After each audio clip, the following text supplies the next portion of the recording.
Poems and Songs of Robert Burns. Preface. Robert Burns was born near Ayr, Scotland, 25th of January, 1759. He was the son of William Burns, or Burness, at the time of the poet's birth a nurseryman on the banks of the Doon in Ayrshire. His father, though always extremely poor, attempted to give his children a fair education, and Robert, who was the eldest, went to school for 3 years in a neighboring village, and later for shorter periods to 3 other schools in the vicinity. But it was to his father and to his own reading that he owed the more important part of his education, and by the time that he had reached manhood, he had a good knowledge of English, a reading knowledge of French, and a fairly wide acquaintance with the masterpieces of English literature from the time of Shakespeare to his own day. In 1766, William Burness rented on borrowed money the farm of Mount Oliphant, and in taking his share in the effort to make this undertaking succeed, the future poet seems to have seriously overstrained his physique. In 1771, the family moved to Loch-Ness, and Burns went to the neighboring town of Irvine to learn flax dressing.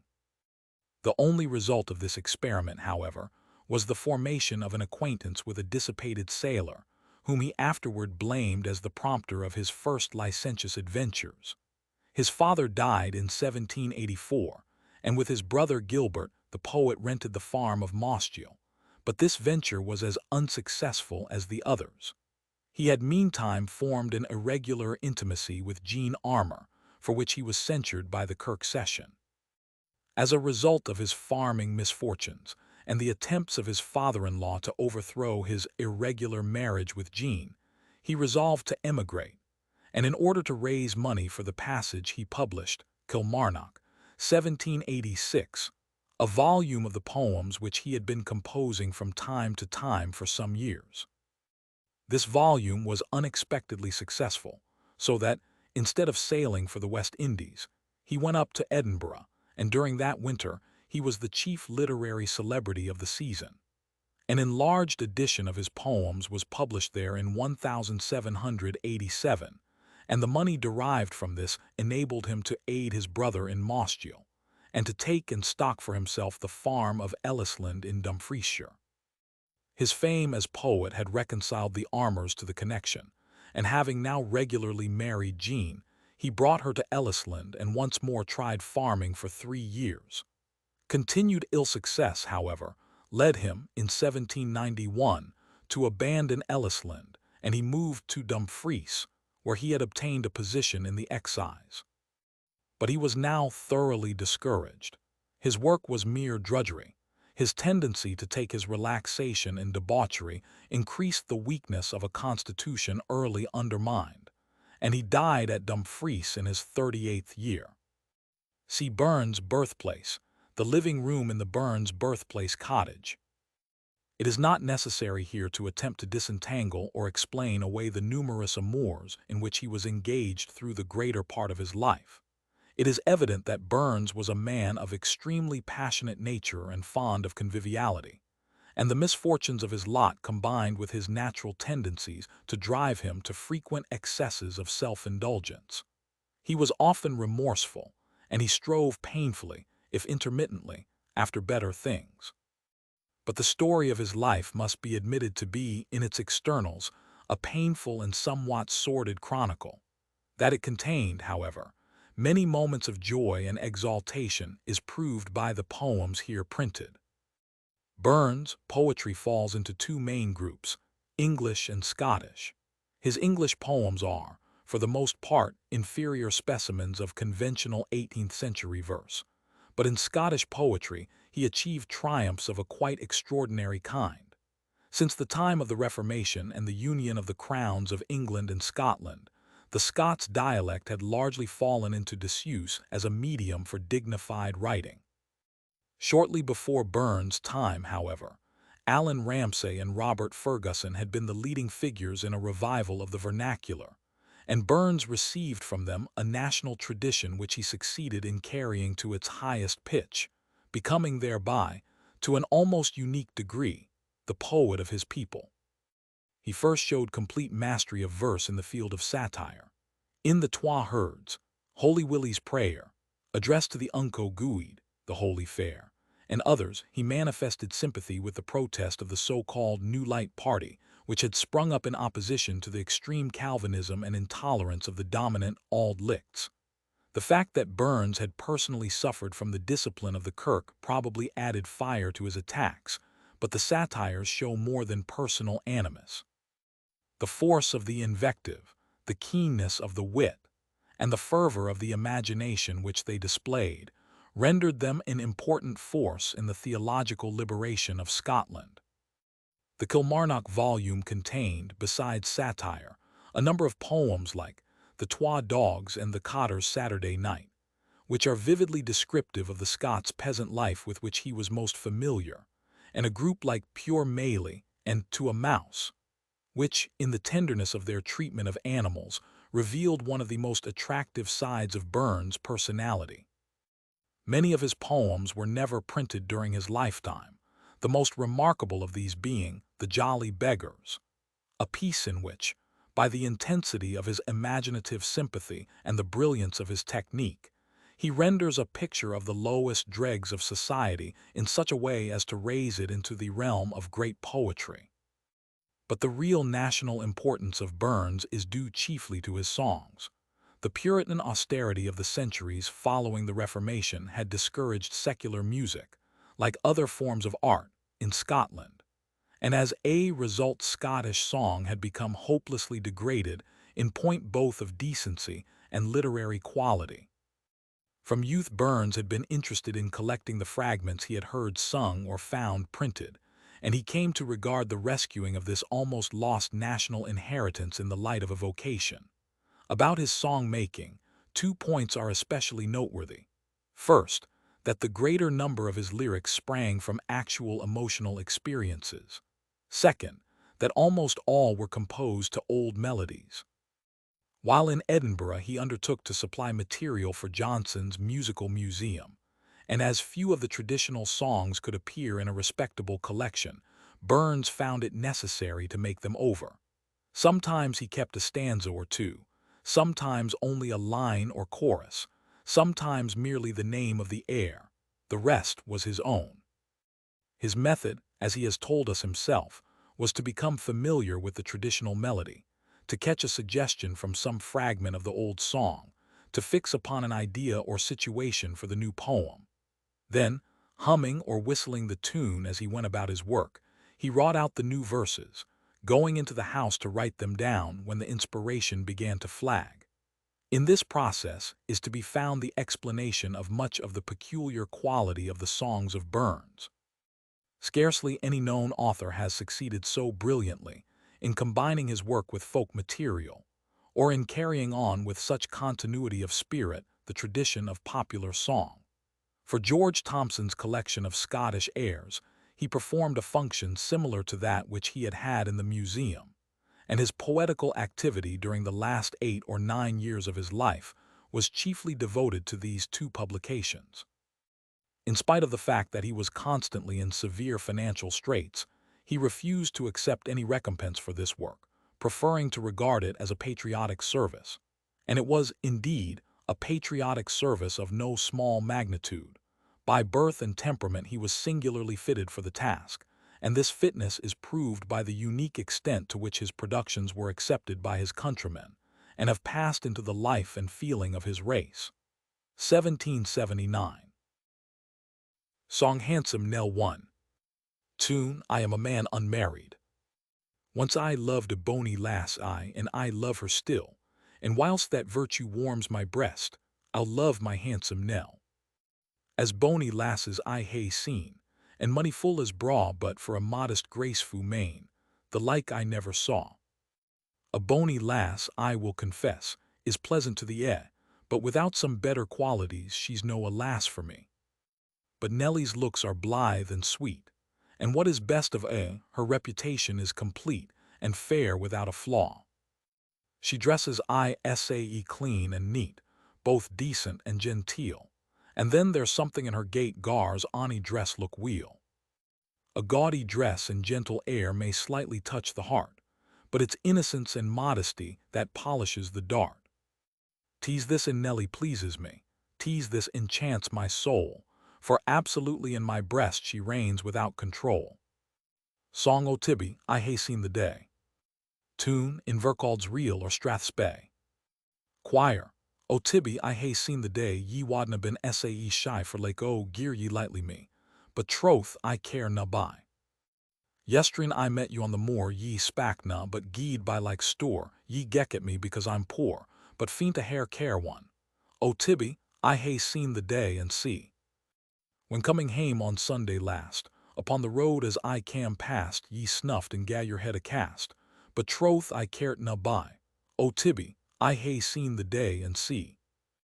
I doubt na, lass, but ye may think, because ye hae the name o' Clink, that ye can please me at a wink whene'er ye like to try. O Tibby, I hae seen the day and see. But sorrow tak him that's sae mean, although his pouch o' coin were clean, wha follows ony saucy queen, that looks sae proud and high. O Tibby, I hae seen the day and see. Although a lad were e'er sae smart if that he want the yellow dirt, ye'll cast your head another airt, and answer him food dry. O Tibby, I hae seen the day and see. But if he hae the name o' Gear, ye'll fasten to him like a briar, though hardly he, for sense or leer, be better than the Kai. O Tibby, I hae seen the day and see. But Tibby, lass, tak my advice, your daddy's gear max you sae nice. The deal a ain wad spare your price were ye as poor as one. O Tibby, I hae seen the day and see. There lives a lass beside yon park, I'd rather hae her in her sark, than you why a your 1,000 mark, that gars you look sae high. O Tibby, I hae seen the day and see. Song I dreamed I lay. I dreamed I lay where flowers were springing gaily in the sunny beam, listening to the wild birds singing, by a falling crystal stream. Straight the sky grew black and daring, thro' the woods the whirlwinds rave, tress with aged arms were warring, o'er the swelling drumly wave. Such was my life's deceitful morning, such the pleasures I enjoyed, but lang or noon, loud tempests storming my flowery bliss destroyed. Though fickle fortune has deceived me, she promised fair, and performed but ill, of money a joy and hope bereaved me. I bear a heart shall support me still. Song in the character of a ruined farmer. Tune, Go from my window, love, do. The sun he is sunk in the west, all creatures retired to rest, while here I sit, all sore beset, with sorrow, grief, and woe, and its fickle fortune, The prosperous man is asleep, nor hears how the whirlwinds sweep, but misery and I must watch the surly tempest blow, and its fickle fortune, There lies the dear partner of my breast, her cares for a moment at rest. Must I see thee, my youthful pride, thus brought so very low, and its fickle fortune, There lie my sweet babies in her arms, no anxious fear their little hearts' alarms, but for their sake my heart does ache, with many a bitter throe, and its fickle fortune, I once was by fortune caressed, I once could relieve the distressed, now life's poor support, hardly earn my fate will scarce bestow, and its fickle fortune, No comfort I have, how welcome to me were the grave, but then my wife and children dear, whither would they go, and its fickle fortune, whither shall I turn, all friendless, forsaken, forlorn? For, in this world, rest or peace I never more shall know, and its fickle fortune, Tragic fragment. All devil as I am, a damned wretch, a hardened, stubborn, unrepenting villain, still my heart melts at human wretchedness, and with sincere but unavailing sighs I view the helpless children of distress. With tears indignant I behold the oppressor rejoicing in the honest man's destruction, whose unsubmitting heart was all his crime. Even you, ye hapless crew, I pity you, ye whom the seeming good think sin to pity, ye poor, despised, abandoned vagabonds, whom vice, as usual, has o'er to ruin.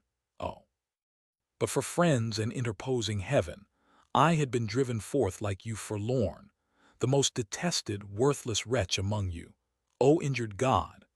Thy goodness has endowed me with talents passing most of my compeers, which I in just proportion have abused, as far surpassing other common villains as thou in natural parts has given me more. Tarbolton lasses, they. If ye gie up to yon hill tap, ye'll there see Bonie Peggy, she kens her father is a laird, and she forsooth's a leddy. There's Sophie tight, a lassie bright, besides a handsome fortune, wha canna win her in a night, has little art in courtin'. Gie down by Fail and taste the ale, and tak a look o' Maisie, she's dour and din, a deal within, but ablin she may please ye. If she be shy, her sister try, ye'll maybe fancy Jenny, if ye'll dispense why want o' sense, she kens hersel she's Bonie. As ye gie up by yon hillside, spare in for Bonie Bessie, she'll gie ye a beck, and bid ye light, and handsomely address ye. There's few sae Bonie, nane sae gooid in a King George dominion. If ye should doubt the truth o' this, it's Bessie's ain opinion. Ah, woe is me, my mother dear. Paraphrase of Jeremiah, 15th chapter, 10th verse. Ah, woe is me, my mother dear, a man of strife ye have borne me, for sair contention I maun bear, they hate, revile, and scorn me. I ne'er could lend on bill or band that 5%, might bless me, and borrowing on the tither hand, the deal a ain wad trust me. Yet I a coin-denied wight by fortune quite discarded, ye see how I am day and night, by lad and lass blackguarded. Montgomery's Peggy. Tune Gala Water. Although my bed were in yon muir, among the heather in my plaidy, yet happy, happy would I be, had I my dear Montgomery's Peggy. When o'er the hill beat surly storms, and winter nights were dark and rainy, I'd seek some dell, and in my arms I'd shelter dear Montgomery's Peggy. Were I a baron proud and high, and horse and servants waiting ready, then a twa joy to me, the charrant with Montgomery's Peggy. Ploughman's Life, the. As I was wandering morning in spring, I heard a young ploughman sae sweetly to sing, and as he was singin', thir words he did say, there's nae life like the ploughman's in the month o' sweet May. The lavrock in the morning she'll rise frae her nest, and mount the air why the dew on her breast, and why the merry ploughman she'll whistle and sing, and at night she'll return to her nest back again. Ronalds of the Bennels, they. In Tarbolton, ye ken, there are proper young men, and proper young lasses, and a man. But ken ye the Ronalds that live in the Bennels, they carry the grief frae them o' man. Their father's laird, and weel he can spare't, braid money to tocher them a man. To proper young men, he'll clink in the hand gowd guineas 100 or twa man. There's ane they ca Jean, I'll warrant ye have seen as bony a lass or as braw man, but for sense and gooey taste she'll vie why the best, and a conduct that beautifies a man. The charms o' the men, the langer they shine, the mere admiration they draw, man while peaches and cherries and roses and lilies, they fade and they wither awa man. If ye be for Miss Jean, tak this fray a freen, a hint o' a rival or twa man, the laird o' Blackbear wad gang through the fire if that wad entice her awa man. The laird o' Brehead has been on his speed for mair than a tomand or twa man. The laird o' the Ford will strot on a board, if he canna get her at a man. Then Anna comes in, the pride o' her kin, the boast of our bachelors o' man, sae sonsie and sweet, sae fully complete, she steals our affections awa man. If I should detail the pick and the wail o' lasses that live here awa man, the fought wad be mine if they didna shine the sweetest and best o' them o' man. I la her mysel, but darena we'll tell, my poverty keeps me in awe man, for making o' rhymes and working at times does little or neething at a man. Yet I wadna choose to let her refuse, nor heat in her power to say na man, for though I be poor, unnoticed, obscure, my stomach, as proud as them a man. Though I canna ride in wheel-booted pride, and flee o'er the hills like a craw, man, I can haud up my head why the best o' the breed, though fluttering ever so braw man. My coat and my vest, they are Scotch o' the best, pairs o' gooeyed breeks I hae twa, man, and stockings and pumps to put on my stumps, and ne'er a rang steek in them, man. My sarks they are few, but 5 them new 1200 as white as the snaw, man, a 10 shillings hat, a Holland cravat. There are no money poets sae braw, man. I never had friends weel stocked in means, to leave me 100 or twa, man, nee weel totchered ants to wait on their drants, and wish them in hell for it, man. I never was canny for hoarding money, or clafting together at man, I've little to spend and neething to lend, but devil a shilling I awe, man. Song, here's to thy health. Tune, lag and burn. Here's to thy health, my bonny lass, gude nisht and joy be wy thee. I'll come nae mair to thy bower door to tell thee that I law thee. Dinna think, my pretty pink, but I can live without thee. I vow and swear I dinna care how lang ye look about ye. Thou'rt I sae free informing me, thou hast nae mind to marry, I'll be as free informing thee, nee time hae I to tarry. I ken thy friends try ilka means free wedlock to delay thee, depending on some higher chance, but fortune may betray thee. I ken they scorn my low estate, but that does never grieve me, for I'm as free as any siller will relieve me. I'll count my health my greatest wealth, sae lang as I'll enjoy it. I'll fear nae scant, I'll bode nae want, as lang's I get employment. But far off fowls hae feathers fair, and I until ye try them, though they seem fair, still have a care, they may prove war than I am. But at twile at night, when the moon shines bright, my dear, I'll come and see thee, for the man that loves his mistress weel, nee travel makes him weary. Lass of Cessnock Banks, the one. Footnote 1. The lass is identified as Ellison Begbie, a servant wench, daughter of a farmer lang. A Song of Similes. Tune, if he be a butcher neat and trim.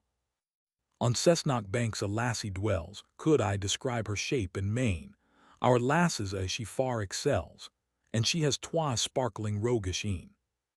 She's sweeter than the morning dawn, when rising Phoebus first is seen, and dewdrops twinkle o'er the lawn, and she has twa sparkling roguish een. She's stately like yon youthful ash, that grows the cowslip braes between, and drinks the stream with vigor fresh, and she has twa sparkling roguish een. She's spotless like the flowering thorn, with flowers so white and leaves so green, when purest in the dewy morn, and she has twa sparkling roguish een. Her looks are like the vernal May, when evening Phoebus shines serene, while birds rejoice on every spray, and she has twa sparkling roguish een. Her hair is like the curling mist, that climbs the mountainsides at e'en, when flower reviving rains are past, and she has twa sparkling roguish een. Her forehead's like the showy bow, when gleaming sunbeams intervene and gild the distant mountain's brow, and she has twa sparkling roguish een. Her cheeks are like yon crimson gem, the pride of all the flowery scene, just opening on its thorny stem, and she has twa sparkling roguish een. Her bosom s like the nightly snow, when pale the morning rises keen, while hid the murmuring streamlets flow, and she has twa sparkling roguish een. Her lips are like yon cherries ripe, that sunny walls from Boreas screen, they tempt the taste and charm the sight, and she has twa sparkling roguish een. Her teeth are like a flock of sheep, with fleeces newly washen clean, that slowly mount the rising steep, and she has twa sparkling roguish een. Her breath is like the fragrant breeze, that gently stirs the blossomed bean when Phoebus sinks behind the seas, and she has twa sparkling roguish een. Her voice is like the evening thrush, that sings on Cessnock Banks unseen, while his mate sits nestling in the bush, and she has twa sparkling roguish een. But it's not her air, her form, her face, though, matching beauty's fabled queen, tease the mind that shines in every grace, and chiefly in her roguish een. Song, Bonnie Peggy Allison. Tune, the braes o' Balquhidder. Chore, and I'll kiss thee yet, and I'll kiss thee o'er again, and I'll kiss thee yet, my Bonnie Peggy Allison. Ilk care and fear, when thou art near I evermore defy them, Young kings upon their handsel throne are no sae blessed as I am, oh, and I'll kiss thee yet, and see. When in my arms, why, o' thy charms, I clasp my countless treasure, oh, I seek nae mair, oh, heaven to share than sick a moment's pleasure, oh, and I'll kiss thee yet, and see. And by thy een sae bonny blue, I swear I'm thine forever, oh, and on thy lips I seal my vow, and break it shall I never, oh, and I'll kiss thee yet, and see. Song Mary Morrison. Tune Bide Ye Yet. O Mary, at thy window be, it is the wished, the trysted hour. Those smiles and glances let me see, that make the miser's treasure poor. How blithely was I bide the store, a weary slave frae sun to sun, could I the rich reward secure, the lovely Mary Morrison. Yestreen, when to the trembling string the dance gied throw the lighted ha, to thee my fancy took its wing, I sat, but neither heard nor saw, though this was fair, and that was braw, and yon the toast of the town I sighed and said among them ye are na Mary Morrison. O Mary, canst thou wreck his peace? Wha for thy sake wad gladly die, or canst thou break that heart of his, wa's only faut is loving thee? If love for love thou wilt na jie, at least be pity to me shown. A thought ungentle canna be the thought o' Mary Morrison. Winter a dirge. The wintry west extends his blast, and hail and rain does blaw, or the stormy north sends driving forth the blinding sleet and snaw, while, tumbling brown, the burn comes down, and roars frae bank to brae, and bird and beast in covert rest, and pass the heartless day. The sweeping blast the sky o'ercast, the joyless winter day let others fear, to me more dear than all the pride of May. The tempest's howl, it soothes my soul, my griefs it seems to join. The leafless trees my fancy please, their fate resembles mine. Thou power supreme, whose mighty scheme these woes of mine fulfill, here firm I rest. They must be best, because they are thy will, then all I want. O do thou grant this one request of mine, since to enjoy thou dost deny, assist me to resign. Prayer under the pressure of violent anguish. O thou great being, what thou art surpasses me to know, yet sure I am that known to thee are all thy works below. Thy creature here before thee stands, all wretched and distressed, yet sure those ills that wring my soul obey thy high behest. Sure thou, Almighty, canst not act from cruelty or wrath, oh, free my weary eyes from tears, or close them fast in death. But if I must afflicted be, to suit some wise design, then man my soul with firm resolves, to bear and not repine. Paraphrase of the first psalm. The man in life wherever placked, hath happiness in store, who walks not in the wicked's way, nor learns their guilty lore. Nor from the seat of scornful pride casts forth his eyes abroad, but with humility and awe still walks before his God. That man shall flourish like the trees which by the streamlets grow. The fruitful top is spread on high, and firm the root below. But he whose blossom buds in guilt shall to the ground be cast, and like the rootless stubble, tossed before the sweeping blast. For why, that God the good adore, hath given them peace and rest, but hath decreed that wicked men shall ne'er be truly blessed. First 6 verses of the 90th Psalm versified, O thou, the first, the greatest friend of all the human race, whose strong right hand has ever been their stay and dwelling place.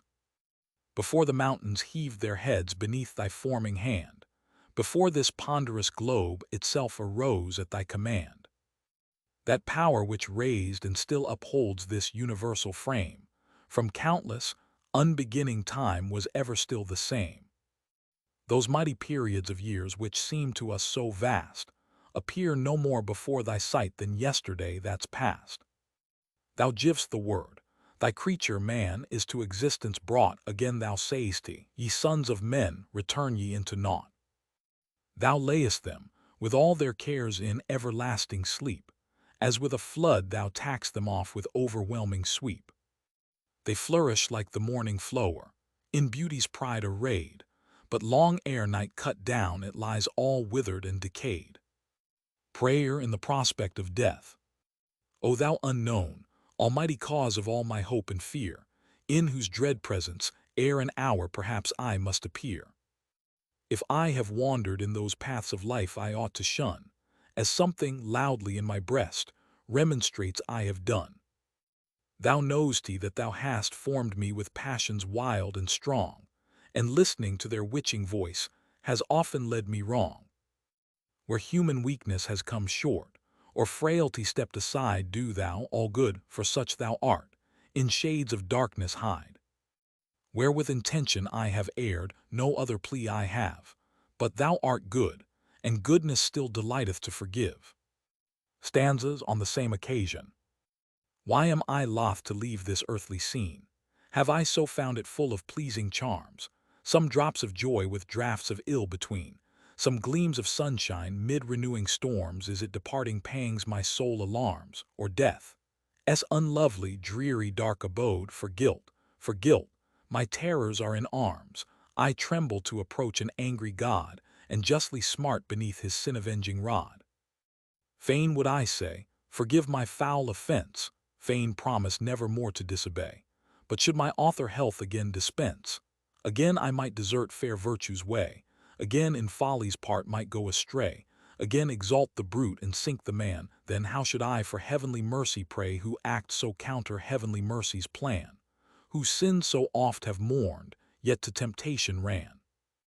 O thou great governor of all below, if I may dare a lifted eye to thee, thy nod can make the tempest cease to blow, or still the tumult of the raging sea. With that controlling power assist even me, those headlong furious passions to confine, for all unfit I feel my powers to be, to rule their torrent in a loud line. O, aid me with thy help, omnipotence divine. Fickle fortune, a fragment. Though fickle fortune has deceived me, she promised fair and performed but ill, of mistress, friends, and wealth bereaved me, yet I bear a heart shall support me still. I'll act with prudence as far's I'm able, but if success I must never find, then come misfortune, I bid thee welcome, I'll meet thee with an undaunted mind. Raging Fortune, Fragment of Song.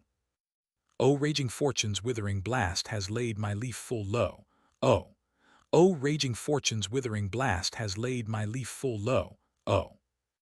My stem was fair, my bud was green, my blossom sweet did blow, O the dew fell fresh, the sun rose mild, and made my branches grow, O. But luckless fortune's northern storms laid my blossoms low, O. But luckless fortune's northern storms laid my blossoms low, O. Impromptu, I'll go and be a sojer.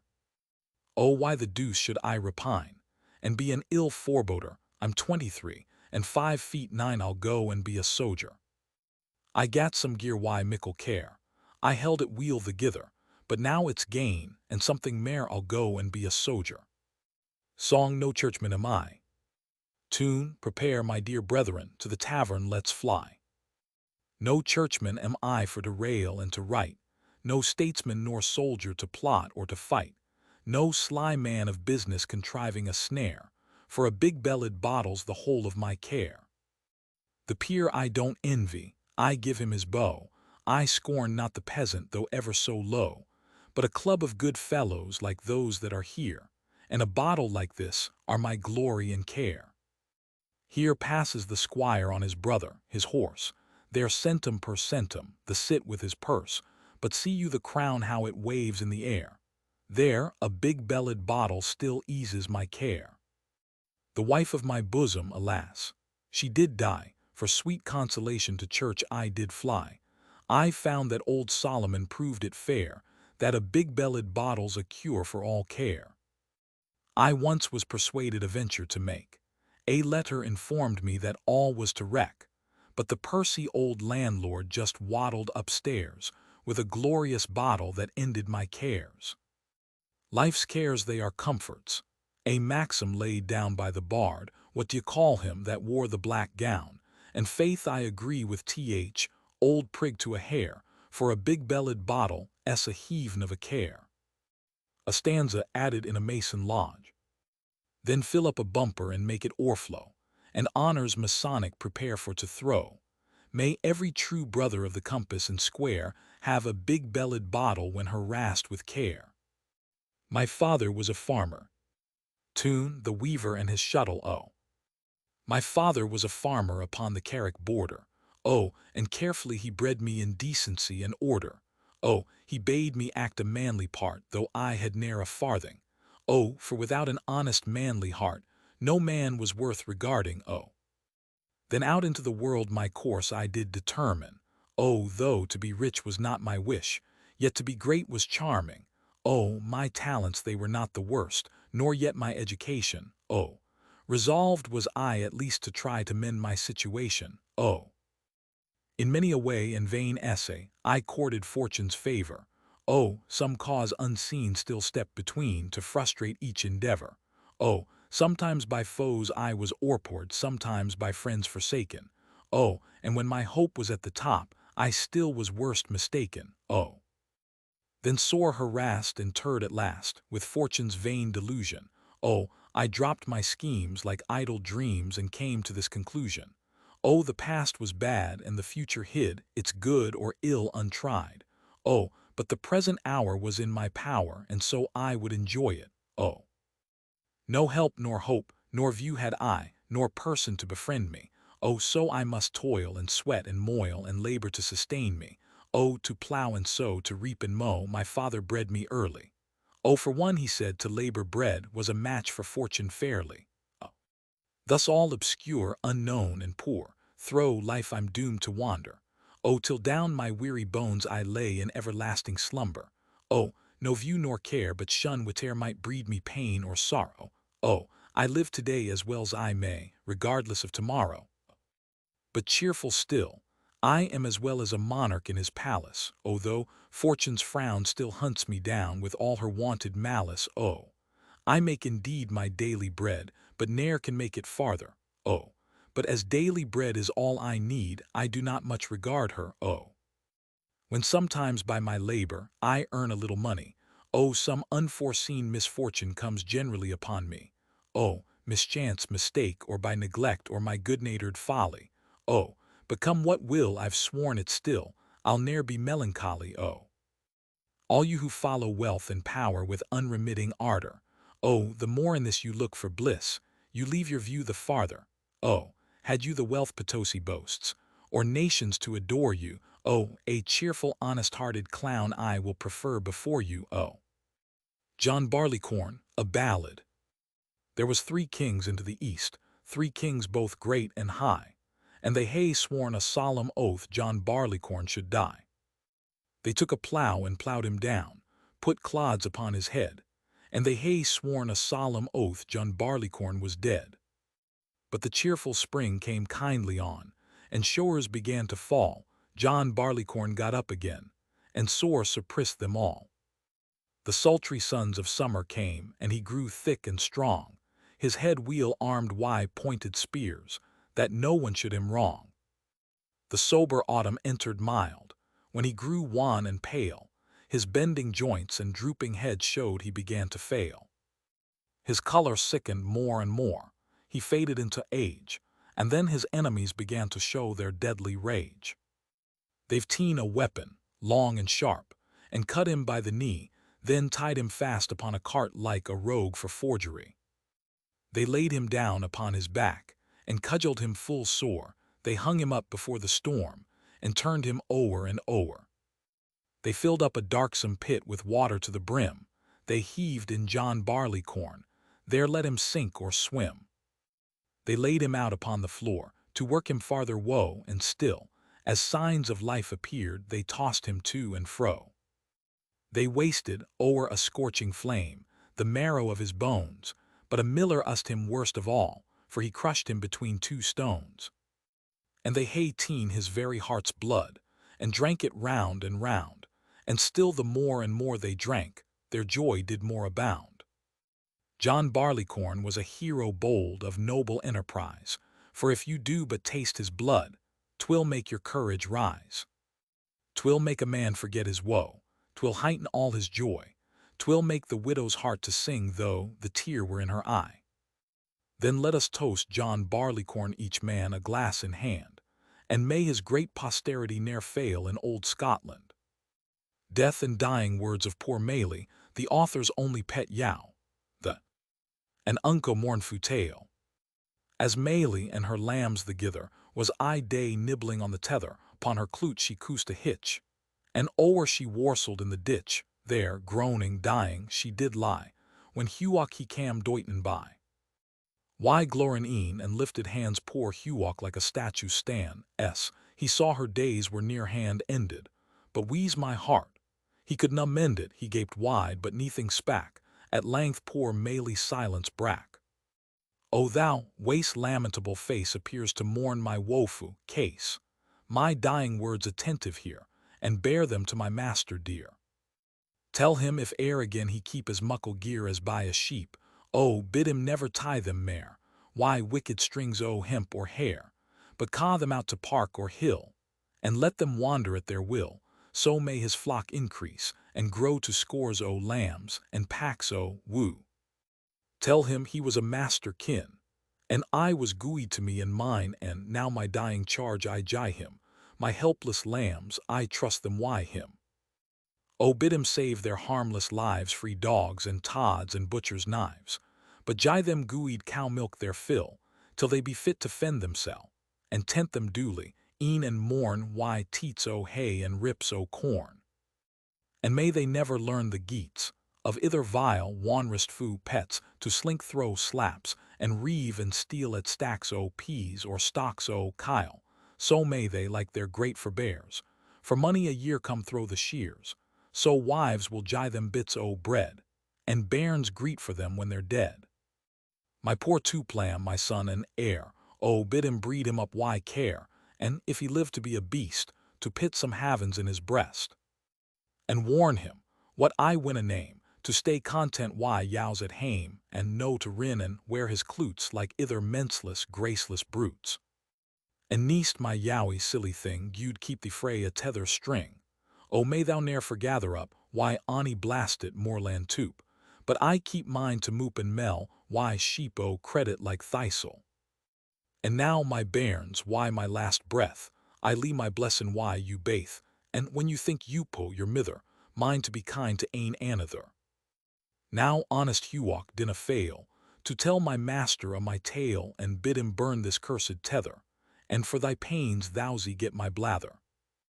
This said, poor Maely turned her head, and claused her e'en amming the dead. Poor Maely's elegy. Lament in rhyme, lament in prose, why sout tears trickling down your nose, our Barty's fate is at a close, past a remede, the last, sad cape stain o' his woes, poor Maely's dead. It's no the loss o' Worrell's gear, that could essay bitter draw the tear, or mac our Barty dowie, where the morning weed, he's lost a friend and neighbor dear in Maely dead. Throw o' the town she trotted by him, a lang half-mile she could descry him, why, kindly bleat when she did spy him she ran why speed, a friend mair faithfu, ne'er cam nigh him, than Maely dead. I wot she was a sheep o' sense, and could behave hersel why mence I'll say't, she never brack offence thro' thievish greed, our Barty lanely keeps the spence sin Maely's dead.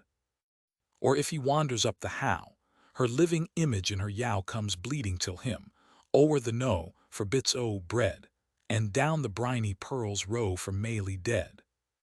She was nae get o' moorland tips, why totted ket, and hairy hips, for her forbears were brought in ships free yont the Tweed. A bonier fleesh ne'er crossed the clips than Maely's dead.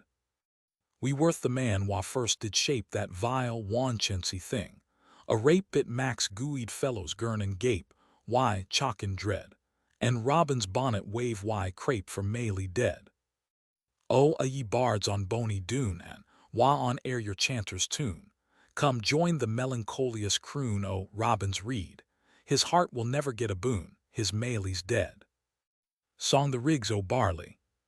Tune, corn rigs are bony. It was upon a Lammas night, when corn rigs are bony, beneath the moon's unclouded light, I held awa to Annie, the time flew by, why tentless heed, till, tween the late and early, why sma persuasion she agreed to see me throw the barley.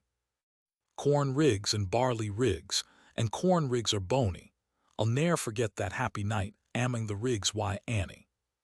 The sky was blue, the wind was still, the moon was shining clearly. I set her down, why, right good will, amming the rigs, oh barley. I kent her heart was a my ain, I loved her most sincerely. I kissed her o'er and o'er again, amming the rigs, oh barley, corn rigs and barley rigs and sea. I locked her in my fond embrace, her heart was beating rarely, my blessings on that happy place, amming the rigs, oh barley. But by the moon and stars so bright, that shone that hour so clearly, she I shall bless that happy night, amming the rigs, oh barley, corn rigs and barley rigs and sea. I hae been blithe, why, comrades dear, I hae been merry drinking, I hae been joyful gathering gear, I hae been happy thinking. But of the pleasures ere I saw, though 3 times doubled fairly, that happy night was worth them amming the rigs, oh barley, corn rigs and barley rigs and sea. Song composed in August. Tune, I had a horse, I had nae mare. Now westland winds and slaughtering guns bring autumn's pleasant weather. The moorcock springs on whirring wings, amming the blooming heather. Now waving grain, wide o'er the plain, delights the weary farmer, and the moon shines bright when I rove at night to muse upon my charmer. The partridge loves the fruitful fells, the plover loves the mountains, the woodcock haunts the lonely dells, the soaring hern the fountains, throw lofty groves the cushat roves, the path of man to shun it, the hazel bush o'erhangs the thrush, the spreading thorn the linnet.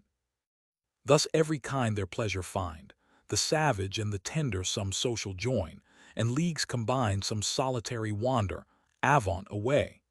The cruel sway tyrannic man's dominion, the sportsman's joy the murdering cry, the fluttering gory pinion. But Peggy dear, the evening's clear, thick flies the skimming swallow, the sky is blue, the fields in view all fading green and yellow. Come, let us stray our gladsome way, and view the charms of nature, the rustling corn, the fruited thorn, and every happy creature. We'll gently walk and sweetly talk, till the silent moon shine clearly. I'll grasp thy waist, and fondly pressed, swear how I love thee dearly.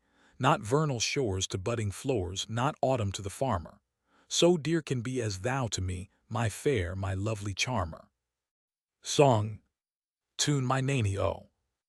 Behind yon hills where Lugar flows, mang moors and mosses many, O, the wintry sun the day has closed, and I'll awa to Nanny, O. The westland wind blaws loud and chill, the nights baith mirk and rainy, O, but I'll get my plaid and out I'll steal, and o'er the hill to Nanny, O. My Nanny's charming, sweet, and young, ne artful wiles to win ye, O, may ill befa the flattering tongue that wad beguile my Nanny, O. Her face is fair, her heart is true, as spotless as she's bony, O. The opning gowan, what why do ne purer is the Nanny, O. A country lad is my degree, and few there be that ken me, O, but what care I how few they be, I'm welcome I to Nanny, O. My riches a's my penny fee, and I maun guide it canny, O, but warld's gear ne'er troubles me, my thoughts are a my Nanny, O. Our auld Gidman delights to view his sheep and kye thrive bony, O, but I'm as blithe that hands his plug, and has nae care but Nanny, O. Come weal, come woe, I care na buy, I'll tak what heaven will send me, O, ne ither care in life have I, but live and love my Nanny, O. Song. Green grow the rashes. A fragment. Chore, green grow the rashes, O, green grow the rashes, O. The sweetest hours that e'er I spend are spent amming the lasses, O. There's naught but care on every hand, in every hour that passes, O, what signifies the life, O man, and tweer na for the lasses, O, green grow and see. The warly race may riches chase, and riches still may fly them, O, and though at last they catch them fast, their hearts can ne'er enjoy them, O, green grow and see. But gie me a canny hour at e'en, my arms about my dearie, O, and warly cares and warly men may a gie tap saltery, O, green grow and see. For you sae douce, ye sneer at this, ye are naught but senseless asses, O, the wisest man the world e'er saw, he dearly loved the lasses, O, green grow and see. All nature swears the lovely deer's her noblest work she classes, oh, her prentice hand she tried on man, and then she made the lasses, oh, green grow and see. Song, why is that at my bower door? Tune, lass, and I come near thee. Why is that at my bower door? Oh, why is it but Findlay? Then gie your gate, ye see nae be here. Indeed, maun I, quo Findlay. What mac ye sae like a thief? Oh, come and see, quo Findlay, before the morn ye'll work mischief. Indeed will I, quo Findlay. Gif I rise and let you in. Let me in, quo Findlay, ye'll keep me walkin' why you're din. Indeed will I, quo Findlay, in my bower if ye should stay. Let me stay, quo Findlay. I fear ye'll bide till break o' day. Indeed will I, quo Findlay. Here this night if ye remain. I'll remain, quo Findlay. I dread ye'll learn the gate again. Indeed will I, quo Findlay. What may pass within this bower, let it pass, quo Findlay. Ye maun conceal till your last hour. Indeed will I, quo Findlay. Remorse, a fragment. Of all the numerous ills that hurt our peace, that press the soul, or wring the mind with anguish beyond comparison, the worst are those by our own folly, or our guilt brought on. In every other circumstance, the mind has this to say, it was no deed of mine. But when to all the evil of misfortune this sting is added, blame thy foolish self. Or worser far, the pangs of keen remorse, the torturing, gnawing consciousness of guilt perhaps when we've involved others, the young, the innocent who fondly loved us, nay more, that very love their cause of ruin, O burning hell. In all thy store of torments there's not a keener lash. Lives there a man so firm who, while his heart feels all the bitter horrors of his crime, can reason down its agonizing throbs, and after proper purpose of amendment, can firmly force his jarring thoughts to peace. O happy, happy, enviable man, O glorious magnanimity of soul. Epitaph on W.M. Hood Centre in Tarbleton. Here Suitor Hood in death does sleep, to hell if he's gane thither. Satan, gie him thy gear to keep, he'll haud it wheel the gither. Epitaph on James Grieve, Laird of Boghead, Tarbleton. Here lies Boghead amingly dead in hopes to get salvation, but if such as he in heaven may be, then welcome, hail, damnation. Epitaph on my own friend and my father's friend, W.M. Muir in Tarbleton Mill.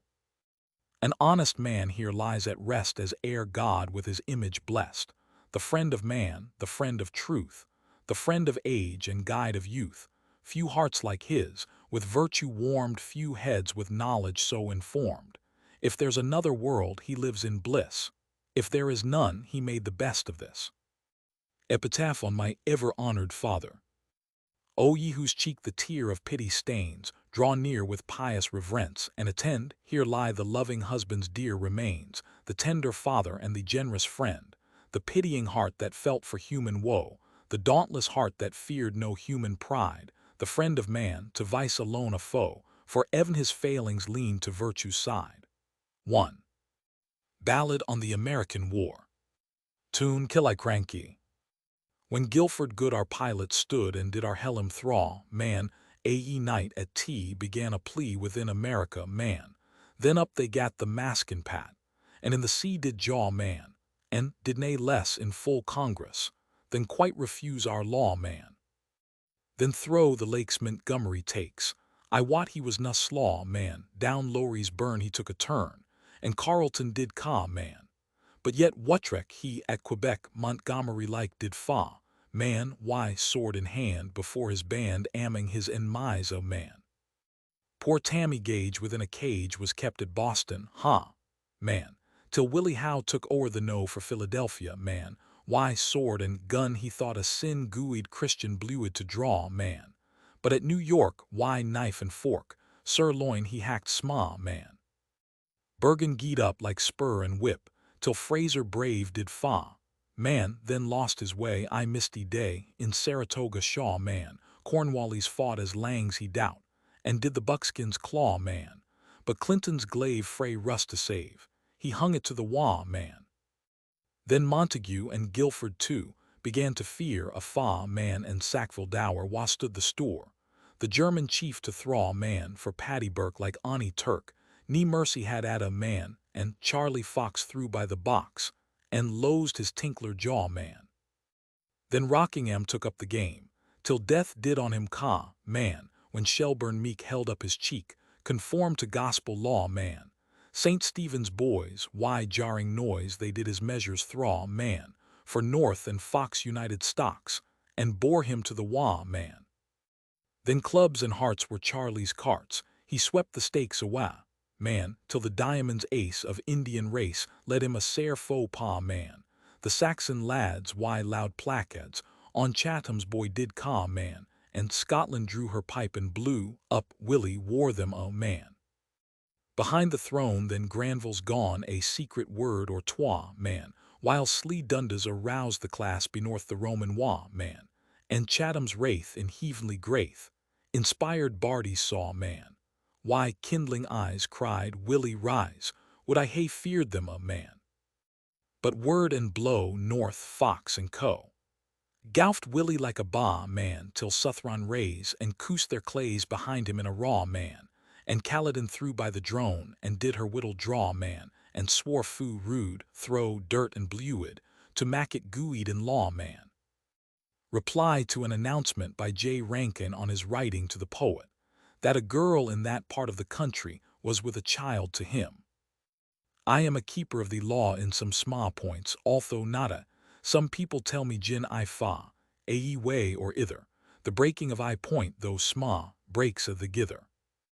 I hae been in Fort Ants or twice, and when a say or far for thrice, yet never met why that surprise that broke my rest, but now a rumors like to rise, a whops I the nest. Epistle to John Rankin. Enclosing some poems. O rough, rude, ready-witted Rankin, the whale o cocks for fun and drinkin'. There's money godly folks are thinkin', your dreams and tricks will send you, Cora like a sinkin' straught to Auld Nick S. Ye hae saw money cracks and cants, and in your wicked drucken rants, ye mak a devil o the saunts, and fill them foo, and then their failings, flaws, and wants are a scene throw. Hypocrisy in mercy spare it, that holy robe, o dinna tear it, spare it for their sakes, wa aften wear it. The lads in black, but your cursed wit when it comes near it, rives aft their back. Think wicked sinner, wha ye are scathing, it's just the blue gown badge and claything o saunts. Tack that, ye leave them neathing to ken them by free ony unregenerate heathen, like you or one. I've sent you here some rhyming ware, that I bargain for and mare.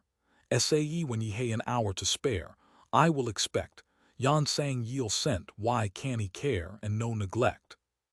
Though faith sma heart hae I to sing, my muse dow scarcely spread her wing, played mysel a bony spring, and danked my fill I'd better geen and sert the king at Buncture's Hill. 'Twas I night lately in my fun I gied a ravin why the gun, and brought a patrick to the grun, a Bonie Moor-Hen, and as the twilight was begun, thought nane wad ken.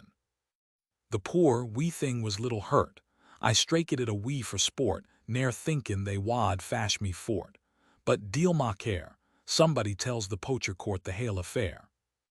Some auld used hands had teen a note that sick a hen had got a shot. I was suspected for the plot. I scorned to lie, so gat the whistle o my groat, and paid the fee.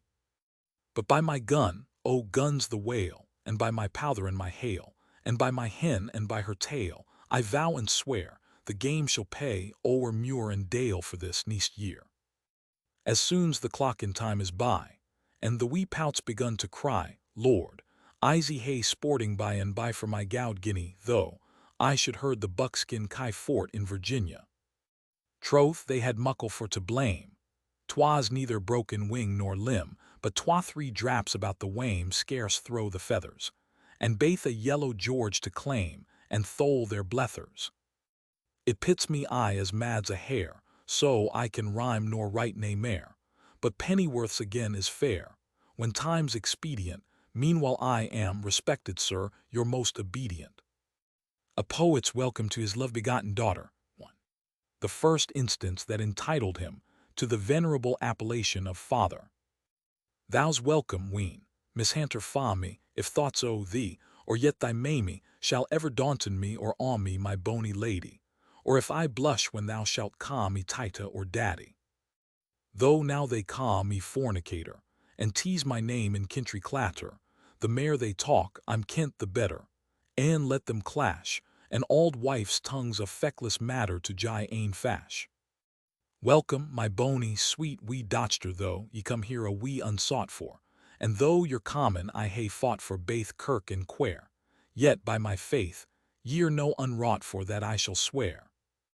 We image, oh, my Bonie Betty, as fatherly I kiss and doubt thee, as dear, and near my heart I set thee why as gude will, as the priests had seen me get thee that's out o' hell.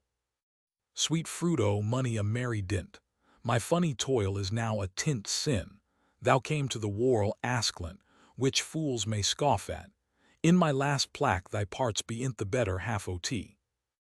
Though I should be the war bestead, thou's be as braw and bienly clad, and thy young years as nicely bred why education, as ony brat o' wedlock's bed, in o' thy station.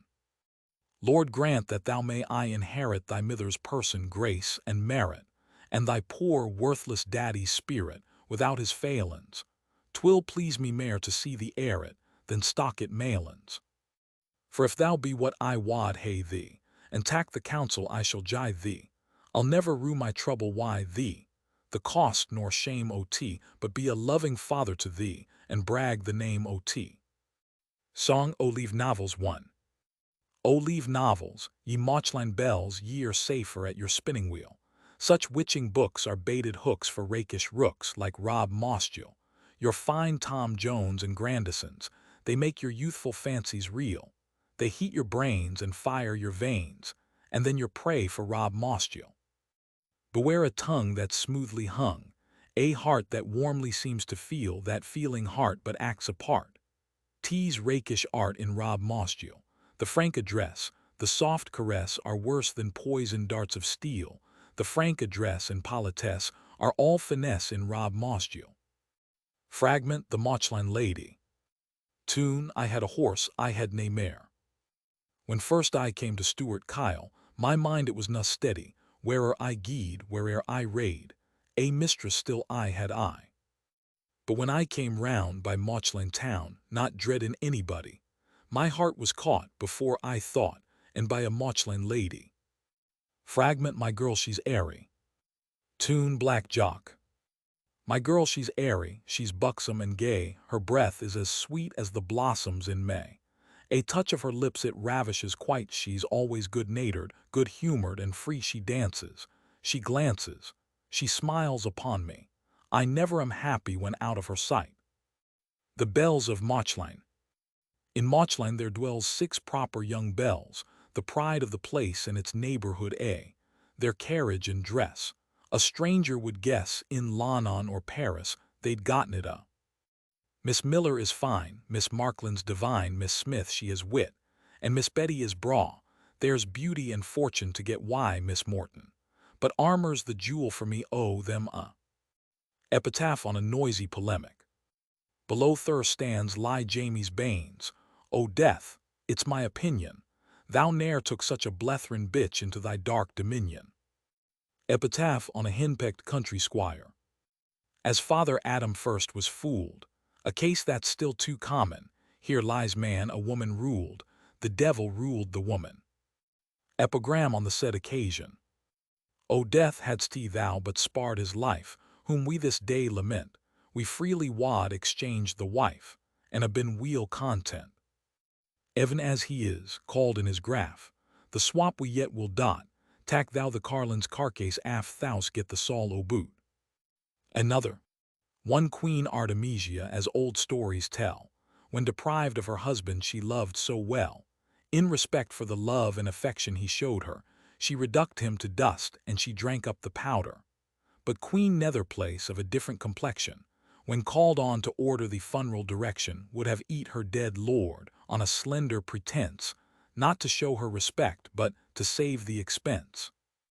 On Tam the Chapman. As Tam the Chapman on a day witteth forgathered by the way, weel pleased, he greets a wight so famous, and death was nae less pleased why, Thomas. Wha cheerfully lays down his pack, and there blaws up a hearty crack. His social, friendly, honest heart sae tickled death, they couldna part. Sae, after viewing knives and garters, death tacks him hame to gie him quarters. Epitaph on John Rankin. I day as death that gruesome carl was driving to the tither whorl, a maxty motley squad, and money a gilt-bespotted lad, black gowns of each denomination, and thieves of every rank and station, from him that wears the star and garter, to him that wintles in a halter, ashamed himself to see the wretches, he mutters, glorin' at the bitches. By God, I'll not be seen behint them, nor mang the espiritual corps present them, without at least I honest man to grace this damned infernal clan. By Adam Hill a glance he threw, Lord God, quoth he, I have it now, there's just the man I want, I faith, and quickly stop at Rankin's breath. Lines on the author's death. Written with the supposed view of being handed to Rankin after the poet's interment. He who of Rankin sang lies stiff and dead, and a green grassy hillock hides his head. Alas, alas, a devilish change indeed. Man was made to mourn, a dirge. When chill November's surly blast made fields and forests bare, one evening, as I wandered forth along the banks of Ayr, I spied a man whose aged step seemed weary, worn with care, his face furrowed o'er with years, and hoary was his hair.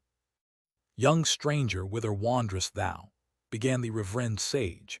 Does thirst of wealth thy step constrain, or youthful pleasures rage, or haply, pressed with cares and woes, too soon thou hast began to wander forth with me to mourn the miseries of man? The sun that overhangs yon moors, outspreading far and wide, where hundreds labor to support a haughty lordling's pride. I've seen yon weary winter sun twice 40 times return, and every time has added proofs that man was made to mourn. O man, while in thy early years, how prodigal of time, misspending all thy precious hours, thy glorious youthful prime, alternate follies take the sway, licentious passions burn, which tenfold force gives nature's law, that man was made to mourn. Look not alone on youthful prime, or manhood's active might, man then is useful to his kind, supported in his right, but see him on the edge of life, with cares and sorrows worn, then age and want. Oh, ill-matched pair, show man was made to mourn. A few seem favorites of fate, in pleasure's lap caressed, yet think not all the rich and great are likewise truly blessed. But oh, what crowds in every land, all wretched and forlorn, throw weary life this lesson learn, that man was made to mourn. Many and sharp the numerous ills inwoven with our frame, more pointed still we make ourselves, regret, remorse, and shame, and man, whose heave-erected face the smiles of love adorn, man's inhumanity to man makes countless thousands mourn. See yonder poor, o'erlabored wight, so abject, mean, and vile, who begs a brother of the earth to give him leave to toil, and see his lordly fellow-worm the poor petition spurn, unmindful, though a weeping wife and helpless offspring mourn. If I'm designed yon lordling slave, by nature's law designed, why was an independent wish e'er planted in my mind? If not, why am I subject to his cruelty, or scorn, or why has man the will and power to make his fellow mourn? Yet let not this too much, my son, disturb thy youthful breast. This partial view of humankind is surely not the last. The poor, oppressed, honest man had never sure been born, had there not been some recompense to comfort those that mourn. O death, the poor man's dearest friend, the kindest and the best, welcome the hour my aged limbs are laid with thee at rest. The great, the wealthy fear thy blow from pomp and pleasure torn, but, oh, a blessed relief for those that weary-laden mourn. The twa herds, or the holy Tule, an unco mournful tale. Blockheads with reason wicked wits abhor, but fool with fool is barbarous civil war. Pope. O a ye pious godly flocks, wheel fed on pastures orthodox, wha now will keep you frae the fox, or worrying tykes, or wha will tent the waifs and crocks about the dykes? The twa best herds in a the wast, the airgag gospel horn a blast these 5-20 simmers past. Oh, duel to tell, he had a bitter black outcast atween themsel. Oh, Motty, one man, and wordy Russell, two, how could you raise so vile a bustle? Ye'll see how new light herds will whistle, and think it fine. The Lord's cause ne'er gat sick a twistle sin, I hae min. Oh, sirs, we're wad hae expected your duty ye wad sae neglecit. Ye were ne'er by lairds respected to wear the plaid, but by the brutes themselves elected to be their guide. What flock why Moody's flock could rank? Sae hale and hearty every shank, knee poison sore Arminian stank he let them taste. Free Calvin's well, I clear drank, oh sick a feast. The Thummart, Wilket, Brock, and Todd, weel kenned his voice throw o' the wood, he smelled their ilka hole and road. Baith out and in and weel he licked to shed their bluid, and sell their skin. What heard like Russell telled his tale, his voice was heard through muir and dale, he kenned the Lord's sheep, ilka tale, o'er o' the height, and saw gin they were sick or hale, at the first sight. He fine a mangy sheep could scrub, or nobly fling the gospel club, and new light herds could nicely drub or pay their skin, could shake them o'er the burning dub, or heave them in. Sick twa, oh, do I live to seat, sick famous twa should disagree, and names like villain, hypocrite, ilk ither Gian, while new light herds, why laugh in spite, say neither's lean. A ye wa tent the gospel falled, there's Duncan 3 deep, and Peebles 4 shawl, but chiefly thou, Apostle Auld 5, we trust in thee, that thou wilt work them, het and called till they agree. Consider, sirs, how we're beset, there's scarce a new herd that we get, but comes Frey mang that cursed set, I win a name, I hope Frey heaven to see them yet in fiery flame. Dalrymple 6 has been lang our fay, Imgill 7 has wrought us makel we, and that cursed rascal cod Imquahi, 8 and Baith the Shaws 9 that aft hay made us black and blee, why vengefu, pause. Auld Wadrow 10 lang has hatched mischief, we thought I death wad bring relief, but he has gotten to our grief, ain to succeed him. 11 a chield wall soundly buff our beef, I makel dread him. And money a ain that I could tell, wa fain wad openly rebel, for be turncoats amming our cell. There's Smith 12 for ain, I doubt he's but a grey Nick Quill, and that ye'll fin. Oh, a ye flocks o'er the hills by mosses, meadows, moors, and fells, come, join your counsel and your skills to cow the lairds, and get the brutes the power themselves to choose their herds. Then orthodoxy yet may prance, and learning in a woody dance, and that fell cur cod common sense, that bites sae sair, be banished o'er the sea to France, let embark there. Then Shaw's and Dalrymple's eloquence, Emgill's close nervous excellence. Footnote 9.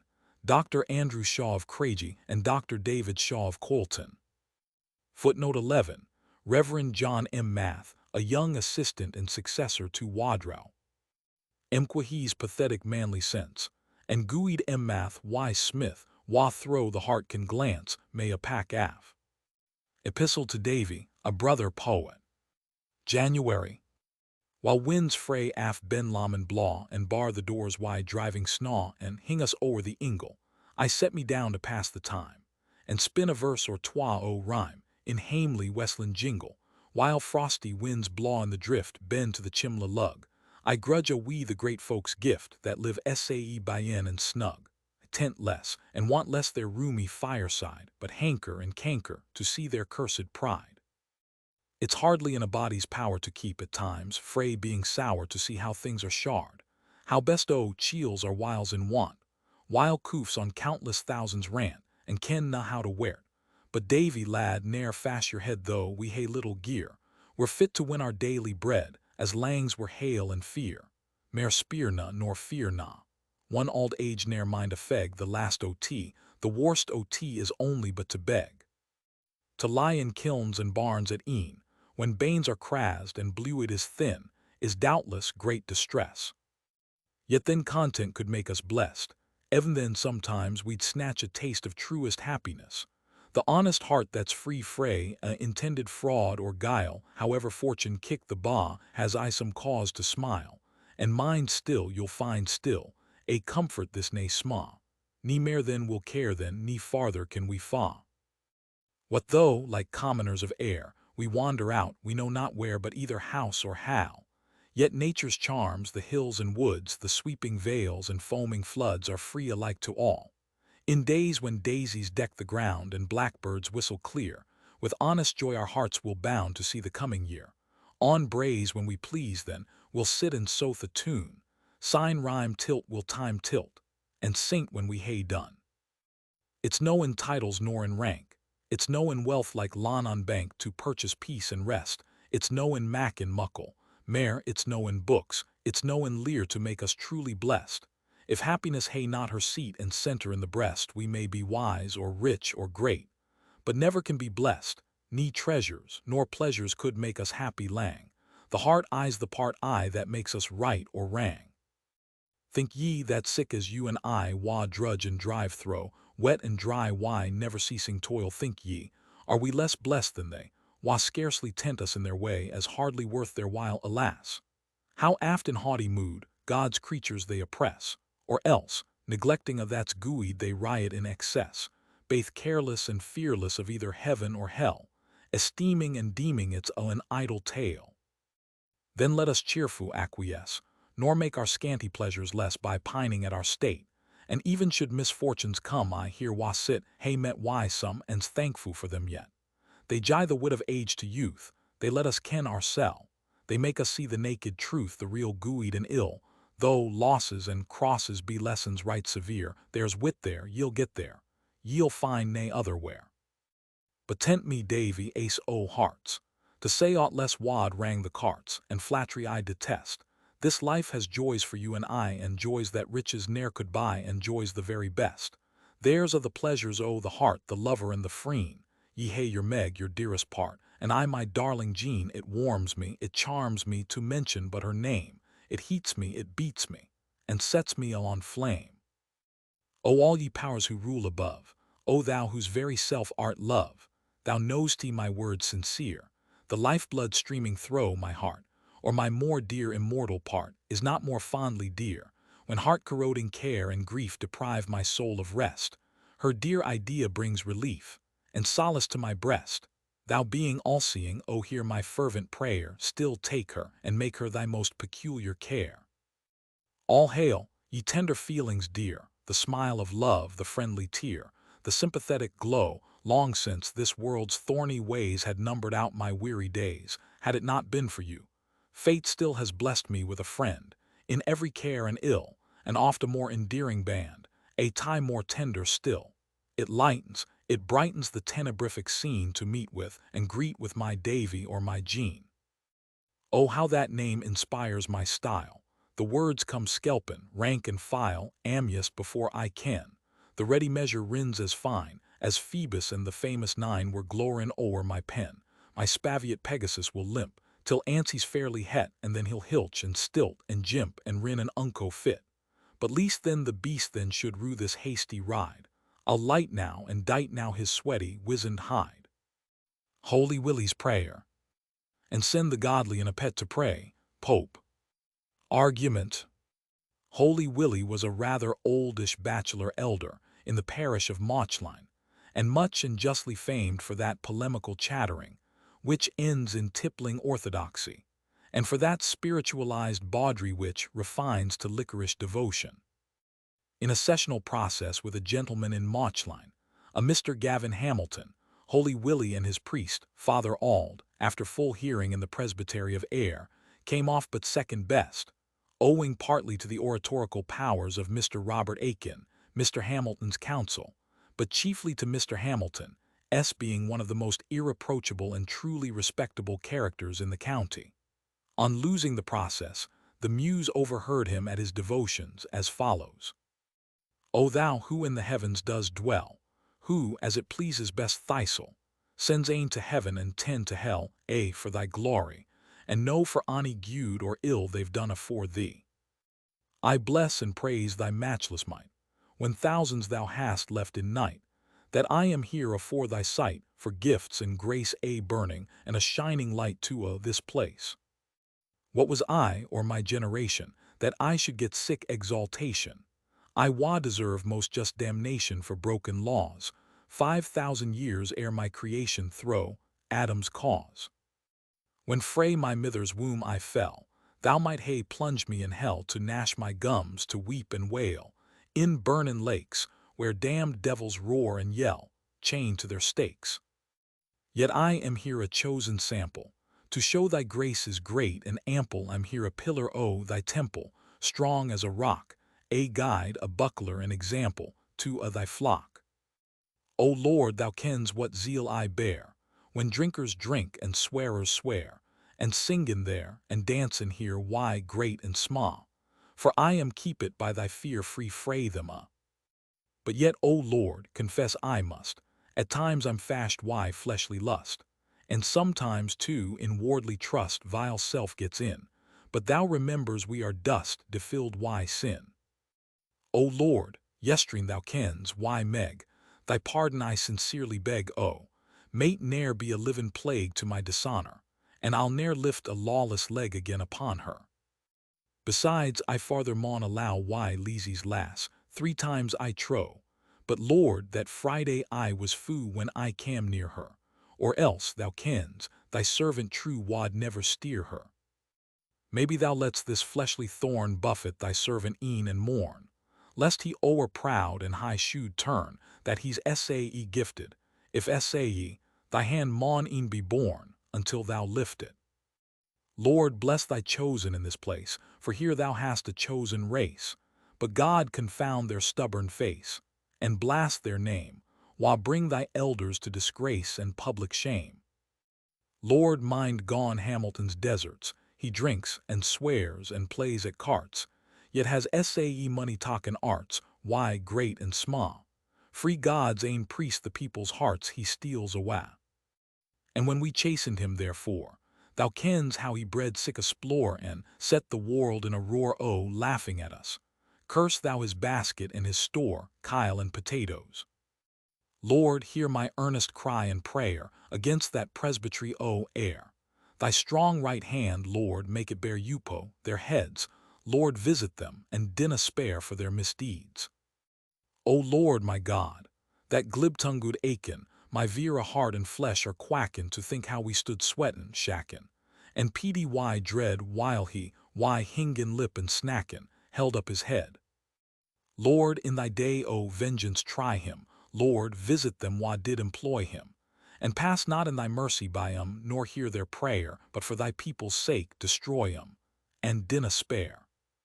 But Lord, remember me and mine why mercy's temporal and divine, that I for grace and gear may shine, excelled by name, and of the glory shall be thine, amen, amen. Epitaph on Holy Willie. Here Holy Willie's sair worn clay tacks up its last abode. His Saul has ta'en some other way, I fear, the left-hand road. Stop, there he is, as sure's a gun poor silly body see him. Nee wonder he's as black as the grun observe was standing why him. Your brunstane devilship, I see, has got him there before ye, but haud your 9-tail cat a wee till ance you've heard my story. Your pity I will not implore, for pity ye have nane, justice, alas, has gi'en him o'er, and mercy's day is gain. But hear me, sir, deal as ye are, look something to your credit. A coof like him wad stain your name, if it were kent ye did it. Death in Dr. Hornbook. A true story. Some books are lies frae end to end, and some great lies were never penned. Evan ministers they hae been kenned in holy rapture, a rousing wit at times to vend, and nailt why scripture. But this that I am gone to tell, which lately on a night befell, is just as true's the deal in hell or Dublin city, that ere he nearer comes oursel, a muckle pity. The clackin' yill had made me canty. I was na fou, but just had plenty, I stashered whiles, but yet too tent I to free the ditches, and hillocks, stands, and bushes, kenned I free gayests and witches. The rising moon began to glow o'er the distant Cumnock hills out o'er, to count her horns, why a my power, I set mysel, but whether she had 3 or 4 I could na tell. I was come round about the hill, and toddlin' down on Willie's mill, setting my staff why of my skill to keep me sicker, though leeward whiles against my will I took a bicker. I there why something did forgather, that pat me in an eerie swither and awfu scythe, out tower I shouther clear dangling hang, a 3-teed leicester on the ither lay, large and lang. Its stature seemed lang Scotch els twa, the queerest shape that e'er I saw for fina wame it at Ava, and then its shanks, they were as thin, as sharp and sma, as cheeks o' branks. Gooey Dean, quo I, friend, hae ye been mowin when ither folk are busy sowin? One eye seemed to make a kind o' stand, but neathing spak at length, says I, friend, war ye gone, will ye go back? It spak right how, my name is Death, but be na flayed. Quoth I, gooeyed faith ye're maybe come to stap my breath, but tent me, Billy, I read ye weel, tak care o' Scaith see, there's a gully. Gudeman, quo he, put up your whittle, I'm no designed to try its metal, but if I did, I wad be kittle to be misleared. I wad na mind it, no that spittle out o'er my beard. Weel, says I, a bargain bet come, jise your hand, and sae we're greet. We'll ease our shanks and tack a seat, come, jise your news, this while ye hae been money a gate, at money a house. 2. Footnote 2. An epidemical fever was then raging in that country. R.B. Aye, quo he, and shook his head. It's e'en a lang time indeed sin I began to nick the thread and choke the breath. Folk maun do something for their bread, and sae maun death. Sax 1,000 years are near hand fled sin. I was to the butching bred, and money a scheme in veins been laid to stap or scar me, till ane Hornbook's 3 tan up the trade, and faith, he'll war me. Ye ken Hornbook, I, the clackin' Dale mac his kingshood in spluchin. He's grown sae weel acquaint why butchin' for and ither chaps. The weens hawed out their fingers laughin', and pouk my hips. See, here's a scythe, and there's dart. They hae pirked money a gallant heart, but Dr. Hornbook, why his art and cursed skill, has made them baith no worth a ft, damned heat they'll kill. 'Twas but yestreen nae farther gain I threw a noble throw at ane. Why, less I'm sure I've hundreds slain, but deal ma care. It just played dirl on the bane, but did nae mair. Hornbook was by, why ready art, and had sae fortified the part. Footnote 3. This gentleman, Dr. Hornbook, is professionally a brother of the Sovereign Order of the Ferula, but by intuition and inspiration is at once an apothecary, surgeon, and physician. R.B. That when I looked to my dart, it was sae blunt, feint heat o' wad hae pirked the heart of a Kyle runt. I drew my scythe in sick a fury, I near hand cowpit why my hurry, but yet the bald apothecary withstood the shock. I might as weel hae tried a quarry o' hard win rock. Evan them he canna get attended, although their face he ne'er had kenned it, just in a Kyle blade and sent it. As soon's he smells tea baith their disease and what will mend it, at once he tells tea. And then a doctor saws and whittles of a dimensions, shapes, and metals, a kind o' boxes, mugs, and bottles. He's sure to hae their Latin names as fast he rattles as a B100. Calces o' fossils, earths, and trees, true salmarinum o' the seas. The farina of beans and peas, he hast in plenty aquafontes, what you please, he can content ye.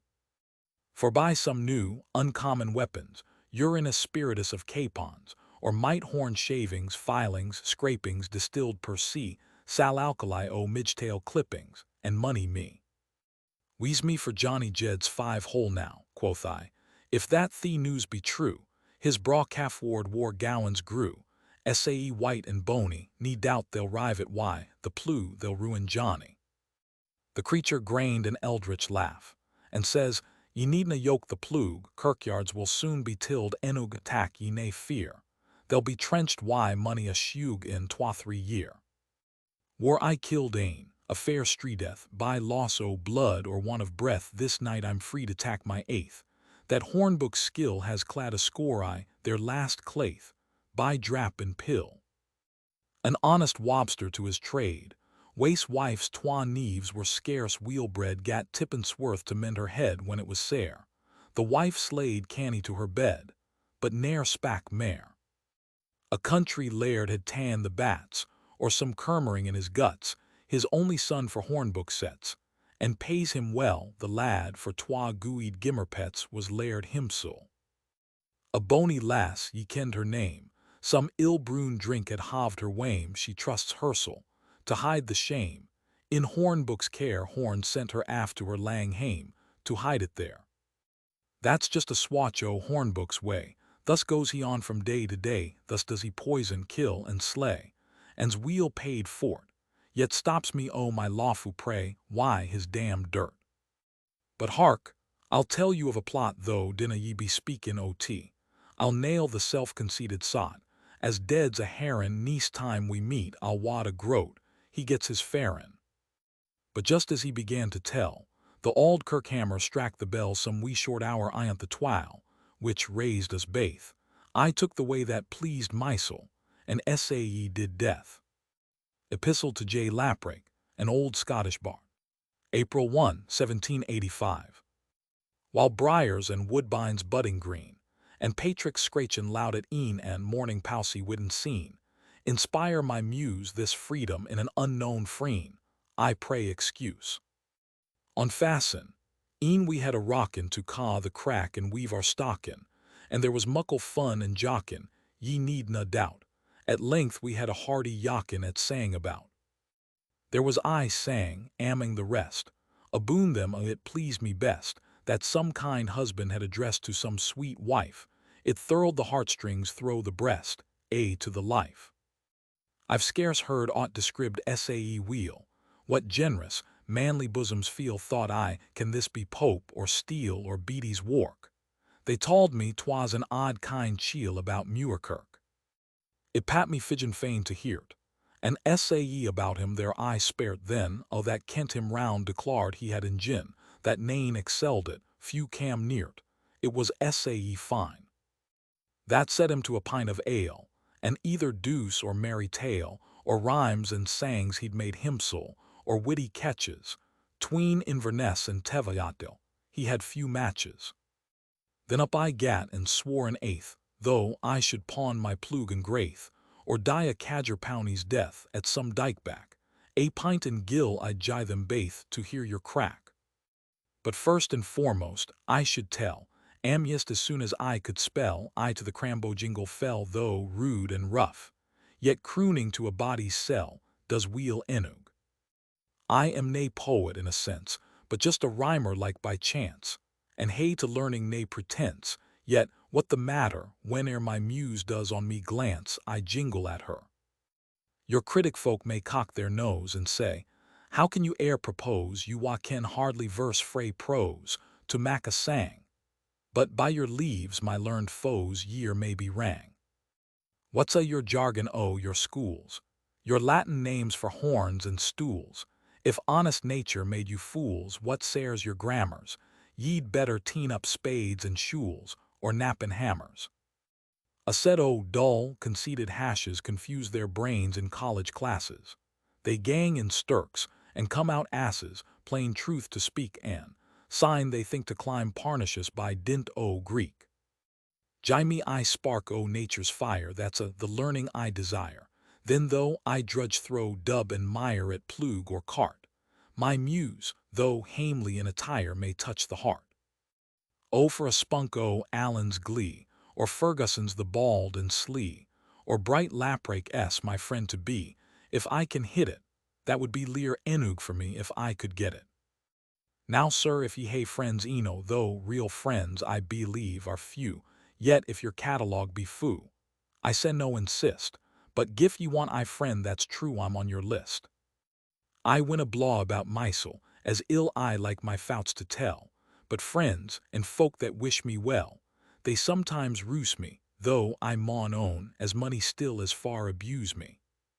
There's I wee fout they whiles lay to me, I like the lasses, gude forgy me, for money a plack they wheedle fray me at dance or fair, maybe some ither thing they jie me, they weel can spare.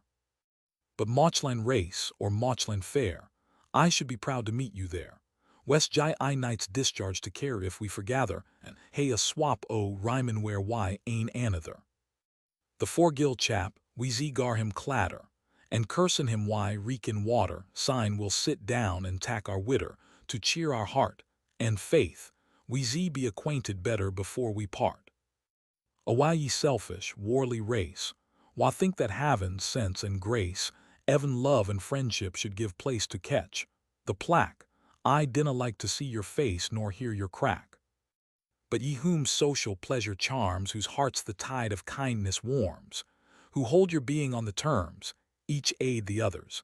Come to my bowl, come to my arms, my friends, my brothers. But to conclude my lang epistle, as my auld pen's worn to the gristle, twa lines frae you wad gar me fissel, who am most fervent, while I can either sing or whistle, your friend and servant. Second Epistle to J. Laprake. April 21, 1785. While Newcod Kai rode at the stake and pownies reek in plug or brake, this hour on Annan's edge I take, to own I'm debtor to honest-hearted Auld Laprake for his kind letter. For just get sair with weary legs rattling the corn out o'er the rigs, or dealing throw, amming the nags their 10 hours bite, my awkart muse sair pleads and begs I would na write. The tappetless, ramfeazled hizzy, she saft at best and something lazy, quo she. Ye ken we've been sae busy this month and mair, that troth, my head is grown right dizzy, and something sair. Her douf excuses pat me mad. Conscience, says I, ye thowless jade I'll write, and that a hearty blaud this vera night, so dinna ye affront your trade but rhyme it right. Shall bald Laprake, the king o' hearts, though mankind were a pack o' carts, roose you sae wheel for your deserts, in terms sae friendly, yet ye'll neglect to shaw your parts and thank him kindly. Sae I gat paper in a blink, and down gied stump I in the ink, quoth I, before I sleep a wink, I vow I'll close it, and if ye win a mack it clink, by Jove, I'll prose it. Sae I've begun to scrawl, but whether in rhyme or prose or baith thegither, or some hotchpotch that's rightly neither, let time mack proof, but I shall scribble down some blether just clean afloof. My worthy friend, ne'er grudge and carp though fortune use you hard and sharp, come, kittle up your moorland harp, why, gleesome touch, ne'er mind how fortune waft and warp, she's but a bitch. She's gee me money a jurt and fleg sin I could striddle o'er a rig, but by the Lord though I should beg why liart pow, I'll laugh and sing, and shake my leg as langs I dow. Now comes the Saxon 20th simmer, I've seen the bud upon the timmer, still persecuted by the limmer free year to year. But yet, despite the kittle kimmer, I, Rob, am here. Do ye envy the city gent, behint a kiss to lie and sklent, or pursue proud big Y cent, per cent, and muckle wame in some bit brug to represent A. Bailey's name? Or is't the paughty feudal thane, why, ruffled sark and glancing cane, wha thinks himsel nae sheepshank bane, but lordly stalks while caps and bonnets affer teen as by he walks? O thou wha gies us each gooeyed gift, gie me o wit and sense a lift, then turn me, if thou please, adrift thro' Scotland wide, why sits nor lairds I wadna shift, in o' their pride. Were this the charter of our state, on pain o' hell be rich and great, damnation then would be our fate, beyond remede, but thanks to heaven, that's no the gate we learn our creed. For thus the royal mandate ran, when first the human race began, the social, friendly, honest man, whate'er he be, tease he fulfills great nature's plan, and none but he. O mandate glorious and divine, the ragged followers o' the 9 poor thoughtless devils, yet may shine in glorious light, while sordid sons o' mammon's line are dark as night. Though here they scrape, and squeeze, and growl, their worthless nevafu of a soul may in some future carcase howl, the forest's fright, or in some day-detesting owl may shun the light. Then may Laprake and Burns arise to reach their native kindred skies, and sing their pleasures, hopes, and joys in some mild sphere, still closer knit in friendship's ties each passing year. Epistle to William Simpson. Schoolmaster Ochiltree, May 1785. I gat your letter, winsome Willie. Why, grateful heart, I thank you brawly, though I maun say't, I wad be silly, and unco vain should I believe my coaxin' Billy your flatterin' strain. But I'se believe ye kindly meant it. I sud be laith to think ye hinted ironic satire, sidelin' sklented on my poor Musie, though, in sick phrasin' terms ye have penned it, I scarce excuse ye. My senses wad be in a creel, should I but dare a hope to spiel why Allen or why Gilbertfield, the braze o' fame, or Ferguson, the writer cheel, a deathless name. O Ferguson, thy glorious parts ill-suited laws dry musty arts, my curse upon your one-stain hearts, ye Edinburgh gentry, the tie though, what ye waste at cart's wad stowed his pantry. Yet when a tale comes I my head, or lasses gie my heart a screed, as whiles they're like to be my dead, O sad disease, I kittle up my rustic reed, it gies me ease. Auld Coila now may fidge foo fain, she's gotten poets o' her ain, cheels while their chanters win a hain, but tune their lays till echoes resound again her wheel-sung praise. Nay poet thought her worth his while, to set her name in measured style. She lay like some unkenned vial beside New Holland, or wore wild meeting ocean's boil besouth Magellan. Ramsay and famous Ferguson jied forth and tay a lift aboon, Yarrow and Tweed, to mony a tune o'er Scotland rings while Irwin, Luger, Ayr, and Doon nebody sings. Th. Ilyssus, Tiber, Thames, and Seine glide sweet in mony a tuneful line. But Willie, set your fit to mine, and cock your crest. We'll gar our streams and burnies shine up why the best.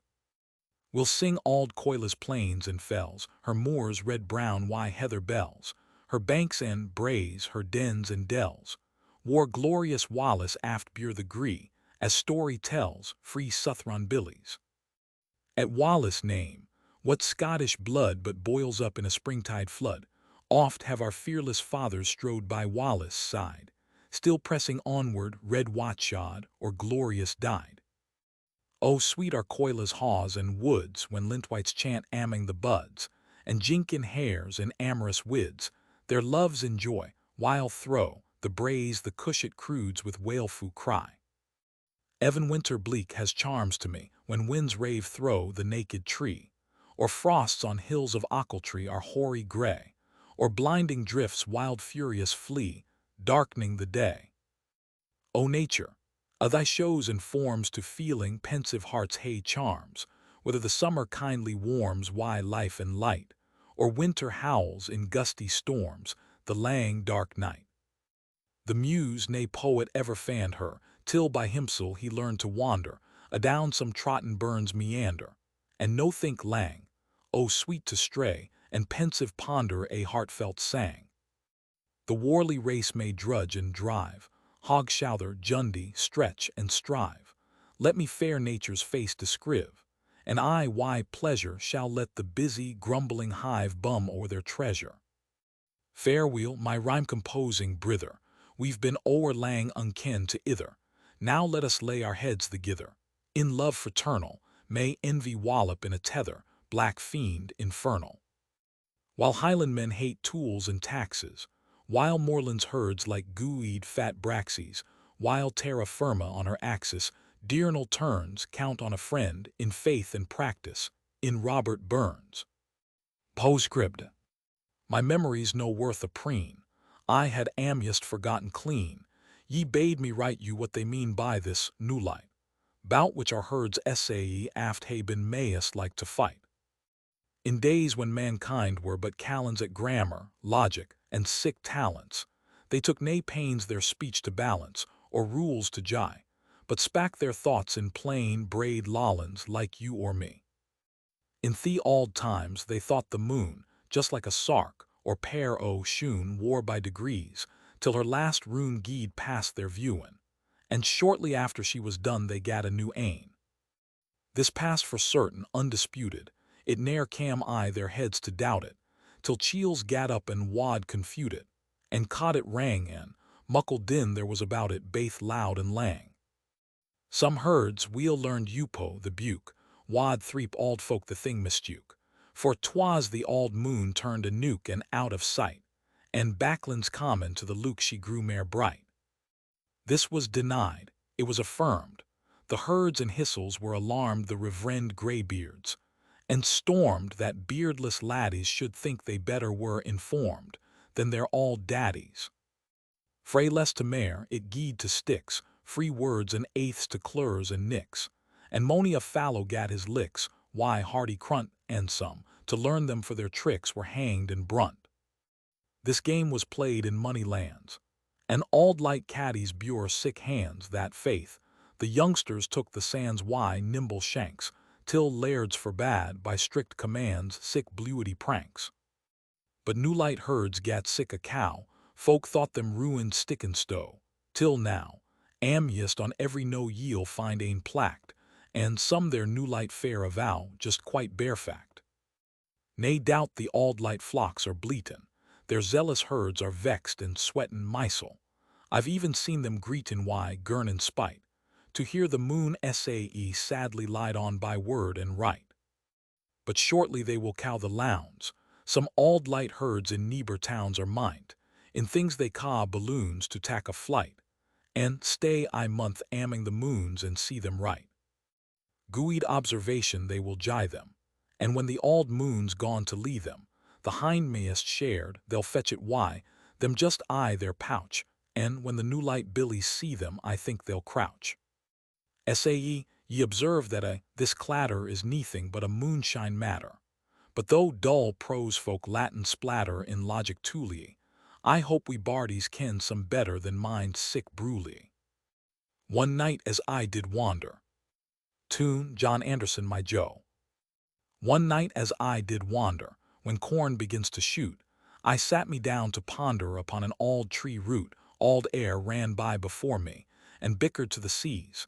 A cushion crooted o'er me, that echoed through the breeze 0, 0, 0, 0, 0, 0, 0. Though cruel fate should bid us part. Tune, the Northern Lass. Though cruel fate should bid us part far as the pole and line, her dear idea round my heart should tenderly entwine. Though mountains rise and deserts howl, and oceans roar between, yet, dearer than my deathless soul, I still would love my Jean, 0, 0, 0, 0, 0, 0, 0. Song Rantin, Robin 1. Tune, Dainty Davy. There was a lad was born in Kyle, but what na day what na style. I doubt it's hardly worth the while to be nice Robin. Chore, Robin was a Rovin boy rantin', Rovin, rantin', Rovin. Robin was a Rovin boy rantin', Rovin, Robin. Our monarch's hindmost year but ane was 25 days begun too. 'Twas then a blast o' Janwar when blew Hansel in on Robin. Robin was and see. Footnote 2. January 25, 1759, the date of my bardship's vital existence. R.B. The gossip keeked in his loof quo sco. Wa lives will see the proof this wally boy will be nae coof. I think we'll ca' him Robin. Robin was and see. He'll hae misfortunes great and sma', but I a heart aboon them he'll be a credit till us we'll be proud o' Robin. Robin was and see.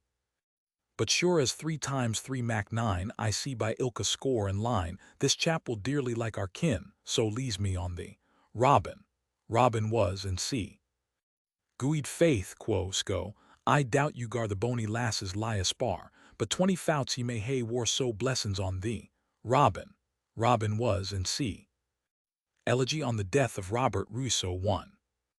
Now Robin lies in his last lair, he'll gabble rhyme, nor sing nae mair, called poverty, why hungry stare. Nee mair shall fear him, nor anxious fear, nor cankert care, ere mair come near him. To tell the truth, they seldom fashed him, except the moment that they crushed him, for soon as chance or fate had hushed him though, ere sae short. Then why a rhyme or sang he lashed him, and thought it sport. Footnote 1.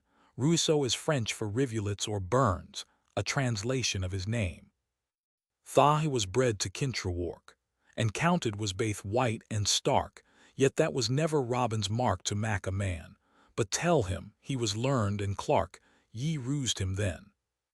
Epistle to John Goldie, in Kilmarnock.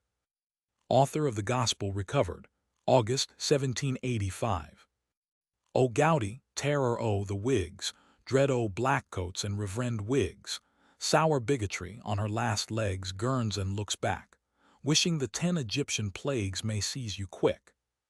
Poor Gapin, glorin' superstition, wheeze me, she's in a sad condition, fie.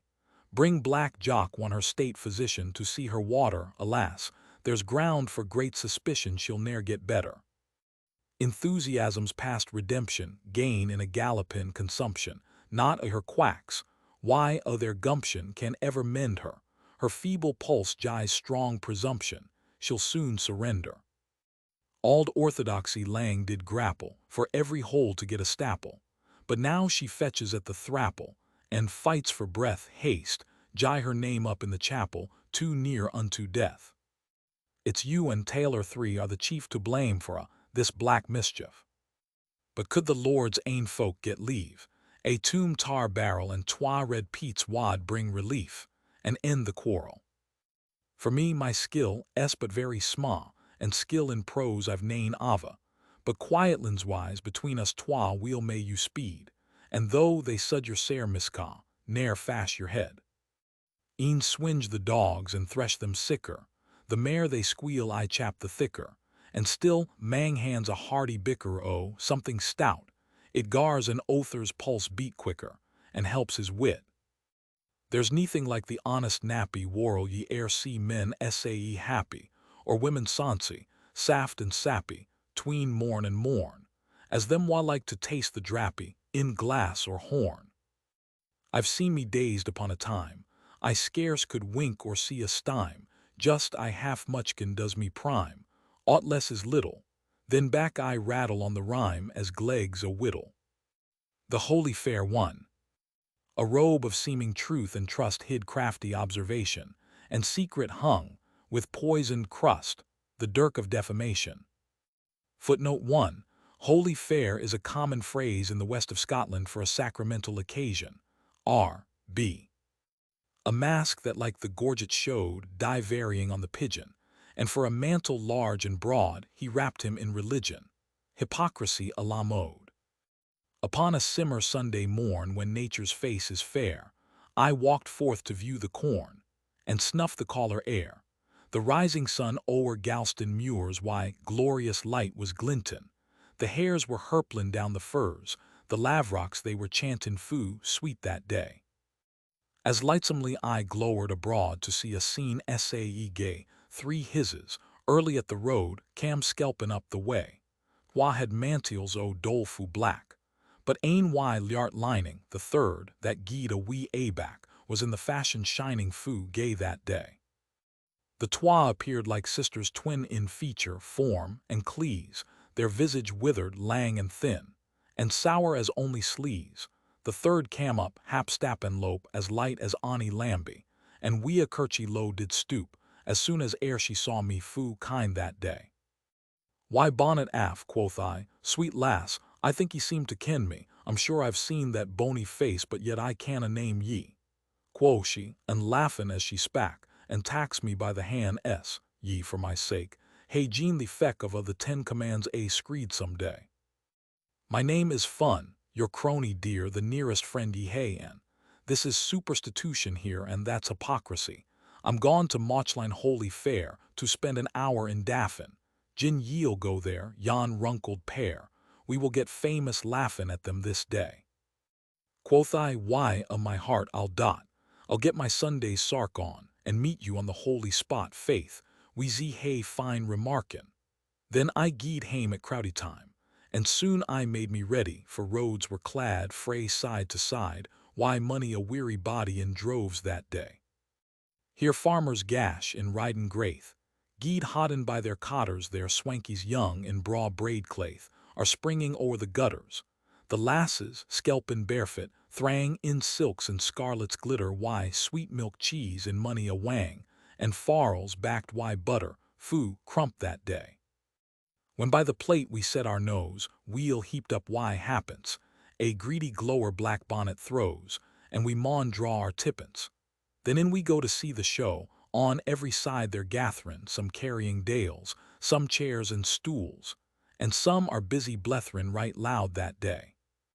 Here stands a shed to fend the shores and screen our country gentry their racer jess. 2 and 3 whores are blinking at the entry. Here sits a raw titlin jads, why heaving breast and bare neck, and there a batch wobster lads blackguarding frae Kilmarnock for fun this day. Here some are thinking on their sins, and some youpo their clees. Ane curses feet that filled his shins, and other sighs and praise.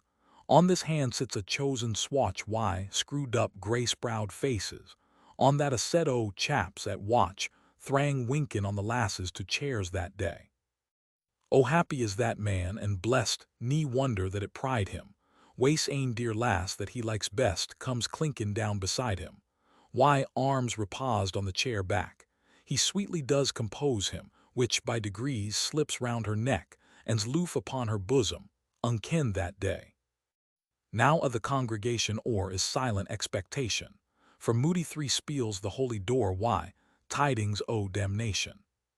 Footnote 2, Racer Jess D. 1813, was a half-witted daughter of Posse Nancy. She was a great pedestrian. Should horny as in ancient days, mang sons God present him. The veer a sight Moody's face, tus ane het hame had sent him why fright that day. Hear how he clears the point faith, why rattlin' and why thumpin', now meekly calm, now wild in wrath. He's stampin', and he's jumpin', his lengthened chin, his turned-up snout, his eldritch squeal and gestures, how they fire the heart devout, like cantharidian plaisters on sick a day. But hark!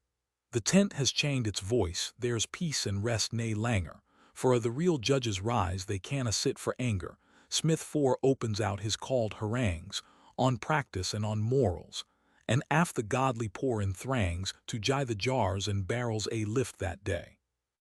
What signifies his barren shine of moral powers and reason, his English style, and gesture fine are a clean-out season, like Socrates or Antonine, or some auld pagan heathen. The moral man he does define, but ne'er a word faith, and that's right that day. In gooid time comes an antidote against sick poison nostrum, for Peebles, 5 frae the waterfit ascends the holy rostrum. See up he's got the word God, and Meekin Mim has viewed it while common sense has teen the road, and and up the Cowgate 6 fast that day. We Miller 7 niece the guard relieves, and orthodoxy rables, though in his heart he weel believes, and thinks it auld wives' fables. But faith, the Berkey wants a manse, so cannily he hums them, although his carnal wit and sense like halflin's wise o'ercomes him at times that day. Now Bud and Ben, the change house fills, why Yilcop commentators, here's crying out for bakes and gills, and there the pint-stope clatters while thick and thrang, and loud and lang, why logic and why scripture they raise a din, that in the end is like to breed a rupture wrath that day. Lees me on drink. It jies us mair than either school or college, it kindles wit, it walkens leer, it pangs us fu knowledge, bet whiskey-gill or penny weep, or ony stronger potion it never fails, or drink in deep to kittle up our notion, by night or day. The lads and lasses, blithely bent to mind baith soul and body, sit round the table, wheel content, and steer about the toddy. Footnote 6, a street so called which faces the tent in Mauchline, R.B. On this ane's dress, and that ane's look their mackin observations, while some are cozy the nuke, and forming assignations to meet some day. But now the Lord's ane trumpet touts, till of the hills are rarin', and echoes back return the shouts, Black Russell is na sparin'. His piercin' words like Highland swords divide the joints and marrow, his talk hell, war devils dwell, our Vera Sauls does harrow, why fright that day. A vast, unbottomed, boundless pit, filled fu low in brunstain, waste raging flame and scorching heat, wad melt the hardest one stain. The half-asleep start up why fear, and think they hear it roarin', when presently it does appear. 'Twas but some neighbor snorin' asleep that day. 'Twad be lang a tale to tell, how money stories passed, and how they crowded to the yill, when they were dismissed, how drink geed round in cogs and cops amming the firms and benches, and cheese and bread frae women's laps, was dealt about in lunches and dawds that day. In comes a gawsy gash guidwife, and sits down by the fire, syne draws her kebbuck and her knife. The lasses they are shyer, the auld guidman about the grace-free side to side they bother, till some ane by his bonnet lays, and gyes them like a tether, foo lang that day. We sucks, for him that gets nae lass, or lasses that hae neathing, sma, need has he to say a grace, or melvy his braw claything. O wives, be mindfu ance yorsel, how bony lads ye wanted, and dinna for a kebbuck heel let lasses be affronted on sick a day. Now Clinkumbell, why Ratlin toe, begins to jow and croon, some swagger hame the best they dow, some wait the afternoon. At slaps the billies halt a blink, till lasses strip their shoon, why faith and hope, and love and drink, they're a infamous tune for crack that day. How many hearts this day converts o sinners and o lasses, their hearts o stange in night are gain as saft as ony flesh is, there some are foo o love divine, there some are foo o brandy, and money jobs that day begin, may end in home agandy some ither day. Third Epistle to J. Laprake.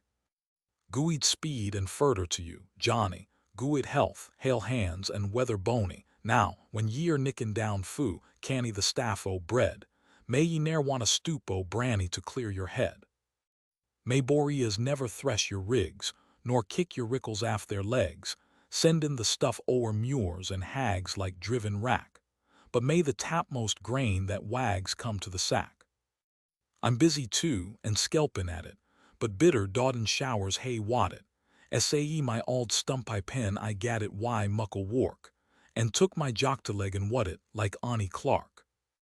It's now 2 month that I'm your debtor for your braw, nameless, dateless letter, abusin' me for harsh ill nature on holy men, while deal a hair yorsel year better, but mair profane.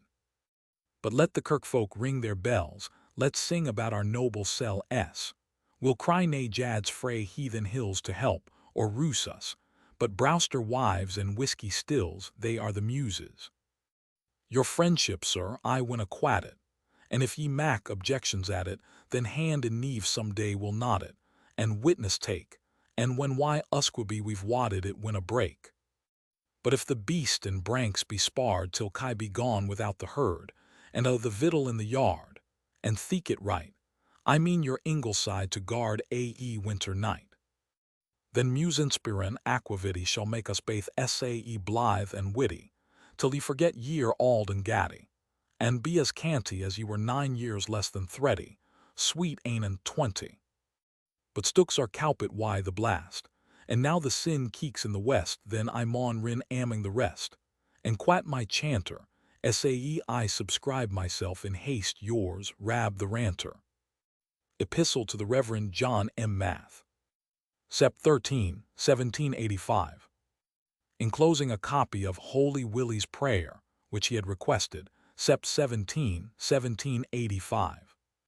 While at the stook the shearers cower to shun the bitter blodden shower, or in gull ravage rinnin scour to pass the time, to you I dedicate the hour in idle rhyme. My musie, turd why money a sonnet on gown, and ban, and douse black bonnet, is grown right eerie now she's done it, lest they should blame her, and rouse their holy thunder on it and anathema her. I own 'twas rash, and rather hardy that I, a simple country bardie, should meddle why a pack sae sturdy wha, if they ken me can easy why a single wordy, lows hell upon me. But I gie mad at their grimaces, their cyan, canton, grace-browed faces, their 3-mile prayers and half-mile graces, their racks in conscience waste greed, revenge, and pride disgraces war nor their nonsense. There's gone, miscod war than a beast, wha has mair honor in his breast than money scores, as gooeats the priest wha sae abuzzed him, and may a bard know crack his jest what way they've used him. See him, the poor man's friend in need, the gentleman in word and deed, and shall his fame and honor bleed by worthless skellums, and not a muse erect her head to cow the blellums.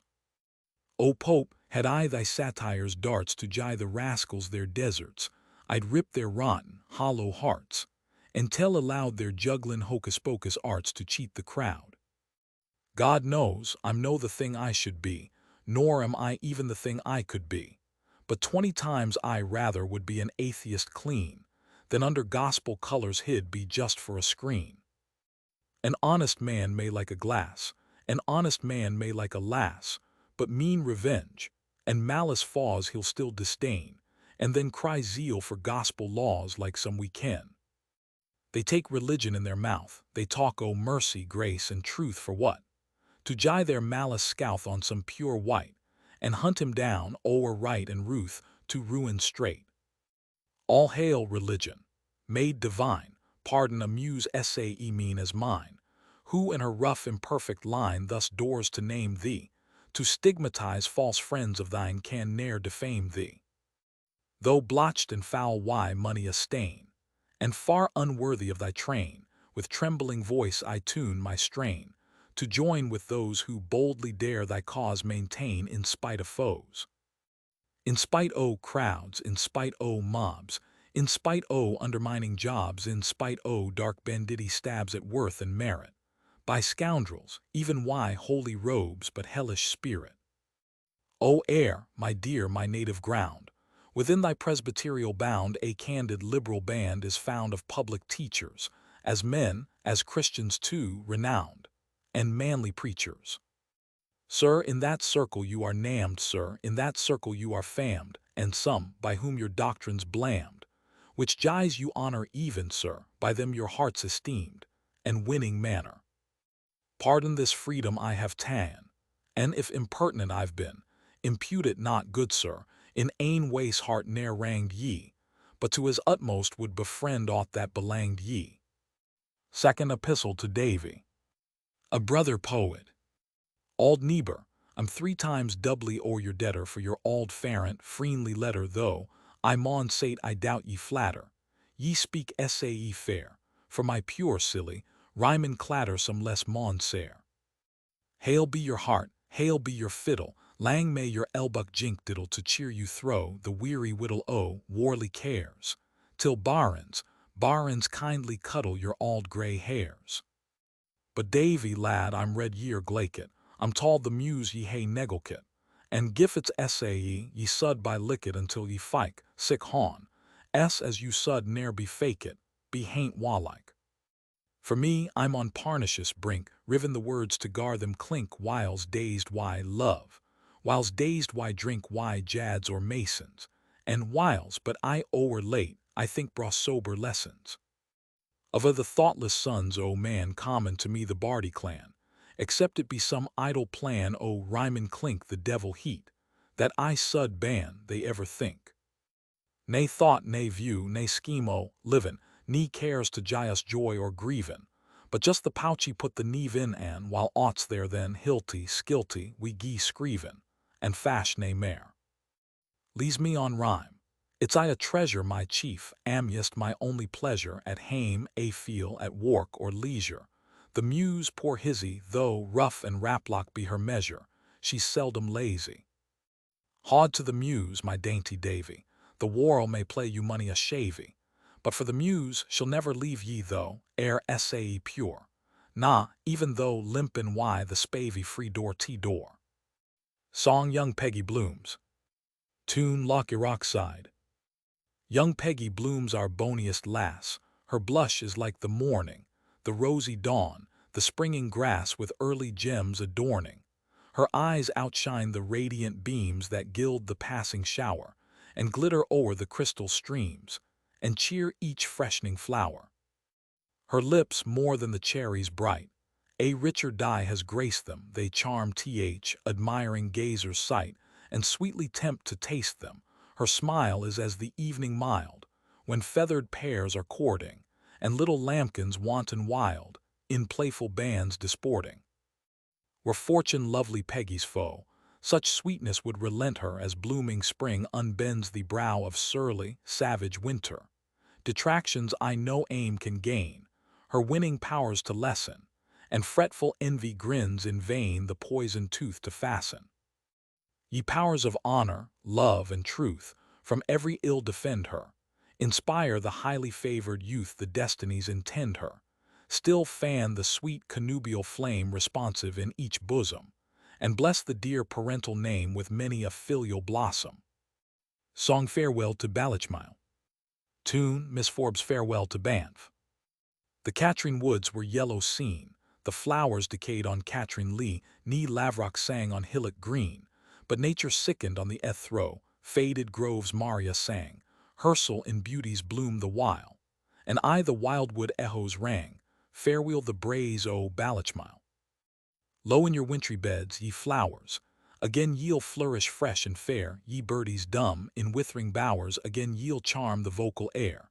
But here, alas, for me nae mair shall birdie charm or floweret smile, farewell the bony banks of air, farewell, farewell, sweet Ballochmyle.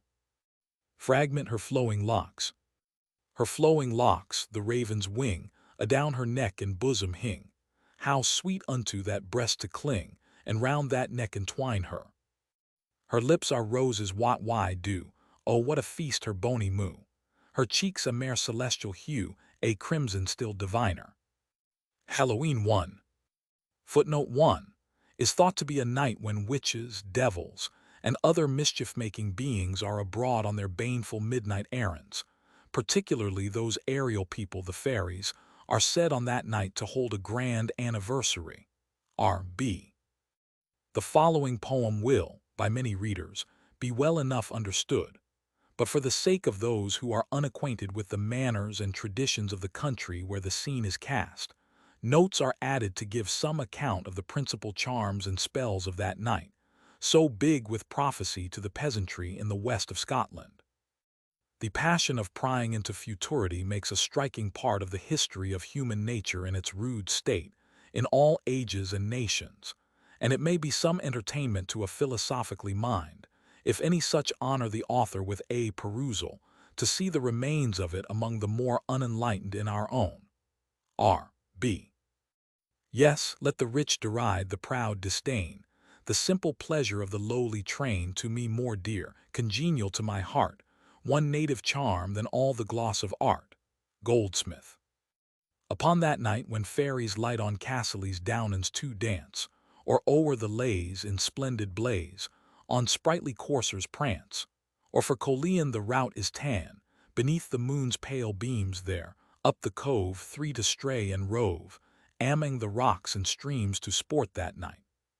Footnote 2. Certain little romantic rocky green hills in the neighborhood of the ancient seat of the Earls of Castle's. R.B. Footnote 3. A noted cavern near Colleen House called the Cove of Colleen, which, as well as Castle's Downans, is famed in country story for being a favorite haunt of fairies. R.B. Among the bony winding banks, where Doon rins, Wimplin clear where Bruce 4 ants rolled the martial ranks, and shook his carrack spear, some merry friendly countryfolks together did convene to burn their knits, and poo their stocks, and haud their Halloween foo Blythe that night. Footnote 4. The famous family of that name, the ancestors of Robert, the great deliverer of his country, were Earls of Carrick. R.B. The lasses' feet and cleanly neat mair braw than when they're fine, their faces blithe, foo, sweetly kithe, hearts leal and warm and kin. The lads sae trig, why wooer babs weel nodded on their gart, some unco blate, and some why gabs gar lasses, hearts gang startin' whiles fast at night. Then first and foremost, throw the kyle, their stocks 5 mon a besought ants. Footnote 5. The first ceremony of Halloween is pulling each a stock, or plan of kyle. They must go out hand in hand, with eyes shut, and pull the first they meet with. Its being big or little, straight or crooked, is prophetic of the size and shape of the grand object of all their spells, the husband or wife. If any yerd or earth stick to the root, that is totcher or fortune, and the taste of the cusstock, that is, the heart of the stem, is indicative of the natural temper and disposition. Lastly, the stems, or, to give them their ordinary appellation, the runts, are placed somewhere above the head of the door, and the Christian names of the people whom chance brings into the house are, according to the priority of placing the runts, the names in question. R. B. They steek therein and grape and wail for muckle ains, and straught ains. Poor Haverel will fell aft the drift, and wandered thro' the bowkyle, and pout for want o' better shift. A runt was like a sow-tail sae boat that night. Then straught or crooked, yerd or nane, they roar and cry a throuther. The vera wee things toddlin' rin why stalks out o'er their shouther, and gift the custocks sweet or sour. Why jocktalegs they taste them. Sign cozily aboon the door why canny care, they've placked them to lie that night. The lasses staw fray mang them to poo their stalks o' corn six, but Rab slips out and jinks about behint the muckle thorn. He grip it Nelly hard and fast. Loud skirled o' the lasses, but her tap pickle mayest was lost. Wan Keatlin in the Faw's house 7y him that night. Footnote 6. They go to the barnyard and pull each at 3 different times a stalk of oats. If the third stalk wants the top pickle, that is, the grain at the top of the stalk, the party in question will come to the marriage bed anything but a maid. R. B. Footnote 7. When the corn is in a doubtful state, by being too green or wet, the stack builder, by means of old timber, etc., makes a large apartment in his stack, with an opening in the side which is fairest exposed to the wind. This he calls a Faw's house. R. B. The auld guidwife's wheel hoarded knits 8 are round and round dividend, and money lads and lasses' fates are there that night decided. Some kindle couthie side by side, and burn the gither trimly. Some start a wow-why saucy pride, and jump out o'er the chimley foo high that night. Footnote 8. Burning the nuts is a favorite charm. They name the lad and lass to each particular nut as they lay them in the fire, and according as they burn quietly together or start from beside one another, the course and issue of the courtship will be. R. B. Jean slips in twa why tentia, wha twas she wadna tell, but this is Jock, and this is me, she says into hersel. He bleezed o'er her, and she o'er him, as they wad never mair part till fuff. He started up the lum, and Jean had e'en a sair heart to seat that night. Poor Willie, why his bowkyle runt was brunt, why Primsy Mally and Mary, nae doubt, took the drunt to be compared to Willie, Mall's knit lap out, why prideful fling, and her ain fit it brunted, while Willie lap and swore by jing, 'twas just the way he wanted to be that night. Nell had the Faw's house in her min. She pits Hersel and Robin in loving bleeze they sweetly join, till whiten ass their sobbin'. Nell's heart was dancin' at the view. She whispered Rob to Luke Fort. Rob Stownlands pried her Bonie Moor-Hen, cozy in the Nuke Fort, unseen that night. But Marin sat behint their backs, her thoughts on Andrew Bell. She lees them gashin' at their cracks, and slips out by Hersel. She throw the yard the nearest tacks, and for the kiln she goes then, and Darklands grap it for the balks, and in the Blueclue 9 throws then, right feart that night. Footnote 9. Whoever would with success try this spell must strictly observe these directions. Steal out all alone to the kiln, and darkling, throw into the pot a clue of blue yarn, wind it in a new clue off the old one, and toward the latter end something will hold the thread, demand wha hodds, i.e. who holds. An answer will be returned from the kiln pot by naming the Christian and surname of your future spouse. R. B. And aye she went, and aye she swat, I wot she made nae jawkin, till something held within the pat, good Lord. But she was quawkin', but whether 'twas the deal himsel, or whether 'twas a bawkin, or whether it was Andrew Bell, she did na wait on talkin' to speer that night. Wee Jenny to her Grawny says, will ye go wy me, Grawny? I'll eat the apple at the glass 10 I gat frae Uncle Johnny. She fuffed her pipe why sick a lunt. In wrath she was sae vaprin she noticked null and Isel brunt her braw new, worset apron out throw that night. Footnote 10.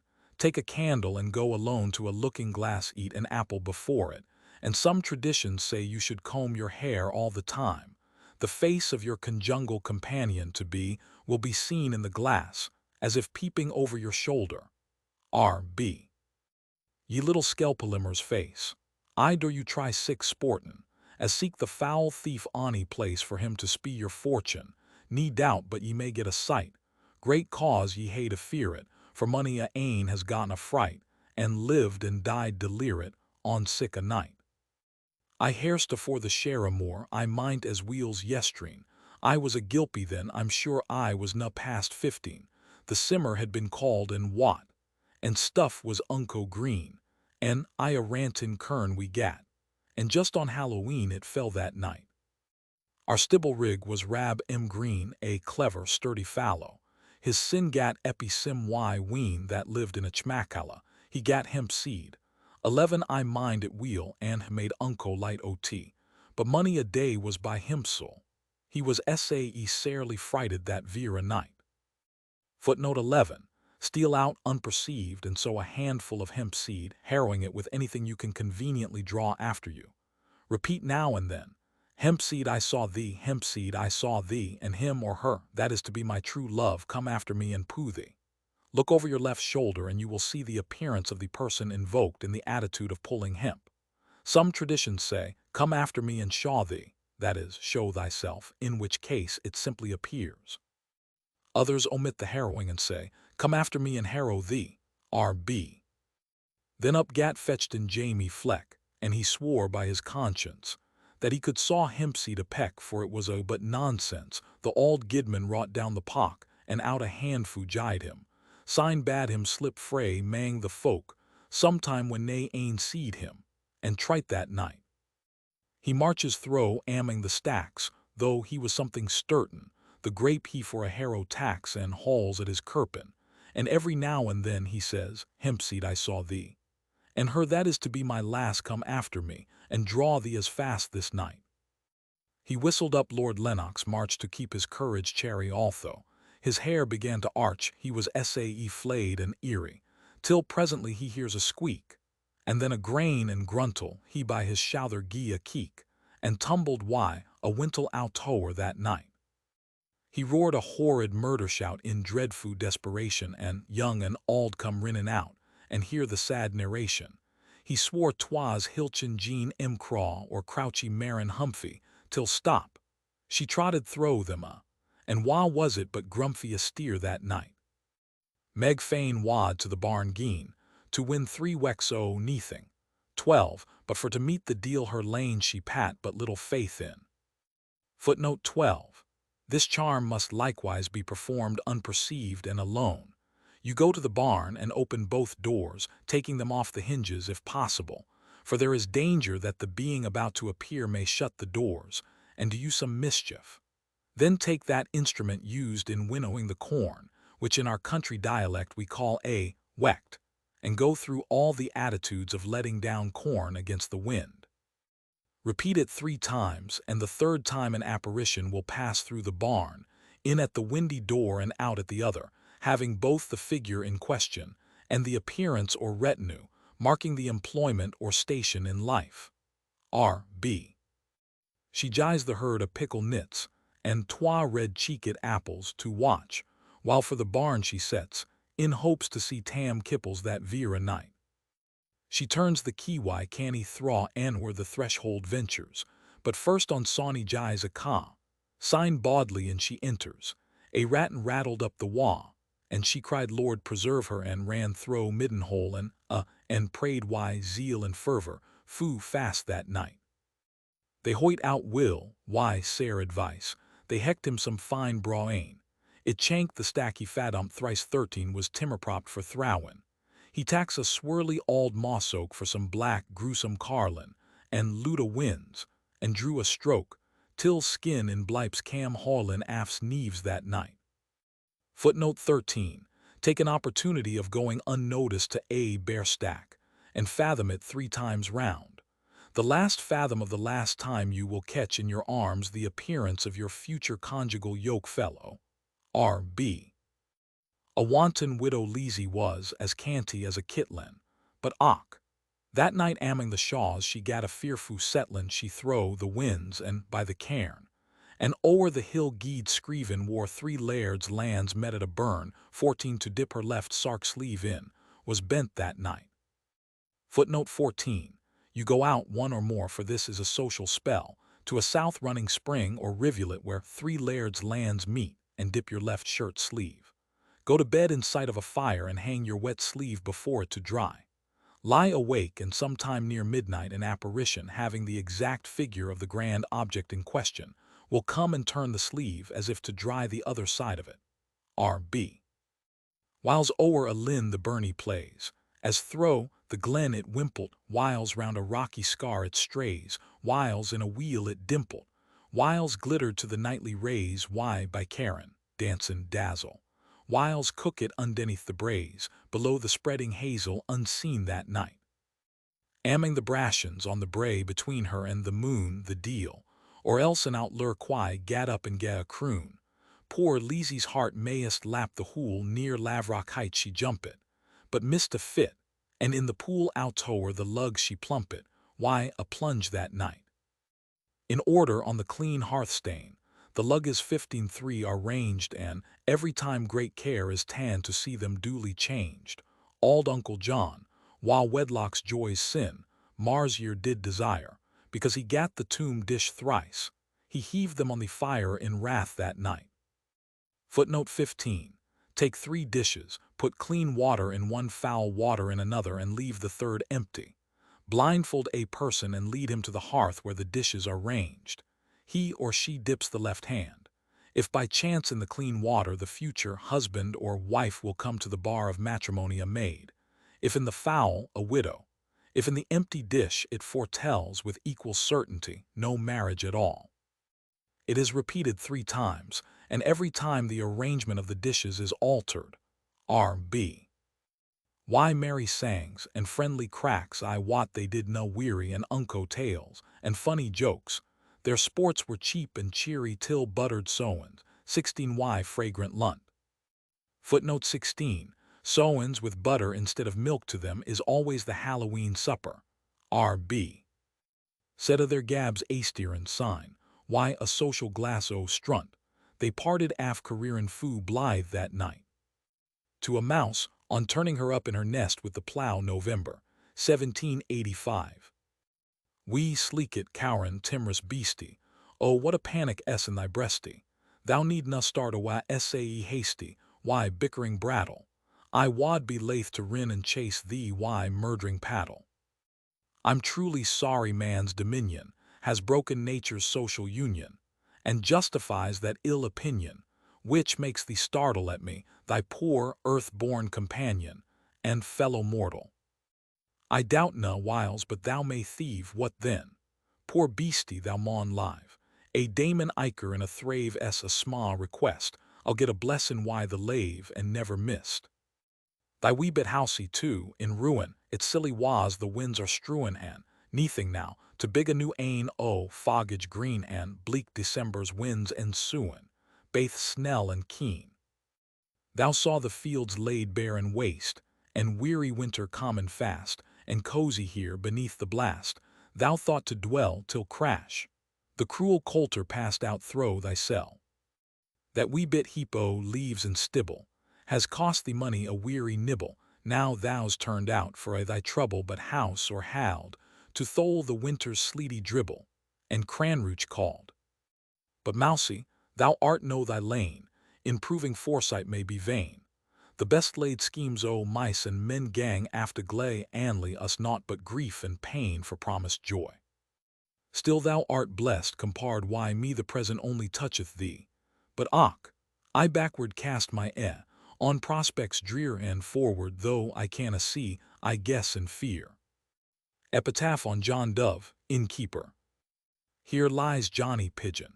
What was his religion we're desires to ken, to some other world, maun follow the carl, for here Johnny Pigeon had nane.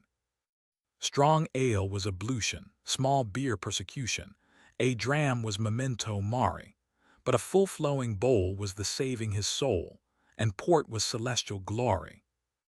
Epitaph for James Smith.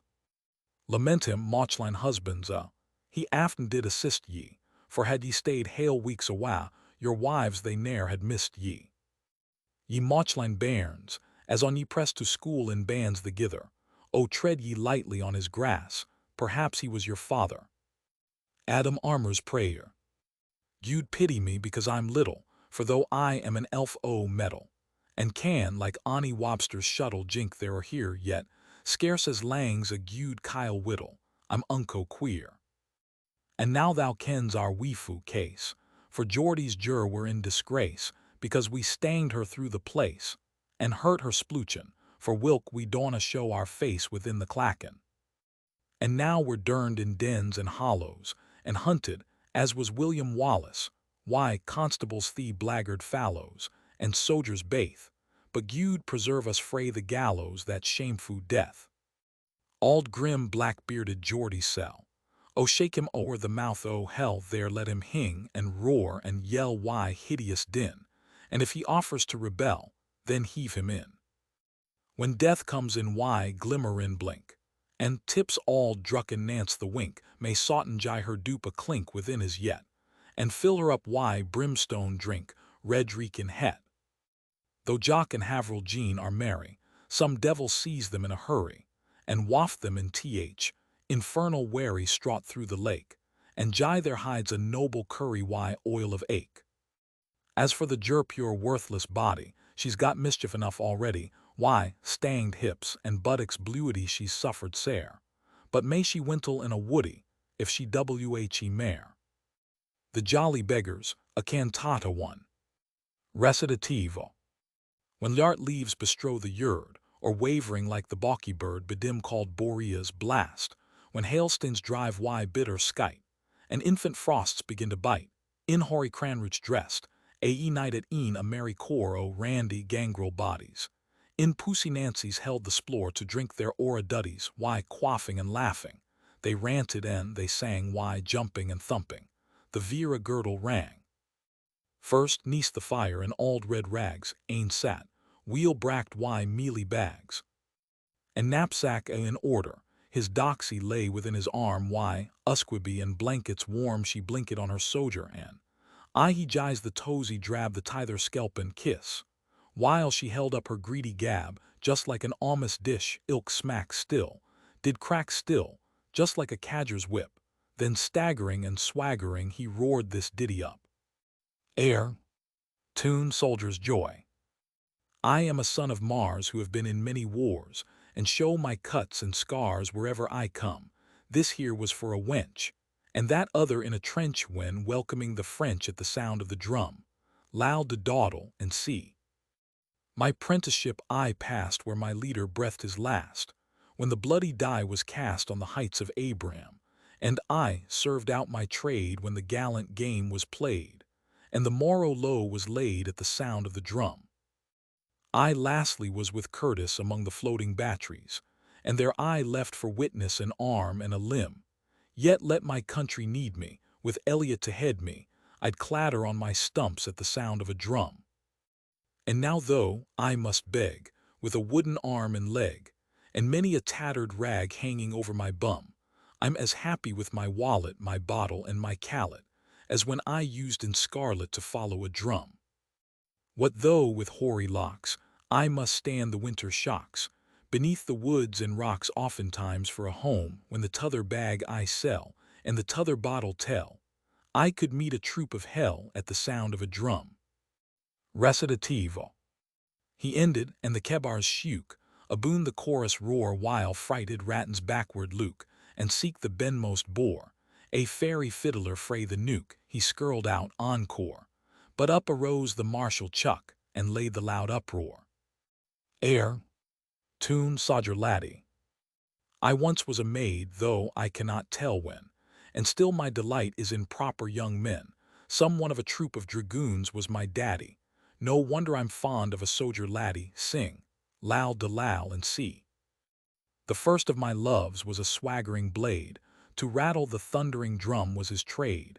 His leg was so tight, and his cheek was so ruddy, transported I was with my soger laddie. But the godly old chaplain left him in the lurch. The sword I forsook for the sake of the church. He ventured the soul, and I risked the body.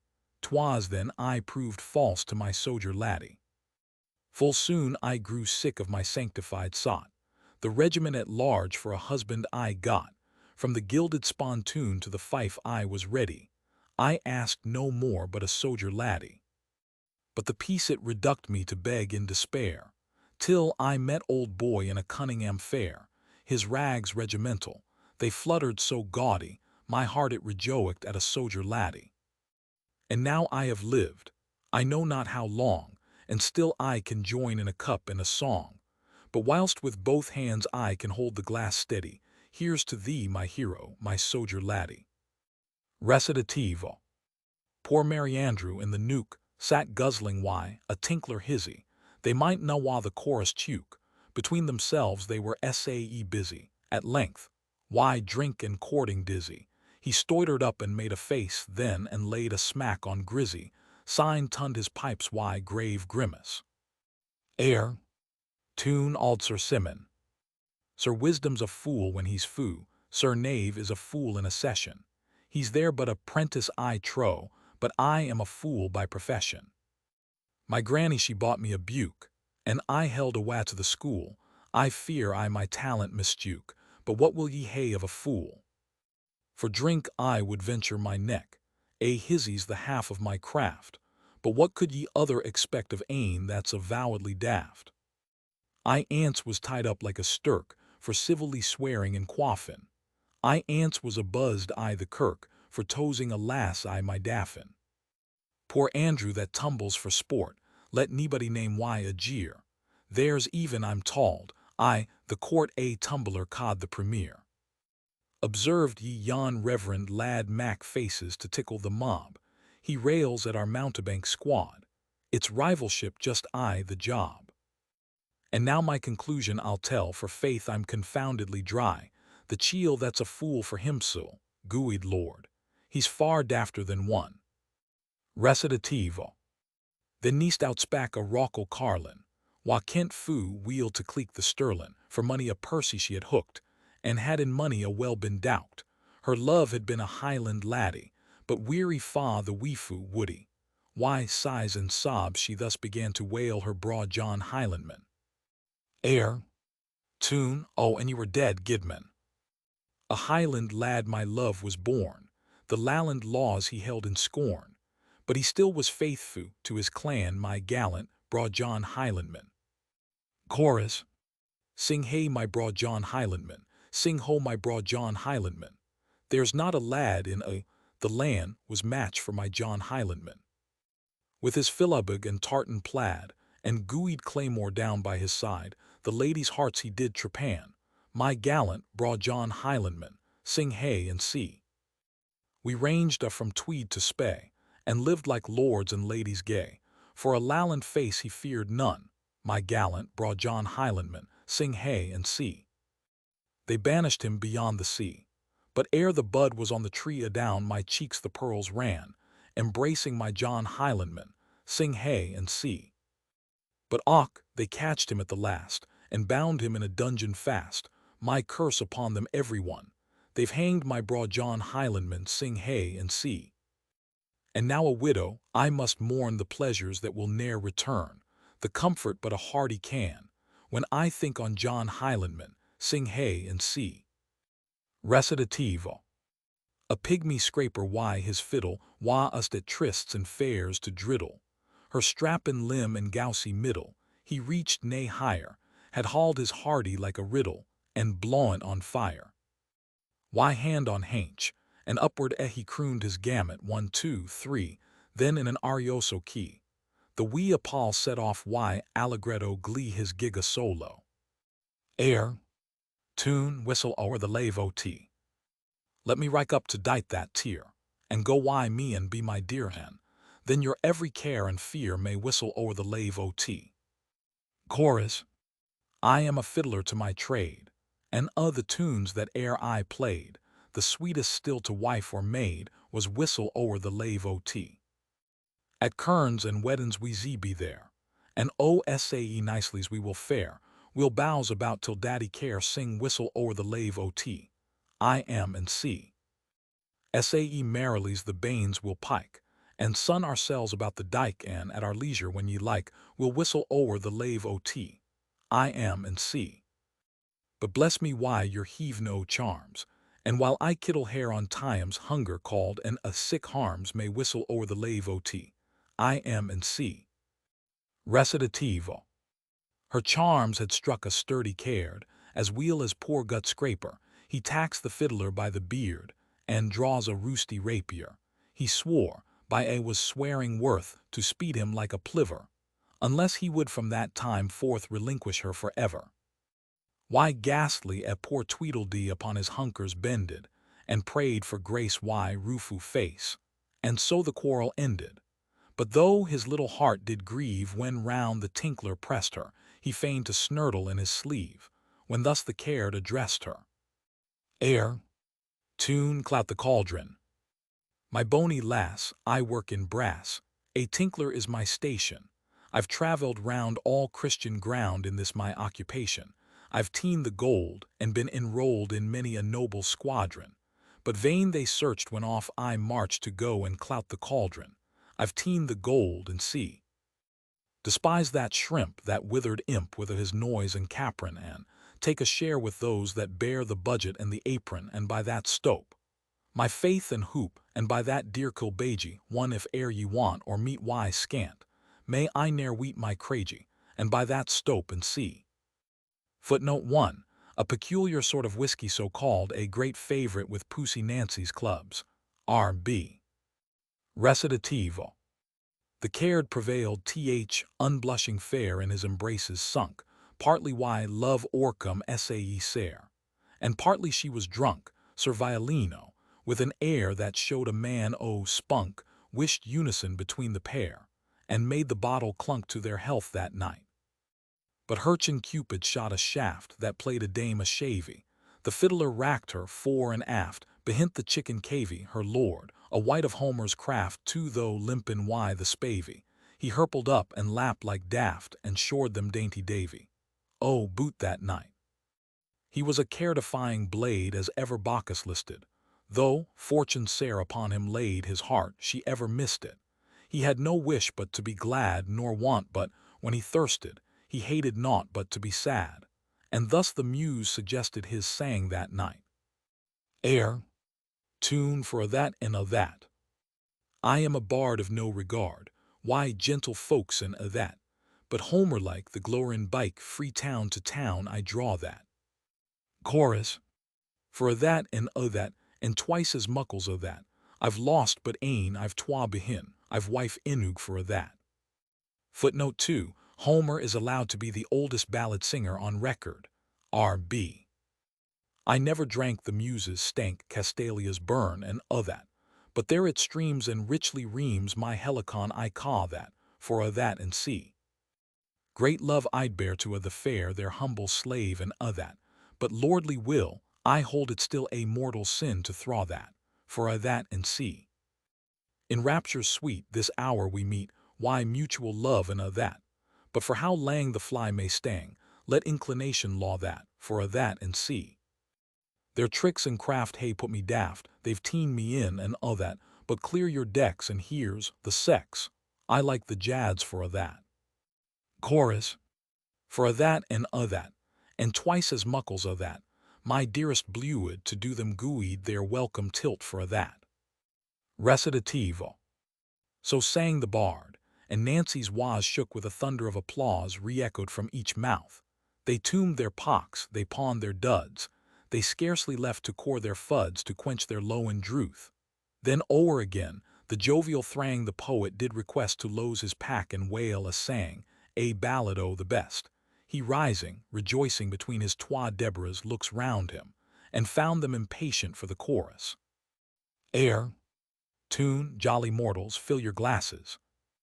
See the smoking bowl before us, mark our jovial ragged ring, round and round take up the chorus, and in raptures let us sing.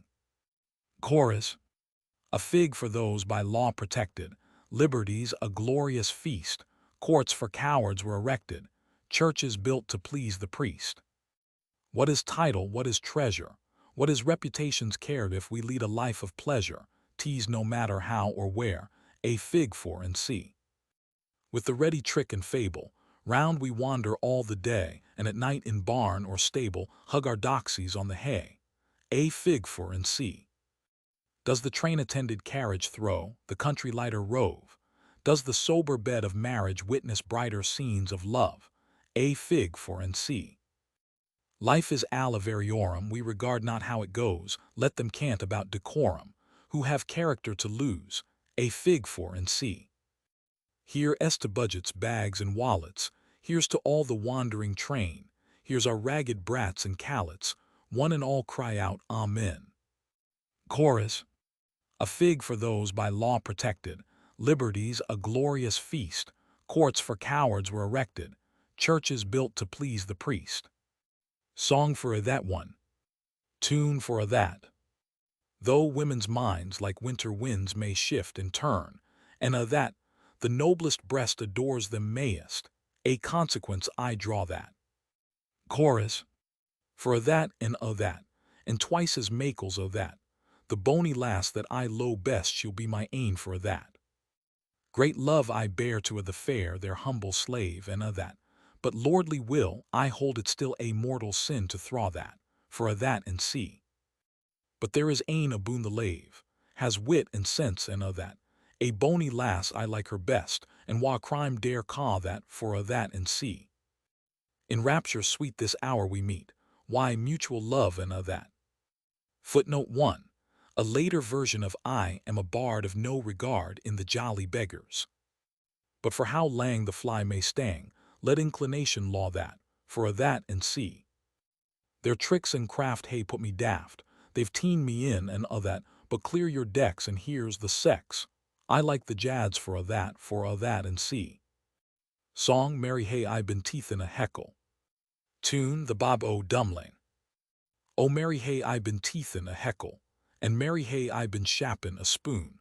O Mary Hey I been cloutin' a kettle, and kissin' my Katy when it was done. O the lang day I caw at my hammer, and the lang day I whistle and sing. O the lang night I cuddle my kimmer, and the lang night as happy's a king. Bitter and idle I lick at my winnins. O marrying Bess, to gie her a slave. Blessed be the hour she cooled in her linens, and blithe be the bird that sings on her grave. Come to my arms, my Katy, my Katy. O come to my arms and kiss me again.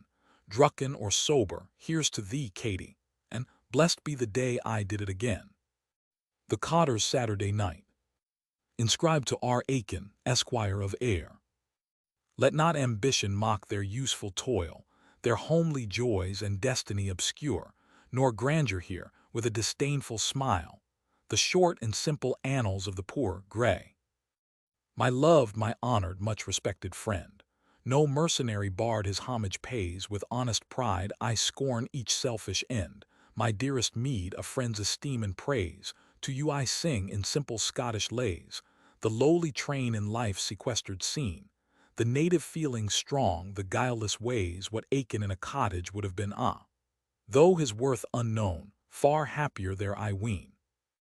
November chill blaws loud, why angry sug, the shortening winter day is near a close, the miry beasts retreating frae the plug, the blackening trains craws to their repose, the toil-worn cotter frae his labor goes. This night his weekly moil is at an end, collects his spades, his mattocks, and his hoes, hoping the morn in ease and rest to spend, and weary o'er the moor, his course does hameward bend.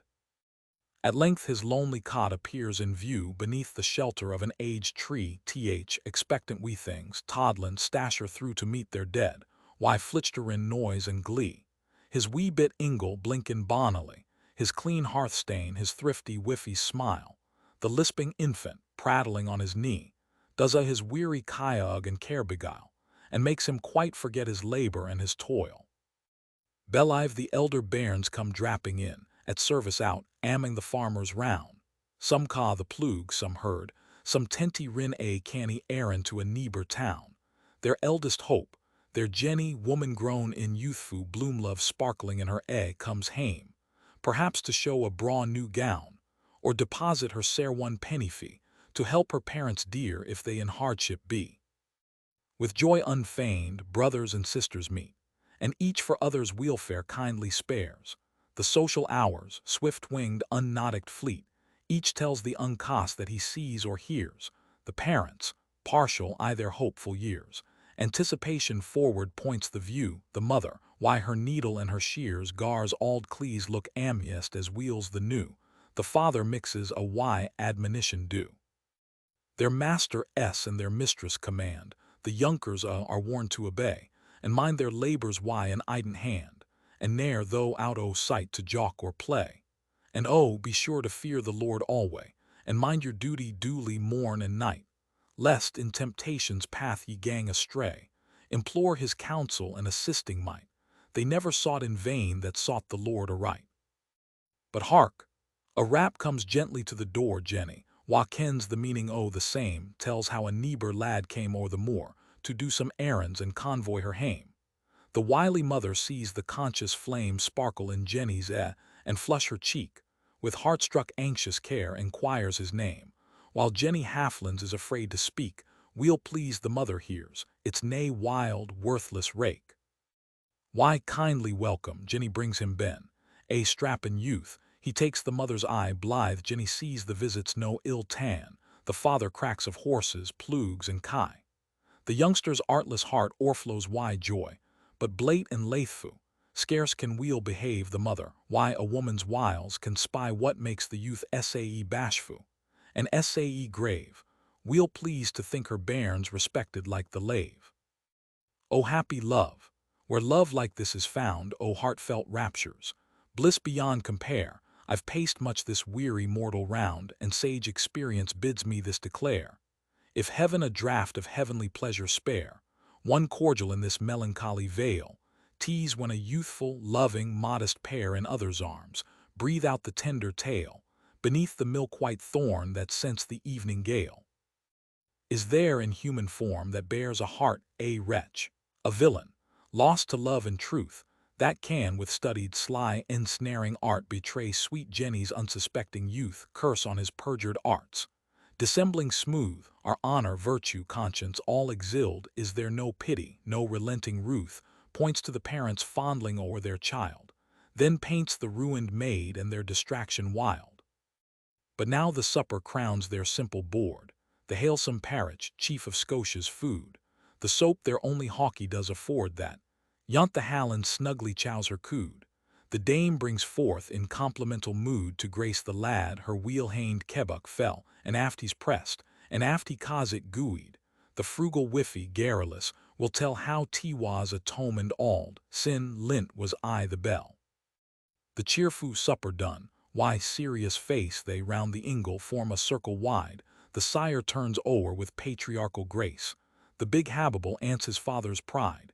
His bonnet reverently is laid aside, his liart haffets wearing thin and bare, those strains that once did sweet in Zion glide.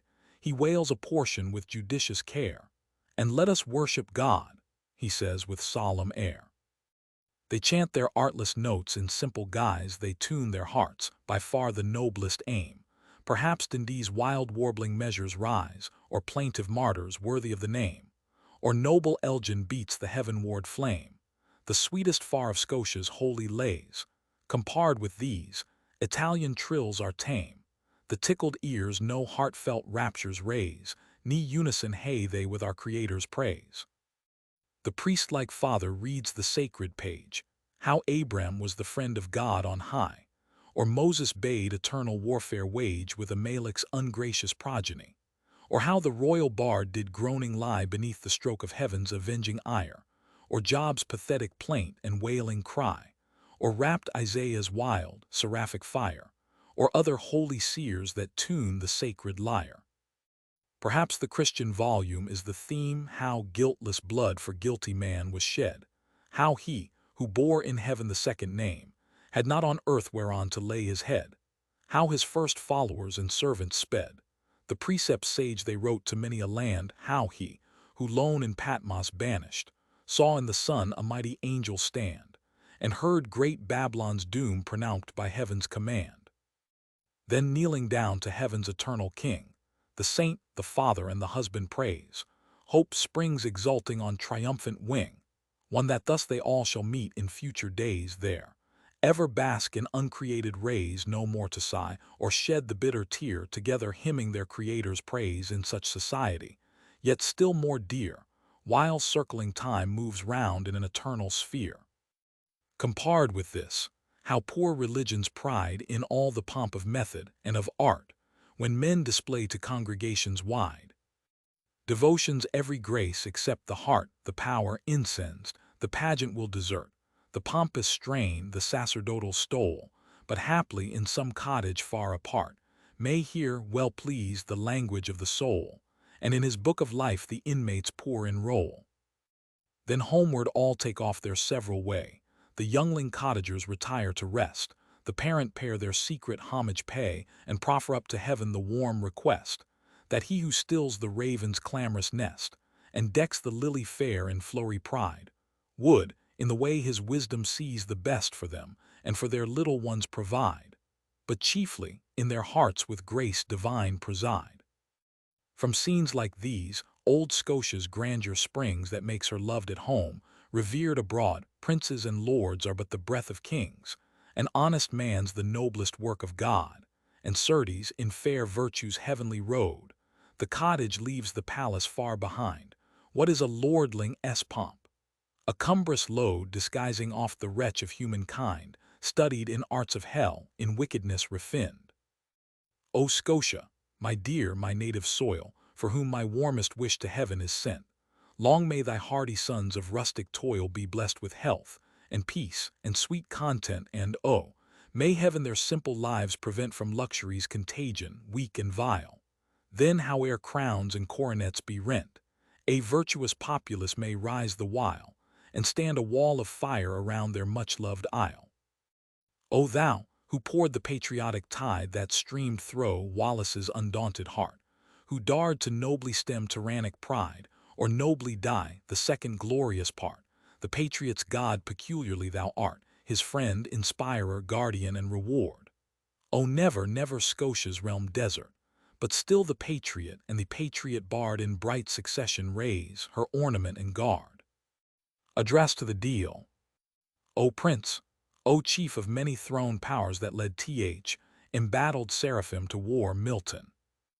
O thou, whatever titles suit thee, Auld Horny, Satan, Nick, or Clutie, wha in yon cavern grim and sooty, claused under hatches, sparges about the brunstained cootie to scald poor wretches. Hear me, auld Hangie, for a wee, and let poor damned bodies be. I'm sure sma pleasure it can jye, even to a deal to skelp and scald poor dogs like me, and hear us squeal. Great is thy power and great thy fame, far kenned and noted is thy name, and though yon lowen huches thy hame, thou travels far, and faith, thou's neither lag nor lame nor blate nor score. Whiles, ranging like a roaring lion for prey, a holes and corners tryin' whiles, on the strong wind tempest flyin' turlin' the kirks, whiles, in the human bosom pryin' unseen thou lurks. I've heard my reverend Granny say, in lanely glens ye like to stray, or where auld ruined castles grey nod to the moon, ye fright the nightly wanderer's way, why, eldritch croon. When twilight did my Granny summon, to say her prayers douse, honest woman, aftyont the dike she's heard you bummin', why, eerie drone, or rustlin' thro' the Bortree's common, why, heavy groan. I dreary, windy winter night, the stars shot down, why, sklintin' light, why, you mysel, I get a fright, ayont the loch ye like a rashbus, stood in sight, why, wavin' suff.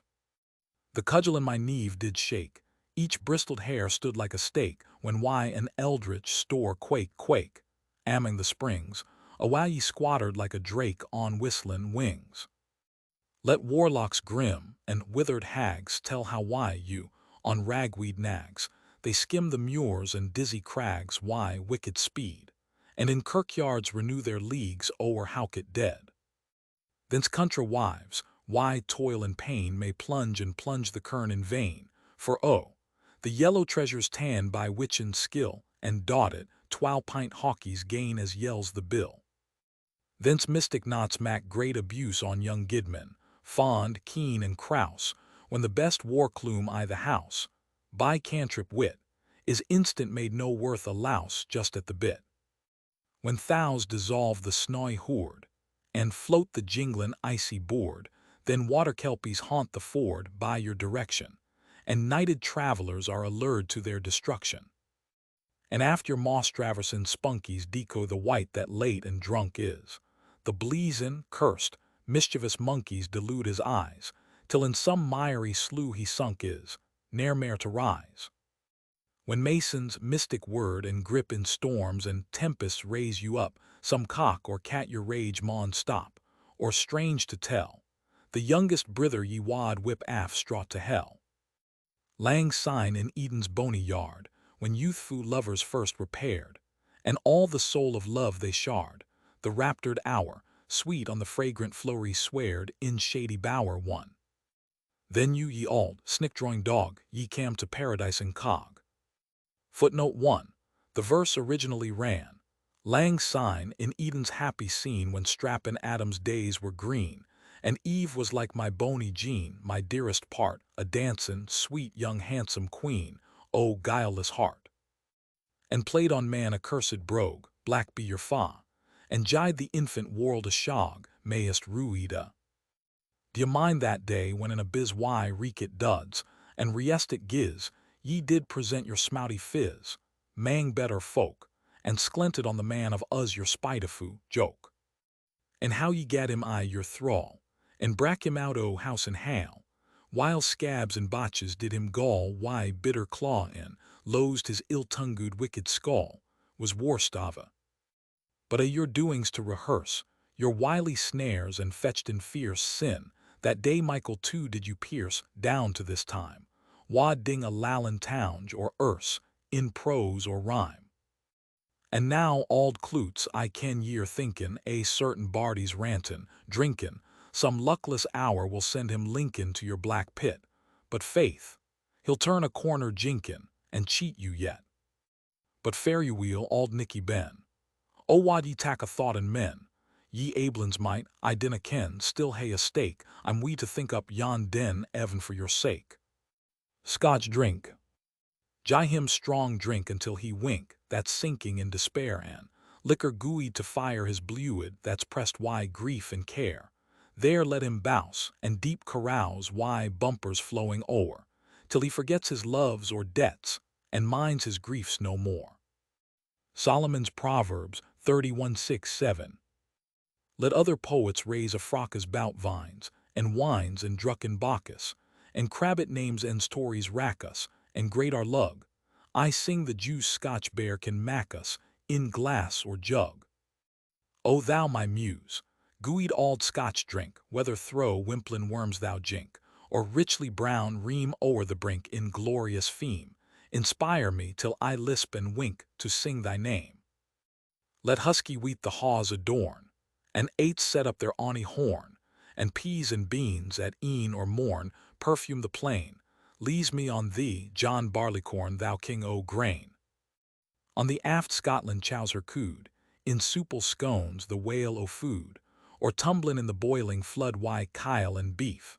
But when thou pours thy strong heart's blood, there thou shines chief. Food fills the wame and keeps us leavin', though life's a gift no worth receivin', when heavy dragged why pine and grievin'. But oiled by thee the wheels o' life gie downhill, screevin', why, rattling glee. Thou clears the head o' doited leer, thou cheers heart o' drooping care, thou strings the nerves o' labor sere, at weary toil, though even brightens dark despair why gloomy smile. Aft clad in massy siller weed, why gentles thou erects thy head yet, humbly kind in time o' need, the poor man's wine, his weep drap parich or his bread thou kitchens fine. Thou art the life o' public haunts, but thee, what were our fairs and rants, even godly meetings o' the saunts by the inspired, when gaping they besiege the tents, are doubly furred. That merry night we get the corn in, oh sweetly, then thou reams the horn in, or reekin on a New Year mornin' in cog or bicker, and just a wee drap spiritual burn in, and gusty sucker. When Vulcan jies his bellows breath, and ploughmen gather why their graith o' rare, to see thee fizz and freeth luggit cop, then Bernouin comes on like death at every chapter. Nay mercy then for airn or steel, the brawny Bonie ploughman cheel brings hard orihip, why sturdy wheel, the strong forehammer, till block and study ring and reel why dinsome clamor. When skirling weenies see the light, though max the gossips clatter bright, how fumblin' QFs their dearies slight, we worth the name, nee howdy gets a social night or plaque fray them. When neighbors anger at a plea, and just as wud can be, how easy can the barley bree cement the quarrel, it's I the cheapest lawyer's fee to taste the barrel. A lake that ere my muse has reason to white her countrymen why treason, but money daily wheat their wheezin why liquor's nice, and hardly, in a winter season, ere spear her price. We worth that brandy burnin' trash, fell sore so money a pain and brash, twins money a poor doilt drucken hash, oh half his days, and sends beside auld Scotland's cash to her worst phase. Ye Scots, wha wish auld Scotland well, ye chief, to you my tale I tell, poor plackless devils like mysel. It sets you ill why bitter Dirthfu whines to Mel, or foreign gill. May gravels round his blather wrench, and gouts torment him, inch by inch what twists his gruntle why a glunch o' sour disdain, out o'er a glass o' whiskey punch why honest men.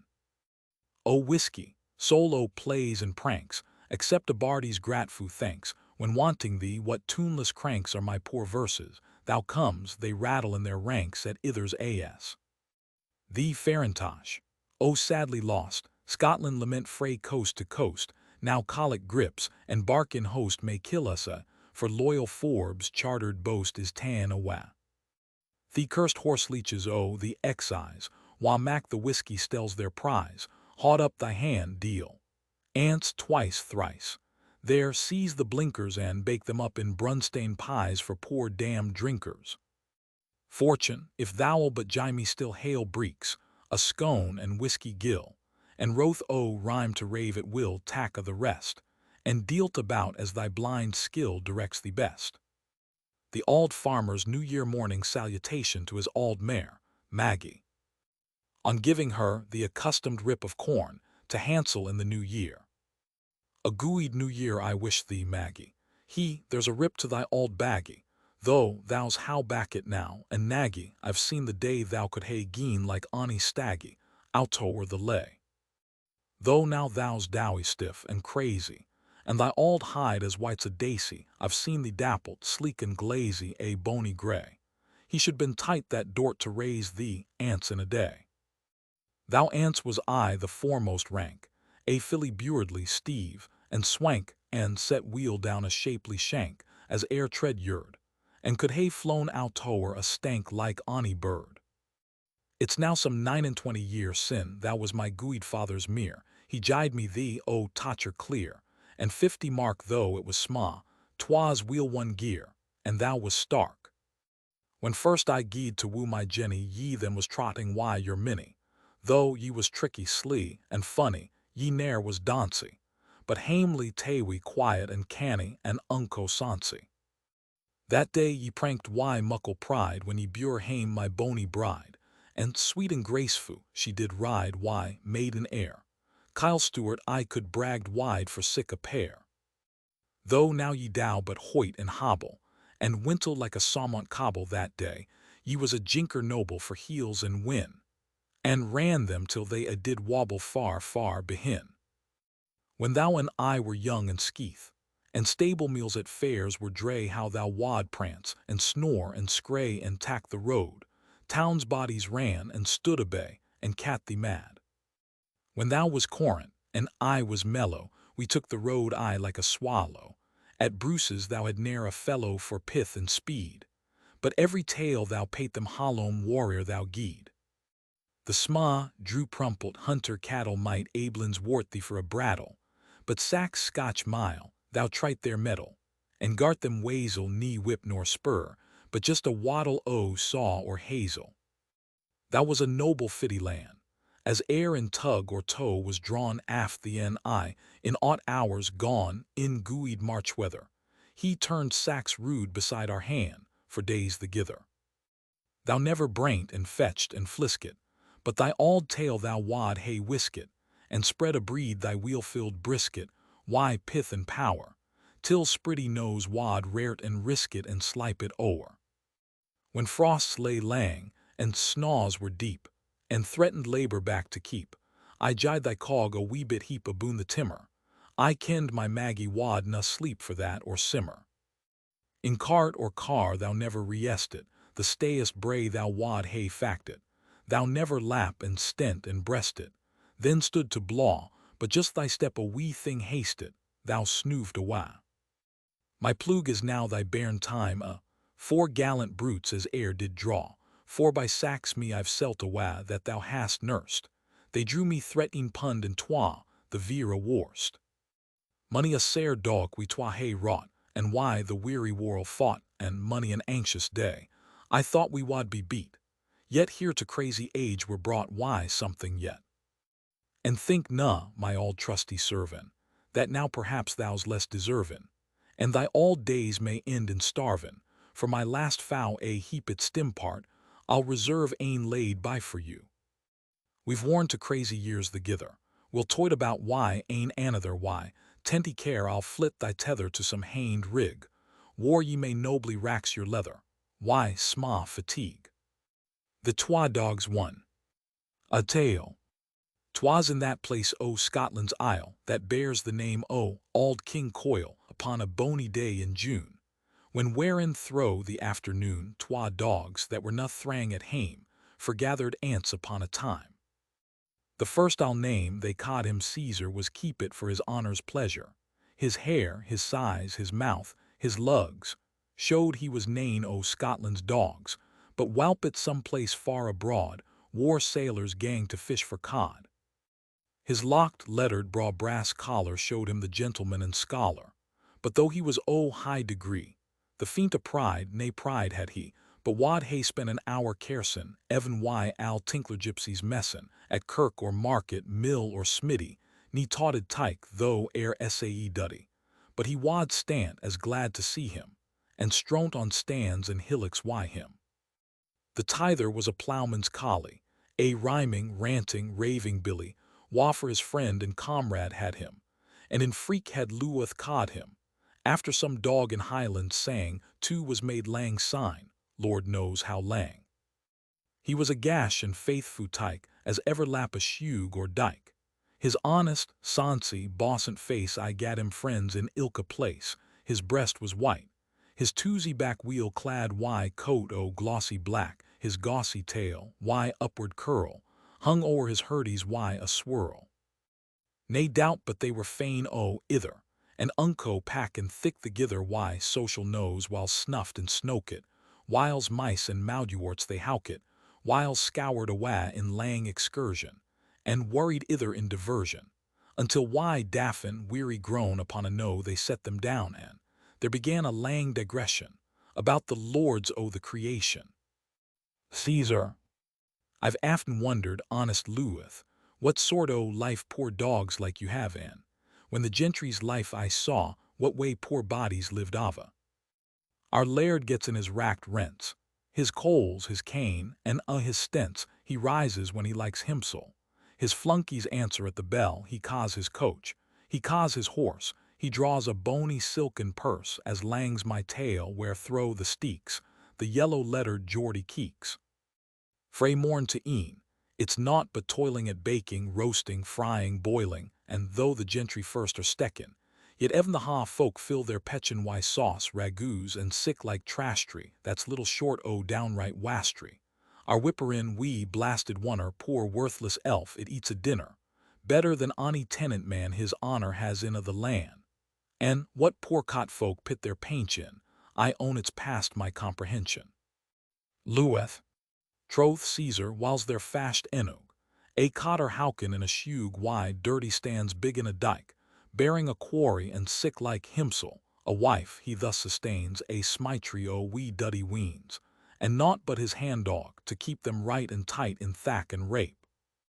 And when they meet why sair disasters like loss o' health or one o' masters, ye mayest wad think, a wee touch langer, and they maun starve o' cold and hunger. But how it comes I never kent yet. They're mayestly wonderfu' contented, and bewardly cheels and clever hisses are bred in sick a way as this is. Caesar. But then to see how ye are neglected, how huffed, and cuffed and disrespected lord man. Our gentry care as little for delvers, ditchers, and sick cattle. They gang as saucy by poor folk, as I wad by a stinkin' brock. I've noticed on our laird's court day, and many a time my heart's been wee, poor tenant bodies, scant o' cash. How they maun thole a factor's snash, he'll stamp and threaten, curse and swear he'll apprehend them, point their gear while they maun stand, why aspect humble, and hear it and fear and tremble. I see how folk live that hae riches, but surely poor folk maun be wretches. Lueth, they're no sae wretches ain wad think. Though constantly on portith's brink, they are sae accustomed why the sight, the view ot gives them little fright. Then chance and fortune are sae guided, they are in less or mair provided, and though fatigued why close employment, a blink rests a sweet enjoyment. The dearest comfort their lives, their grushy weans and faithfu' wives. The prattling things are just their pride that sweetens their fireside.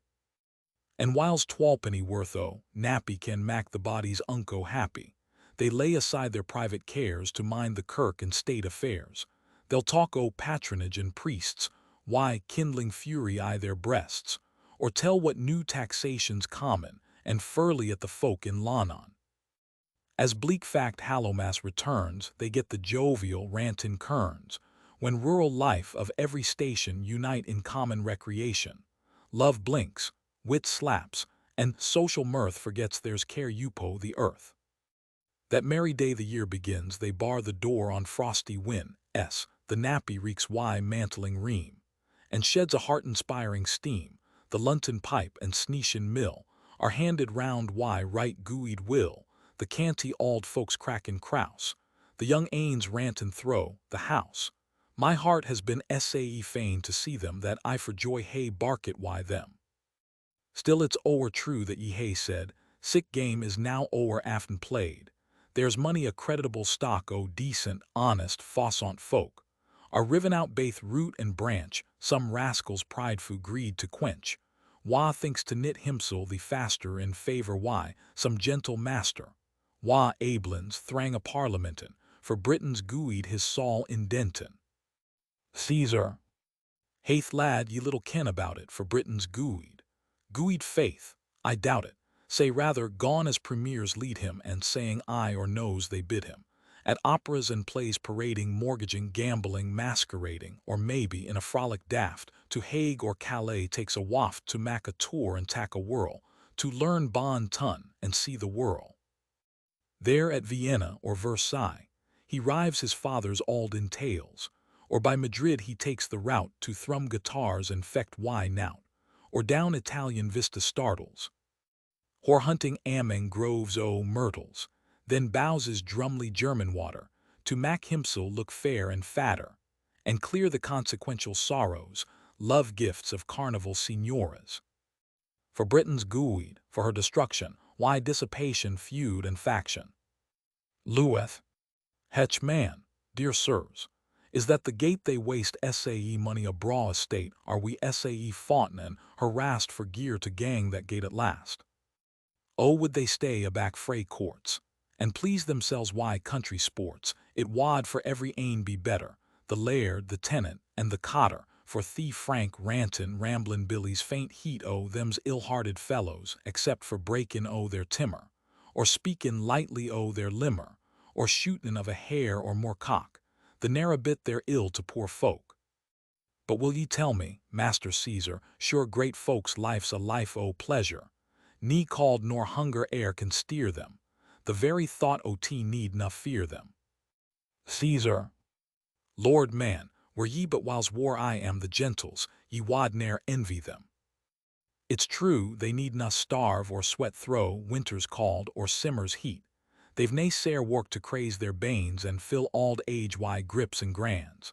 But human bodies are sick fools for their colleges and schools, that when nae real ills perplex them, they mak themselves to vex them, and the less they hae to sturt them, in like proportion, less will hurt them.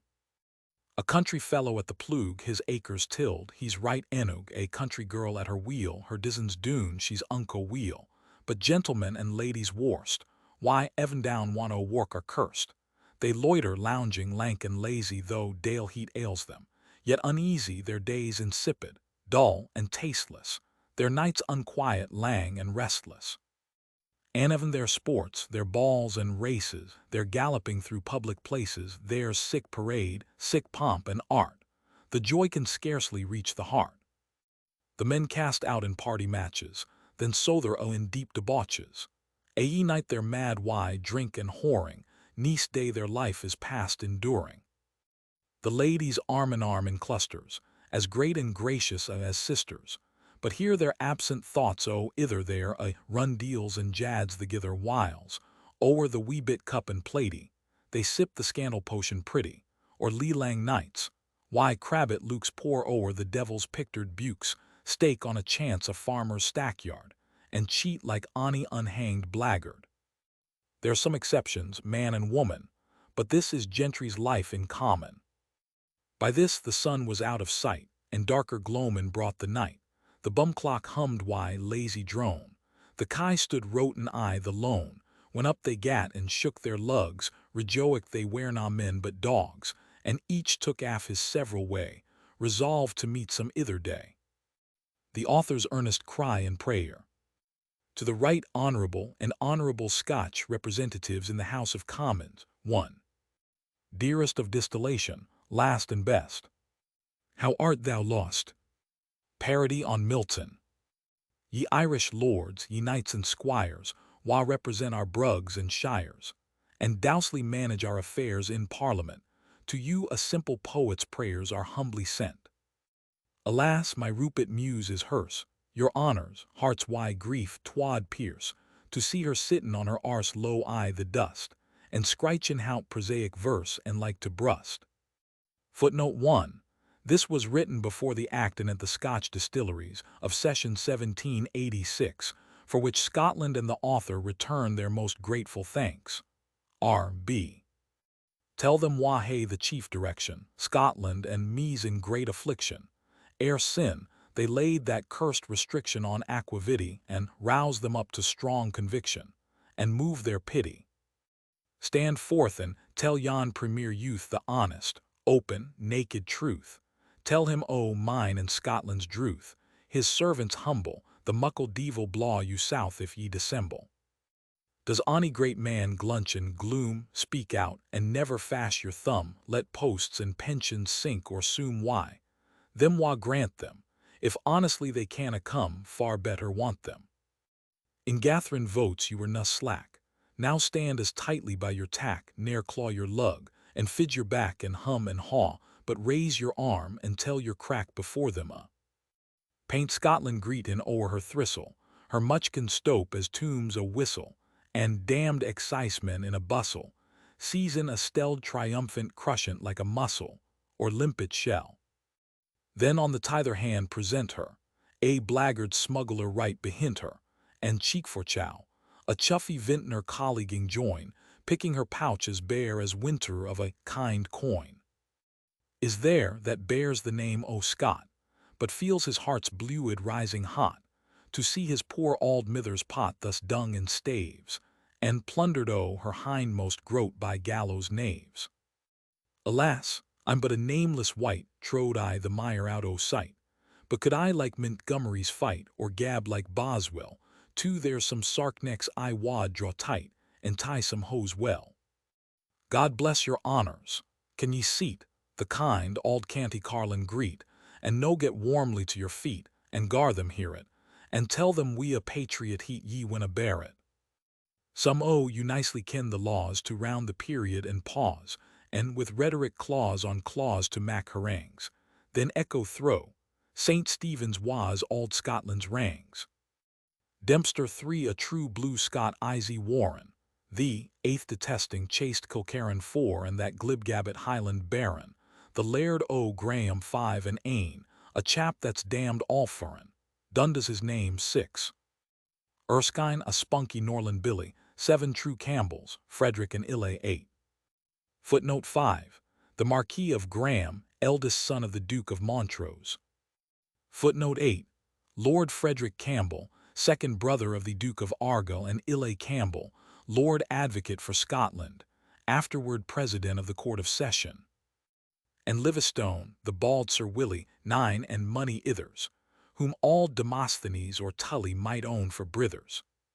See Soldier Hugh 10 my watchman stented, if poets e'er are represented. I ken if that your sword were wanted, ye'd lend a hand, but when there's aught to say anent it, ye're at a stand. Arouse, my boys, exert your mettle to get auld Scotland back her kettle or faith. I'll wad my new plug pedal ye'll seat or lang she'll teach you why a reekin whittle another sang. This while she's been in crankest mood, her lost militia furred her bluid. Deal na they never mair do gooid played her that plisky. And now she's like to rin red wud about her whiskey. And Lord, if ants they pit her tilt, her tartan petticoat she'll kilt, anderk and pistol at her belt she'll tack the streets, and rin her whittle to the hilt aye the first she meets. For God's sake, sirs, then speak her fair and strake her canny why the hair, and to the muckle house repair, why instant speed, and strive why a your wit and leer to get remeed. Yon ill-tongued tinkler Charlie Fox may taunt you why his jeers and mocks, but jai him't het my hearty cox and cow the Katy and send him to his dicing box and sportin' lady. Tell you gooid bluid o auld Baconic s. 11 I'll be his det twa mashlam bonnocks, and drink his health in auld Nance Tinnocks 12 9 times a week, if he some scheme like tea and Winnocks was kindly seek. Could he some commutation broach, I'll pledge my eighth in gooid braid Scotch. He needna fear their foul reproach nor erudition, yon mixty-maxty, queer hotchpotch, the coalition. Auld Scotland has a rockle tongue, she's just a devil why a rung an, if she promise auld or young to tack their part though, by the neck she should be strung, she'll know desert. And now ye chosen 5 and 40, may still you mither's heart support ye, then, thaw minister grow Doherty, and kick your place, ye'll snap your gingers, poor and hearty, before his face. God bless your honors, a your days why soaps o' Kyle and brats o' Clays. Footnote 12, a worthy old hostess of the author's in Mauchline, where he sometimes studies politics over a glass of gude auld Scotch drink. R.B. In spite o' the thievish keys that haunt St. Jamie, your humble poet sings and prays while Rab his name is. Postscript.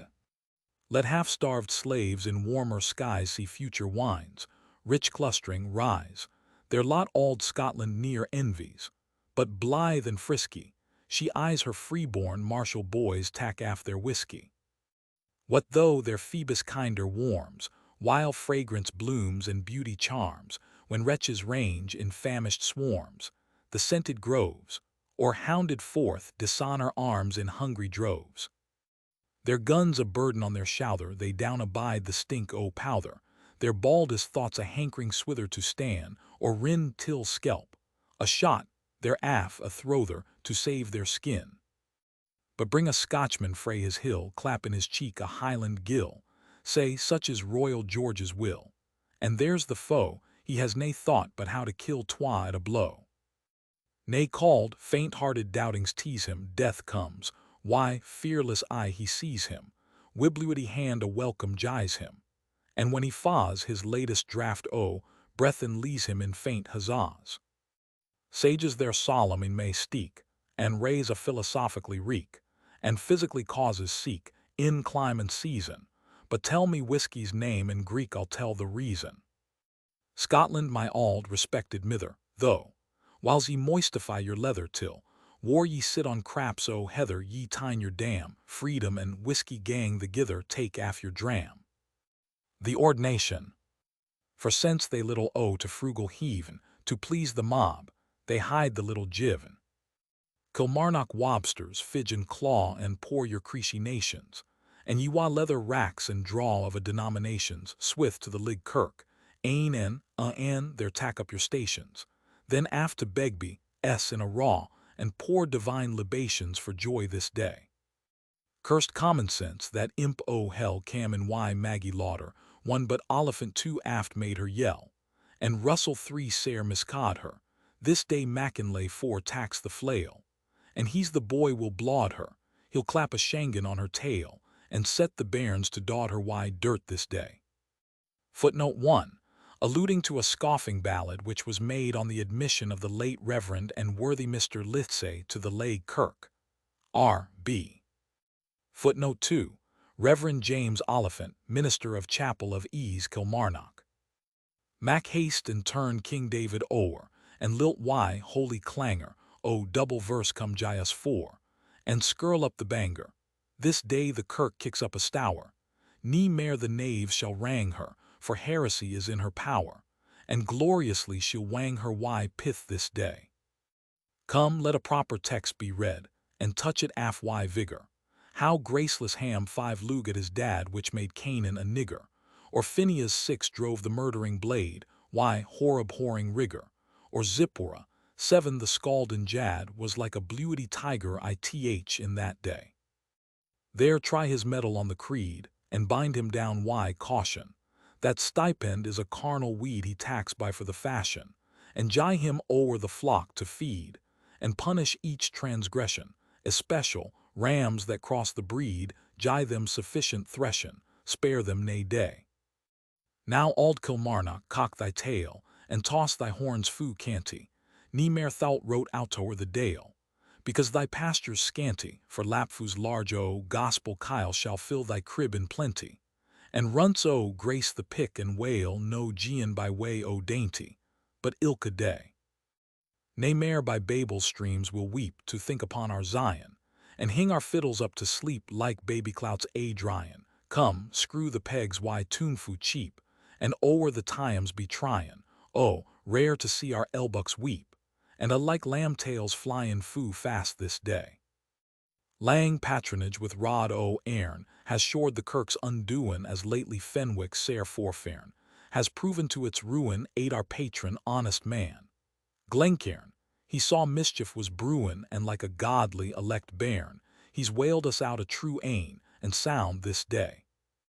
Now Robertson 9 harangue nae mair, but steek your gab for ever, or try the wicked town of Ayr, for there they'll think you clever, or nae reflection on your leer ye may commence a shaver, or to the Netherton 10 repair, and turn a carpet weaver afhan this day.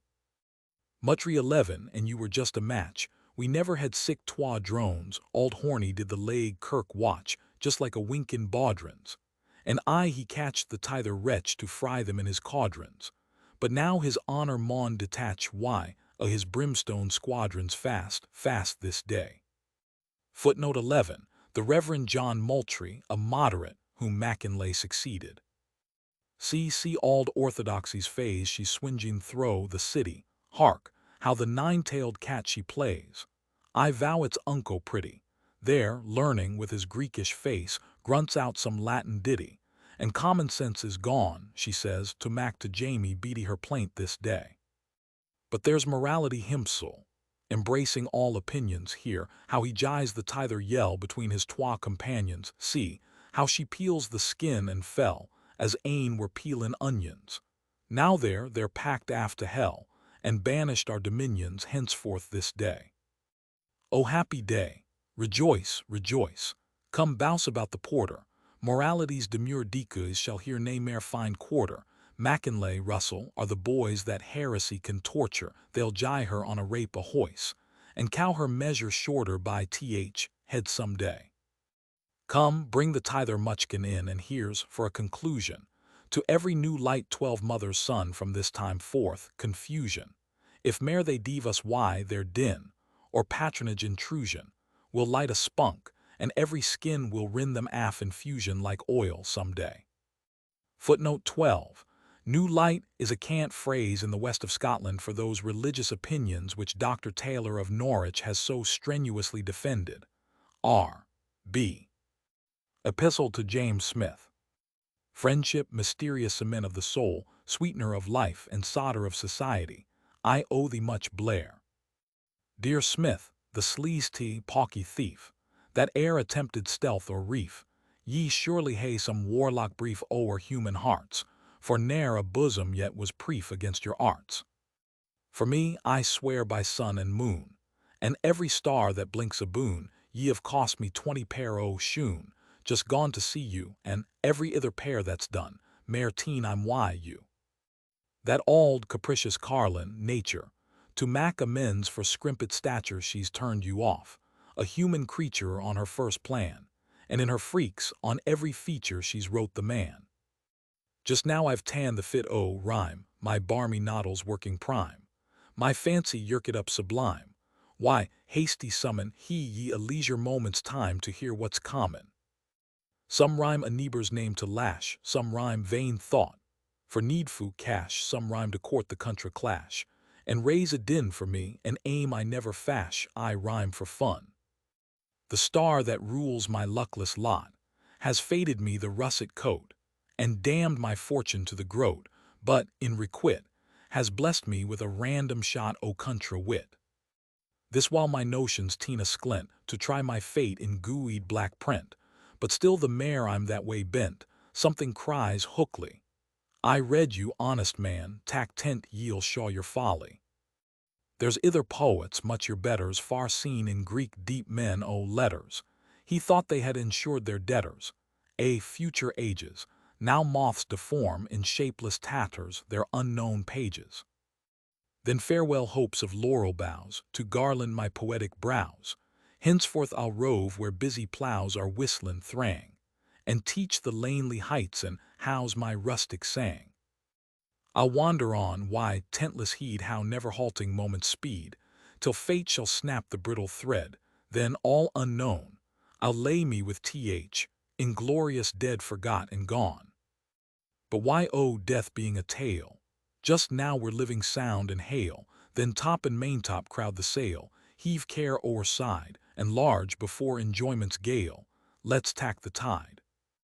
This life, far's I understand, is a enchanted fairyland, where pleasure is the magic wand that, wielded right, max hours like minutes, hand in hand dance by foo light. The magic wand then let us wield, for ants that 45 spieled, see, crazy, weary, joyless isled, why, wrinkled face comes hostin, herplin o'er the field we creep in pace.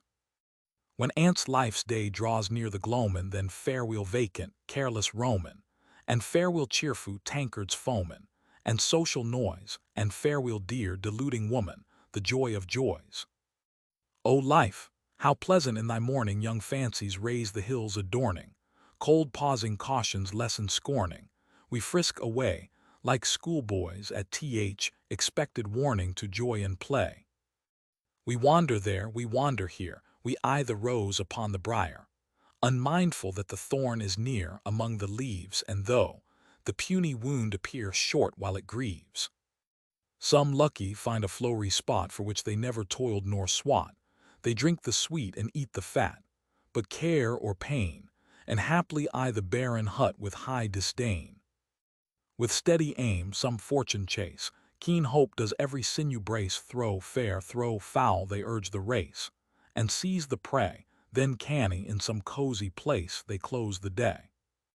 And others like your humble servant, poor wights, nay rules nor roads observin' to right or left eternal swervin', they zigzag on till, cursed with age, obscure and starvin' they aften groan. Alas, what bitter toil and straining, but truce with peevish, poor complaining, is fortune's fickle luna waning, and let her gang. Beneath what light she has remaining, let's sing our sang. My pen I here fling to the door, and kneel, ye powers, and warm implore, though I should wander terra o'er, in all her climes, grant me but this, I ask no more, I wroth rhymes. Jai dreepin' roasts to contra lairds, till icicles hing frae their beards, jai fine braw clees to fine lifeguards, and maids of honor, and yill and whiskey jai to cairds, until they sconner. A title Dempster one merits it, a garter jai to Willie Pitt, jai wealth to some beledgered cit in cent, per cent, but give me real sterling wit, and I'm content. While ye are pleased to keep me hale, I'll sit down o'er my scanty meal, bet water brose or muslin kyle, why, cheerful face, as langs the muses dinna fail to say the grace. And anxious I never throws behint my lug or by my nose, I jouk beneath misfortune's blows as wheels I may, sworn foe to sorrow, care, and prose, I rhyme away. O ye douce folk that live by rule grave, tideless-blooded calm anquil compared why you, O fool, fool, fool, how much unlike your hearts are just a standing pool, your lives a dike.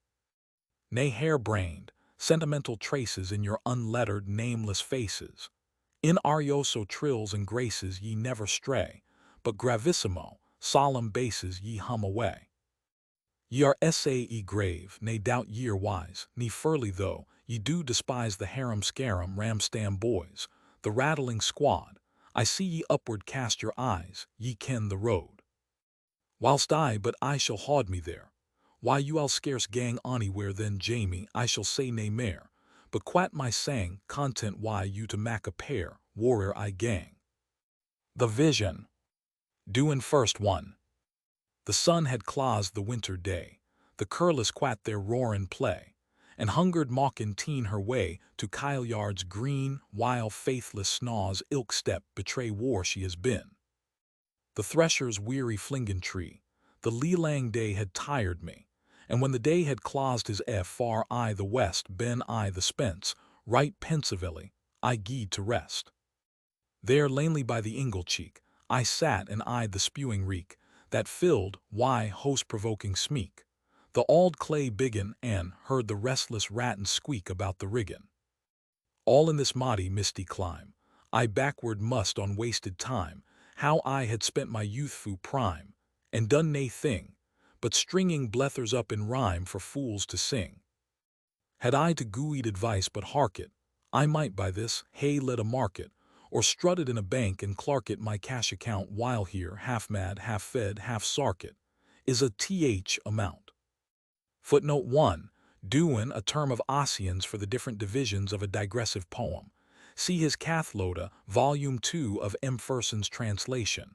R. B. I started, muttering, blockhead, coof, and heaved on high my walket loof to swear by a yon starry roof, or some rash eighth that I henceforth wad be rhyme-proof till my last breath. When click, the string the snick did draw in G, the door gied to the wah, and by my inglelow I saw now bleezin' bright, a tight, outlandish hizzy braw come full in sight. Ye need na doubt I held my wished, the infant eighth, half-formed, was crushed I glowered as eerie's I'd been dushed in some wild glen, when sweet like honest worth she blushed, and stepped ben. Green, slender, leaf-clad holly boughs were twisted graceful. Round her brows, I took her for some Scottish muse by that same token, and come to stop those reckless vows would soon been broken. A hair-brained, sentimental trace was strongly marked in her face. A wildly witty, rustic grace shone full upon her, her eye, even turned on empty space, beamed keen with honor. Down flowed her robe, a tartan sheen till half a leg was scrimply seen, and such a leg. My bony Jean could only peer it, sae straught, sae taper, tight and clean, nane else came near it. Her mantle large, of greenish hue, my gazing wonder chiefly drew, deep lights and shades, bold mingling, through a lustre grand, and seemed to my astonished view a well-known land. Here rivers in the sea were lost there, mountains to the skies were tossed, here tumbling billows marked the coast, with surging foam there distant shone art's lofty boast, the lordly dome. Here Doon poured down his far-fetched floods, there well-fed Irwine's stately thuds, auld hermit Airstaw throw his woods on to the shore, and many a lesser torrent scuds with seeming roar. Low in a sandy valley spread, an ancient burrow reared her head still, as in Scottish story read she boasts a race to every nobler virtue bred, and polished grace, too. By stately tower or palace fair, or ruins pendant in the air, bold stems of heroes here and there, I could discern, some seemed to muse, some seemed to dare, with feature stern. My heart did glowing transport feel, to see a race heroic three-wheel. Footnote 2. The 7 stanzas following this were first printed in the Edinburgh edition, 1787. Other stanzas, never published by Burns himself, are given on p. 180. And brandish round the deep-dyed steel in sturdy blows, while, back recoiling, seemed to reel their Southron foes. His country's saviour, for mark him well, bold Richardton's heroic swell, 5 the chief, on Sark who glorious fell, 6 in high command, and he whom ruthless fates expel his native land. There, where a sceptred Pictish shade stalked round his ashes lowly laid, 7 I marked a martial race, portrayed in colours strong, bold, soldier-feathered, undismayed, they strode along. Through many a wild, romantic grove, 8 near many a hermit-fancied cove, fit haunts for friendship or for love in musing mood. An aged judge, I saw him rove, dispensing good. With deep-struck reverential awe, the learned sire and son I saw, 9 to nature's God, and nature's law they gave their lore, this, all its source and end to draw that to adore. Footnote 5. Adam Wallace of Richardton, cousin to the immortal preserver of Scottish independence, R.B. Footnote 6. Wallace, Laird of Craigie, who was second in command under Douglas, Earl of Ormond, at the famous battle on the banks of Sark, fought anno 1448. That glorious victory was principally owing to the judicious conduct and intrepid valor of the gallant Laird of Craigie, who died of his wounds after the action. R.B. Footnote 7.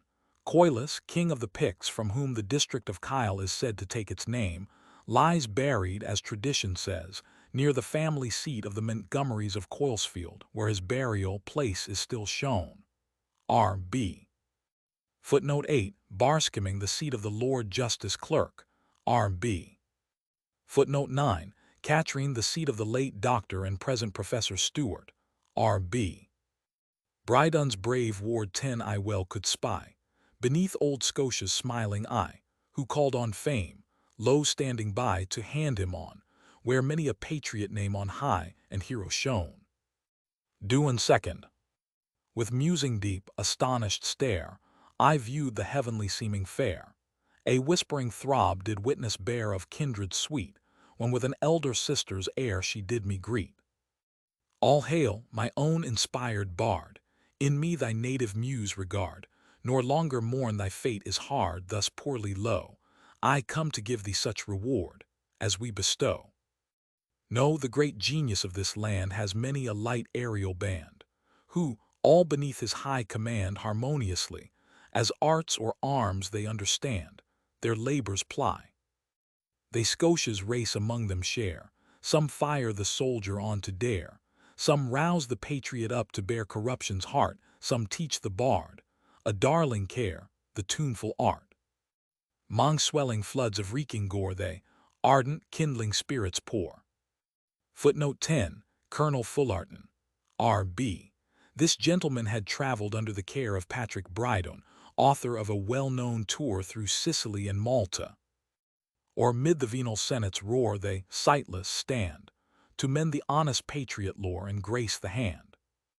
And when the bard or hoary sage charm or instruct the future age, they bind the wild putric rage in energy, or point the inconclusive page full on the eye. Hence Fullarton the brave and young, hence Dempster's zeal-inspired tongue, hence sweet harmonious Beattie sung his minstrel lays, or tore with noble ardor stung the skeptic's bays. To lower orders are assigned the humbler ranks of humankind, the rustic bard, the laboring hind, the artisan all choose, as various there inclined, the various man. When yellow waves the heavy grain, the threatening storm some strongly rain, some teach to meliorate the plain with tillage skill, and some instruct the shepherd train blithe o'er the hill. Some hint the lover's harmless wile, some grace the maiden's artless smile, some soothe the labourer's weary toil for humble gains, and make his cottage scenes beguile his cares and pains. Some, bounded to a district space, explore at large man's infant race, to mark the embryotic trace of rustic bard, and careful note each opening grace, a guide and guard. Of these am I, Coila my name, and this district as mine I claim, where once the Campbells, chiefs of fame, held ruling power. I marked thy embryo tuneful flame, thy natal hour. With future hope I oft would gaze fond On thy little early ways thy rudely caroled chiming phrase, in uncouth rhymes furred at the simple, artless lays of other times. I saw thee seek the sounding shore, delighted with the dashing roar, or when the north his fleecy store drove thro' the sky, I saw grim nature's visage hoar struck thy young eye. Or when the deep green-mantled earth warm cherished every flower its birth, and joy and music pouring forth in every grove, I saw the eye the general mirth with boundless love. When ripened fields and azure skies called forth the reapers' rustling noise, I saw thee leave their evening joys, and lonely stalk, to vent thy bosom's swelling rise in pensive walk. When youthful love, warm blushing, strong, keen shivering, shot thy nerves along, those accents grateful to thy tongue, adored name, I taught thee how to pour in song to soothe thy flame. I saw thy pulses maddening play, wild send thee pleasure's devious way, misled by fancy's meteor ray, by passion driven, but yet the light that led astray was light from heaven. I taught thy manners painting strains, the loves, the ways of simple swains, till now, o'er all my wide domains thy fame extends, and some, the pride of Coila's plains, become thy friends. Thou canst not learn, nor I can show, to paint with Thomson's landscape glow, or wake the bosom melting throe with Shenstone's art, or pour with Gray the moving flow warm on the heart. Yet all beneath unrivaled rose, lowly daisy sweetly blows, though large the forest's monarch throws his army shade, yet green the juicy hawthorn grows, adown the glade. Then never murmur nor repine, strive in thy humble sphere to shine, and trust me not Potosi's mine, nor king's regard, can give a bliss o'ermatching thine, a rustic bard. To give my counsels all in one, thy tuneful flame still careful fan, preserve the dignity of man, with soul erect, and trust the universal plan will all protect.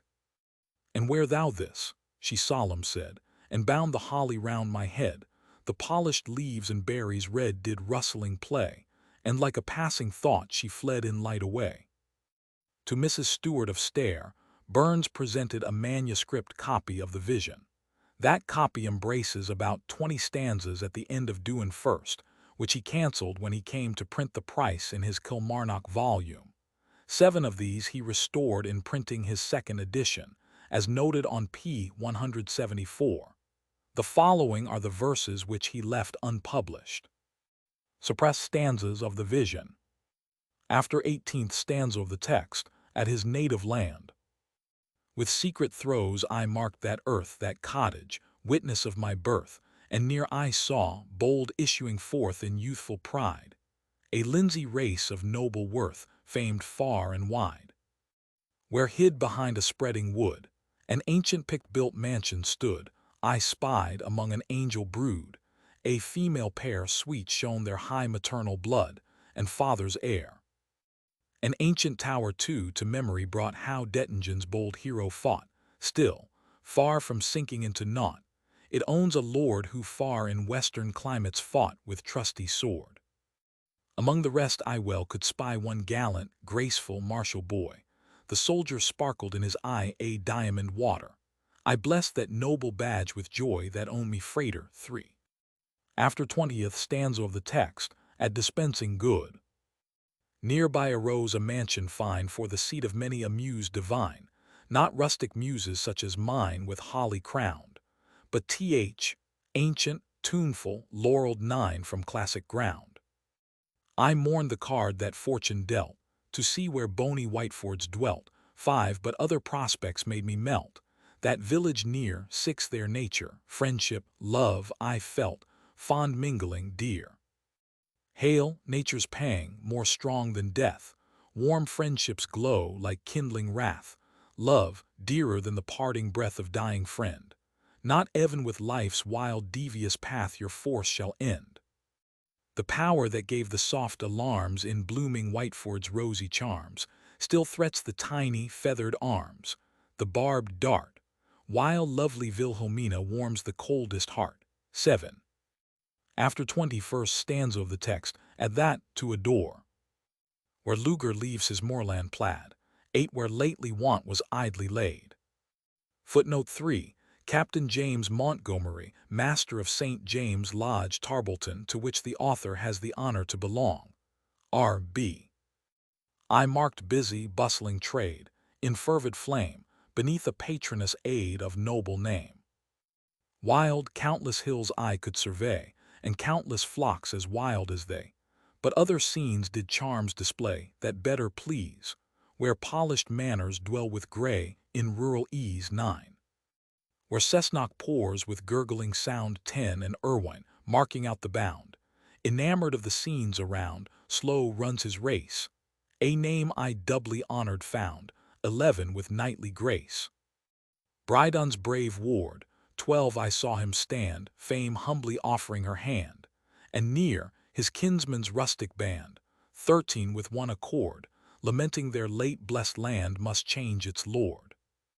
The owner of a pleasant spot near in sandy wilds I last did note, 14 a heart too warm, a pulse too hot at times, Oran, but large in every feature wrote appeared the man.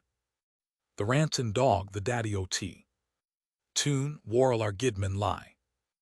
Oh, wha my baby clouts will buy, oh, wha will tent me when I cry, wha will kiss me where I lie, the rantin dog, the daddy-o-tea. Oh, wha will own he did the fout, oh, wha will buy the groanin' mount, oh, wha will tell me how to cat, the rantin dog, the daddy-o-tea. When I mount the creepy chair, wha will sit beside me there, jie me rob, I'll seek nae mair, the rantin dog, the daddy-o-tea.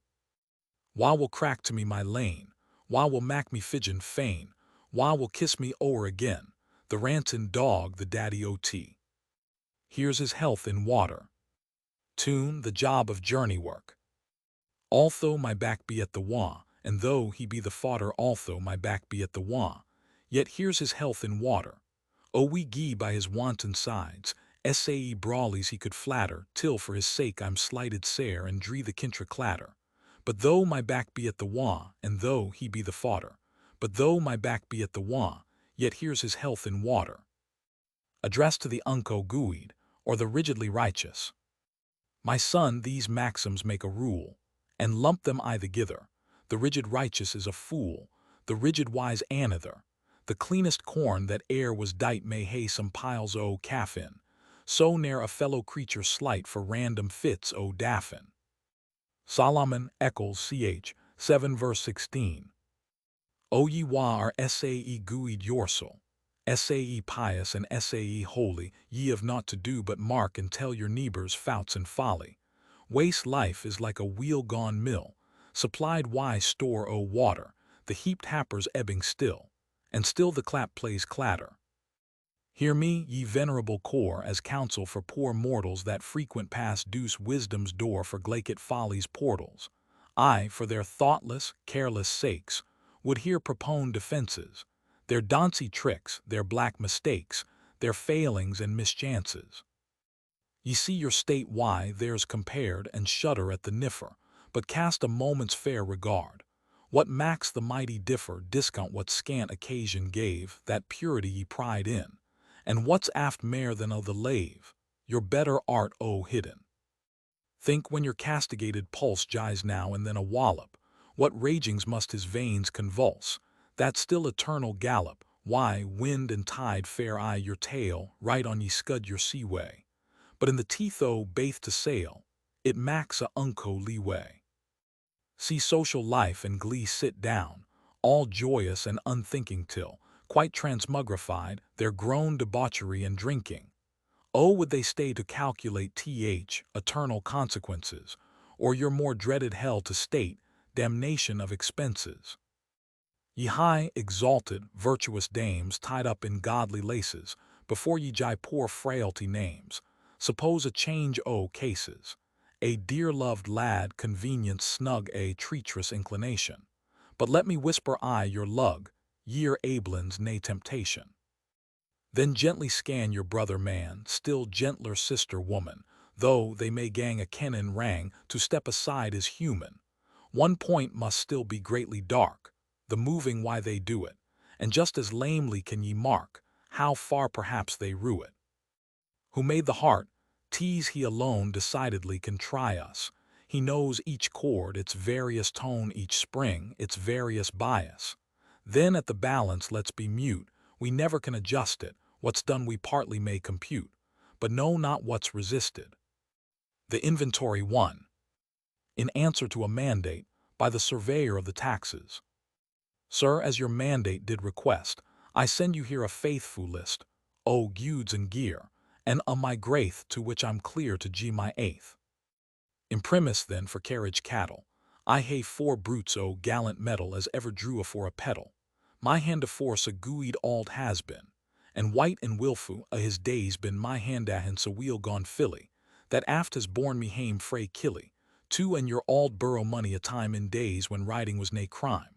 But ance, when in my wooing pride I like a blockhead boost to ride, the wilfu creature say I pat to, Lord pardon of my sins, and that too.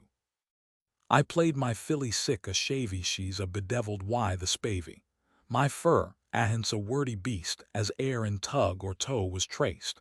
The fourth's a Highland Donald Hazel, a damned redwood Kilburny Blasty, forby a cout, o cout's the whale as ever ran afore a tail, gin he be sparred to be a beast, he'll draw me 15 pund at least. Wheel carriages I have but few, 3 carts, and twa are feckly new, an auld wheelbarrow, mare for token, a leg and baith the trams are broken, I made a poker o the spinel, and my auld mither brunt the trinel. Footnote 1. The inventory was addressed to Mr. Aitken of Ayr, Surveyor of Taxes for the district. For men, I've 3 mischievous boys, rundales for ranting and for noise, a godsman ane, a thrasher t other, we davok hods them out in fother. I rule them as I ought discreetly, and aften labor them completely, and I on Sundays duly nightly. I on the questions targe them tightly, till faith. We davoks grown sae gleg, though scarcely langer than your leg, he'll screed you af effectual calling, as fast as Ani in the dwalling. I've nane in female servant station, Lord keep me I frae a temptation. I hae nae wife, and they my bliss is, and ye have laid nae tax on misses. And then if kirk folks dinna clutch me, I ken the deevils darena touch me. Why, weens I'm mair than weel contented, he even sent me ane me than I wanted. My Sancy, smirking, dear bought Bess, she stares the daddy in her face, enough of aught ye like but grace. But her, my Bonie, sweet wee lady, paid enough for her already, and gin ye tax her or her mither, by the Lord, ye ze get them of the gither.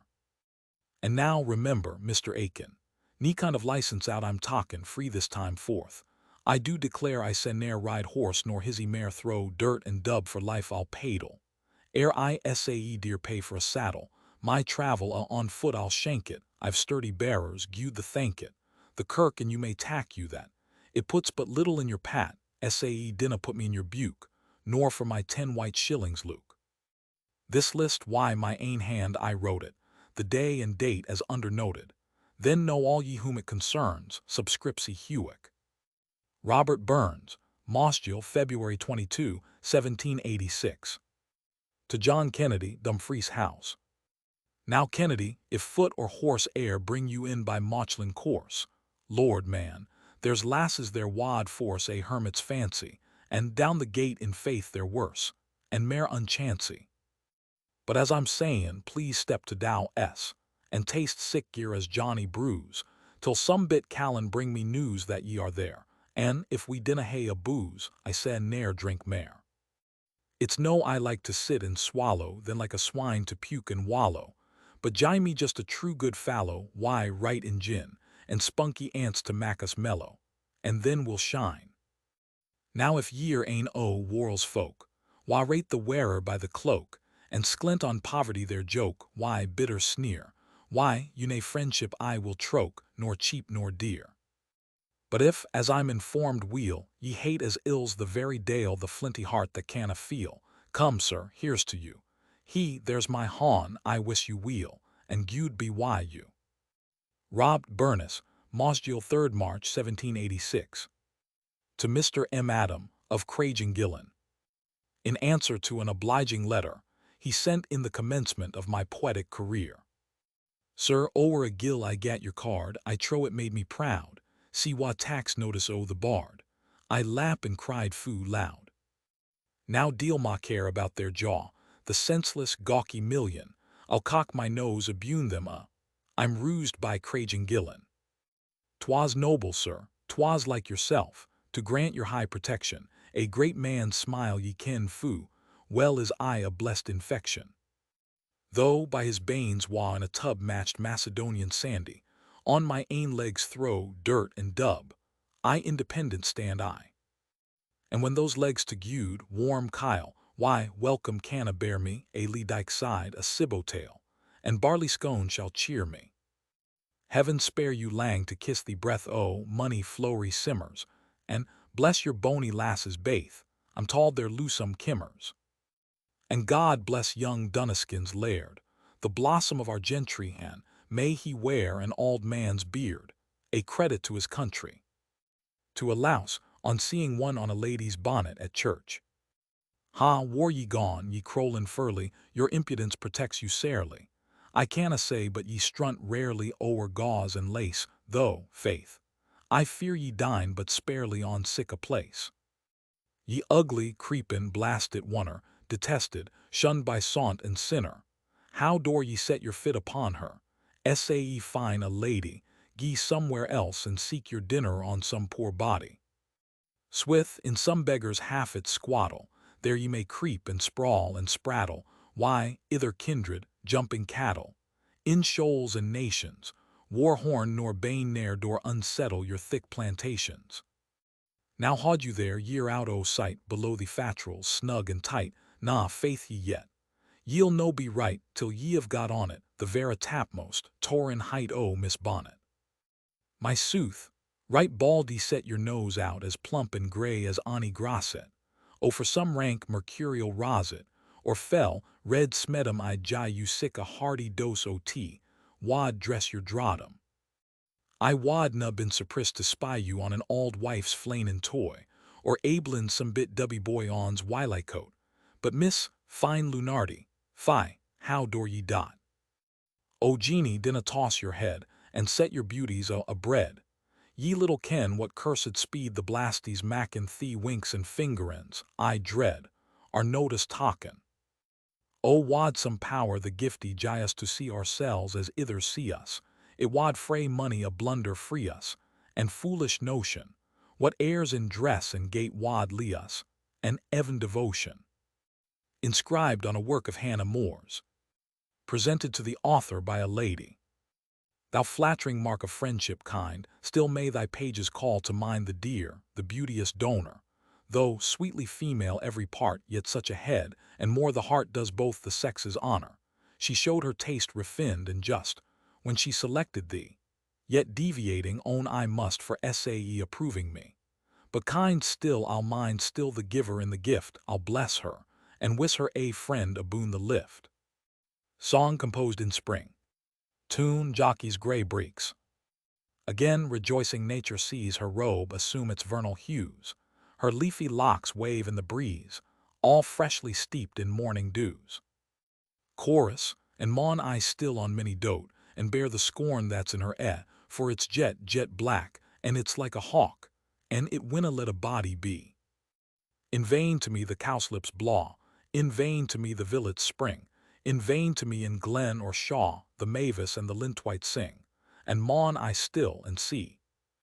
The merry ploughboy cheers his team, why joy the tenty seedsman stalks, but life to me's a weary dream, a dream of ain that never walks, and maun I still and see.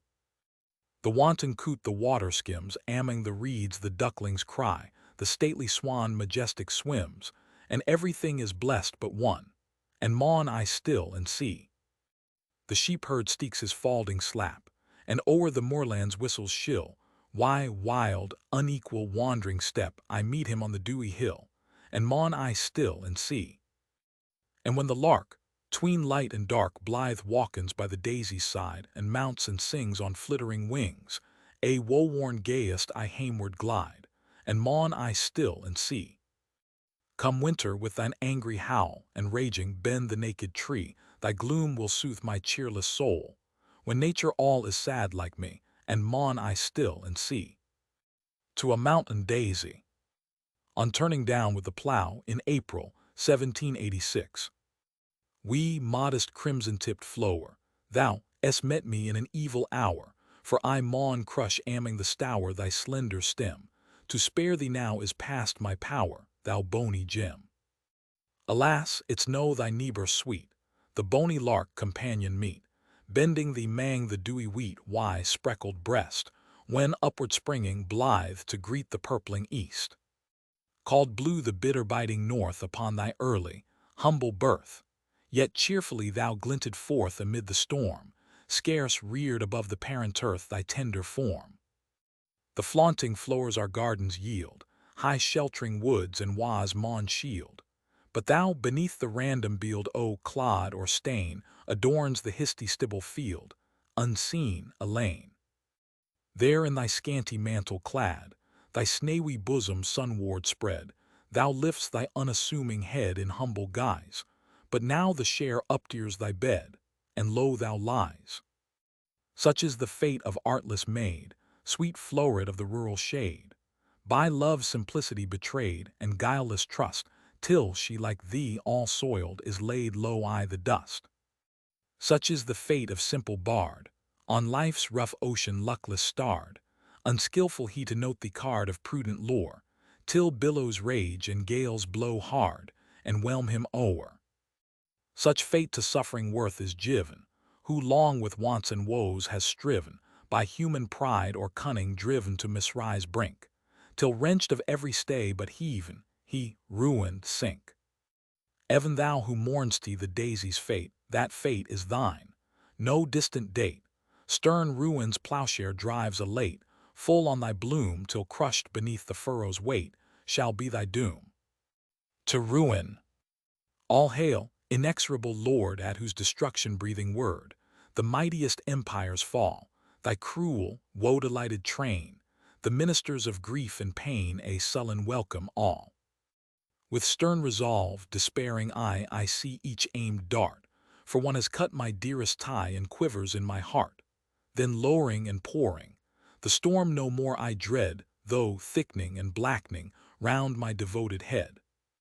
And thou grim power by life abhorred, while life a pleasure can afford, oh, hear a wretch's prayer, nor more I shrink appalled, afraid, I court, I beg thy friendly aid to close the scene of care. When shall my soul in silent peace resign life's joyless day?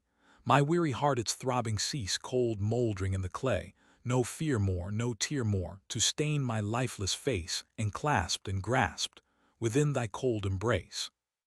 The lament, occasioned by the unfortunate issue of a friend's amour. Alas, how oft does goodness with itself, and sweet affection prove the spring of woe. Home! O thou pale orb that silent shines while care-untroubled mortals sleep, thou seest a wretch who inly pines, and wanders here to wail and weep. With woe I nightly vigils keep, beneath thy wan, unwarming beam, and mourn in lamentation deep, how life and love are all a dream.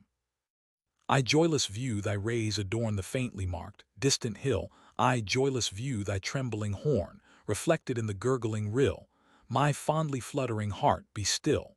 Thou busy power, remembrance cease. Ah, must the agonizing thrill for ever bar returning peace?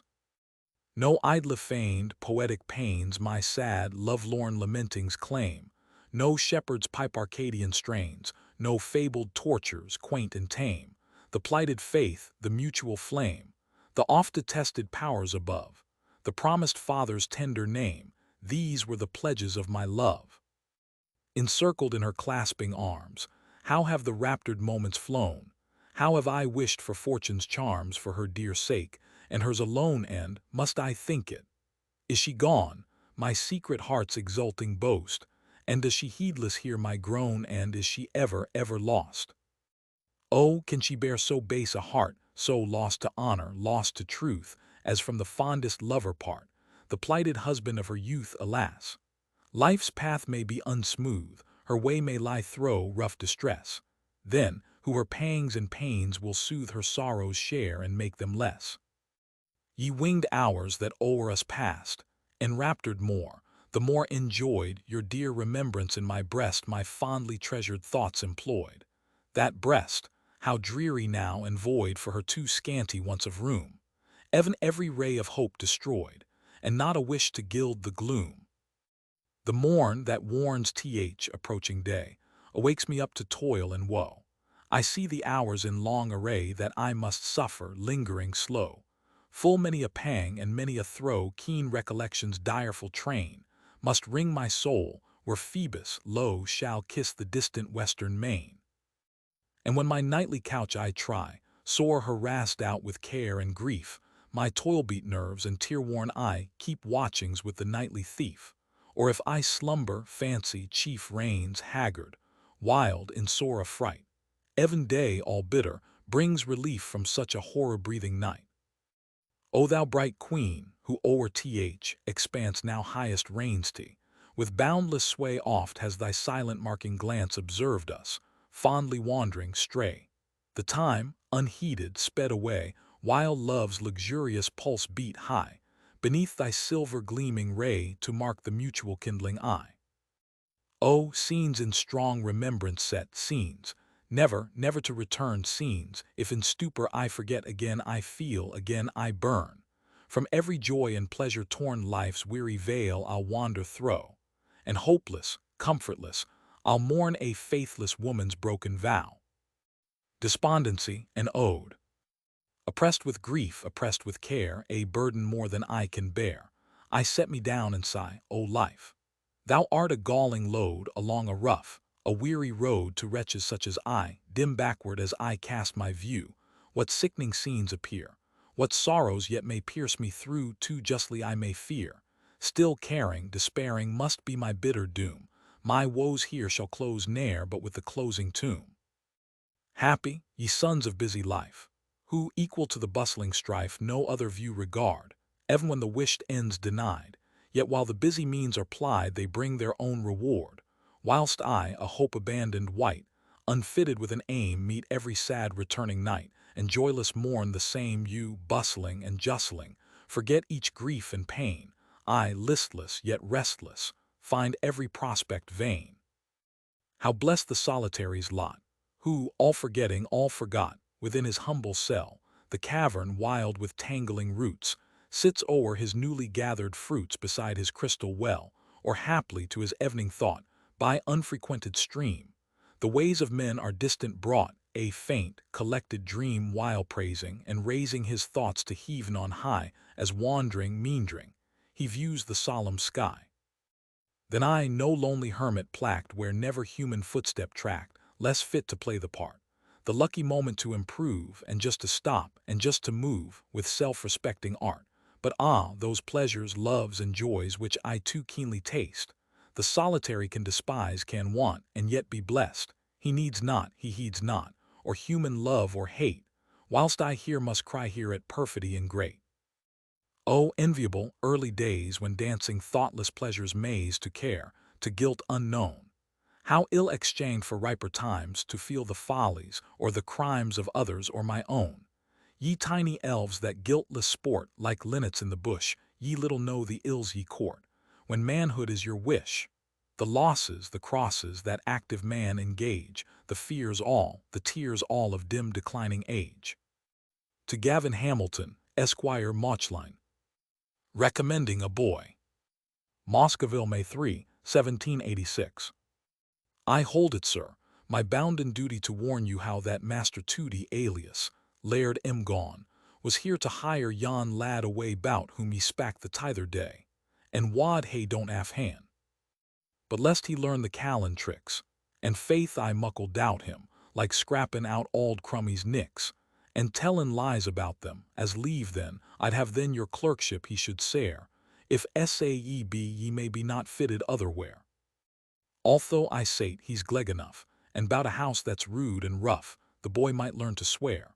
But then why he'll be sae taught and get sick fair example straught, I hae na ony fear, ye'll catechize him every quirk, and shore him we'll why hell and gar him follow to the kirk, I when ye gang your soul. If ye then maun be then free hame this common Friday, then please, sir, to lee, sir, the orders why your lady. My word of honor I hae Gian, In Paisley John's that night at e'en to meet the world's worm to try to get the twa to agree, and name the arrels and the fee in legal mode and form.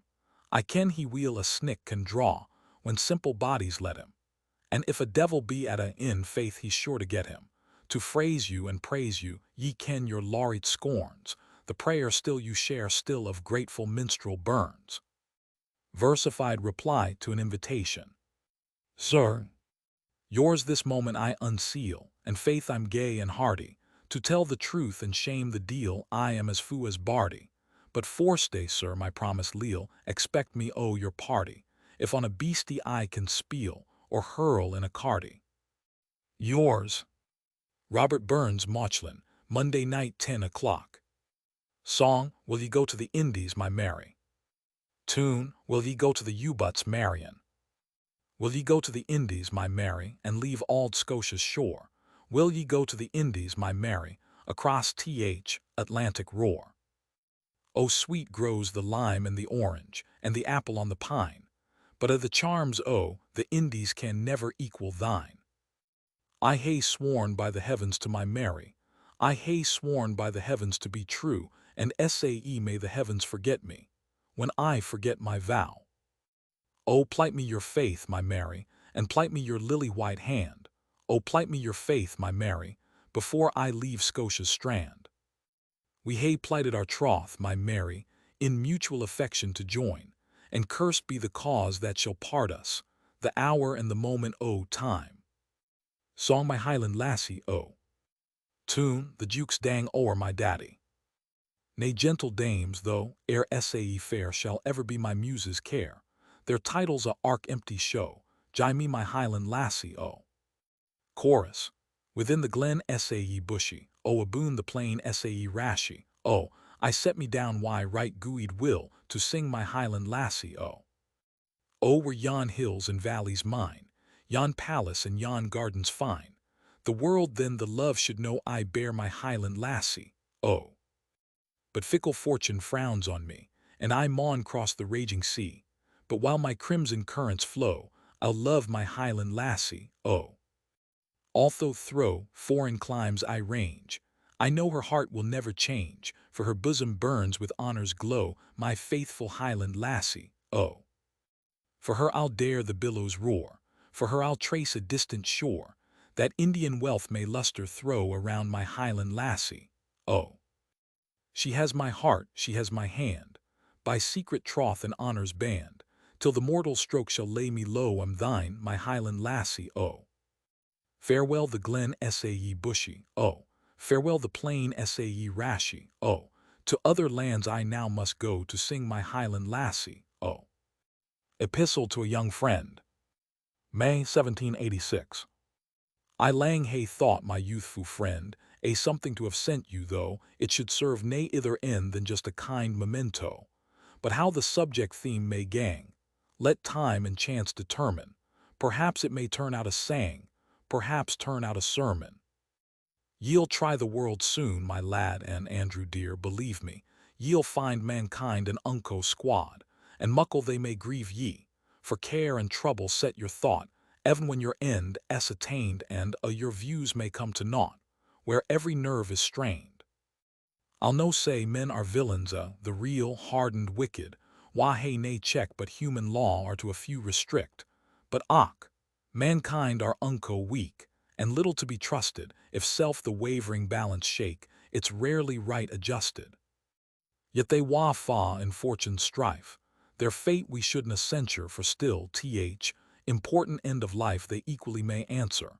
A man may hae an honest heart, though porteth hourly stare him. A man may tak a neighbour's part, yet hae nae cash to spare him.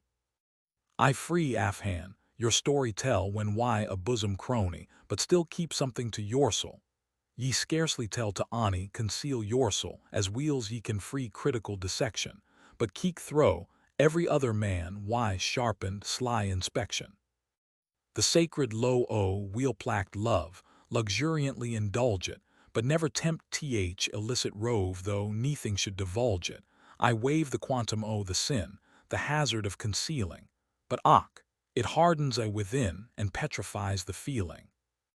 to catch Dame Fortune's golden smile, assiduous wait upon her, and gather gear by every wile that's justified by honor, not for to hide it in a hedge nor for a train attendant, but for the glorious privilege of being independent. The fear o' hell's a hangman's whip to haud the wretch in order, but where ye feel your honor grip, let that eye be your border its slightest touches, instant pause, debar a side pretenses, and resolutely keep its laws, uncaring consequences. The great Creator to revere must sure become the creature, but still the preaching can't forbear, and even the rigid feature, yet ne'er with wits profane to range, be complacence extended, and atheist laughs a poor exchange for deity offended. When ranting round in pleasure's ring, religion may be blinded, or if she gie a random sting, it may be little-minded. But when on life we're tempest-driven, a conscience but a canker, a correspondence fixed why heaven, is sure a noble anchor. Adieu, dear, amiable youth, your heart can ne'er be wanting. May prudence, fortitude, and truth erect your brow undaunting. In ploughman phrase, God send you speed, still daily to grow wiser, and may ye better reck the reed than ever did Th. Adviser. Address of Beelzebub. To the Right Honourable the Earl of Breadalbane, President of the Right Honourable and Honourable the Highland Society, which met on the 23rd of May last at the Shakespeare, Covent Garden, to concert ways and means to frustrate the designs of 500 Highlanders, who, as the Society were informed by Mr. M. Kenzie of Applecross, were so audacious as to attempt an escape from their lawful lords and masters whose property they were, by emigrating from the lands of Mr. MacDonald of Glengarry to the wilds of Canada, in search of that fantastic thing, liberty. Long life, my lord, and health be yours, unscathed by hungered Highland boors. Lord grant me nae duddy, desperate beggar, why dirk, claymore, and rusty trigger. May twin auld Scotland owe a life she likes, as butchers like a knife.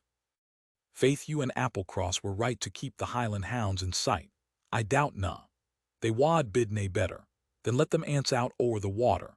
Then up among the lakes and seas, they'll mak what rules and laws they please. Some daring Hancock or a Franklin may set their Highland bluid a ranklin. Some Washington again may head them, or some Montgomery, fearless, lead them, till God knows what may be effected when by such heads and hearts directed, poor dunghill sons of dirt and mire may to patrician rights aspire. Ni sage North now, nor sager Sackville to watch and premier o'er the pack vile, and war will ye get Howes and Clintons to bring them to a right repentance, to cow the rebel generation, and save the honor o' the nation. They, and be deedy. What right hae they to meat or sleep or light o' day, far less to riches, power, or freedom, but what your lordship likes to gie them? But here, my lord, Glengarry here, your hands o'er light to them, I fear your factors, greaves, trustees, and bailies, I canna say but they do gailies, they lay aside a tender mercies, and turl the hallions to the burses, yet while their only point in Harriet, they'll keep their stubborn Highland spirit, but smash them, crash them a to spales, and rot the divers I the jails. The young dogs swinge them to the labor, let work and hunger mak them sober. The hises, if their outlands fawsont, let them in Drury Lane be lessened. And, if the wives and dirty brats come thiggin at your doors and yets, flaffin why duds and grey why be us, frighten away your ducks and geese, get out a horsewhip or a jowler, the langest thong, the fiercest growler, and gar the tattered gypsies pack why o' their bastards on their back. Go on, my lord. I lang to meet you, and in my house at hame to greet you why common lords ye shanna mingle, the benmost nuke beside the ingle, at my right hand assigned your seat, tween Herod's hip and Polycrate, or if you on your station tarrow, between Almagro and Pizarro, a seat, I'm sure ye're well deservant, and till ye come, your humble servant. Beelzebub, June 1st, Anno Mundi, 5790. A dream. Thoughts, words, and deeds, the statute blames with reason, but surely dreams were ne'er indicted treason. On reading in the public papers the laureate's ode, with the other parade of June 4th, 1786, the author was no sooner dropped asleep Then he imagined himself transported to the birthday levee, and in his dreaming fancy made the following address. Good mornin' to our Majesty. May heaven augment your blisses on every new birthday ye see. A humble poet wishes. My bardship here, at your levee on sick a day as this is sure an uncouth sight to see. Among the birthday dresses say ye fine this day. I see ye are complimented thrang, by money a lord and lady, God save the king.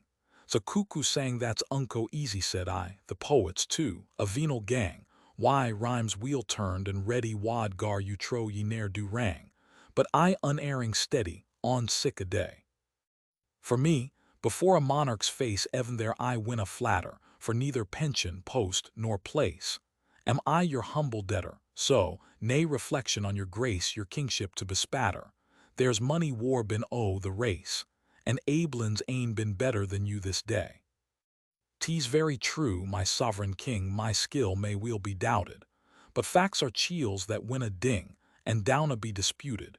Your royal nest beneath your wing is e'en right reft and clouded, and now the third part o' the string, and less, will gang aboot it than did I day.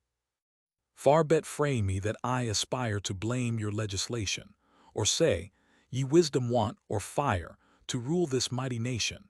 But faith, I muckle doubt, my sire, ye of trusted ministration to chaps wa in barn or byre wad better filled their station than courts yon day. And now ye of Jean Auld Britain peace, her broken shins to plaister, your sair taxation does her fleece, till she has scarce a tester for me. Thank God my life's a lease nee bargain wearin' faster, or faith, I fear that, why the geese, I shortly boost to pasture I the craft some day. I'm no mistrusting Willie Pitt, when taxes he enlarges, and will's a true gooid fallows get, a name not envy sparges, that he intends to pay your debt, and lessen o' your charges, but God's sake, let nae saving fit abridge your bony barges and boats this day. Adieu, my liege, may freedom get beneath your high protection, and may ye rax corruption's neck and gie her for dissection. But since I'm here, I'll no neglect, in loyal, true affection, to pay your queen, why, due respect. May fealty and subjection this great birthday. Hail, Majesty most excellent, while nobles strive to please ye, will ye accept a compliment? A simple poet gies ye. The bony bairntime heaven has lent, still higher may they hease ye in bliss, till fate some day is sent for ever to release ye free care that day. For you, young potentate o' Wales, I tell your highness fairly, down pleasure's stream, why swelling sails, I'm told ye are driving rarely. But some day ye may gnaw your nails, and curse your folly sairly, that ere ye brack Diana's pails, or rattled dice why Charlie by night or day. Yet after ragged cout's been known to mak a noble aver, so ye may dousely fill the throne for a fair clishmock laver.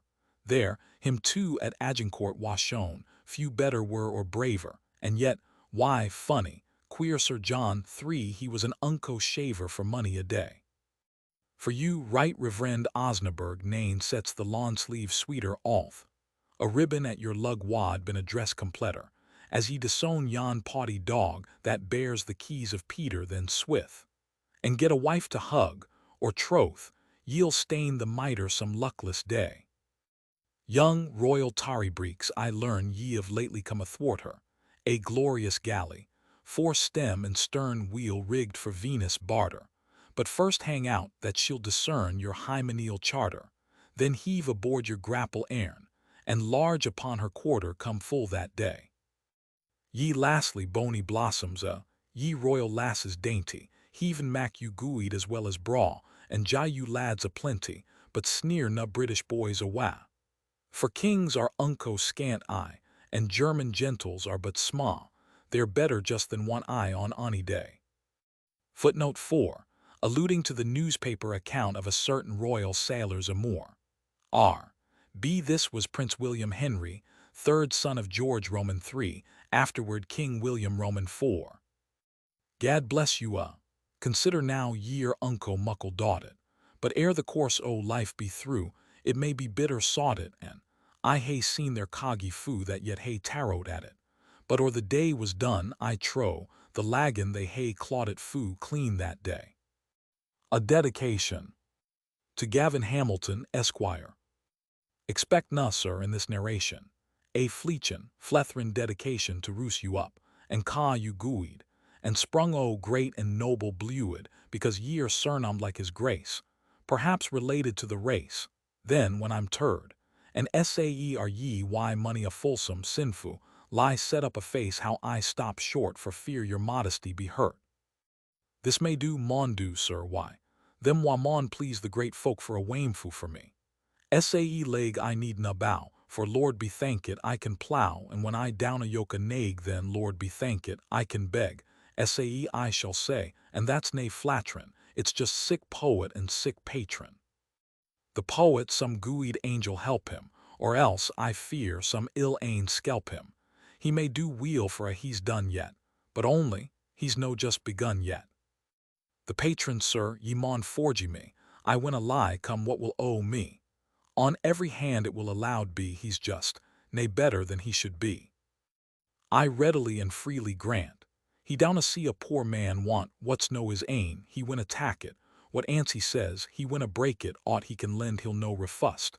Till aft his gidness is a buzzed, and rascals wiles that do him wrang. Even that, he does na mind it lang, as master, landlord, husband, father. He does na fail his part in either. But then nae thanks to him for a that, nee godly symptom ye can ca that.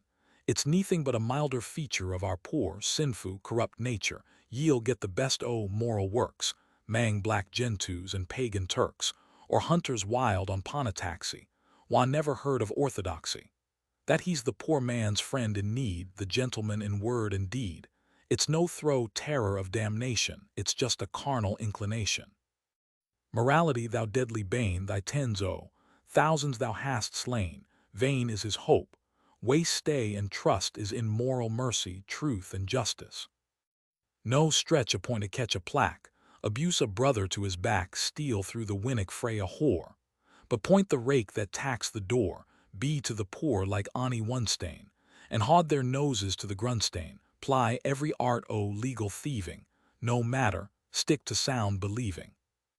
Learn 3-mile prayers and half-mile graces, why wheel spread loaves and lang wry faces, grunt up a solemn lengthened groan, and damn a parties but your own, a warrant they year nae deceiver, a steady, sturdy, staunch believer. O ye wa leave the springs, O Calvin, for gumly dubs of your ain delvin.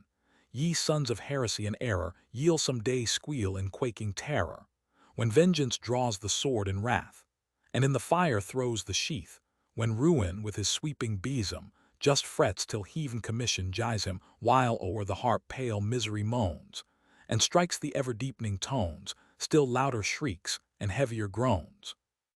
Your pardon, sir, for this digression.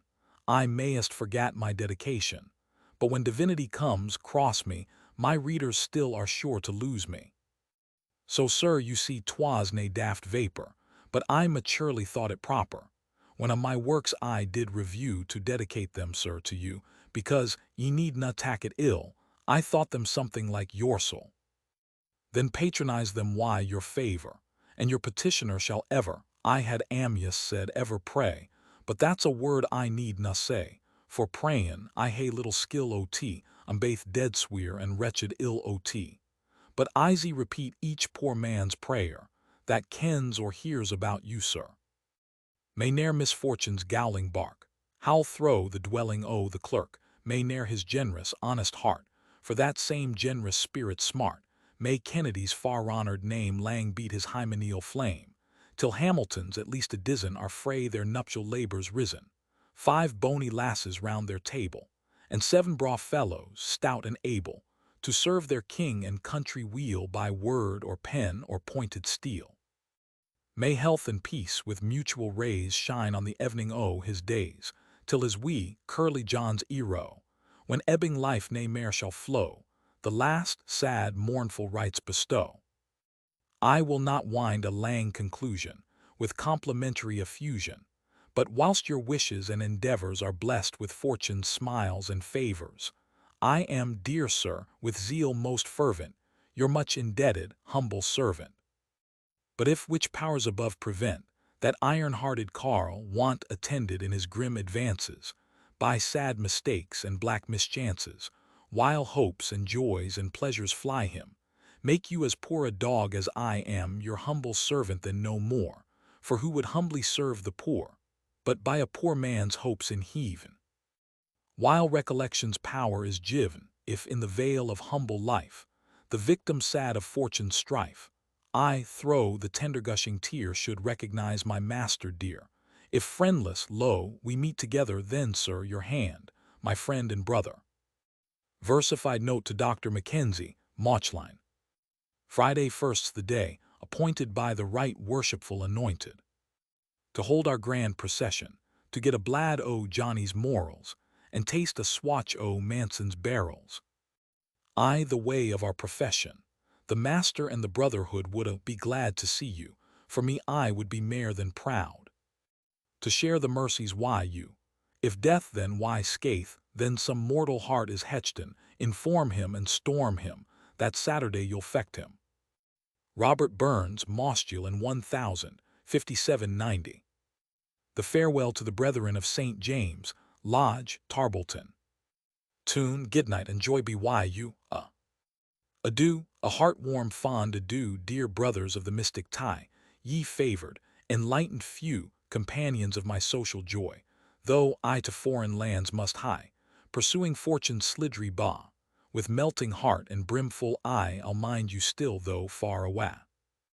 Oft have I met your social band, and spent the cheerful, festive night oft, honored with supreme command, presided o'er the sons of light, and by that hieroglyphic bright, which none but craftsmen ever saw, strong memory on my heart shall write those happy scenes when far away.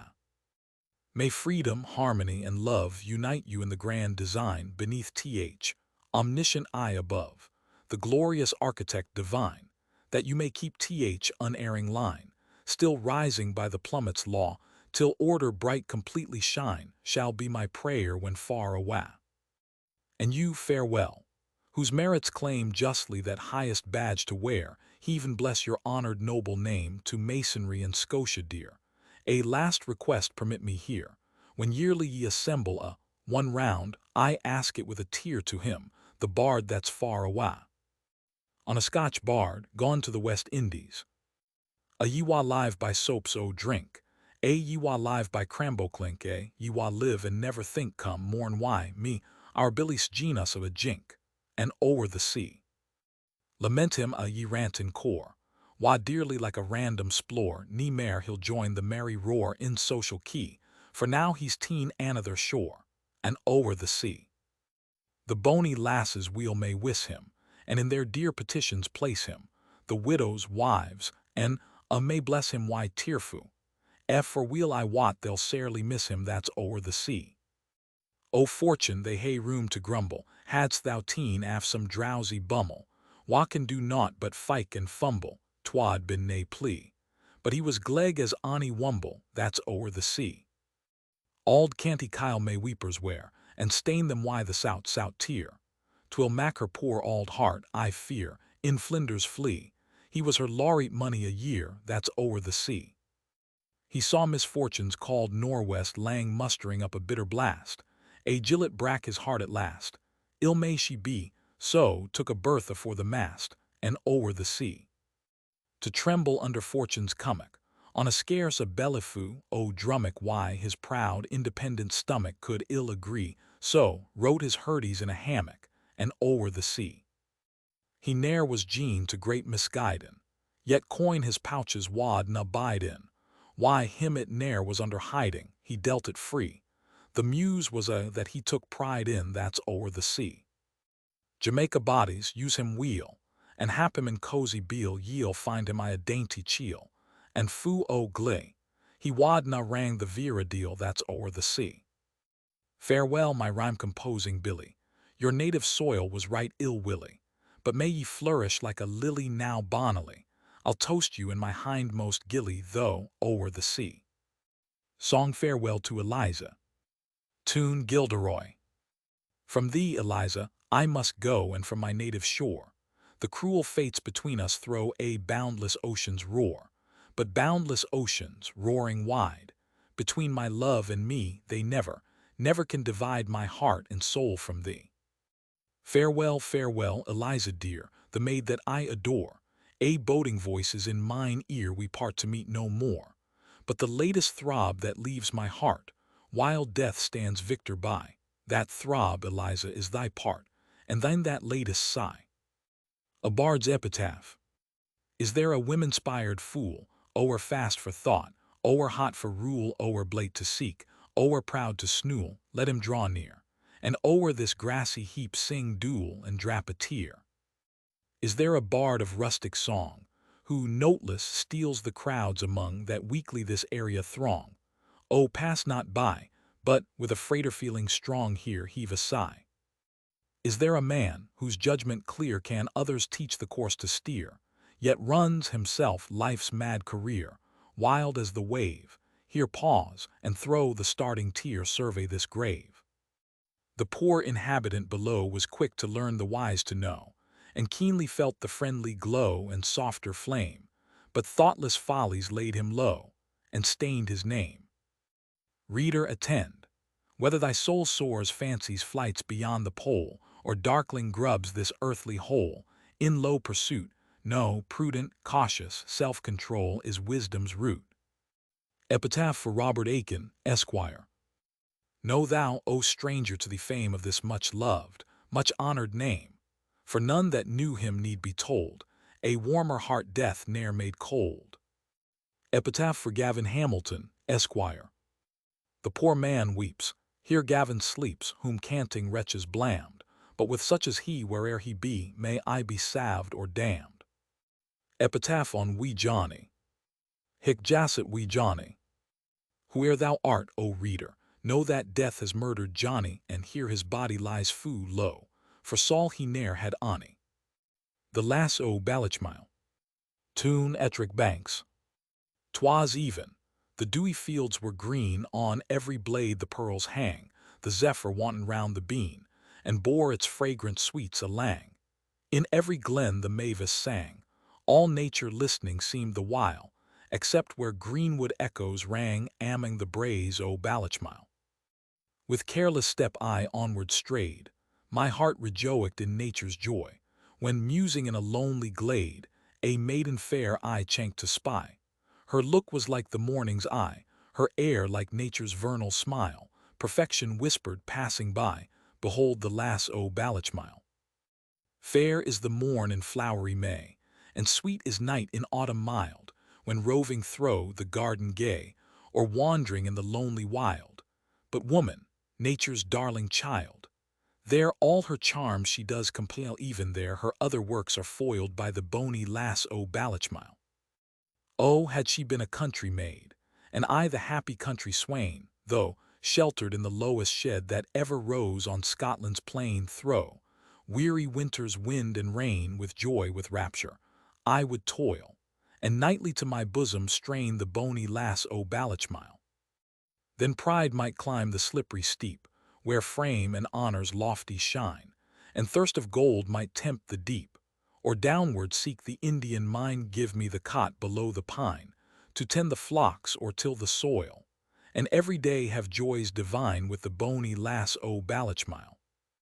Lines to an old sweetheart. Once fondly loved and still remembered, dear, sweet early object of my youthful vows, accept this mark of friendship, warm, sincere friendship. 'Tis all cold duty now allows, and when you read the simple artless rhymes, one friendly sigh for him, he asks no more, who, distant, burns in flaming torrid climes, or haply lies beneath th Atlantic roar. Motto prefixed to the author's first publication. The simple bard, unbroke by rules of art, he pours the wild effusions of the heart, and if inspired tis nature's powers inspire, hers all the melting thrill, and hers the kindling fire. Lines to Mr. John Kennedy. Farewell, dear friend. May good luck hit you, and mang her favorites admit you, if e'er detraction sure to smit you, may nane believe him, and ony deal that thinks to get you, good Lord deceive him. Lines written on a banknote. We worth thy power, thou cursed leaf, fell source, o' my woe and grief, For lack o' thee I've lost my lass, for lack o' thee I scrimp my glass. I see the children of affliction unaided through thy cursed restriction. I've seen the oppressor's cruel smile amid his hapless victim's spoil, and for thy potence vainly wished to crush the villain in the dust. For lack o' thee, I leave this much-loved shore never, perhaps, to greet old Scotland more. R.B. Stanzas on Neathing. Extempore Epistle to Gavin Hamilton, Esquire. To you, sir, this summons I've sent, pray whip till the powny is freething. But if you demand what I want, I honestly answer you neathing. Ne'er scorn a poor poet like me, for idly just living and breathing, while people of every degree are busy employed about neathing. Poor centum per centum may fast, and grumble his hurdies their claything. He'll find, when the balance is cast, he's gained to the devil for neathing. The courtier cringes and bows, ambition has likewise its plaything. A coronet beams on his brows, and what is a coronet neathing? Some quarrel the presbyter gown, some quarrel episcopal graithing, but every good fellow will own their quarrel is about neathing. The lover may sparkle and glow, approaching his bony bit gay thing, but marriage will soon let him know he's gotten a busket up neathing. The poet may jingle and rhyme, in hopes of a laureate wreathing, and when he has wasted his time, he's kindly rewarded why neathing. The thundering bully may rage, and swagger and swear like a heathen, but collar him fast, I'll engage, you'll find that his courage is neathing. Last night why a feminine wig, a poet she couldn't put faith in, but soon we grew lovingly big I taught her, her terrors were neathing. Her wigship was wonderful pleased, but charmingly tickled why, I thing. Her fingers I lovingly squeezed and kissed her and promised her neathing. The priest anathemas may threat, predicament, sir, that we're baith in, but when honor's reveille is beat, the holy artillery's neathing. And now I must mount on the wave, my voyage perhaps there is death in, but what is a watery grave? The drowning a poet is neathing. And now as grim death, in my thought to you, sir, I make this bequeathing, my service as long as ye of aught, and my friendship by God when ye of neathing. The farewell. The valiant in himself, what can he suffer, or what does he regard his single woes, but when, alas, he multiplies himself, to dearer serves to the love tender fair to those whose bliss, whose beings hang upon him, to helpless children. Then, oh then, he feels the point of misery festering in his heart, and weakly weeps his fortunes like a coward. Such am I. Undone. Thomson's Edward and Eleonora. Farewell, old Scotia's bleak domains, far dearer than the torrid plains, where rich ananas blow. Farewell, a mother's blessing dear, a brother's sigh, a sister's tear my Jean's heartrending throe. Farewell, my Bess, though thou'rt bereft of my paternal care. A faithful brother I have left, my part in him thou'lt share. Adieu too to you too, my Smith, my bosom friend. When kindly you mind me, oh then befriend my Jean. What bursting anguish tears my heart, from thee, my Jeannie, must I part. Thou, weeping, answerest, no, alas, misfortune stares my face and points to ruin and disgrace. I for thy sake must go, thee, Hamilton and Aiken dear, a grateful warm adieu. I with a much indebted tear shall still remember you. All hail then, the gale then wafts me from thee, dear shore. It rustles and whistles, I'll never see thee more. The Calf. To the Reverend James Stephen on his text Malachi ch. 4, vers. 2, and ye shall go forth and grow up as calves of the stall. Right, sir. Your text I'll prove it true, though heretics may laugh. For instance, there's yourself just now, God knows, an unco calf. And should some patron be so kind as bless you, why a kirk, I doubt na, sir, but then we'll find ye're still as great a stirk. But if the lover's raptured hour shall ever be your lot, forbid it, every heavenly power, you e'er should be a stot. Though when some kind connubial dear your butt, and ben adorns, the like has been that you may wear a noble head of horns. And in your lug, most reverend James, to hear you roar and rote, few men o' sense will doubt your claims to rank among the knout. And when ye are numbered, why the dead, below a grassy hillock, with justice they may mark your head, here lies a famous bullock. Nature's Law, a poem, humbly inscribed to Gavin Hamilton, Esquire. Great nature spoke, observant man obeyed Pope. Let other heroes boast their scars, the marks of sturt and strife, and other poets sing of wars, the plagues of human life. Shame fa the fun, why sword and gun to slap mankind like lumber. I sing his name and nobler fame, while multiplies our number. Great nature spoke with air benign. Go on, ye human race. This lower world you resign. Be fruitful and increase. The liquid fire of strong desire I've poured it in each bosom. Here on this hand does mankind stand, and there is beauty's blossom. The hero of these artless strains, a lowly bard was he, who sung his rhymes in Coila's plains with makel mirth angly. Kind nature's care had given his share large of the flaming current, and all devout he never sought to stem the sacred torrent. He felt the powerful, high behest thrill, vital throw, and sought a correspondent breast to give obedience due. Propitious powers screened the young flowers from mildews of abortion, and lo, the bard, a great reward, has got a double portion. Auld Canty Coil may count the day, as annual it returns. The third of Libra's equal sway that gave another burns with future rhymes, and other times to emulate his sire, to sing Auld Coil in nobler style with more poetic fire. Ye powers of peace and peaceful song, look down with gracious eyes, and bless Auld Coila large and long with multiplying joys. Lang may she stand aprop the land, the flower of ancient nations, and Burns' spring, her fame to sing to endless generations. Song Willie Chalmers. Mr. Chalmers, a gentleman in Ayrshire, a particular friend of mine, asked me to write a poetic epistle to a young lady, his Dulcinea. I had seen her, but was scarcely acquainted with her, and wrote as follows. Why braw new branks in mickle pride, and eke a braw new brechin, my Pegasus I'm got astride, and up Parnish's petchin, whiles o'er a bush wide downward crush. The doited beastie stammers, then up he gets, and off he sets for sake o' Willie Chalmers. I doubt na, lass, that we'll ken name may cost a pair o' blushes. I am nae stranger to your fame, nor his warm urged wishes. Your bony face sae mild and sweet, his honest heart enamors, and faith ye'll no be lost a whit, though weared on Willie Chalmers. Auld truth hersel might swear you're fair, and honor safely back her, and modesty assume your air, and ne'er a ane mistake her, and sic twa love-inspiring e'en might fire even holy palmers. Ne wonder then they've fatal been to honest Willie Chalmers.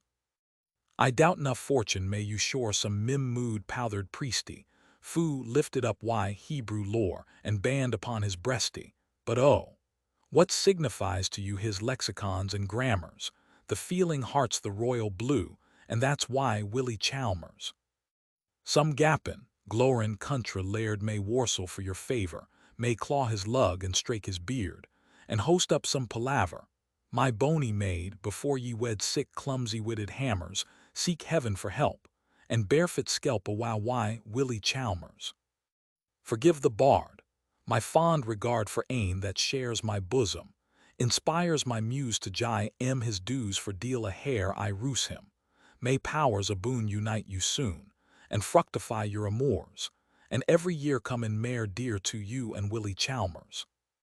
Reply to a trimming epistle, received from a tailor. What ails ye now, ye lousy bitch, to thresh my back at sic a pitch, losh, man? Hey mercy, why your natch, your bodkins bald, I didna suffer half sae much free daddy auld. What though at times when I grow crouse, I jie their wames a random pouse, is that enough for you to souse your servant sae? Gie mind your seam, ye prick the louse, and jag the flea. King David, poetic brief, rocked mang the lass's sick mischief as filled his afterlife why grief, and bluity rants, and yet he's ranked among the chief lang-syne saunts. And maybe tam, for o' my cants, my wicked rhymes and drucken rants, I'll jie auld Cloven's cluties haunts and unco slip yet, and snugly sit among the saunts, at Davy's hip yet. But fegs, The session says I maun gie fa yupo, another plan than Garin lasses coo the cran clean heels ower body, and sairly thole their mother's ban afore the howdy. This leads me on to tell for sport, how I did why the session sort. Auld Clinkum at the inner port cried 3 times, Robin, come hither lad and answer fort, ye're blammed for jobbin'. Why pinch I put a Sunday's face on, and snooved awa before the session.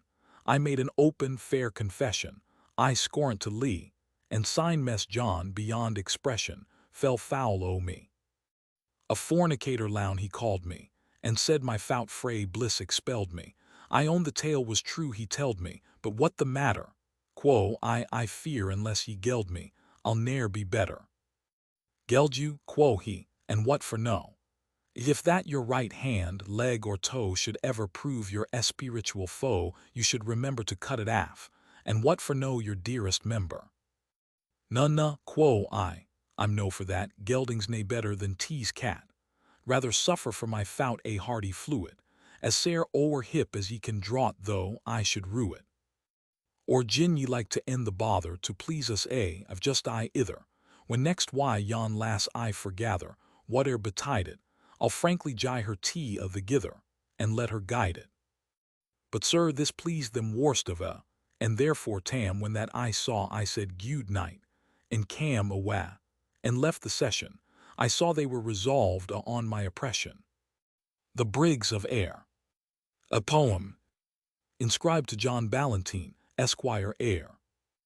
The simple bard, rough at the rustic plough, learning his tuneful trade from every bough, the chanting linnet or the mellow thrush, hailing the setting sun, sweet in the green thorn bush, the soaring lark, the perching redbreast shrill, or deep-toned plovers gray, wild whistling o'er the hill shall he, nursed in the peasant's lowly shed, to hardy independence bravely bred, by early poverty to hardship steeled, and trained to arms in stern misfortune's field, shall he be guilty of their hireling crimes, the servile, mercenary Swiss of rhymes, or labor hard the panegyric close with all the venal soul of dedicating prose? No.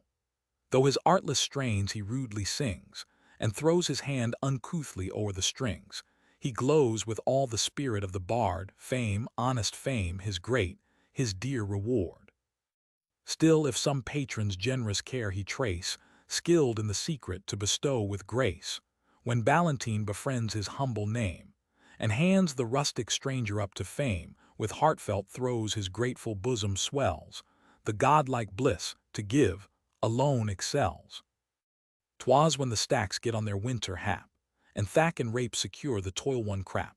Potato bings are snugged up frae scatho, coming winter's biting, frosty breath, the bees, rejoicing o'er their summer toils, unnumbered buds and flowers delicious spoils sealed up with frugal care in massive waxen piles, are doomed by man that tyrant o'er the weak, the death o' devils, smored brimstone reek. The thundering guns are heard on every side, the wounded coveys, reeling, scatter wide. The feathered fieldmates, bound by nature's tie, sires, mothers, children, in one carnage lie. What warm, poetic heart but inly bleeds, and execrates man's savage, ruthless deeds? Ni mair the flower in field or meadow springs, ni mair the grove with airy concert rings, except perhaps the robin's whistling glee, proud o' the height o' some bit half-lang tree. The hoary morns precede the sunny days, mild, calm, serene, wide spreads the noontide blaze, while thick the gossamer waves wanton in the rays. 'Twas in that season when a simple bard, unknown and poor, simplicity's reward, a night within the ancient brug of Ayr, by whim inspired or haply pressed care, he left his bed and took his wayward route, and down by Simpson's one wheeled the left about, whether impelled by all-directing fate, to witness what I after shall narrate, or whether, wrapped in meditation high, he wandered out, he knew not where or why. The drowsy dungeon clock too had numbered 2, and Wallace Tower too had sworn the fact was true. The tide swam Firth with sullen-sounding roar through the still night dashed hoarse along the shore. All else was hushed as nature's closed, ere the silent moon shone high o'er tower and tree. The chilly frost, beneath the silver beam, crept, gently crusting, o'er the glittering stream. When lo! On either hand the listening bard, The clanging sug of whistling wings is heard. Two dusky forms dart through the midnight air, swift as the Goss 3 drives on the wheeling hare, Ain on Th. Auld brig his airy shape uprears, the other flutters o'er the rising piers. Our warlock rhymer instantly dexcreed the sprites that o'er the brigs of air preside. That bards are second-sighted is nae joke, and ken the lingo of the spiritual folk, fays, spunkies, kelpies, they can explain them, and even the very deals they brawly ken them. Auld brig appeared of ancient Pictish race, the very wrinkles Gothic in his face. He seemed as he why time had warseled lang, yet tugly dour he bade an unco bang. New brig was busket in a braw new coat that he at Lonon, frae ane Adams got, in's hand 5 taper staves as smooth's a bead, why verls and whirligiggums at the head. The Goth was stalking round with anxious search, spying the time-worn flaws in every arch. It chanked his newcome neighbour took his and e'en a vexed and angry heart had he, why, thieveless sneer to see his modish mien. He down the water, gies him this guideen. Auld brig, I doubt na freen, ye'll think ye're nae sheepshank, ance ye were streakit o'er frae bank to bank. But gin ye be a brig as auld as me, though faith that date I doubt ye'll never see. There'll be, if that day come, I'll wad a bottle, some fewer wigmaleries in your noddle. New brig, auld vandal, ye but show your little mince, just much about it why your scanty sense. Will your poor, narrow footpath of a street, where twa wheelbarrows tremble when they meet, your ruined, formless bulk o' stain and lime compare why bony brigs o' modern time. There's men of taste would tack the ducket stream for though they should cast the very sark and swim, ere they would grate their feelings why the view o' sick and ugly Gothic hulk as you. Auld brig, conceited gowk, puffed up why windy pride.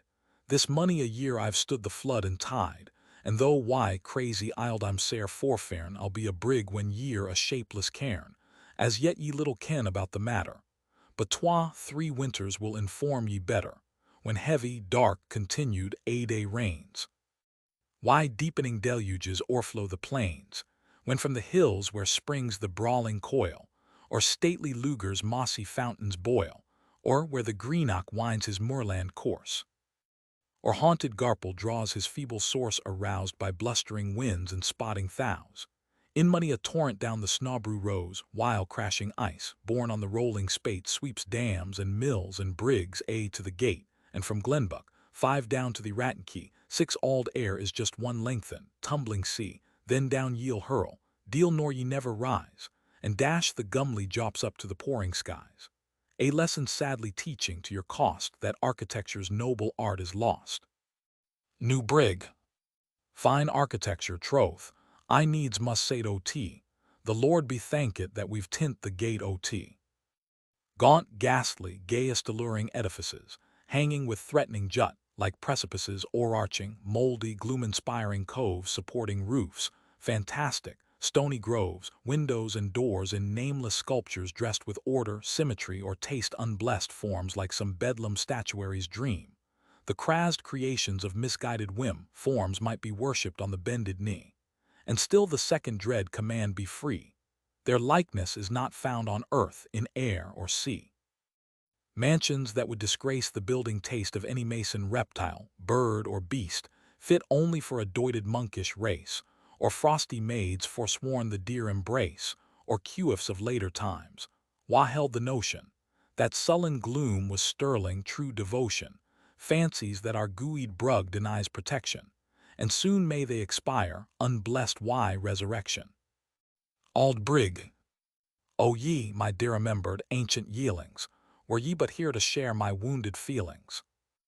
Ye worthy proveses, and money a bailey, wha in the paths o' righteousness did toil, ye dainty deacons and ye douce conveners, to whom our moderns are but cawsy cleaners, ye godly counsels, wha hae blessed this town, ye godly brethren o' the sacred gown, wha meekly gie your hurdies to the smiters, and, what would now be strange, ye godly writers, ye douce folk I've borne aboon the brew, were ye but here, what would ye say or do? How would your spirits groan in deep vexation, to see each melancholy alteration and, agonizing, curse the time and place when ye begat the base degenerate race. Nie langer reverend men, their country's glory in plain braid Scots hold forth a plain braid story, nie langer thrifty citizens, and deuce meet o'er a pint, or in the council house, but stomrel corky-headed, graceless gentry, the harryment and ruin of the country men, 3 parts made by tailors and by barbers, while waste your wheel-haned gear on damned new brigs and harbors. New brig. Now haud you there, for faith ye have said enough, and muckle mair than ye can mack to through. As for your priesthood, I shall say but little. Corbies and clergy are a shot right kittle, but under favour o' your langer beard, abuse o' magistrates might weel be sparred. To liken them to your old-world squad, I must needs say, comparisons are odd. In air, wagwits nae mair can hae a handle to mouth a citizen, a term o' scandal, nie mair the council waddles down the street in all the pomp of ignorant conceit. Men wha grew wise priggin' o'er hops and raisins, or gathered liberal views in bonds and seasons, if haply knowledge, on a random tramp, had shored them with a glimmer of his lamp, and would to common sense for once betrayed them, plain, dull stupidity stepped kindly in to aid them. What farther clishmock laver I'd been said, what bloody wars, if sprites had blood to shed, no man can tell. But all before their sight, a fairy train appeared in order bright. Adown the glittering stream they featly danked, bright to the moon their various dresses glanked. They footed o'er the watery glass so neat, the infant ice scarce bent beneath their feet, while arts of minstrelsy among them rung, and soul-ennobling bards heroic ditties sung. O had Loch-Ness, 7-time inspiring sage, been there to hear this heavenly band engage, when thro' his dear strathspeys they bore with Highland rage, or when they struck old Scotia's melting airs, the lover's raptured joys or bleeding cares, how would his Highland lug been nobler furred, and even his matchless hand with finer touch inspired, no guess could tell what instrument appeared, but all the soul of music's self was heard, harmonious concert rung in every part, while simple melody poured moving on the heart. The genius of the stream in front appears, a venerable chief advanced in years, his hoary head with water lilies crowned, his manly leg with garter tangle bound. Next came the loveliest pair in all the ring, sweet female beauty hand in hand with spring. Then, crowned with flowery hay, came rural joy, and summer with his fervid beaming eye. Footnote 7. A well-known performer of Scottish music on the violin, R.B. All cheering plenty with her flowing horn led yellow autumn wreathed with nodding corn. Then winter's time-bleached locks did hoary show, by hospitality with cloudless brow. Next followed courage with his martial stride, from where the feel wild woody coverts hide. 8 benevolence, with mild, benignant air. A female form came from the tors of stair. 9 learning and worth in equal measures trode from simple Katrine, their long-loved abode. 10 last, white-robbed peace, crowned with a hazel wreath, to rustic agriculture did bequeath the broken, iron instruments of death, at sight of whom our sprites forgat their kindling wrath. Fragment of Song. The night was still, and o'er the hill the moon shone on the castle wa. The mavis sang, while dewdrops hang around her on the castle wa. Sae merrily they danced the ring-free e'en, till the cock did craw, and I the orward o', the spring was Irvin's bairns are Bonie a. Epigram on rough roads. I'm now arrived, thanks to the gods, thro' pathways rough and muddy, a certain sign that mackin roads is no this people's study, although I am not wise scripture crammed. I'm sure the Bible says that heedless sinners shall be damned, unless they mend their ways. Footnote 8. A compliment to the Montgomerys of Coilsfield, on the Feel or Fail, a tributary of the Aire. Prayer, O thou dread power. Lying at a reverend friend's house one night, the author left the following verses in the room where he slept. O thou dread power who reign'st above, I know thou wilt me hear, when for this scene of peace and love, I make this prayer sincere. The hoary sire, the mortal stroke, long, long be pleased to spare, to bless this little filial flock, and show what good men are. She who her lovely offspring eyes with tender hopes and fears, O bless her with a mother's joys, but spare a mother's tears. Their hope, their stay, their darling youth, in manhood's dawning blush, bless him, thou God of love and truth, up to a parent's wish. The beauteous, seraph sister band, with earnest tears I pray, thou know'st the snares on every hand, guide thou their steps alway. When soon or late they reach that coast, o'er life's rough ocean driven, may they rejoice, no wanderer lost, a family in heaven. Farewell Song to the Banks of Ayr. Tune, Roslin Castle. I composed this song as I conveyed my chest so far on my road to Greenock, where I was to embark in a few days for Jamaica. I meant it as my farewell dirge to my native land. R.B. The gloomy night is gathering fast. Loud roars the wild, inconstant blast. Yon murky cloud is foul with rain. I see it driving o'er the plain. The hunter now has left the moor. The scattered coveys meet secure, while here I wander, pressed with care, along the lonely banks of Ayr. The autumn mourns her ripening corn, by early winter's ravage torn. Across her placid, azure sky she sees the scowling tempest fly. Chill runs my blood to hear it rave. I think upon the stormy wave, where many a danger I must dare, far from the bony banks of Ayr.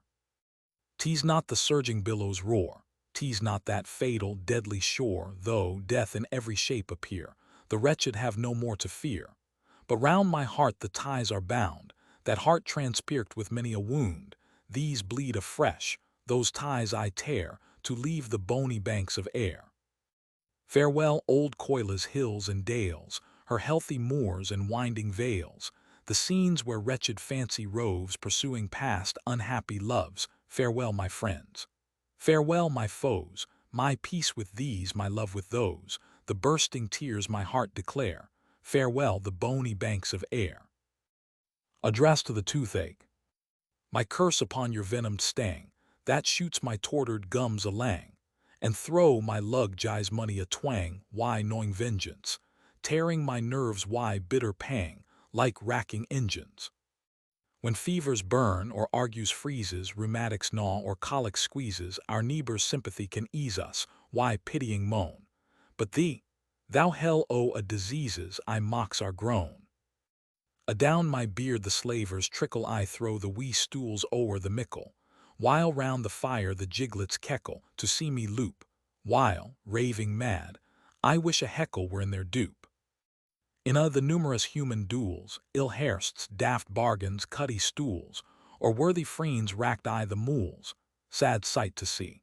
The tricks o' knaves or fash o' fools, thou bear'st the gree.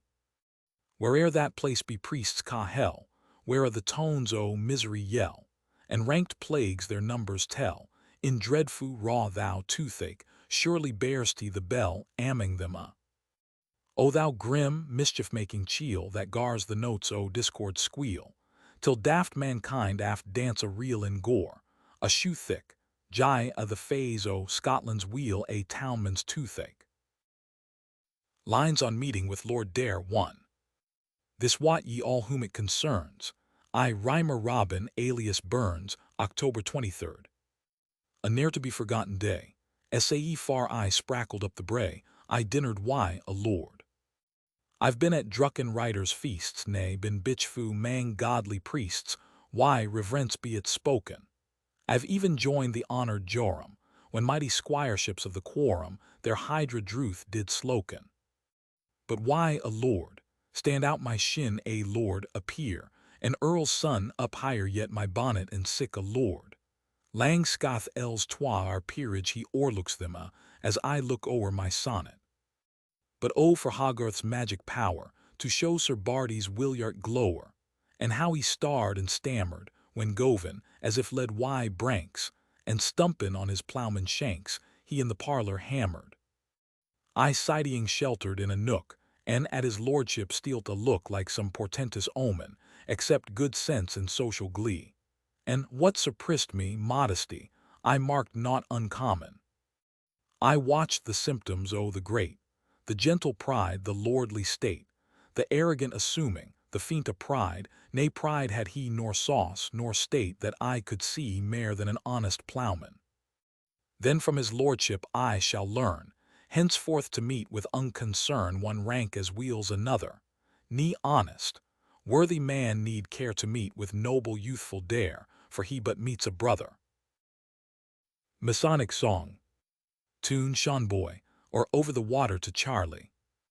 Ye sons of old Killy, assembled by Willie, to follow the noble vocation, your thrifty old mother has scarce such another to sit in that honored station. I've little to say, but only to pray, as praying s the ton of your fashion. A prayer from the muse you well may excuse, 'tis seldom her favorite passion.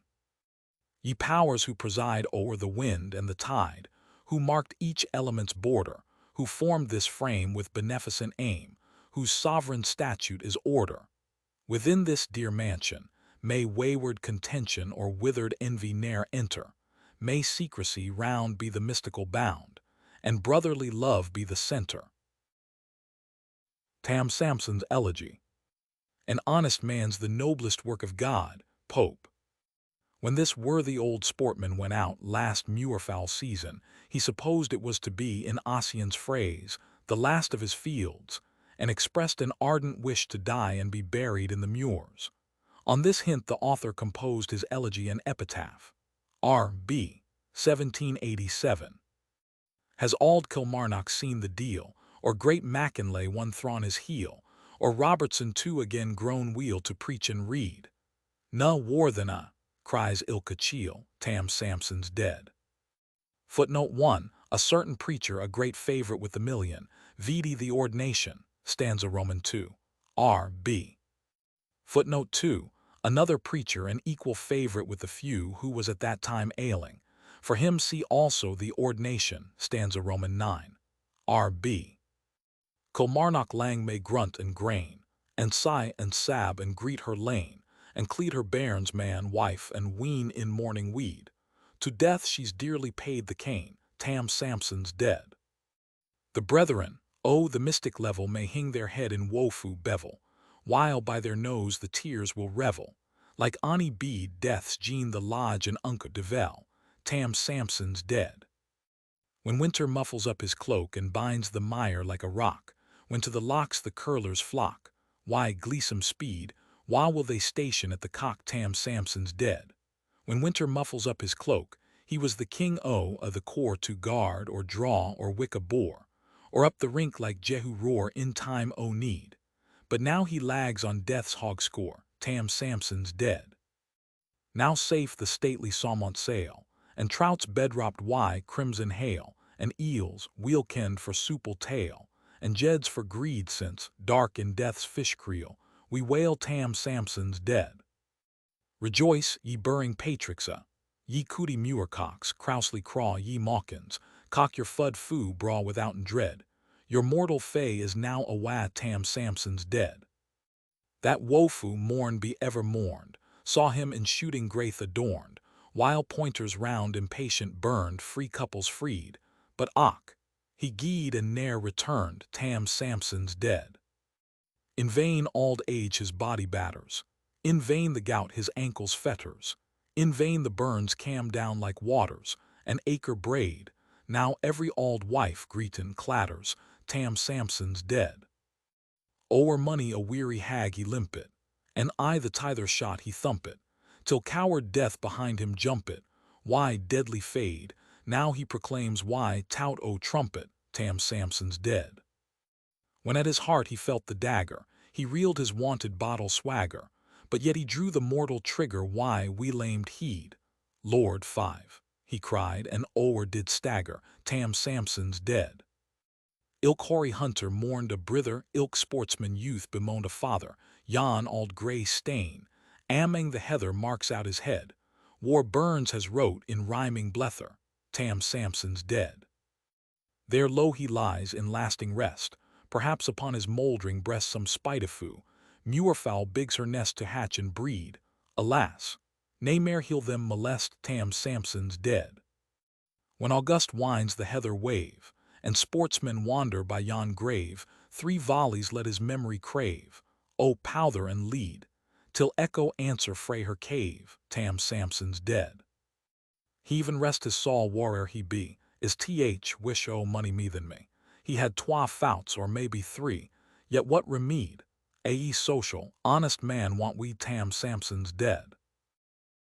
The epitaph. Tam Sampson's wheel-worn clay here lies, ye canting zealots, spare him. If honest worth in heaven rise, ye'll mend or ye win near him. Per contra, go fame and canter like a filly throw, of the streets and nukes o' Killy, three tell every social honest Billy to cease his grievin', for, yet unscathed by death's gleg gully, Tam Sampson's leavin'. Epistle to Major Logan. Hail Tiam Inspirin, Ratlin Willie. Though fortune's road be rough and hilly to every fiddling, rhyming Billy, we never heed, but take it like the unbacked filly proud o' her speed. When idly govin, whiles we saunter ure, fancy barks a while we canter, uphill down brae till some mischanter, some black bog hole, arrests us. Then the scathe and banter we're forced to thole. Hail be your heart, hail be your fiddle, lang may your elbuck jink and diddle to cheer you through the weary whittle o' this wild whorl, until you on a crummock driddle, a gray-haired carl. Come wealth, come porteth, late or soon, heaven send your heartstrings aye in tune, and screw your temperpins aboon a fifth or mare the melancholious, lazy croon o' cankry care. May still your life from day to day ne lent largo in the play, but allegretto forte gay harmonious flow, a sweeping, kindling, bald strathspey encore.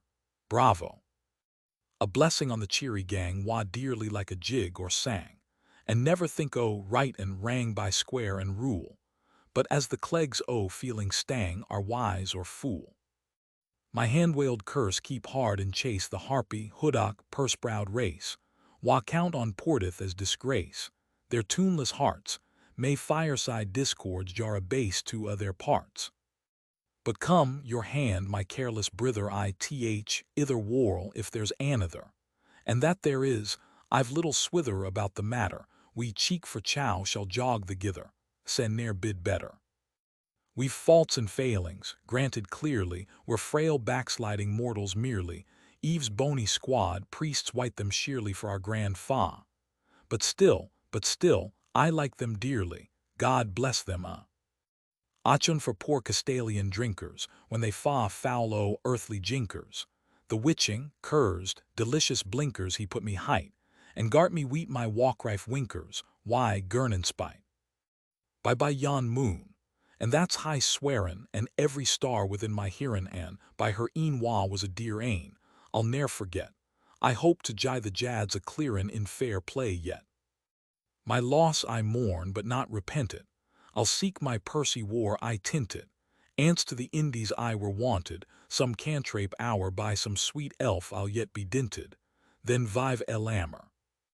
Fates me's basemains respect to uses, to sentimental sister Susie, and honest Lucky. No to roose you ye may be proud, that sick a couple fate allows ye to grace your blood. Nay mere at present can I measure, and troth my rhymin' wears nae treasure. But when in air, some half-hour's leisure, bet light, bet dark, Sir Bard will do himself the pleasure to call at Park. Robert Burns, Mostial, 30th October, 1786. Fragment on Sensibility. Rusticity's ungainly form may cloud the highest mind, but when the heart is nobly warm, the good excuse will find. Propriety's cold, cautious rules warm fervor may o'erlook, but spare poor sensibility th, ungentle, harsh rebuke. A winter night. Poor naked wretches, wheresoe'er you are, that bide the pelting of this pitiless storm, how shall your houseless heads and unfed sides, your looped and windowed raggedness, defend you from seasons such as these? Shakespeare. When biting boreas fell and dour, sharp shivers throw the leafless bower. When Phoebus jies a short-lived glower, far south the lift, dim darkening throw the flaky shower, or whirling drift. I night the storm the steeples rocked, poor labor sweet in sleep was locked, while burns, why snowy wreaths upchoked, while eddying swirl or throw the mining outlet balked, down headlong hurl. Listening the doors and winnocks rattle, I thought me on the awry cattle, or silly sheep, wha bide this brattle o' winter war, and throw the drift deplaring spraddle beneath a scar. Ilk happing bird, wee helpless thing, that in the merry months o' spring, delighted me to hear thee sing what comes o' thee, war wilt thou cower thy chittering wing, and close thy avenue on murdering errands toiled, lone from your savage homes exiled, the blood-stained roost, and sheepcote spoiled my heart forgets, while pitiless the tempest wild sore on you beats. Now Phoebe in her midnight rain dark-muffed, viewed the dreary plain still crowding thoughts, a pensive train rose in my soul, when on my ear this plaintive strain, slow, solemn, stole. Blow, blow, ye winds, with heavier gust and freeze, thou bitter-biting frost. Descend, ye chilly, smothering snows. Not all your rage, as now united, shows more hard unkindness unrelenting, vengeful malice unrepenting, than heaven-illumined man on brother man bestows. See stern oppression's iron grip, or mad ambition's gory hand, sending, like bloodhounds from the slip woe, want, and murder o'er a land. Even in the peaceful rural vale, truth, weeping, tells the mournful tale, how pampered luxury, flattery by her side, the parasite empoisoning her ear with all the servile wretches in the rear, looks o'er proud property extended wide, and eyes the simple rustic hind, whose toil upholds the glittering show, a creature of another kind, some coarser substance, unrefined, placked for her lordly use thus far, thus vile below. Where is love's fond, tender throe with lordly honor's lofty brow, the powers you proudly own? Is there, beneath love's noble name, can harbor dark, the selfish aim to bless himself alone, mark maiden innocence a prey to love-pretending snares? This boasted honor turns away, shunning soft pity's rising sway, regardless of the tears and unavailing prayers. Perhaps this hour, in misery's squalid nest, she strains your infant to her joyless breast, and with a mother's fears shrinks at the rocking blast. O ye, who, sunk in beds of down, feel not a want but what yourselves create, think for a moment on his wretched fate, whom friends and fortune quite disown. Ill-satisfied keen nature's clamorous call, stretched on his straw, he lays himself to sleep while through the ragged roof and chinky wall, chill, o'er his slumbers, piles the drifty heap, think on the dungeon's grim confine, where guilt and poor misfortune pine. Guilt, erring man, relenting view, but shall thy legal rage pursue the wretch, already crushed low by cruel fortune's undeserved blow? Affliction's sons are brothers in distress, a brother to relieve, how exquisite the bliss! I heard nay mere, for Chanticleer shook off the Pouthery snaw, and hailed the morning with a cheer, a cottage rousing craw. But deep this truth impressed my mind, throw all his works abroad, the heart benevolent and kind the most resembles God. Song. Yon wild mossy mountains. Yon wild mossy mountains, sae lofty and wide, that nurse in their bosom the youth o' the Clyde, where the grouse lead their coveys throw, the heather to feed, and the shepherd tends his flock as he pipes on his reed.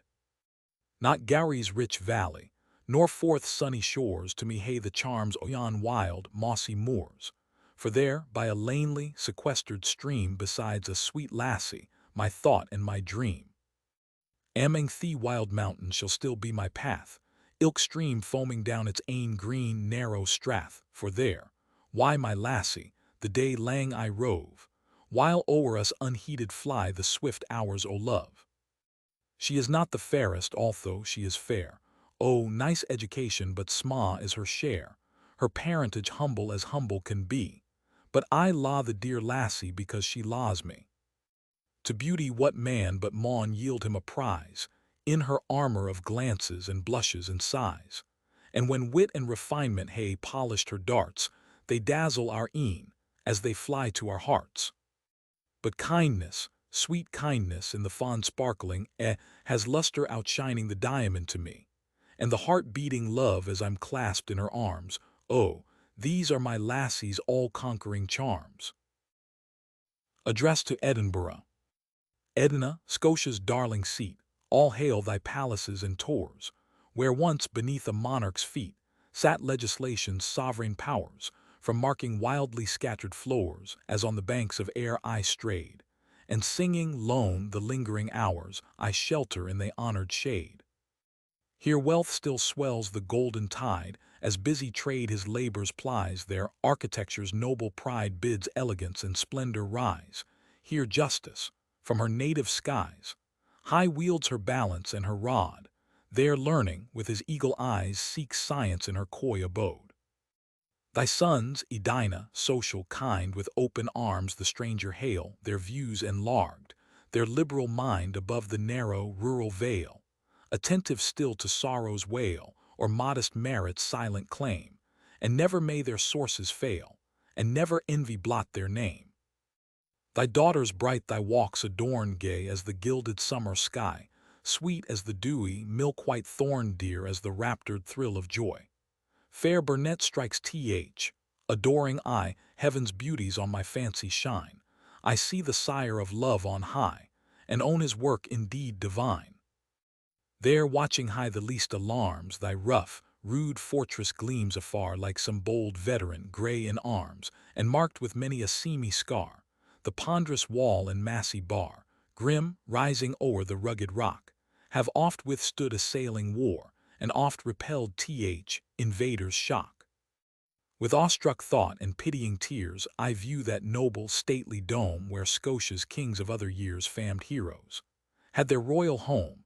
Alas, how chained the times to come, their royal name low in the dust, their hapless race wild wandering roam, though rigid law cries out 'twas just.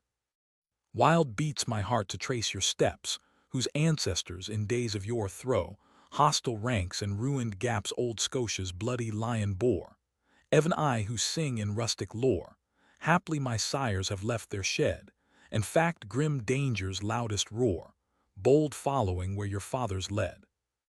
Edina, Scotia's darling seat, all hail thy palaces and tors, where once beneath a monarch's feet sat legislation's sovereign powers, from marking wildly scattered floors, as on the banks of air I strayed, and singing lone the lingering hours I shelter in thy honored shade. Addressed to a haggis. Fair fa your honest, sonsie face, great chieftain o' the pudding race, aboon them a yet tack your place painch, tripe or time, wheel are ye wordy away grace as langs my arm. The groaning trencher there ye fill, your hurdies like a distant hill, your pin was helped to mend a mill in time o' need, while throw, your pores the dews distill like amber bead. His knife see rustic labor dight, and cut you up ready slight, trenching your gushing entrails bright, like any ditch, and then, oh what a glorious sight, warm reekin, rich. Then horn for horn they stretch and strive, dale tack the hindmost. On they drive till their wheel-swalled kites bellive are bent like drums, then auld Gidman, mayest like to rive, Bethinkit, hums. Is there that o'er his French ragout or olio that wad staw a sow, or fricassee wad make her spew perfect sconner, looks down sneering, scornful, view on sick a dinner. Poor devil, see him o'er his trash, as feckles as withered rash, his spindle shank, a gooeyed whiplash, his neva knit throw, bloaty flood or field to dash, oh how unfit. But mark the rustic, haggis-fed, the trembling earth resounds his tread, clap in his whaley neve a blade, he'll mack it whistle, and legs and arms, and hands will sned, like taps o' tristle. Ye powers, mack mankind your care, and dish them out their bill o' fare. Auld Scotland wants nae skinking where that jops in lugges, but if ye wish her grateful, prayer jye her a haggis. To Miss Logan with Beattie's Poems for a New Year's Gift, Jan. 1, 1787. Again the silent wheels of time their annual round have driven, and you, though scarce in maiden prime, are so much nearer heaven. No gifts have I from Indian coasts the infant year to hail. I send you more than India boasts, in Edwin's simple tale. Our sex with guile and faithless love is charged, perhaps too true, but may, dear maid, each lover prove an Edwin still to you. Mr. William Smellie, a sketch. Shrewd Willie Smellie to Crochelin came, The old cocked hat, the grey surtout the same, his bristling beard just rising in its might, 'twas 4 long nights and days to shaving night. His uncombed grisly locks, wild staring, thatched a head for thought profound and clear, unmatched. Yet though his caustic wit was biting rude, his heart was warm, benevolent, and good. Ratlin, roarin' Willie one. As I cam by Crochallen, I cannily keekit ben Ratlin, roarin' Willie was sittin' at yon borden, and aming gude company Ratlin, roarin' Willie, you're welcome hame to me. Song Bonie Dundee. My blessin', s upon thy sweet wee lippy, my blessin', s upon thy ebry. Thy smiles are sae like my blithe sojer laddie, thou's aye the dearer and dearer to me. But I'll big a bower on yon bony banks, whar tay rins wimplin by sae clear, and I'll cleed thee in the tartan sae fine, and mak thee a man like thy daddy dear. Extempore in the Court of Session. Tune Killer Cranky. Lord Advocate. He clenched his pamphlet in his fist, he quoted and he hinted, till in a declamation mist his argument he tinted, he gaped fort, he graped fort, he fanned it was a why man, but what his common sense came short, he eked out why law man. Mr. Erskine. Collected Harry stood owie, then opened out his arm man. Footnote 1. William Dunbar, W.S. of the Crochallen Fencibles, a convivial club. His lordship sat rufu, and eyed the gathering storm man. Like wind-driven hail it did assail, or torrents o'er a linn man the bench sae wise, lift up their eyes, half-walkened why the din man. Inscription for the headstone of Ferguson, the poet one.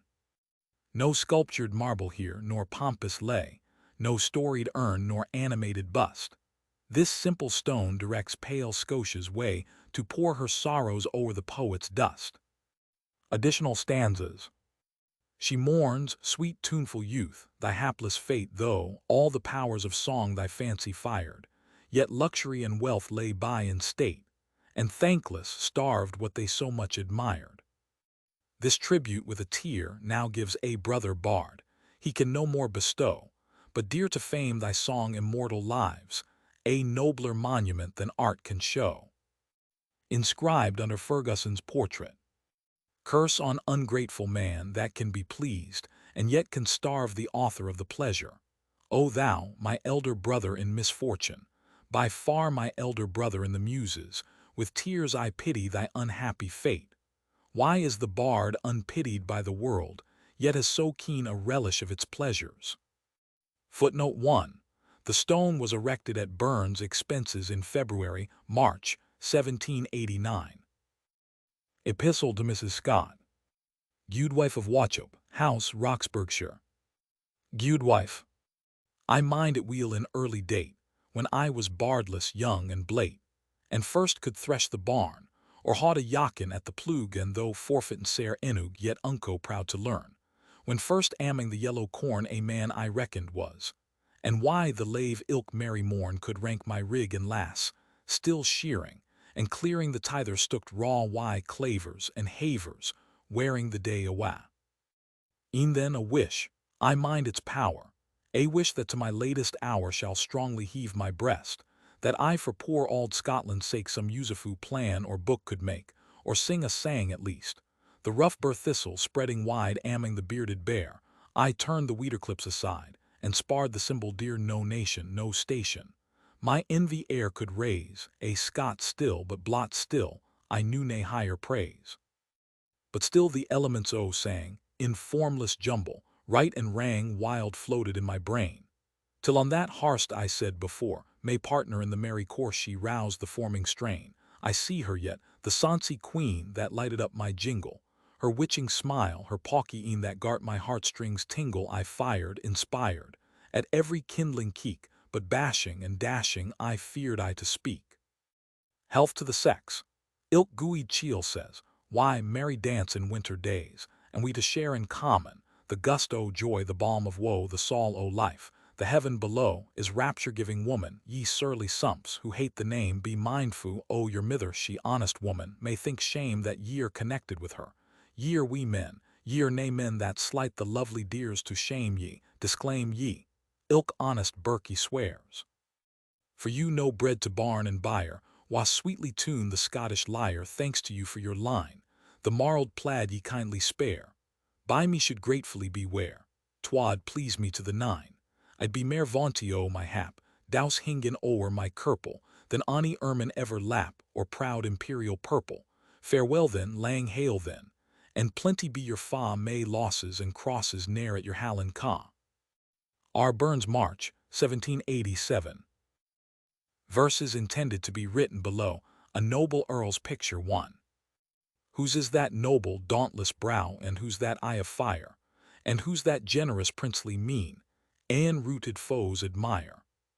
Stranger, to justly show that brow, and mark that eye of fire, would take his hand, whose vernal tints his other works admire. Bright as a cloudless summer sun, with stately port he moves, his guardian seraph eyes with awe the noble ward he loves. Among the illustrious Scottish sons that chief thou mayst he discern, mark Scotia's fond returning eye, it dwells upon Glencairn. Prologue. Spoken by Mr. Woods on his benefit night, Monday, 16th April, 1787. When by a generous public's kind acclaim that dearest meed is granted, honest fame, ween here your favor is the actor's lot, nor even the man in private life forgot. What breast so dead to heavenly virtues glow, but heaves impassioned with the grateful throe? Poor is the task to please a barbarous throng, it needs no Siddon's powers in southern song. But here an ancient nation, famed afar for genius, learning high, as great in war, hail Caledonia, name for ever dear, before whose sons I'm honored to appear. Where every science, every nobler art, that can inform the mind or mend the heart, is known, as grateful nations oft have found, far as the rude barbarian marks the bound. Philosophy, no idle pedant dream, here holds her search by heaven-taught reason's beam. Here history paints with elegance and force the tide of empire's fluctuating course. Here Douglas forms wild Shakespeare into plan, and Harley rouses all the god in man. When well-formed taste and sparkling wit unite with manly lore, or female beauty bright, beauty, where faultless symmetry and grace can only charm us in the second place. Witness my heart, how oft with panting fear, as on this night I've met these judges here. But still the hope experience taught to live, equal to judge, you're candid to forgive. No hundred-headed riot here we meet, with decency and law beneath his feet, nor insolence assumes fair freedom's name. Like Caledonians, you applaud or blame. O thou, dread power, whose empire-giving hand has oft been stretched to shield the honored land, strong may she glow with all her ancient fire. May every son be worthy of his sire. Firm may she rise, with generous disdain at tyranny's or direr pleasure's chain, still self-dependent in her native shore. Bold may she brave grim danger's loudest roar, till fate the curtain drop on worlds to be no more. The Bonie Moor-Hen. The heather was blooming, the meadows were mawn, our lads gied a hunting day at the dawn o'er moors and o'er mosses and mony a glen. At length they discovered a Bonie Moor-Hen. Chorus. I read you, beware at the hunting, young men. I read you, beware at the hunting, young men. Take some on the wing and some as they spring, but cannily steal on a Bonie Moor-Hen. Sweet, brushing the dew from the brown heather bells, her colors betrayed her on yon mossy fells. Her plumage outlustered the pride o' the spring, and oh, as she wantoned essay gay on the wing, I read you and see. Auld Phoebus himself, as he peeped o'er the hill, in spite at her plumage he tried his skill. He levelled his rays where she basked on the brae. His rays were outshone, and but marked where she lay. I read you and see. They hunted the valley, they hunted the hill, the best of our lads, why the best o' their skill. But still as the fairest she sat in their sight then were. She was over a mile at a flight. I read you and see. Song My Lord a Hunting. Chorus. My lady's gown there's gares upont, and gowden flowers sae rare upont, but Jenny's jimps and jerkinet, my lord thinks makel mair upont. My lord a hunting he is gone, but hounds or hawks why him are nane, By Colin's cottage lies his game, if Colin's Jenny be at hame, my lady's gown and see. My lady's white, my lady's red, and kith and kin o' Cassili's blued, but her 10 pund lands o' Tocher gewed, where are the charms his lordship laud, my lady's gown and see. Out o'er yon muir, out o'er yon moss, war gorcocks throw the heather pass, there one's auld Colin's bonny lass, a lily in a wilderness, my lady's gown and see. Sae sweetly move her genty limbs like music notes o' lovers' hymns, the diamond dew in her een sae blue, where laughing love sae wanton swims, my lady's gown and see. My lady's dink, my lady's dressed, the flower and fancy o' the west, but the lassie than a man laws best, oh that's the lass to mak him blessed, my lady's gown and see. Epigram at Roslin Inn. My blessings on ye, honest wife. I ne'er was here before, ye of wealth o' gear for spoon and knife, heart could not wish for more. Heaven keep you clear o' sturt and strife, till far I unt fourscore, and while I toddle on through life, I'll ne'er gie by your door. Epigram addressed to an artist. Dear, I'll gie ye some advice, you'll tak it no uncivil. You shouldna paint at angel's mare, but try and paint the devil. To paint an angel's kittle work, why, Nick, there's little danger. You'll easy draw a lang kent face, but no sae wheel a stranger. R.B. The bookworms. Through and through inspired leaves, ye maggots, make your windings, but oh, respect his lordship's taste, and spare his golden bindings. On Elphinstone's translation of Marshall's epigrams. O thou whom poetry abhors, whom prose has turned out of doors, heardst thou yon groan? Proceed no further, 'twas laureled Marshall calling murther. Song of Bottle and Friend. There's nane that's blessed of humankind, but the cheerful and the gay man foul, law and see. Here's a bottle and an honest friend. What wad ye wish for mair, man? Wha kens, before his life may end, what his share may be o' care, man? Then catch the moments as they fly, and use them as ye ought, man. Believe me, happiness is shy, and comes not I when sought, man. Lines written under the picture of the celebrated Miss Burns. Cease, ye prudes, your envious railing. Lovely Burns has charms, confess true it is, she had one failing, had a woman ever less. Epitaph for William Nicol, of the High School, Edinburgh. Ye maggots, feed on Nicol's brain for few sick feasts you've gotten, and fix your claws in Nicol's heart, for deal a bit o' tea's rotten. Epitaph for Mr. William Mitchie, schoolmaster of Clesh Parish, Fifeshire. Here lie Willie Mitchie's banes. O Satan, when ye tack him, gie him the shulin o' your weans, for clever deals he'll mak them. Boat Song Hey Ca Throw. Up why the carles o' Dysart, and the lads o' Buckhaven, and the kimmers o' Largo, and the lasses o' Leven. Chorus. Hey ca throw, for we hae muckle ado. Hey ca throw, for we hae muckle ado. We hae tales to tell, and we hae sangs to sing, we hae pennies to spend, and we hae pints to bring. Hey ca throw and see. We'll live our days, and them that comes behin, let them do the like and spend the gear they win.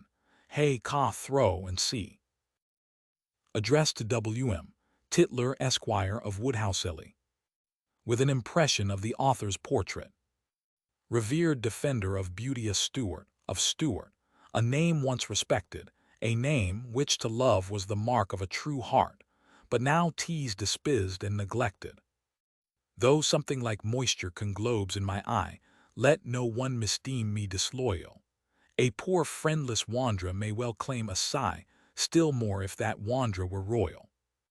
My fathers that name have revered on a throne, my fathers have fallen to write it. Those fathers would spurn their degenerate son, that name should he scoffingly slight it.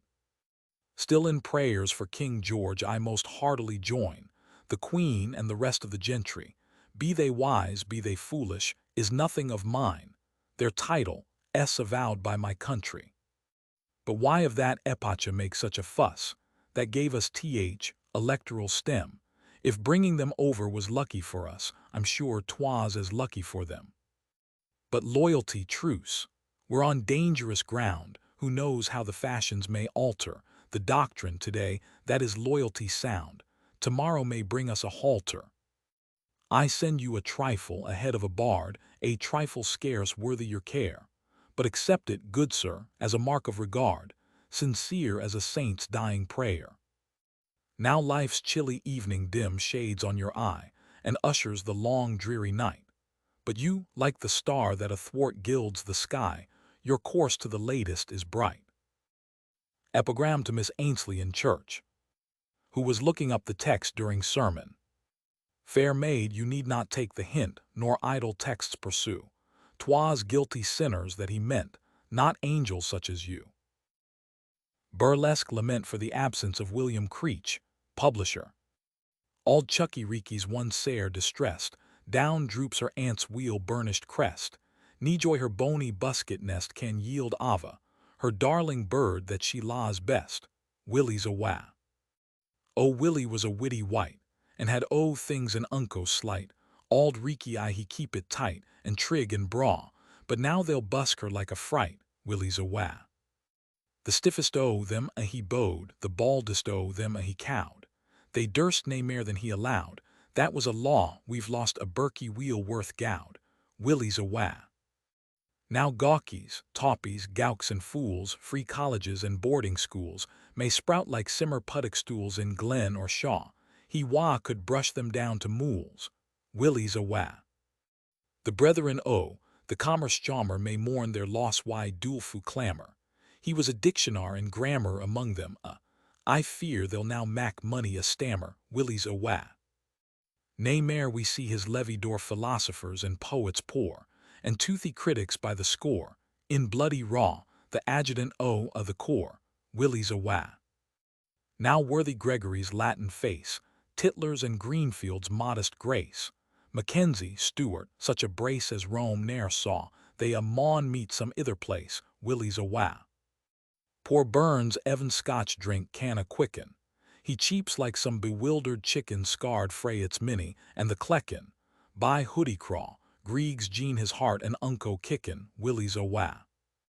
Now every sour mood Gernon Blellum and Calvin's folk are fit to fell him. Ilk self-conceited critic skellum his quill may draw, he could brawly ward their bellum, Willie's awa. Up wimpling stately Tweed I've sped, and Eden scenes on crystal Jed and Ettrick banks, now roaring red while tempests blaw, but every joy and pleasure's fled, Willie's awa. May I be slander's common speech, a text for infamy to preach, and lastly, streak it out to bleach in winter snaw, when I forget thee, Willie Creech, though far awa. May never wicked fortune touzle him, may never wicked men bamboozle him, until a pow as Ald's Methusalem he can't claw, then to the blessed New Jerusalem, fleet wing awa. Note to Mr. Renton of Lamerton. Your billet, sir, I grant receipt. Why, you I'll canter ony gate though, tweer a trip to yon blue whorl, war Berkey's march on burning marl, then, sir, God willing, I'll attend ye, and to his goodness I commend ye. R. Burns.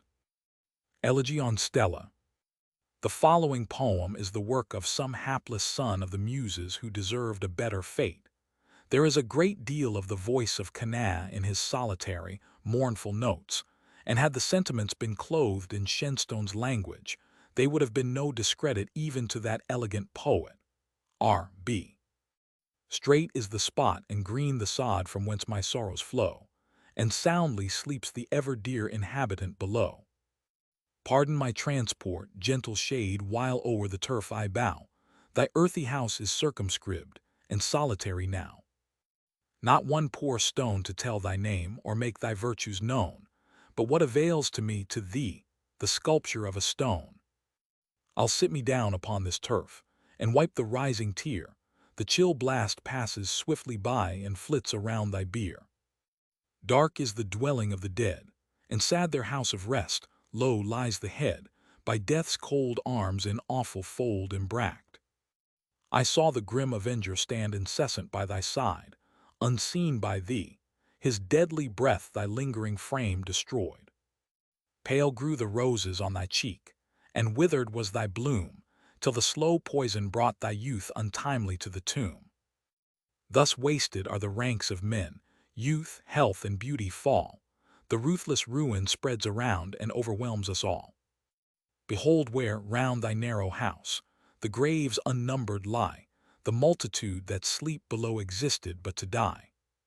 Some with the tottering steps of age trod down the darksome way, and some, in youth's lamented prime, like thee were torn away.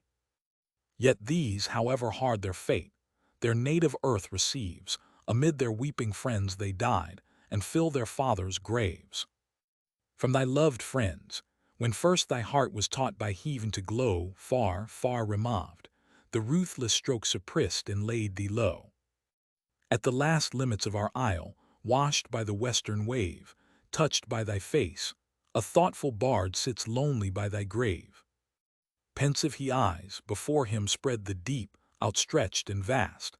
His mourning notes are borne away along the rapid blast. And while amid the silent dead thy hapless fate he mourns, his own long sorrows freshly bleed, and all his grief returns. Like thee cut off in early youth, and flower of beauty's pride, his friend, his first and only joy, his much-loved Stella died. Him, too, the stern impulse of fate resistless bears along, and the same rapid tide shall whelm the poet and the song. The tear of pity which he sheds, he asks not to receive, let but his poor remains be laid obscurely in the grave. His grief-worn heart with truest joy shall meet he welcome shock, his airy harp shall lie unstrung, and silent on the rock. O my dear maid, my Stella, when shall this sick period close, and lead the solitary bard to his beloved repose? The Bard at Inverary. Whoe'er he be that sojourns here, I pity much his case, unless he comes to wait upon the Lord their God, his grace. There's neathing here but Highland pride, and Highland scab and hunger. If Providence has sent me here, 'twas surely in his anger. Epigram to Miss Jean Scott. O had each Scot of ancient times been, Jeannie Scott, as thou art, the bravest heart on English ground had yielded like a coward. On the death of John Imlaud, Esq., brother to a young lady, a particular friend of the author's. Sad thy tale, thou idle page, and rueful thy alarms. Death tears the brother of her love from Isabella's arms. Sweetly decked with pearly dew the morning rose may blow, but cold successive noontide blasts may lay its beauties low. Fair on Isabella's morn the sun propitious smiled, but, long ere noon, succeeding clouds succeeding hopes beguiled. Fate oft tears the bosom chords that nature finest strung, so Isabella's heart was formed, and so that heart was wrung. Dread omnipotence alone can heal the wound he gave, can point the brimful, grief-worn eyes to scenes beyond the grave. Virtue's blossoms there shall blow, and fear no withering blast. There Isabella's spotless worth shall happy be at last. Elegy on the Death of Sir James Hunter Blair. The lamp of day, with ill-presaging glare dim, cloudy, sank beneath the western wave. Inconstant blast howled through the darkening air, and hollow whistled in the rocky cave. Lone as I wandered by each cliff and dell, once the loved haunts of Scotia's royal train, one or must where limpid streams, once hallowed well too, or mouldering ruins mark the sacred fane. Increasing blast roared round the beetling rocks. The clouds swift-winged flew o'er the starry sky. The groaning trees untimely shed their locks, and shooting meteors caught the startled eye. The paly moon rose in the livid east, and 'mong the cliffs disclosed a stately form in weeds of woe, that frantic beat her breast, and mixed her wailings with the raving storm. While to my heart the filial pulses glow, 'twas Caledonia's trophied shield I viewed. Her form majestic drooped in pensive woe, the lightning of her eye in tears imbued. Reversed that spear, redoubtable in war, reclined that banner, erst in fields unfurled, that like a deathful meteor gleamed afar, and braved the mighty monarchs of the world. My patriot son fills an untimely grave, With accents wild and lifted arms she cried, "Low lies the hand oft was stretched to save, low lies the heart that swelled with honest pride. A weeping country joins a widow's tear, the helpless poor mix with the orphan's cry, the drooping arts surround their patron's bier, and grateful science heaves the heartfelt sigh. I saw my sons resume their ancient fire, I saw fair freedom's blossoms richly blow, but ah, how hope is born but to expire, relentless fate has laid their guardian low. My patriot falls, but shall he lie unsung, while empty greatness saves a worthless name? No, every muse shall join her tuneful tongue, and future ages hear his growing fame.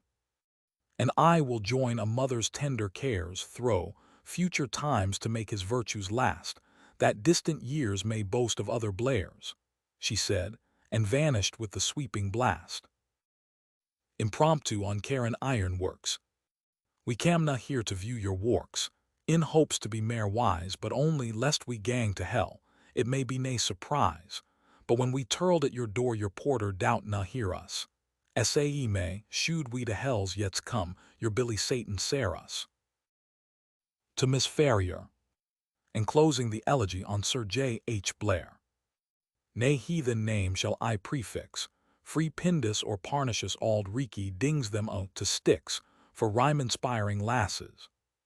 Jove's tuneful, Dochters 3 times 3 made Homer deep their debtor, but Jean the body half an 9 Ferriers wad done better.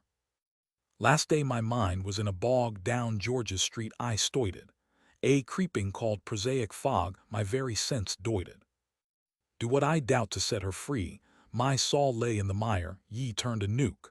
I saw your she took the wing like fire. The mournful sang I here enclose. In gratitude I send you, and pray in rhyme as weal as prose, good things may attend you. Written by somebody on the window of an inn at Stirling, on seeing the royal palace in ruin. Here Stuarts once in glory reigned, and laws for Scotland's weal ordained, but now unroofed their palace stands, their scepters swayed by other hands fallen indeed, and to the earth whence groveling reptiles take their birth. The injured Stuart line is gone, a race outlandish fills their throne, an idiot race to honor lost, who know them best despise them most. The poet's reply to the threat of a censorious critic. My imprudent lines were answered very petulantly by somebody, I believe, a Reverend Mr. Hamilton. In a Ms. where I met the answer, I wrote below. With Aesop's lion Burns says, "Sore I feel each other's scorn, but damn that ass heel." The Libeler's Self-Reproof 1. Rash mortal and slanderous poet, thy name shall no longer appear in the records of fame. Dost not know that old Mansfield, who writes like the Bible says, the more 'tis a truth, sir, the more 'tis a libel. Verses written with a pencil. Over the chimney, peace in the parlor of the inn at Kenmore, Taymouth. Admiring nature in her wildest grace, these northern scenes with weary feet I trace, o'er many a winding dale and painful steep abodes of covied grouse and timid sheep. My savage journey curious, I pursue till famed Breadalbane opens to my view.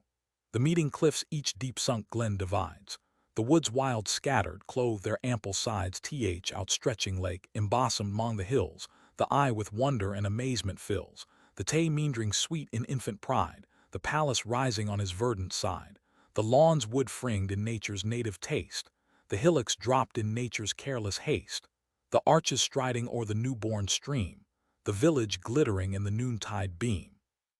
Poetic ardors in my bosom swell, lone wandering by the hermit's mossy cell, the sweeping theater of hanging woods, incessant roar of headlong tumbling floods. Here poesy might wake her heaven-taught lyre, and look through nature with creative fire. Here, to the wrongs of fate half reconciled, misfortune's lightened steps might wander wild, and disappointment in these lonely bounds find balm to soothe her bitter, rankling wounds. Here heart-struck grief might heavenward stretch her scan, and injured worth forget and pardon man. Song the Burkes of Aberfeldy. Tune, The Birks of Abergeldy. Chorus. Bonie lassie, will ye go, will ye go, will ye go? Bonie lassie, will ye go to the Birks of Aberfeldy? Now simmer blinks on flowery braes, and o'er the crystal streamlets plays. Come, let us spend the lightsome days in the Birks of Aberfeldy, Bonie lassie, and see. While o'er their heads the hazels hing, the little birdies blithely sing, or lightly flit on wanton wing in the Birks of Aberfeldy, Bonie lassie, and see. The braes ascend like lofty wa's, the foaming stream depouring fa's o'erhung wy fragrant spreading shaws, the Birks of Aberfeldy, Bonie lassie, and see. The hoary cliffs are crowned wy flowers, white o'er the linns the burnie pours, and rising wheats wy misty showers the Birks of Aberfeldy, Bonie lassie, and see. Let fortune's gifts at rando flee, they ne'er shall draw a wish frae me.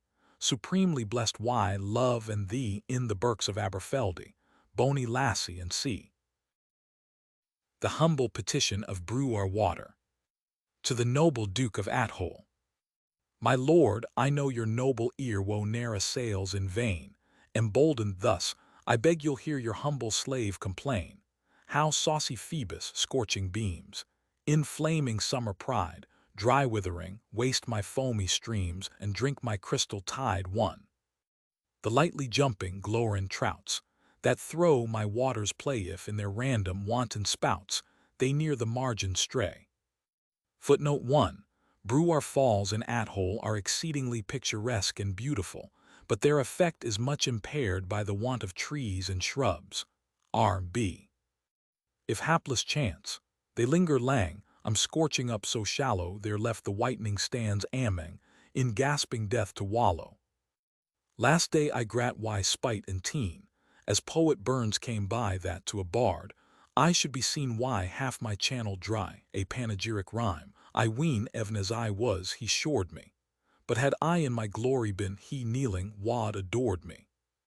Here foaming down the skelvy rocks, in twisting strength I rin there, high my boiling torrent smokes, wild roaring o'er a linn, enjoying each large spring and well. As nature gave them me I am although I sate mysel, worth gone a mile to see. Would then my noble master please to grant my highest wishes, he'll shade my banks wy touring trees, and bony spreading bushes. Delighted doubly then, my lord, you'll wander on my banks, and listen money a grateful bird return you tuneful thanks. The sober lavrock, warbling wild, shall to the skies aspire. The goudspink, music's gayest child, shall sweetly join the choir. The blackbird strong, the lintwhite clear, the mavis mild and mellow, the robin pensive autumn cheer, in all her locks of yellow. This too a covert shall ensure to shield them from the storm, and coward mawkin sleep secure, low in her grassy form. Here shall the shepherd make his seat to weave his crown of flowers, or find a sheltering, safe retreat from prone descending shores. And here by sweet, endearing stealth shall meet the loving pair, despising worlds with all their wealth as empty idle care. The flowers shall vie in all their charms, the hour of heave into grace, and birks extend their fragrant arms to screen the dear embrace. Here haply too, at vernal dawn, some musing bard may stray, and I the smoking, dewy lawn and misty mountain gray, or by the reaper's nightly beam, mild checkering through the trees, rave to my darkly dashing stream, hoarse swelling on the breeze. Let lofty firs and ashes cool my lowly banks o'erspread, and view, deep bending in the pool, their shadows' watery bed. Let fragrant birks in woodbines dressed my craggy cliffs adorn, and for the little songster's nest, the close emboring thorn.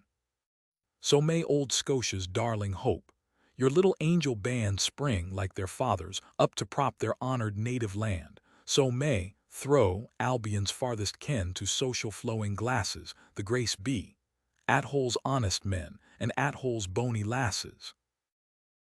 Lines on the fall of fires near Loch-Ness. Written with a pencil on the spot. Among the heathy hills and ragged woods the roaring fires pours his mossy floods, till fully dashes on the rocky mounds, where through a shapeless breach his stream resounds. As high in air the bursting torrents flow, as deep recoiling surges foam below, prone down the rock the whitening sheet descends, and Vuel's echoes ear astonished rends, dim seen through rising mists and ceaseless shores. The hoary cavern wide surrounding lures, still through the gap the struggling river toils, and still below the horrid cauldron boils. Epigram on parting with a kind host in the highlands. When death's dark stream I ferry o'er, a time that surely shall come, in heaven itself I'll ask no more than just a highland welcome. Strathallan's Lament 1.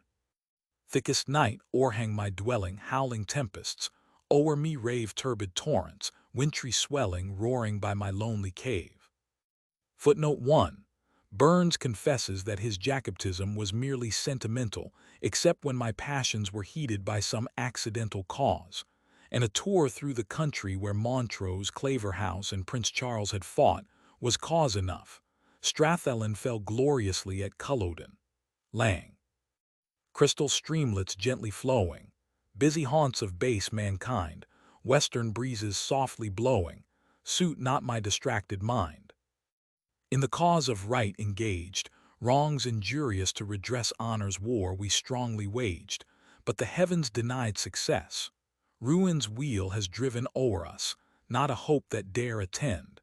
The wide world is all before us, but a world without a friend. Castle Gordon. Streams that glide in orient plains, never bound by winter's chains, glowing here on golden sands, there, amixed with foulest stains from tyranny's empurpled hands, these, their richly gleaming waves, I leave to tyrants and their slaves. Give me the stream that sweetly laves the banks by Castle Gordon. Spicy forests, ever gray shading from the burning ray hapless wretches sold to toil, or the ruthless natives' way, bent on slaughter, blood, and spoil. Woods that ever verdant wave, I leave the tyrant and the slave. Give me the groves that lofty brave the storms by Castle Gordon. Wildly here without control, nature reigns and rules the whole. In that sober pensive mood, dearest to the feeling soul, she plants the forest, pours the flood. Life's poor day I'll musing rave, and find at night a sheltering cave, where waters flow and wild woods wave, by bonny Castle Gordon. Song Lady Only Honest Lucky. Tune The Ruffian's Rant. The lads o' Thornabank, when they gie to the shore o' Bucky, they'll step in and tack a pint why Lady Only Honest Lucky. Chorus. Lady Only Honest Lucky, brews gude ale at shore o' Bucky, I wish her sail for her gude ale, the best on a the shore o' Bucky. Her house sae by in, her kirch sae clean, I watch she is a dainty chucky, and cheery blinks the ingleed o' Lady Only Honest Lucky, Lady Only and see. Theniel Menzies, Bonie Mary. The Ruffian's Rant, or Roy's Wife. In common by the brig o' Die, at Darlet we a blink did tarry, as day was dawning in the sky, we drank a health to Bonie Mary. Chorus. Theniel Menzies, Bonie Mary, Theniel Menzies, Bonie Mary, Charlie Grigger tint his platy, kissin' Theniel's Bonie Mary. Her een sae bright, her brow sae white, her half-it locks as brown's a berry, and I they dimpled wide a smile, the rosy cheeks o' Bonie Mary, Theniel Menzies, Bonie Mary and see. We lap a dank the lee-lang day, till piper lads were wee and weary, but Charlie gat the spring to pay for kissin' Theniel's Bonie Mary, Theniel Menzies, Bonie Mary and see. The Bonny Lass of Albany 1. Tune Mary's Dream. My heart is wee, and unco wee, to think upon the raging sea that roars between her gardens green and the Bonny Lass of Albany. This lovely maid's of royal blood that ruled Albion's kingdoms 3, but oh, alas, for her bony face, they've ranged the Lass of Albany. In the rolling tide of spreading Clyde there sits an isle of high degree, and a town of fame whose princely name should grace the Lass of Albany. But there's a youth, a witless youth, that fills the place where she should be. We'll send him o'er to his native shore, and bring our ain sweet Albany. Alas the day, and woe the day, a false usurper won the gree, who now commands the towers and lands, the royal right of Albany. Will daily pray, will nightly pray, on bended knees most fervently.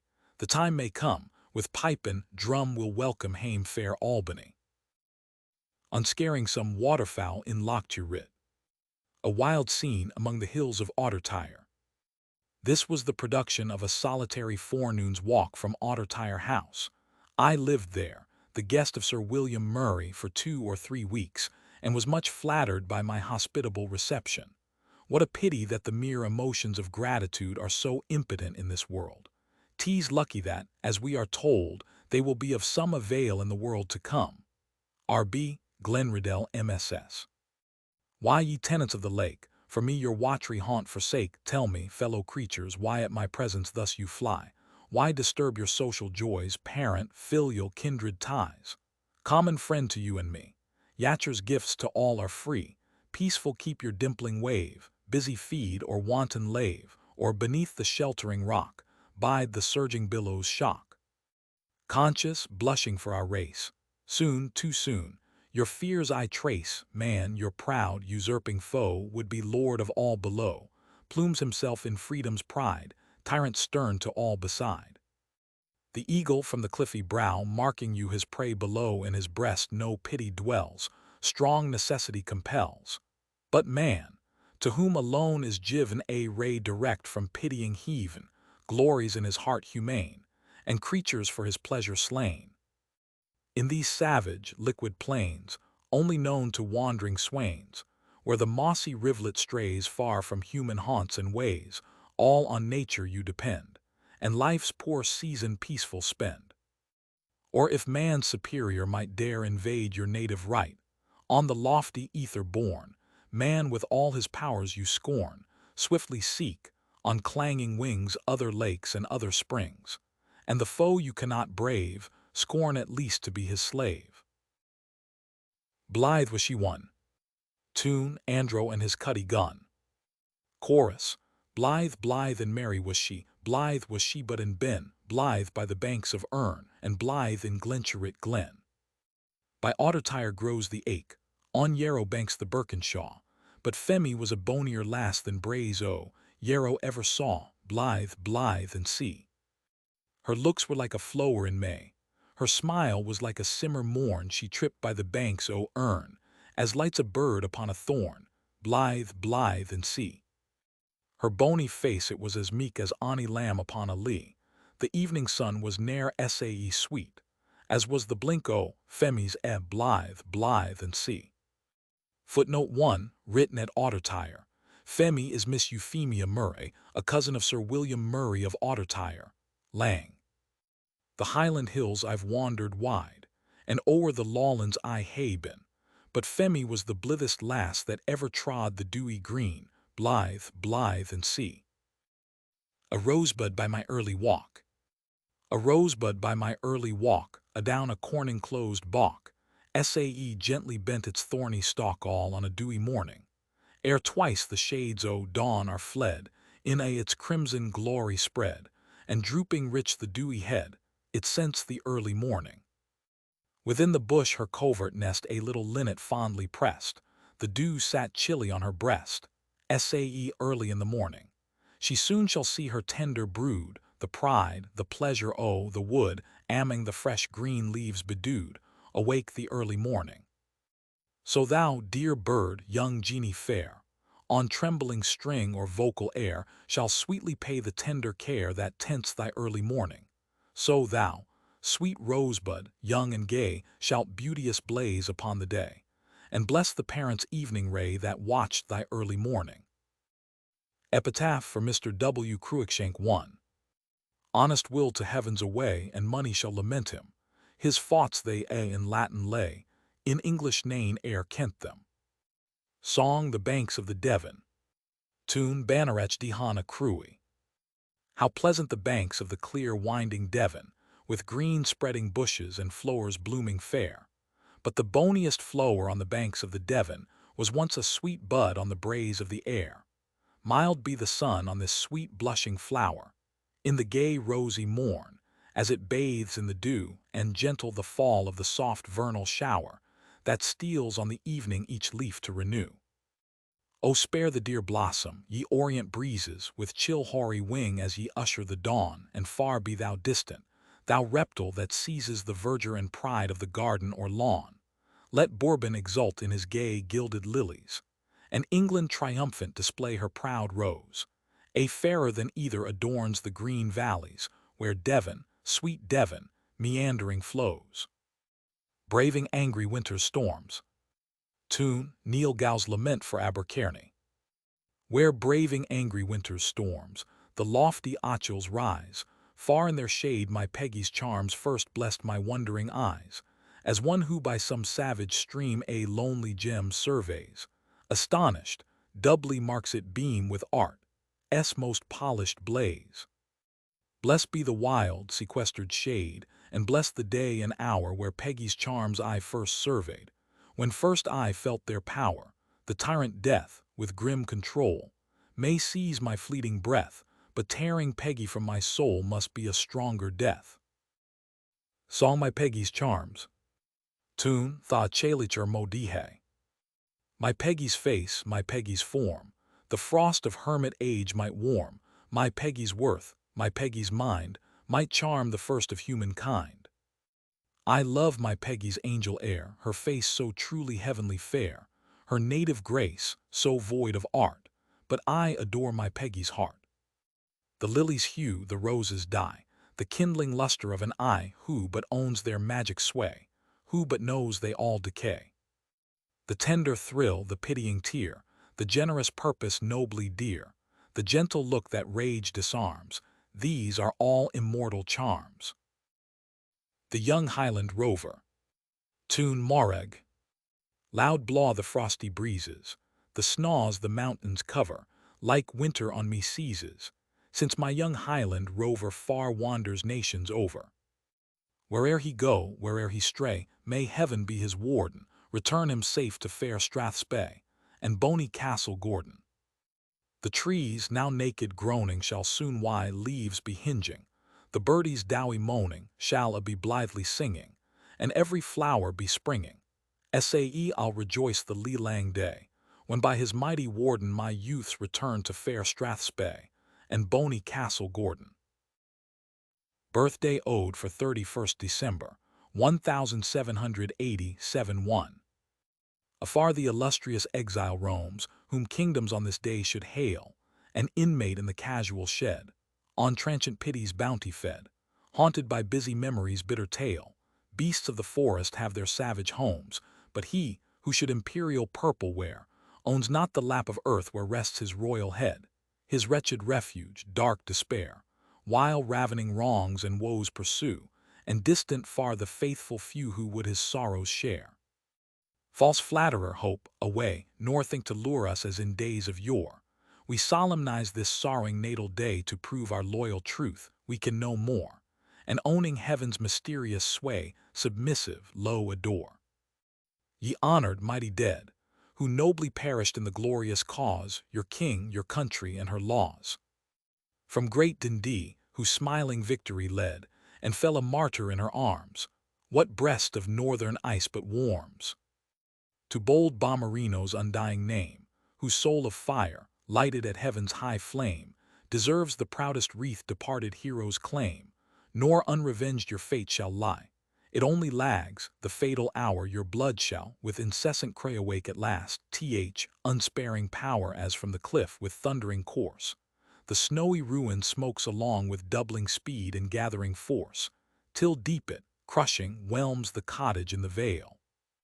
So vengeance, arm and sanguine strong shall with resistless might assail, usurping Brunswick's pride shall lay, and Stuart's wrongs and yours with tenfold weight repay. Perdition, baleful child of night, rise and revenge the injured right of Stuart's royal race, lead on the unmuzzled hounds of hell, till all the frighted echoes tell the blood notes of the chase, full on the quarry point their view, full on the base usurping crew, the tools of faction, and the nation's curse. Hark how the cry grows on the wind, they leave the lagging gale behind, their savage fury pitiless they pour. With murdering eyes already they devour, see Brunswick spent, a wretched prey. his life one poor despairing day, where each avenging hour still ushers in a worse, such havoc, howling all abroad their utter ruin bring, the base apostates to their God, or rebels to their king. On the death of Robert Dundas, Esquire of Arniston, late Lord President of the Court of Session.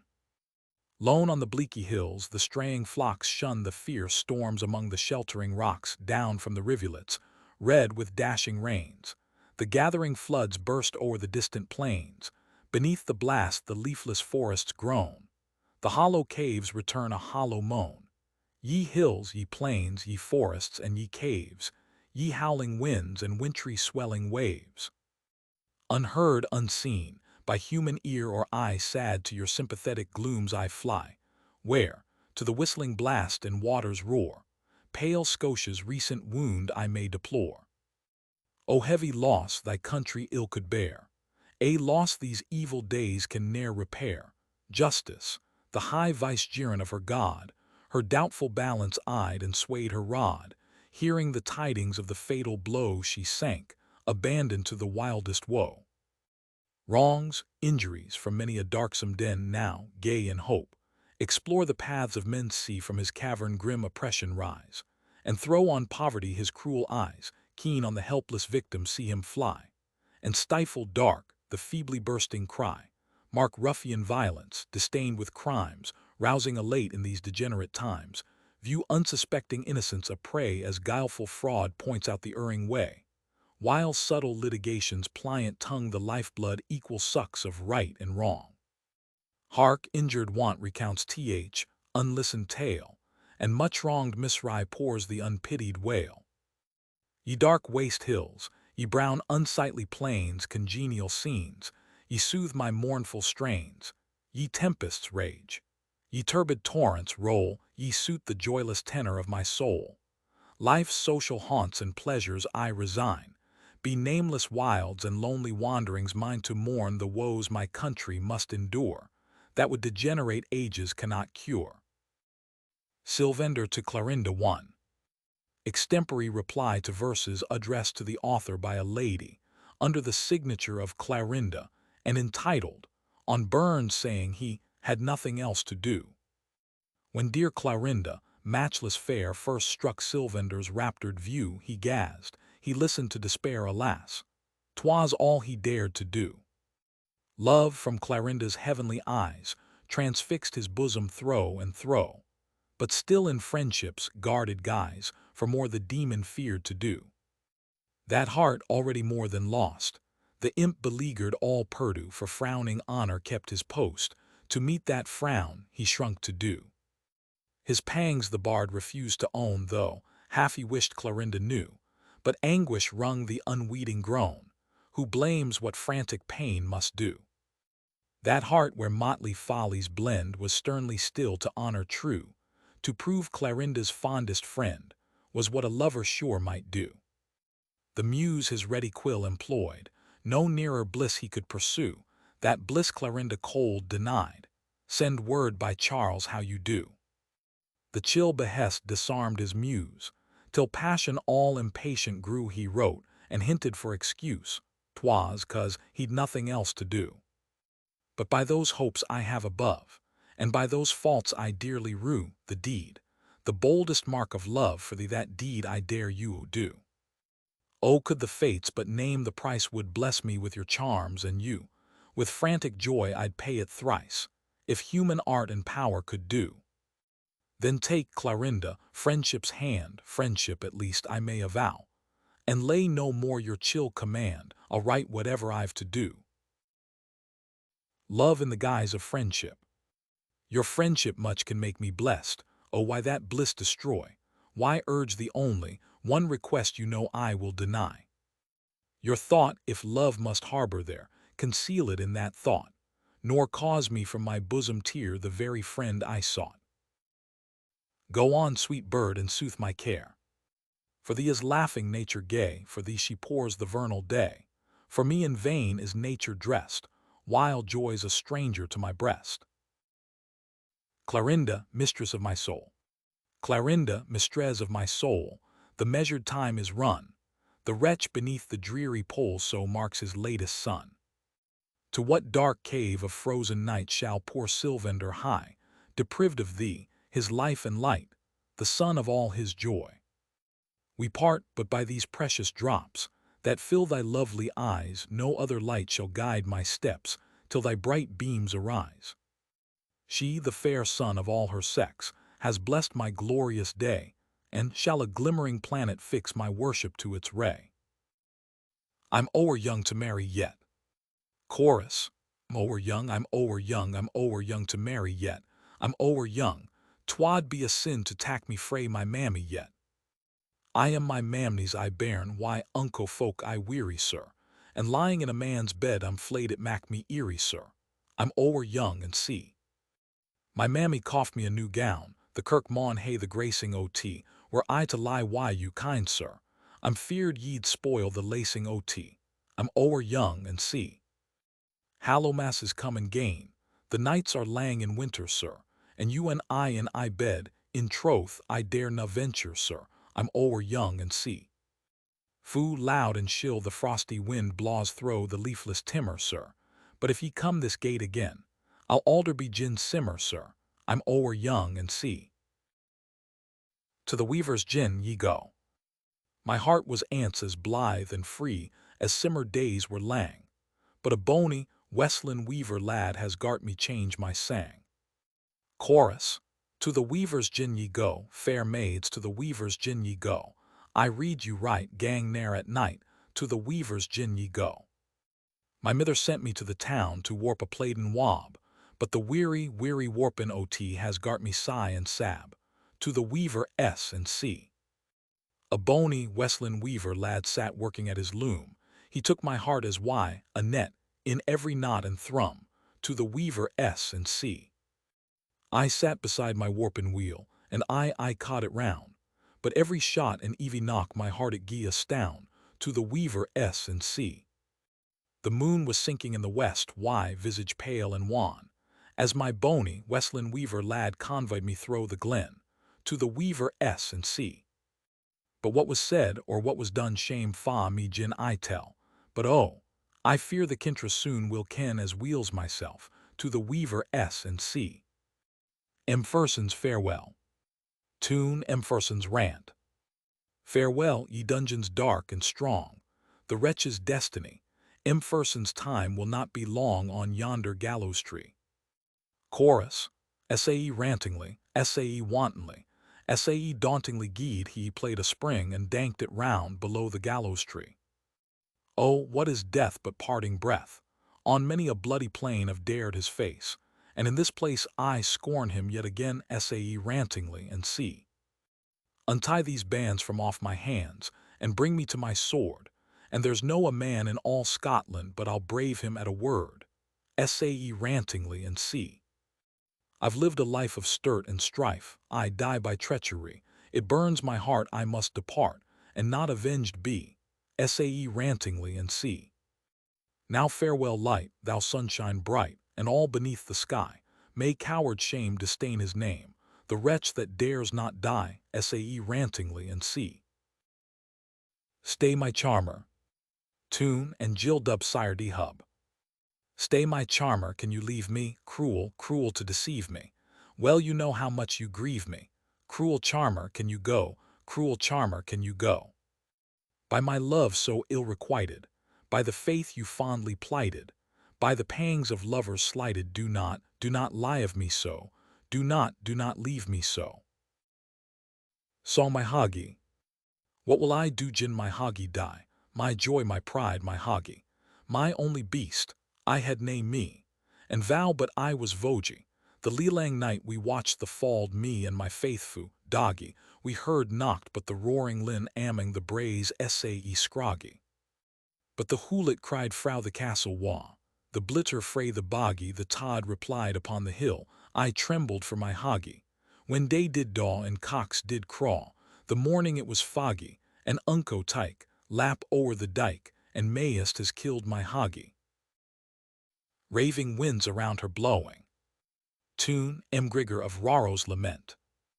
I composed these verses on Miss Isabella M. Loud of Raza, alluding to her feelings on the death of her sister, and the still more melancholy death of her sister's husband, the late Earl of Loudon, who shot himself out of sheer heartbreak at some mortifications he suffered, owing to the deranged state of his finances.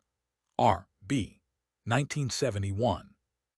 Raving winds around her blowing, yellow leaves the woodland strowing, by a river hoarsely roaring, Isabella strayed deploring. Farewell, hours that late did measure sunshine days of joy and pleasure. Hail, thou gloomy night of sorrow, cheerless night that knows no morrow. O'er the past too fondly wandering, on the hopeless future pondering, chilly grief my life-blood freezes, fell despair my fancy seizes. Life, thou soul of every blessing, load to misery most distressing, gladly how would I resign thee, and to dark oblivion join thee. Up in the morning early, called blaws the wind frae east to west, the drift is driving sairly, sae loud and shills I hear the blast, I'm sure it's winter fairly. Chorus, up in the morning's no for me, up in the morning early, when the hills are covered why snaw I'm sure it's winter fairly. The birds sit chittering in the thorn a day they fare but sparely, and langs the night frae e'en to morn, I'm sure it's winter fairly up in the mornings and see. How long and dreary is the night. How long and dreary is the night, when I am frae my dearie. I sleepless lie frae e'en to morn though, I were ne'er so weary. I sleepless lie frae e'en to morn though, I were ne'er sae weary. When I think on the happy days I spent why, you my dearie, and now what lands between us lie, how can I be but eerie? And now what lands between us lie, how can I be but eerie? How slow ye move, ye heavy hours, as ye were wee and weary. It wasna sae ye glinted by when I was why, my dearie. It wasna sae ye glinted by when I was why, my dearie. Hey the dusty miller. Hey the dusty miller and his dusty coat. He will win a shilling, or he spend a groat. Dusty was the coat, dusty was the color, dusty was the kiss that I gat frae the miller. Hey the dusty miller, and his dusty sack leaves me on the calling, fills the dusty peck, brings the dusty siller. I wad jye my coatie for the dusty miller. Duncan Davison. There was a lass, they ca'd her Meg, and she held o'er the moors to spin. There was a lad that followed her, they ca'd him Duncan Davison. The moor was dray and Meg was skeeth, her favour Duncan could na win, for why, the rock she wad him knock, and aye she shook the temper pin. As o'er the moor they lightly fore, a burn was clear, a glen was green, upon the banks they eased their shanks, and aye she set the wheel between. But Duncan swore a holly aith that Meg should be a bride the morn. Then Meg took up her spinning graith, and flang them out o'er the burn. We will big a wee house, and we will live like king and queen, sae blithe and merries we will be when ye set by the wheel at e'en. A man may drink and no be drunk, a man may fight and no be slain, a man may kiss a bonny lass, and I be welcome back again. The lad they cadgem Pin John. Her daddy forbade, her minnie forbade, forbidden she wadna be. She wadna trote the browse she brewed, wad taste sae bitterly. Chorus. The lang lad they cadgem Pin John beguiled the bonny lassie. The lang lad they cadgem Pin John beguiled the bonny lassie. A cow and a cough, a yow and a hoff, and thready gude shillins and three. A veer a gude totcher, a cotterman's dotchter, the lass why the bonny black the lang lad and see. Talk of him that's far away, musing on the roaring ocean, which divides my love and me, wearying heav'n in warm devotion for his wheel where'er he be. Hope and fear's alternate billow yielding late to nature's law, whispering spirits round my pillow talk of him that's far away. Ye whom sorrow never wounded, ye who never shed a tear, care, untroubled, joy, surrounded, gaudy day to you is dear. Gentle night, do thou befriend me, downy sleep, the curtain draw, spirits kind, again attend me, talk of him that's far away. To Daunton Me. The blue dread rose at Yule may blaw, the simmer lilies bloom and snaw, the frost may freeze the deepest sea, but an auld man shall never Daunton me. Refrain. To Daunton me, an auld man shall never Daunton me. To Daunton me, and me sae young, why his faw's heart and flattering tongue, that is the thing you shall never see, for an auld man shall never Daunton me. To Daunton me and see. For a his meal and a his mout, for a his fresh beef and his sout, for a his gold and white money, and auld men shall never Daunton me. To Daunton me and see. His gear may buy him kye and yows, his gear may buy him glens and knows, but me he shall not buy nor fee, for an auld man shall never Daunton me. To Daunton me and see. He herples twa fald as he dow, why his teethless gab and his auld belled pow, and the rain rains down frae his red bleard, that auld man shall never Daunton me. To Daunton me and see. The winter it is past. The winter it is past, and the summer comes at last, and the small birds, they sing on every tree, now everything is glad, while I am very sad, since my true love is parted from me. The rose upon the brier, by the waters running clear, may have charms for the linnet or the bee, their little loves are blessed, and their little hearts at rest, but my true love is parted from me. The bonny lad that's far away. Oh, how can I be blithe and glad, or how can I gang brisk and braw, when the bonny lad that I la best is o'er the hills and far away? It's no the frosty winter wind, it's no the driving drift and snaw, but I the tear comes in my ed to think on him that's far away. My father pat me frae his door, my friends they hae disowned me, but I hae ane will tak my part, the bonny lad that's far away. A pair o' gloves he bought to me, and silken snoods he gie me twa, and I will wear them for his sake, the bonny lad that's far away. O weary winter soon will pass, and spring will cleed the birken shaw, and my young baby will be born, and he'll be hame that's far away. Verses to Clarinda. Sent with a pair of wine glasses. Fair empress of the poet's soul, and queen of poetesses, Clarinda, take this little boon, this humble pair of glasses, and fill them up with generous juice, as generous as your mind, and pledge them to the generous toast, the whole of humankind. To those who love us, second fill, but not to those whom we love, lest we love those who love not us, a third, to thee and me love. The Chevalier's Lament. Ere Captain O'Keen. The small birds rejoice in the green leaves returning, the murmuring streamlet winds clear through the vale, the primroses blow in the dews of the morning, and wild scattered cowslips bedeck the green dale. But what can give pleasure, or what can seem fair, when the lingering moments are numbered by care? No birds sweetly singing, nor flowers gaily springing, can soothe the sad bosom of joyless despair. The deed that I dared, could it merit their malice, a king and a father to place on his throne, his right are these hills, and his right are these valleys where the wild beasts find shelter, though I can find none. But tease not my sufferings thus wretched, forlorn, my brave gallant friends, tease your ruin I mourn, your faith proved so loyal in hot bloody trial. Alas, I can make it no better return. Epistle to Hugh Parker. In this strange land, this uncouth clime, a land unknown to prose or rhyme, where words ne'er cross the muse's heckles, nor limp it in poetic shackles, a land that prose did never view it, except when drunk he stashert throw it. Here, ambushed by the chimla cheek, hid in an atmosphere of reek, I hear a wheel thrum I the nuke, I hear it, for in vain I look. The red peat gleams, a fiery kernel, and husked by a fog infernal here for my wanted rhyming raptures. I sit and count my sins by chapters, for life and spunk like ither Christians. I'm dwindled down to mere existence. Why nae converse but Gallowa bodies, why nae ken face but Jenny Ged's Jenny, my Pegasean pride, dowie she saunters down Nithside, and I a Westland Luke she throws, while tears hap o'er her auld brown nose.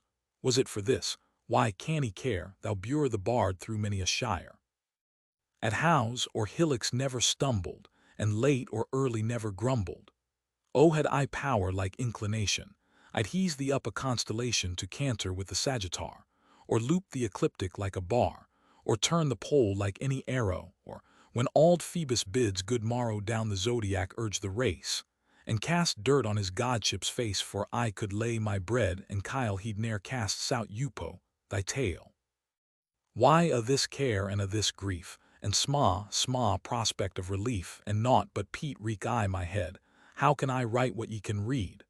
Tarbleton, 24th o' June, ye'll find me in a better tune, but till we meet and weed our whistle, tack this excuse for nae epistle. Robert Burns. Ave the airts the wind can blaw one. Tune, Miss Admiral Gordon Strathspey. Ave the airts the wind can blaw, I dearly like the west, for there the bonny lassie lives, the lassie I law best. Footnote 1, written during a separation from Mrs. Burns in their honeymoon. Burns was preparing a home at Ellisland, Mrs. Burns was at Mostiel, Lang. There's wildwoods grow, and rivers row, and mony a hill between, but day and night my fancies, flight is ever why my Jean. I see her in the dewy flowers, I see her sweet and fair, I hear her in the tuneful birds, I hear her charm the air. There's not a bony flower that springs by fountain, shaw, or green, there's not a bony bird that sings but minds me o' my Jean. Song I hae a wife o' my ain. I hae a wife of my ain, I'll partake why. Nebody, I'll take cuckold frae nane, I'll jye cuckold to nebody. I hae a penny to spend there, thanks to nebody, I hae neething to lend, I'll borrow frae nebody. I am neebody's lord, I'll be slave to nebody, I hae a gude braid sword, I'll tack dunce frae nebody. I'll be merry and free, I'll be sad for nebody cares for me, I care for nebody. Lines written in Friarscar's Hermitage. Glenriddle Hermitage, June 28, 1788. Thou whom chance may hither lead, be thou clad in russet weed, be thou decked in silken stole, grave these maxims on thy soul. Life is but a day at most, sprung from night, in darkness lost. Hope not sunshine every hour, fear not clouds will always lure. Happiness is but a name, make content and ease thy aim. Ambition is a meteor gleam, fame, an idle restless dream. Peace, the tenderest flower of spring, pleasures, insects on the wing, those that sip the dew alone. Make the butterflies thy own, those that with the bloom devour, crush the locusts, save the flower. For the future be prepared, guard wherever thou canst guard, but thy utmost duly done. Welcome what thou canst not shun. Follies past, give thou to air, make their consequence thy care. Keep the name of man in mind, and dishonor not thy kind. Reverence with lowly heart him, whose wondrous work thou art, keep his goodness still in view, thy trust and thy example too. Stranger, go, heaven be thy guide, quod the beadsman of Nidside. To Alex Cunningham, Esquire, writer. Ellisland, Nithsdale, July 27, 1788. My godlike friend, nay, do not stare, you think the phrase is odd-like. But God is love, the saints declare, then surely thou art godlike. And is thy ardor still the same, and kindled still at Anna, others may boast a partial flame, but thou art a volcano. Evan wedlock asks not love beyond death's tie-dissolving portal, but thou, omnipotently fond, mayst promise love immortal. Thy wounds such healing powers defy, such symptoms dire attend them, that last great antihectic try, marriage perhaps may mend them. Sweet Anna has an air, a grace divine, magnetic, touching, she talks, she charms, but who can trace the process of bewitching? Song Anna thy charms. Anna thy charms my bosom fire, and waste my soul with care, but ah, how bootless to admire, when fated to despair. Yet in thy presence, lovely fair, to hope may be forgiven, for sure 'twere impious to despair so much in sight of heaven. The Fate Champetter. Tune Killicranky. O wha will to St. Stephen's house, to do our errands there, man. O wha will to St. Stephen's house, O.T.H., merry lads of air, man. Or will we send a man o' law, or will we send a soldier or him wha led o'er Scotland, the Makel Ursa Major, one? Come, will ye court a noble lord, or buy a score o' laird's man, for worth and honour pawn their word, their vote shall be man. Ane gies them coin, ane gies them wine, another gies them clatter anbank. Three wa guess the lady's taste, he gies a fate champetter. When love and beauty heard the news, the gay green woods amang man, where, gathering flowers and busking bowers, they heard the blackbird sang man. A vow they sealed it with a kiss, Sir Politics to fetter, as theirs alone, the patent bliss, to hold a fate champetter. Then mounted mirth, on gleesome wing o'er hill and dale she flew, man, ilk wimpling burn, ilk crystal spring, ilk glen and shaw she knew. Man, she summoned every social sprite that sports by wood or water on bony banks of air to meet, and keep this fate champatter. Called Boreas, why his boisterous crew were bound to stakes like Kai man, and Cynthia's car, O silver foo, clam up the starry sky man. Reflected beams dwell in the streams or down the current shatter. The western breeze steals through trees to view this fate champetter. Footnote 2. Sir John Whiteford, then residing at Cloncaird or Glencaird. How many a robe sae gaily floats, what sparkling jewels glance, man, to harmony's enchanting notes, as moves the mazy dance, man. The echoing wood, the winding flood, like paradise did glitter, when angels met at Adam's yet, to hold their fate champetter. When politics came there to mix and make his ether stain, man, he circled round the magic ground. But entrance found he nane, man, he blushed for shame, he quat his name forswore it, every letter. Why, humble prayer to join and share this festive fate champetter. Epistle to Robert Graham, Esquire of Fintry. Requesting a favor. When nature her great masterpiece designed, and framed her last, best work, the human mind, her eye intent on all the mazy plans she formed of various parts the various man. Then first she calls the useful many forth, plain plodding industry and sober worth. Thence peasants, farmers, native sons of earth, and merchandise, whole genus take their birth. Each prudent cit a warm existence finds, and all mechanics, many-aproned kinds. Some other rarer sorts are wanted yet. The lead and buoy are needful to the net. The caput mortuum of GRNSS desires makes a material for mere knights and squires. The martial phosphorus is taught to flow, she needs the lumpish philosophically dough. Then marks unyielding mass with grave designs. Law, physic, politics, and deep divines. Last, she sublimes aurora of the poles, the flashing elements of female souls. The ordered system fair before her stood nature, well pleased, pronounced it very good. But ere she gave creating labor o'er, half-jest, she tried one curious labor more.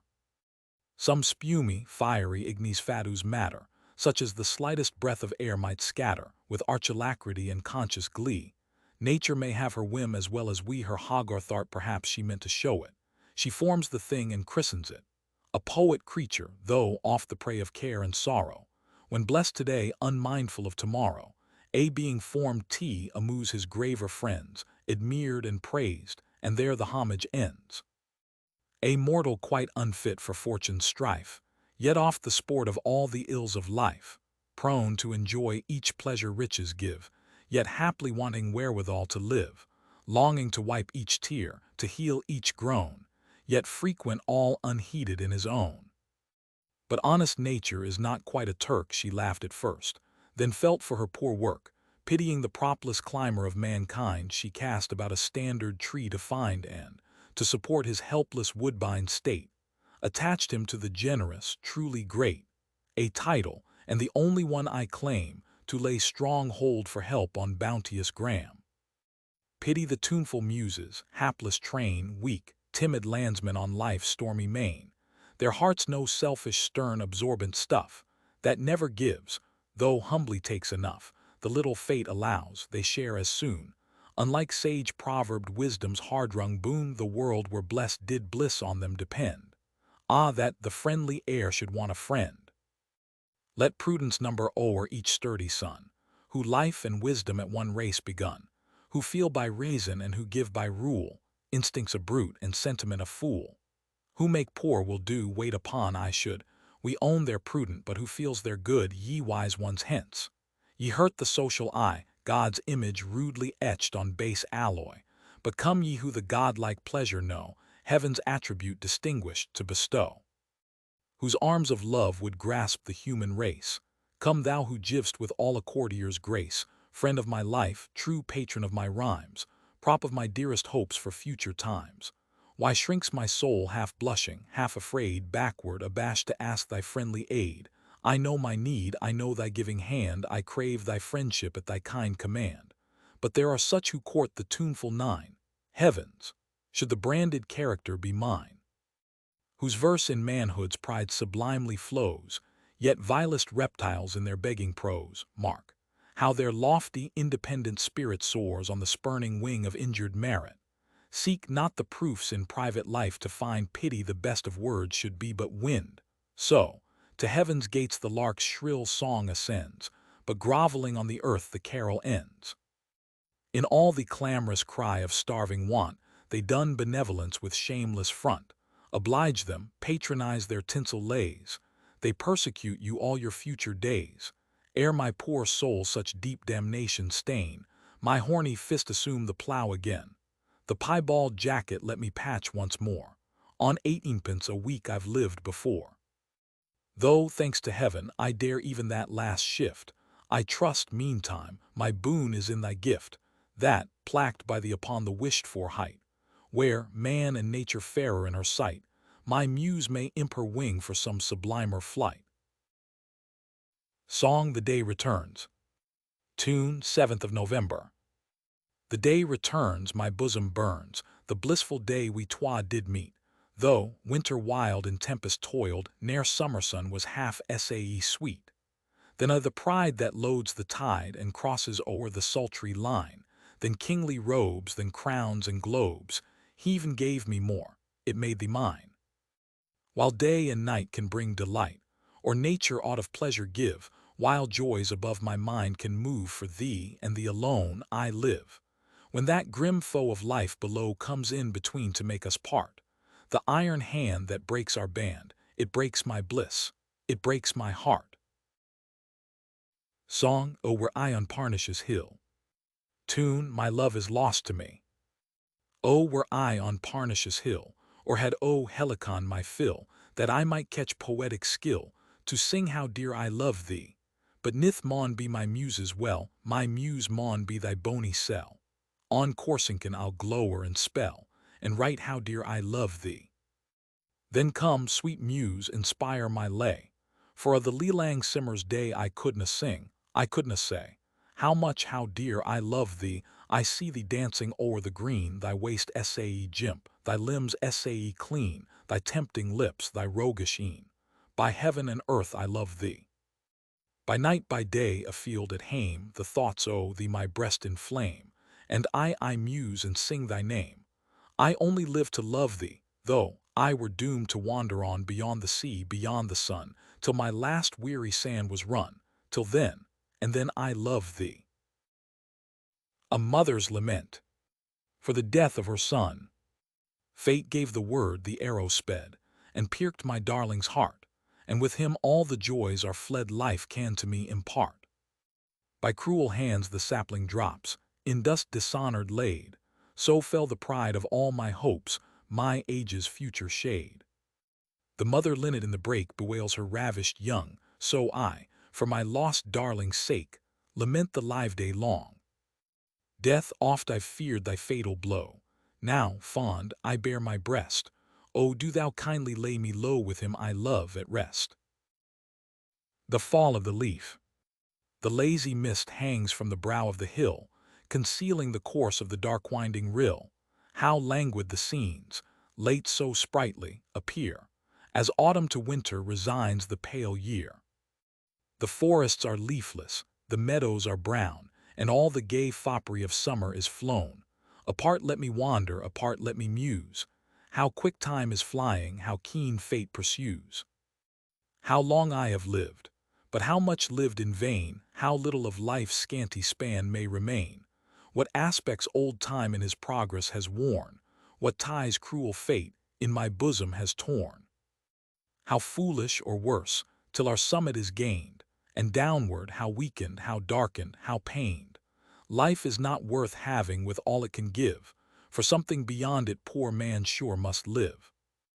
I reign in Jeannie's bosom.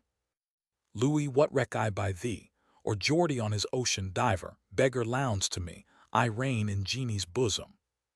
Let her crown my love her law, and in her breast enthrone me, kings and nations, swithawa. Rafe Randy's I disown ye. It is na, Jean, thy bony face.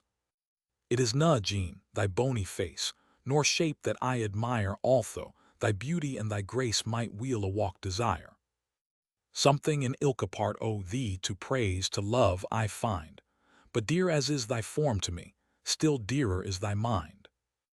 Nay mair ungenerous wish I hae, nor stronger in my breast, than if I canna make thee saye, at least to see thee blessed. Content am I, if heaven shall give but happiness to thee, and as why thee I'd wish to live, for thee I'd bear to die. Auld Lang Syne. Should auld acquaintance be forgot, and never brought to mind, should auld acquaintance be forgot, and auld lang syne. Chorus, for auld lang syne, my dear, for auld lang syne, we'll tak a cup o' kindness yet for auld lang syne. And surely ye'll be your pint stoup, and surely I'll be mine, and we'll tak a cup o' kindness yet for auld lang syne, for auld and see.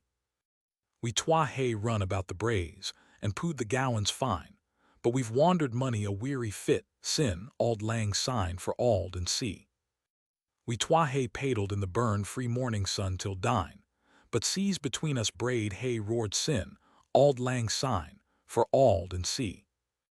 And there's a hand, my trusty fear, and Jai's a hand o' thine, and we'll tak a right gude willy wat for auld lang syne, for auld and see. My Bonie Mary, go fetch to me a pint o' wine, and fill it in a silver tassie, that I may drink before I go, a service to my bonny lassie. The boat rocks at the pier o' Leith Fu, loud the wind blaws frae the ferry, the ship rides by the Barraclaw, and I maun leave my Bonie Mary. The trumpets sound, the banners fly, the glittering spears are ranked ready, the shouts o' war are heard afar, the battle closes deep and bloody, it's not the roar o' sea or shore, wad mak me langer wish to tarry, nor shouts o' war that's heard afar, it's leaving thee, my Bonie Mary. The parting kiss. Humid seal of soft affections, tenderest pledge of future bliss, dearest tie of young connections, love's first snowdrop, virgin kiss. Speaking silence, dumb confession, passion's birth and infant's play, dove-like fondness, chaste concession, glowing dawn of future day. Sorrowing joy, adew's last action, lingering lips must now disjoin. What words can ever speak affection so thrilling and sincere as thine? Written in Friarscar's Hermitage. On Nithside. Thou whom chance may hither lead, be thou clad in russet weed, be thou decked in silken stole, grave these counsels on thy soul. Life is but a day at most, sprung from night, in darkness lost, hope not sunshine every hour, fear not clouds will always lure. As youth and love with sprightly dance, beneath thy morning star advance, pleasure with her siren air may delude the thoughtless pair. Let prudence bless enjoyment's cup, then raptured sip and sip it up. As thy day grows warm and high, life's meridian flaming nigh, dost thou spurn the humble vale, life's proud summits wouldst thou scale, check thy climbing step, elate. Evils lurk in felon wait, dangers, eagle-pinioned, bold, soar around each cliffy hold, while cheerful peace, with linnet song chants the lowly dells among. As the shades of evening close, beckoning thee to long repose, as life itself becomes disease, seek the chimney nook of ease, there ruminate with sober thought on all thou'st seen and heard and wrought, and teach the sportive younkers round, saws of experience, sage and sound. Say man's true, genuine estimate, the grand criterion of his fate is not, art thou high or low, did thy fortune ebb or flow, did many talents gild thy span, or frugal nature grudge thee one. Tell them and press it on their mind, as thou thyself must shortly find, the smile or frown of awful heaven to virtue or to vice is given say to be just and kind and wise. Their solid self-enjoyment lies, that foolish, selfish, faithless ways lead to be wretched, vile, and base. Thus resigned and quiet, creep to the bed of lasting sleep, sleep, whence thou shalt ne'er awake, night where dawn shall never break, till future life, future no more, to light and joy the good restore, to light and joy unknown before. Stranger, go. Heaven be thy guide, quod the beadsman of Nithside. The Poet's Progress. A poem in embryo. Thou nature, partial nature, I arraign, of thy caprice maternal I complain. The peopled fold thy kindly care have found. The horned bull, tremendous, spurns the ground. The lordly lion has enough and more. The forest trembles at his very roar. Thou giv'st the ass his hide, the snail his shell. The puny wasp, victorious, guards his cell. Thy minions, kings defend, control devour in all th, omnipotence of rule and power. Foxes and statesmen subtle wiles ensure. The cit and polecat stink and are secure. Toads with their poison, doctors with their drug. The priest and hedgehog in their robes are snug, and silly women have defensive arts, their eyes, their tongues, and nameless other parts. But O thou cruel stepmother and hard, to thy poor fenceless naked child, the bard, a thing unteachable in worldly skill, and half an idiot too, more helpless still, no heels to bear him from the opening dun, no claws to dig, his hated sight to shun, no horns but those by luckless Hymen worn, and those, alas, not Amalthea's horn, no nerves olfactory, true to Mammon's foot, or grunting, grub sagacious, evil's root. The silly sheep that wanders wild astray is not more friendless, is not more a prey, vampire. Booksellers drain him to the heart, and viper, critics cureless venom dart. Critics applaud, I venture on the name, those cutthroat bandits in the paths of fame, bloody dissectors, worse than 10 Monroes, he hacks to teach, they mangle to expose, by blockheads daring into madness stung. His heart by wanton, causeless malice wrung, his well-won ways, than life itself more dear, by miscreants torn who ne'er one sprig must wear. Foiled, bleeding, tortured in unequal strife, the hapless poet flounces on through life till, fled each hope that once his bosom fired, and fled each muse that glorious once inspired, low sunk in squalid, unprotected age, dead even resentment for his injured page, he heeds no more the ruthless critic's rage. So by some hedge the generous steed deceased, for half-starved, snarling curs a dainty feast, by toil and famine worn to skin and bone, lies, senseless of each tugging bitch's son.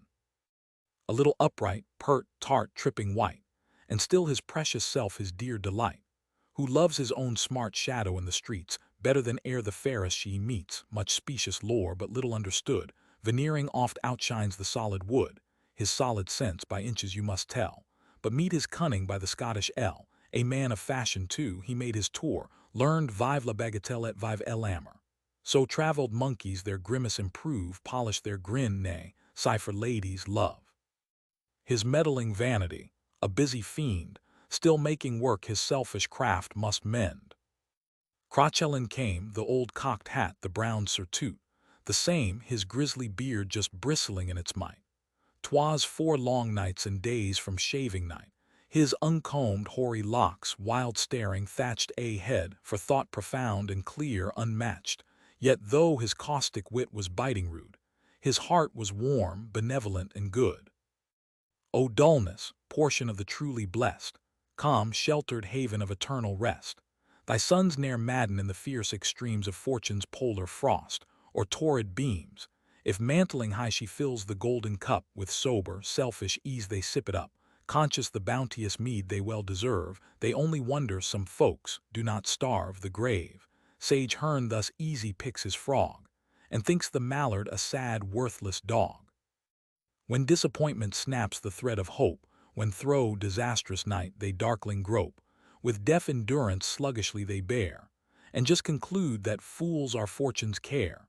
So, heavy, passive to the tempest's shocks, strong on the sign-post stands the stupid ox.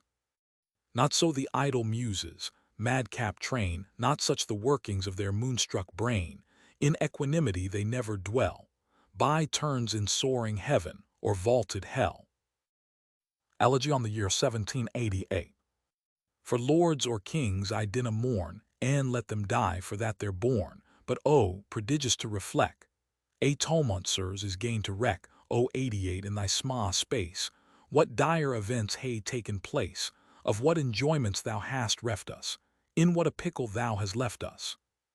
The Spanish Empire's tint ahead, and my all teethless body's dead, the Tulies tug tween pit and fox, and tween our Maggies twa wee cocks, the tane is game, a bluety devil, but to the hen birds unco civil, the tither's something dour o treadin', but better stuff ne'er clawed amidden. Ye ministers, come mount the poopit, and cry till ye be hearse and roupit for 88 he wished you weal, and jide ye a baith gear and meal, and monk a plack and money a peck ye ken yourselves for little feck. Ye bony lasses, dite your een for some you hae tint a freen, in 88 ye ken was teen, what ye'll ne'er hae to jye again. Observe the very knout and sheep, how douf and davily they creep, nay, even the earth itself does cry, for Edinburgh wells are grut and dry.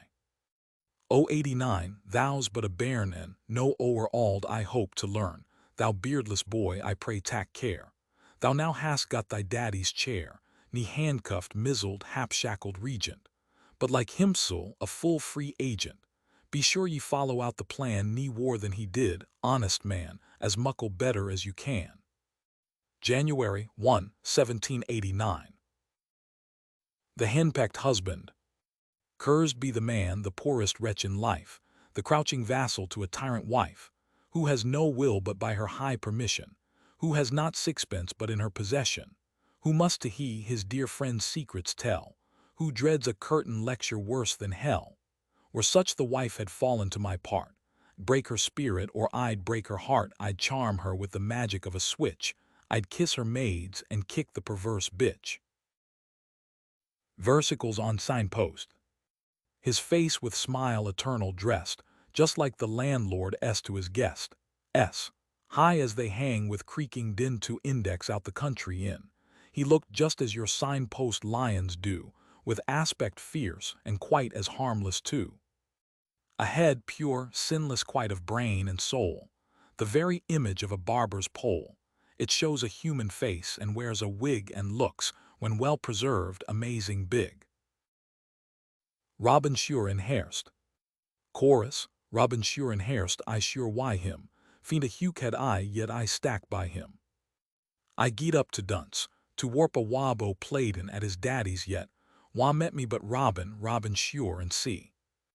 Was na Robin bald, though I was a cotter, played me sick a trick, and me the ellers dotched her. Robin sure and see. Robin promised me my winter victual faint heat he had but 3 goose feathers and a whittle, Robin sure and see. Ode, sacred to the memory of Mrs. Oswald of Auchencruive. Dweller in yon dungeon dark, hangman of creation, mark, who in widow weeds appears, laden with unhonored years, noosing with care a bursting purse, baited with many a deadly curse. Strophe. View the withered beldam's face. Can thy keen inspection trace aught of humanity's sweet, melting grace? Note that tease room o'erflows, pity's flood there never rose.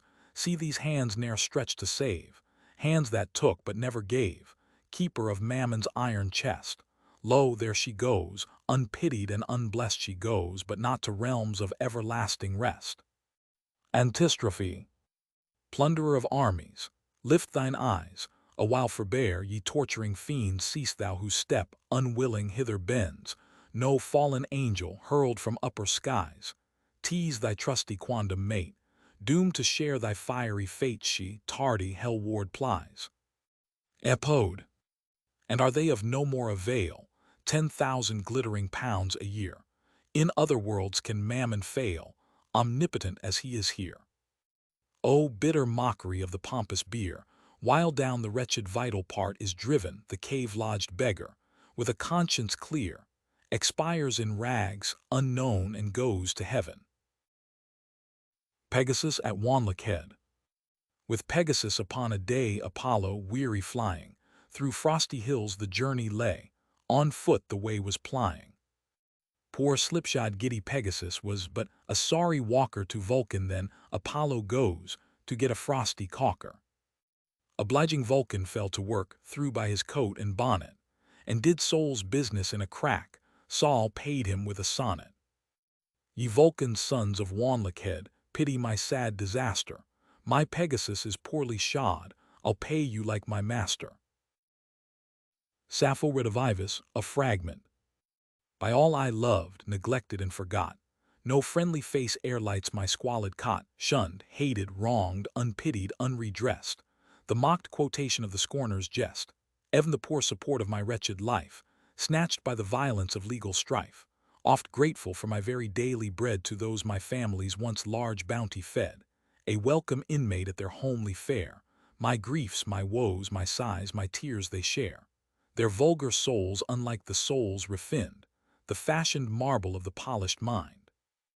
In vain would prudence with decorous sneer point out a censuring world and bid me fear. Above the world on wings of love I rise. I know its worst and can that worst despise. Let prudence, direst bodements on me fall, my rich reward o'erpays them all. Mild zephyrs waft thee to life's farthest shore, nor think of me in my distress more, falsehood accursed. No, still I beg a place, still near thy heart some little trace, for that dear trace the world I would resign. Oh, let me live and die and think it mine. I burn, as when through ripened corn by driving winds the crackling flames are born.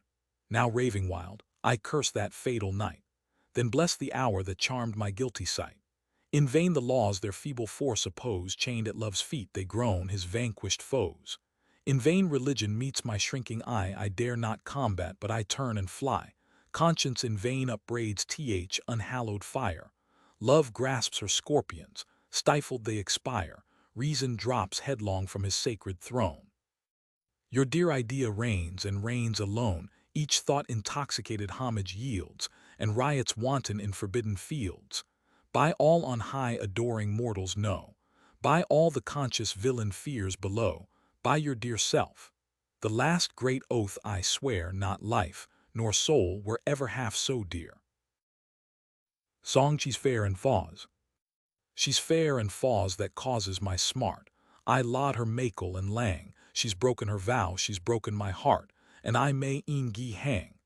A coof cam and why routh o gear, and I hae tint my dearest dear, but woman is but world's gear, ye let the bony lass gang. Weir ye be that woman love to this be never blind, ne furly tease though fickle she prove, a woman hast by kind. O woman lovely, woman fair, and angel forms fawn to thy share, twad been o'er makel to gien thee mare, I mean an angel mind. Impromptu lines to Captain Riddell. On returning a newspaper. Your news and review, sir. I've read through and through, sir, with little admiring or blaming. The papers are barren of home news or foreign, no murders or rapes worth the naming. Our friends, the reviewers, those chippers and hewers, are judges of mortar and stone, sir, but of meat or unmeat, in a fabric complete, I'll boldly pronounce they are none, sir. My goosequill too rude is to tell all your goodness bestowed on your servant, the poet. Would to God I had one like a beam of the sun, and then all the world, sir, should know it. Lines to John M. Murdo, Esquire of Drumlinrig. Sent with some of the author's poems. Oh, could I give thee India's wealth, as I this trifle send, because thy joy in both would be to share them with a friend. But golden sands did never grace the Heliconian stream, then take what gold could never buy, an honest bard's esteem. Rhyming reply to note from Captain Riddell. Dear sir, at any time or tide I'd rather sit why you than ride, though tweer why Royal Geordie, and troth, your kindness soon and late, aft gars me to mysel look blate, the Lord in heaven reward ye. R. Burns Ellisland. Caledonia, a ballad. Tune, Caledonian Hunt's Delight of Mr. Gow. There was once a day, but old time wasser than young, that brave Caledonia, the chief of her line from some of your northern deities sprung, Who knows not that brave Caledonia's divine? From Tweed to the Orcades was her domain to hunt, or to pasture, or do what she would. Her heavenly relations there fixed her reign, and pledged her their godheads to warrant it good. A lambkin in peace, but a lion in war, the pride of her kindred, the heroine grew, her grandsire, old Odin, triumphantly swore, whoe'er shall provoke thee, encounter shall rue. With tillage or pasture at times she would sport, to feed her fair flocks by her green rustling corn. But chiefly the woods were her favorite resort, her darling amusement, the hounds and the horn. Long quiet she reigned, till thitherward steers a flight of bold eagles from Adria's strand, repeated, successive, for many long years. They darkened the air and they plundered the land. Their pounces were murder, and terror their cry. They'd conquered and ruined a world beside. She took to her hills, and her arrows let fly. The daring invaders they fled or they died. The chameleon savage disturbed her repose with tumult, disquiet, rebellion, and strife. Provoked beyond bearing, at last she arose, and robbed him at once of his hopes and his life. The Anglian lion, the terror of France, oft prowling, ensanguined the Tweed's silver flood. But taught by the bright Caledonian lance, he learned to fear in his own native wood. The fell harpy raven took wing from the north, the scourge of the seas and the dread of the shore. The wild Scandinavian boar issued forth to wanton in carnage and wallow in gore. O'er countries and kingdoms their fury prevailed. No arts could appease them, no arms could repel. But brave Caledonia in vain they assailed, as Largs well can witness and Lancarty tell. Thus bold, independent, unconquered, and free, her bright course of glory forever shall run. For brave Caledonia immortal must be. I'll prove it from Euclid as clear as the sun. Rectangle, triangle, the figure we'll choose.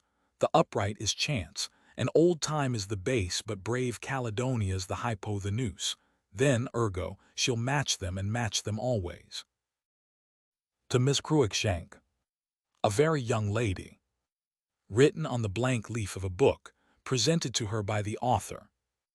Beauteous rosebud, young and gay, blooming in thy early May, never mayst thou, lovely flower, chilly shrink in sleety shower. Never Boreas, hoary path, never Eurus, poisonous breath, never baleful stellar lights, taint thee with untimely blights. Never, never reptile thief riot on thy virgin leaf, nor even soul too fiercely view thy bosom blushing still with dew. Mayst thou long, sweet crimson gem, richly deck thy native stem, till some evening, sober, calm, dropping dews and breathing balm, while all around the woodland rings, and every bird thy requiem sings, thou, amid the dirgeful sound, shed thy dying honors round, and resign to parent earth the loveliest form she e'er gave birth. Beware, O Bonie Ann. Ye gallants bright, I read you right. Beware, O Bonie Ann. Her comely face sae fou, O grace, your heart she will trepan. Her een sae bright like stars by night. Her skin sae like the swan, sae jimply lacked her genty waist, that sweetly ye might span. Youth, grace, and love attendant move, and pleasure leads the van. In o' their charms and conquering arms they wait on Bonie Ann. The captive bands may chain the hands, but love enslaves the man. Ye gallants braw, I read you beware, O Bonie Ann. Ode on the Departed Regency Bill. March 1789. Daughter of chaos, doting years, nurse of 10,000 hopes and fears, whether thy airy, insubstantial shade, the rites of sepulture now duly paid, spread abroad its hideous form on the roaring civil storm, deafening din and warring rage, factions wild with factions wage, or underground, deep sunk, profound, among the demons of the earth, with groans that make the mountains shake, thou mourn thy ill-starred, blighted birth. Or in the uncreated void, where seeds of future being fight, with lessened step thou wander wide to greet thy mother, ancient night. And as each jarring monster mass is past, fond recollect what once thou wast, in manner due beneath this sacred oak here, spirit here. Thy presence I invoke, by a monarch's heaven-struck fate, by a disunited state, by a generous prince's wrongs, by a senate's strife of tongues, by a premier's sullen pride, luring on the changing tide, by dread Thurloe's powers to awe rhetoric, blasphemy, and law, by the turbulent ocean, a nation's commotion, by the harlot caresses of borough addresses, by days few and evil, thy portion, poor devil, by power, wealth, and show, the gods by men adored, by nameless poverty, their hell abhorred, by all they hope, by all they fear, hear and appear. Stare not on me, thou ghastly power, nor, grim with chained defiance, lure. No Babel structure would I build where order exiled from his native sway, confusion may the regent scepter wield, while all would rule and none obey. Go, to the world of man relate the story of thy sad, eventful fate, and call presumptuous hope to hear, and bid him check his blind career, and tell the sore-pressed sons of care, never, never to despair.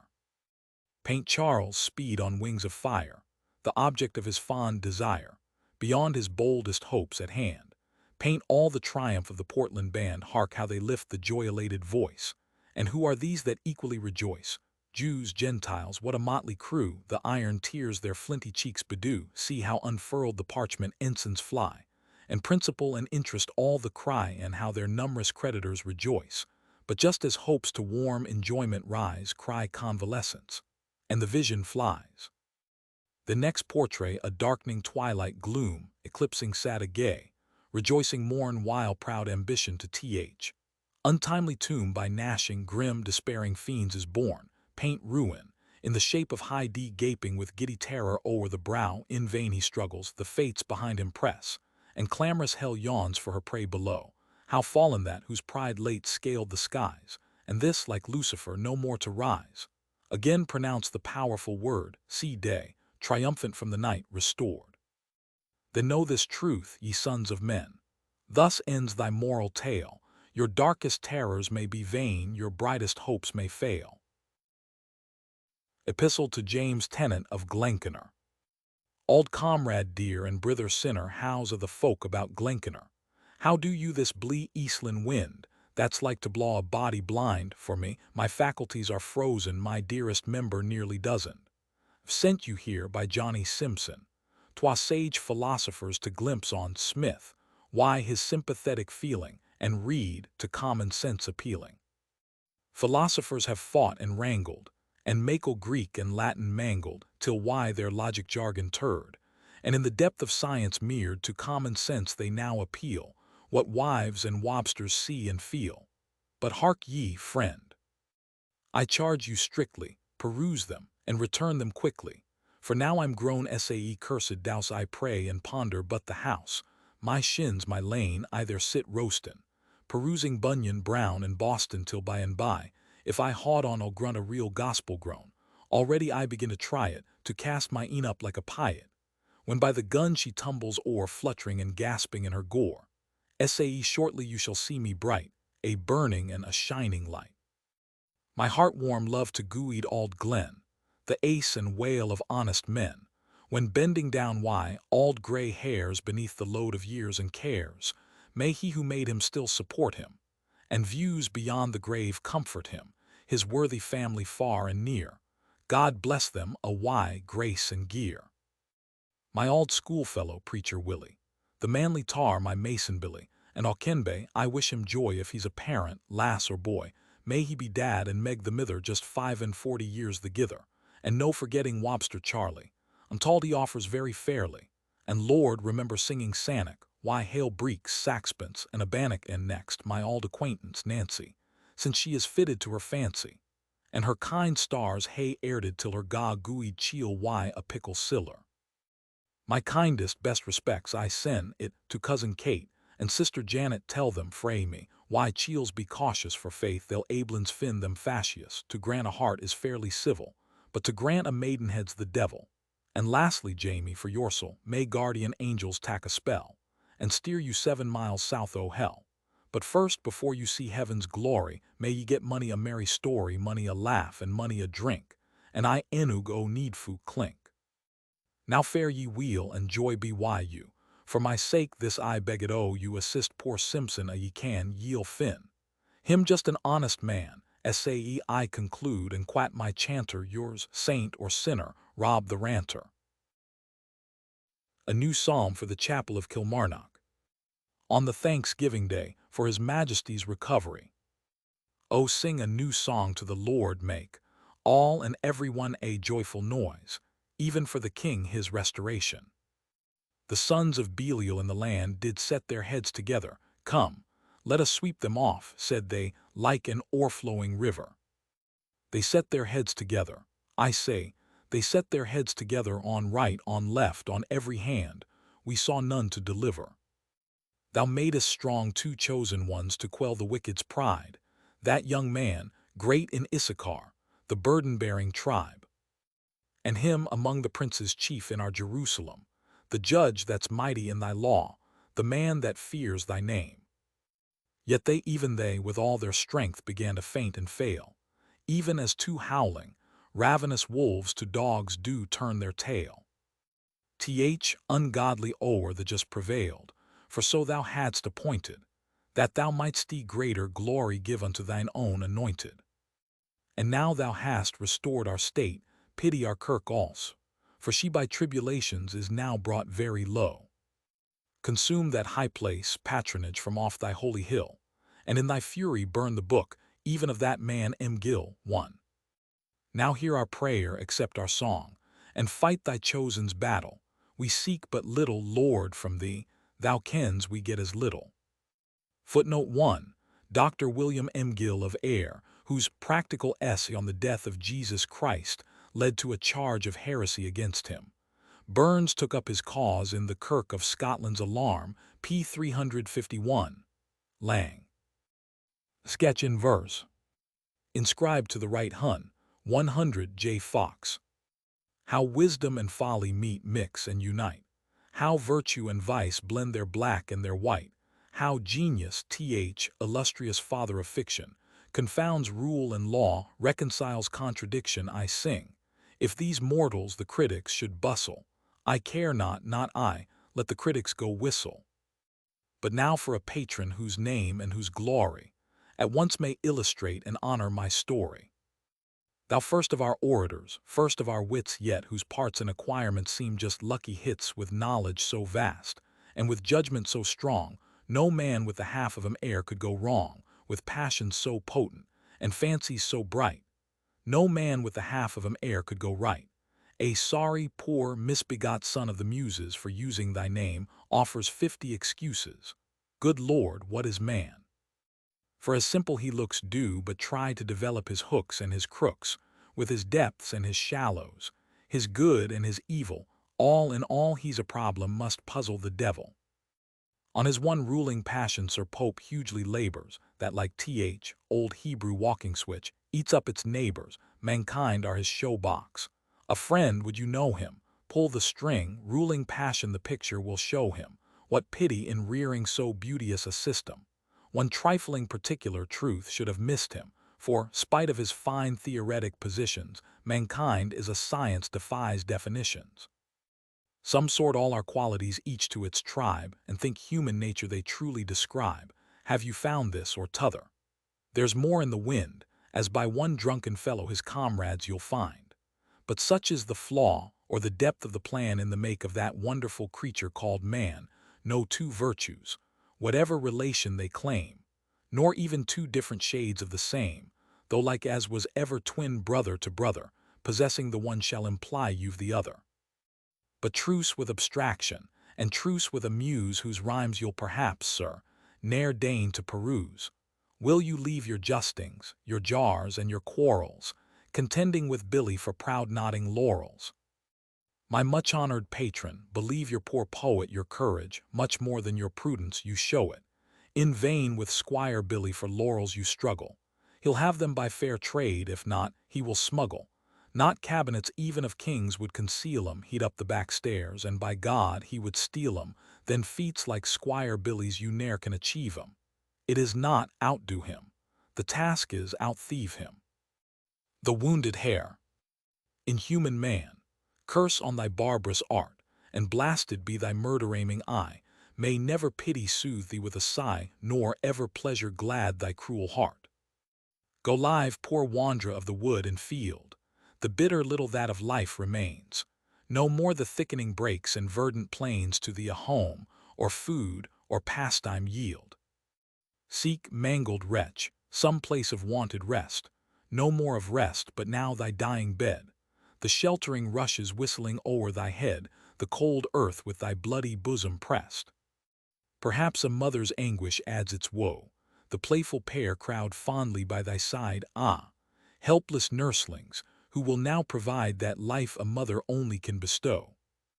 Oft as by winding Nith I, musing, wait the sober eve, or hail the cheerful dawn, I'll miss thee sporting o'er the dewy lawn, and curse the ruffian's aim, and mourn thy hapless fate. Delia, an Ode. To the Editor of the Star, Mr. Printer, if the productions of a simple ploughman can merit a place in the same paper with Sylvester Otway, and the other favorites of the Muses who illuminate the Star with the luster of genius, your insertion of the enclosed trifle will be succeeded by future communications from yours and C. R. Burns. Ellisland near Dumfries, 18th May, 1789. Fair the face of orient day, fair the tints of opening rose, but fairer still my Delia dawns, more lovely far her beauty shows. Sweet the lark's wild warbled lay, sweet the tinkling rill to hear, but Delia, more delightful still, steal thine accents on mine ear. The flower-enamored busy bee, the rosy banquet loves to sip, sweet the streamlet's limpid lapse to the sun-browned Arab's lip. But Delia, on thy balmy lips let me no vagrant insect rove. Oh, let me steal one liquid kiss, for oh, my soul is parched with love. The Gardener why his Padle. Tune, the Gardener's March. When rosy May comes in flowers, to deck her gay, green-spreading bowers, then busy, busy are his hours, the Gardener why his Padle. The crystal waters gently fa, the merry bards are lovers, the scented breezes round him blaw, the Gardener why his Padle. When purple morning starts the hare to steal upon her early fare, then throw, the dewsy mawn repair, the Gardener why his Padle.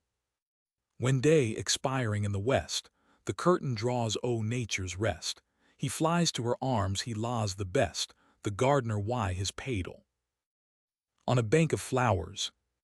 On a bank of flowers in a summer day for summer lightly dressed, the youthful blooming Nelly lay with love and sleep oppressed, when Willie, wandering thro' the wood, who for her favor oft had sued, he gazed, he wished, he feared, he blushed, and trembled where he stood. Her closed eyes, like weapons sheathed, were sealed in soft repose, her lip, still as she fragrant breathed, it richer dyed the rose, the springing lilies sweetly pressed, wild wanton kissed her rival breast, he gazed, he wished, he mirrored, he blushed, his bosom ill at rest.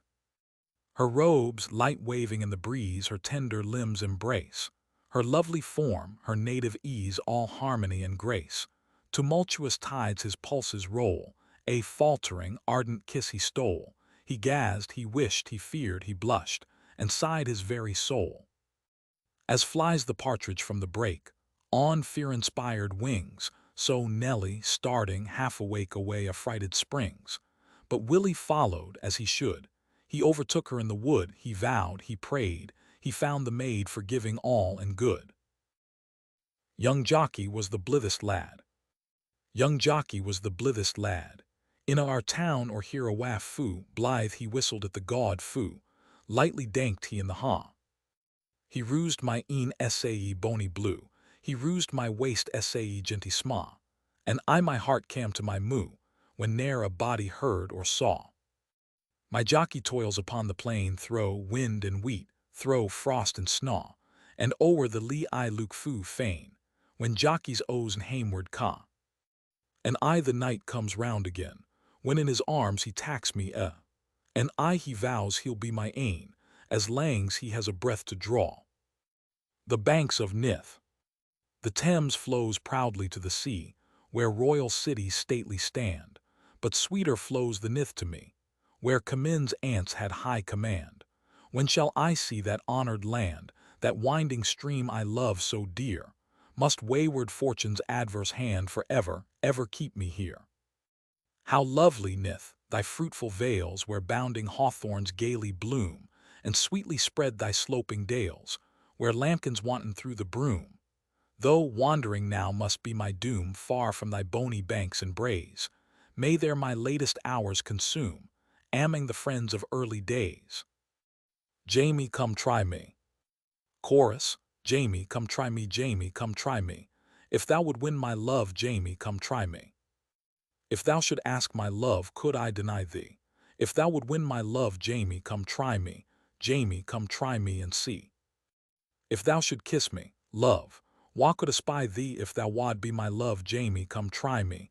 Jamie, come try me and see. I love my love in secret.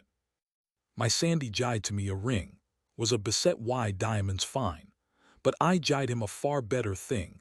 I jied my heart in pledge o' his ring. Chorus. My Sandy, oh, my Sandy, oh, my Bonie, Bonie Sandy, oh, though the love that I owe to thee I dare not show, yet I love my love in secret, my Sandy, oh. My Sandy brak a piece o' gowd, while down his cheeks the sout tears rode. He took a hoff and jied it to me, and I'll keep it till the hour I die, my Sand, oh, and see. Sweet Tibby Dunbar. Oh, wilt thou go wy me, sweet Tibby Dunbar? Oh, wilt thou go wy me, sweet Tibby Dunbar? Wilt thou ride on a horse, or be drawn in a car, or walk by my side, oh, sweet Tibby Dunbar? I care na thy daddy, his lands and his money, I care na thy kin, sae high and sae lordly, but sae that thou'lt hae me for better for war, and come in thy coatie, sweet Tibby Dunbar. The Captain's Lady. Chorus. O mount and go, mount and make you ready, O mount and go, and be the captain's lady. When the drums do beat and the cannons rattle, thou shalt sit in state and see thy love in battle. When the drums do beat and the cannons rattle, thou shalt sit in state and see thy love in battle. O mount and go and see.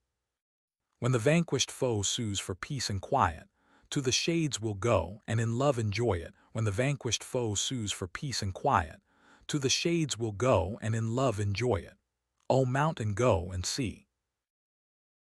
John Anderson, my Joe. John Anderson, my Joe, John. When we were first acquaint, your locks were like the raven, your bony brow was brent. But now your brow is belled, John, your locks are like the snaw, but blessings on your frosty pow, John Anderson, my Joe. John Anderson, my Joe, John, we clamb the hill thegither, and money a canty day, John, we've had why ane another. Now we maun totter down, John, and hand in hand we'll go, and sleep thegither at the foot, John Anderson, my Joe. My love, she's but a lassie yet. My love, she's but a lassie yet, my love, she's but a lassie yet. We'll let her stand a year or twa, she'll no be half sae saucy yet. I rue the day I sought her, oh. I rue the day I sought her, oh. Wha gets her needs na say she's wooed, but he may say he's bought her, oh. Come draw a drap o' the best o' tea yet, come draw a drap o' the best o' tea yet. Ye seek for pleasure where you will, but here I never missed it yet. We're a dry wy drinkin' o' tea, we're a dry wy drinkin' o' tea. The minister kissed the fiddler's wife, he could na preach for thinkin' o' tea. Song Tam Glen. My heart is a breaking, dear Titty, some counsel unto me come len. To anger them is a pity, but what will I do, why Tam Glen? I'm thinking, why, sic a braw fellow in Portith I might mak a fen. What care I in riches to wallow if I mauna marry Tam Glen? There's Lowry the Laird o' Dumoulin, gude day to you, brute. He comes ben, he brags and he blaws o' his siller, but when will he dance like Tam Glen? My Minnie does constantly deave me, and bids me beware o' young men. They flatter, she says, to deceive me, but wha can think sae o' Tam Glen? My daddy says, gin I'll forsake him, he gie me gude 100 marks 10. But if it's ordained I maun take him, o wha will I get but Tam Glen? Yestreen at the Valentine's dealing, my heart to my moo jied a sten, for thrice I drew ane without failing, and thrice it was written Tam Glen.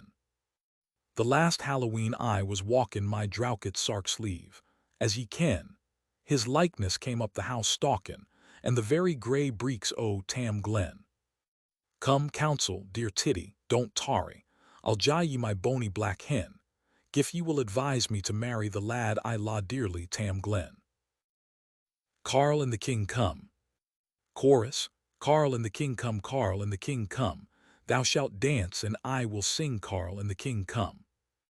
And somebody were come again, then somebody maun cross the main, and every man shall hae his ain, Carl and the King come. Carl and the King come and see. I trow we swapped for the worse, we gie the boot and better horse, and that we'll tell them at the cross, Carl and the King come. Carl and the King come and see. Coggy and the King come, Coggy and the King come, I said be foo, and thousie be tomb, Coggy and the King come. Coggy and the King come and see. The laddie's dear sell. There's a youth in this city. It were a great pity that he from our lasses should wander awa, for he's bony and braw, weel favoured with a, and his hair has a natural buckle in, His coat is the hue o' his bonnet sae blue. His fecket is white as the new-driven snaw, his hose they are blee, and his shoon like the slee, and his clear siller buckles, they dazzle us For beauty and fortune the laddie's been courtin', weel feedered, weel totchered, weel mounted and braw, but chiefly the siller that gars him gang till her. The penny's the jewel that beautifies There's Meg Y the mailin that fain wad heen him, and Susie W's daddy was laird o' the ha. There's lang-totchered Nancy mayest fetters his fancy, but the laddie's dear sell, he loes dearest of Whistle o'er the lave o' tea. First when Maggie was my care, heaven I thought was in her air, now we're married spare nae mair, but whistle o'er the lave o' tea. Meg was meek, and Meg was mild, sweet and harmless as a child, wiser men than me's beguiled, whistle o'er the lave o' tea. How we live, my Meg and me, how we love, and how we gree, I care na by how few may see, whistle o'er the lave o' tea. Why I wish were maggots meat dished up in her winding sheet, I could write, but Meg maun seat, whistle o'er the lave o' tea. My Eppie Adair. Chorus, and oh my Eppie, my jewel, my Eppie, wha wad na be happy, why Eppie Adair. By love and by beauty, by law and by duty, I swear to be true to my Eppie Adair. By love and by beauty, by law and by duty, I swear to be true to my Eppie Adair. And oh my Eppie and see. A pleasure exile me, dishonor defile me, if e'er I beguile ye, my Eppie Adair. A pleasure exile me, dishonor defile me, if e'er I beguile thee, my Eppie Adair, and oh my Eppie and see.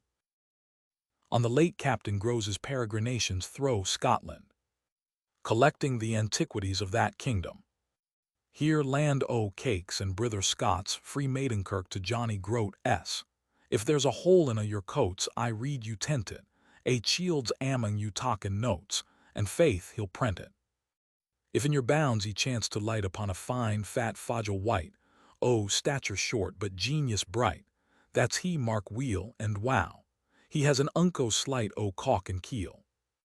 By some auld, hewlet-haunted biggin, or kirk deserted by its riggin, it's 10 to 1 ye'll find him snug in some eldritch part, why deals, they say, Lord saves, Collygwyn at some black art. Ilk gayest that haunts auld ha or Chalmer, ye gypsy gang that deal in glamour, and you, depreed in hell's black grammar, warlocks and witches, ye'll quake at his conjuring hammer, ye midnight bitches. It's told he was a sojer bred, and ane wad rather fan than fled, but now he's quat the spurtle blade and dogskin wallet, and teen the antiquarian trade, I think they call it. He has a fouth o' auld knick-knackets, rusty airn caps and jinglin' jackets, wad haud the Lothians 3 in tackets, a tomont gude, and parich pats and auld sout backets before the flood. Of Eve's first fire he has a cinder, auld Tubal-Cain's fire-shool and fender, that which distinguished the gender o' Balaam's ass, a broomstick o' the witch of Endor, wheel shod wy brass. Forby he'll shape you aff-fu gleg the cut of Adam's filibeg, the knife that nicked Abel's craig he'll prove you fully, it was a falding joctoleg, or Lankyle gully. But wad ye see him in his glee, for makel glee and fun has he then set him down, and twar 3 gude fellows why him, and port, o port, shine thou a wee, and then ye'll see him. Now by the powers o' verse and prose, thou art a dainty child o' grows. We're o' thee shall ill suppose, they sair misca thee, take the rascal by the nose wad say, shame fa thee. Epigram on Francis Grose the Antiquary. The devil got notice that Grose was dying, so whip.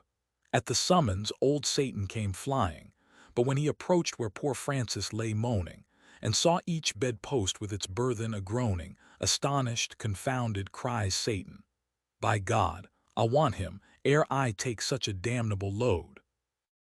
The Kirk of Scotland's Alarm. A ballad. Tune, come rouse, brother sportsmen. Orthodox, who believe in John Knox, let me sound an alarm to your conscience. A heretic blast has been blown in the West, that what is no sense must be nonsense, orthodox. That what is no sense must be nonsense. Dr. Mac, you should streak on a rack to strike evildoers why terror, to join faith and sense upon any pretense, was heretic damnable error, Dr. Mac. 'Twas heretic damnable error. Town of Ayr, it was mad, I declare, to meddle why mischief brewing. 2 Provost John 3 is still deaf to the church's relief, and Orator Bob 4 is its ruined town of Ayr. Yes, Orator Bob is its ruin. Dalrymple mild, though your heart's like a child, and your life like the new-driven snaw, yet that winna save you, auld Satan must have you, for preaching that threes ain't an twa. Dalrymple mild. 5 for preaching that threes ain't an twa. Rumble John, mount the steps with a groan, cry the book is with heresy crammed. Then out why your ladle, deal brimstone like Adel, and roar every note of the damned. Rumble John 6 and roar every note of the damned. Semper James, leave your fair killy dames, there's a holier chase in your view, I'll lay on your head, that the pack you'll soon lead, for puppies like you there's but few. Semper James, 7 for puppies like you there's but few. Singet Sawney, are ye heward in the penny, unconscious what evils await, with a jump, yell, and howl, alarm every soul, for the foul thief is just at your gate. Singet Sawney, 8 for the foul thief is just at your gate. Poet Willie, jie the doctor a volley, why your liberty's chain and your wit, or Pegasus, side ye ne'er laid astride ye but smelt, man, the place where he sht. Poet Willie 9 ye but smelt, man, the place where he sht. Barstini, what mean ye? If ye meddle nae mair why the matter, ye may hae some pretence to havens and sense why people that ken ye nae better. Barstini, 10 whippeople that ken ye nae better. Jamie Goose, ye made but toom roos, in hunting the wicked lieutenant, but the doctor's your mark, for the Lord's holy ark he has coopered and cod a rang pin int. Jamie Goose. 11 he has coopered and cod a rang pin int.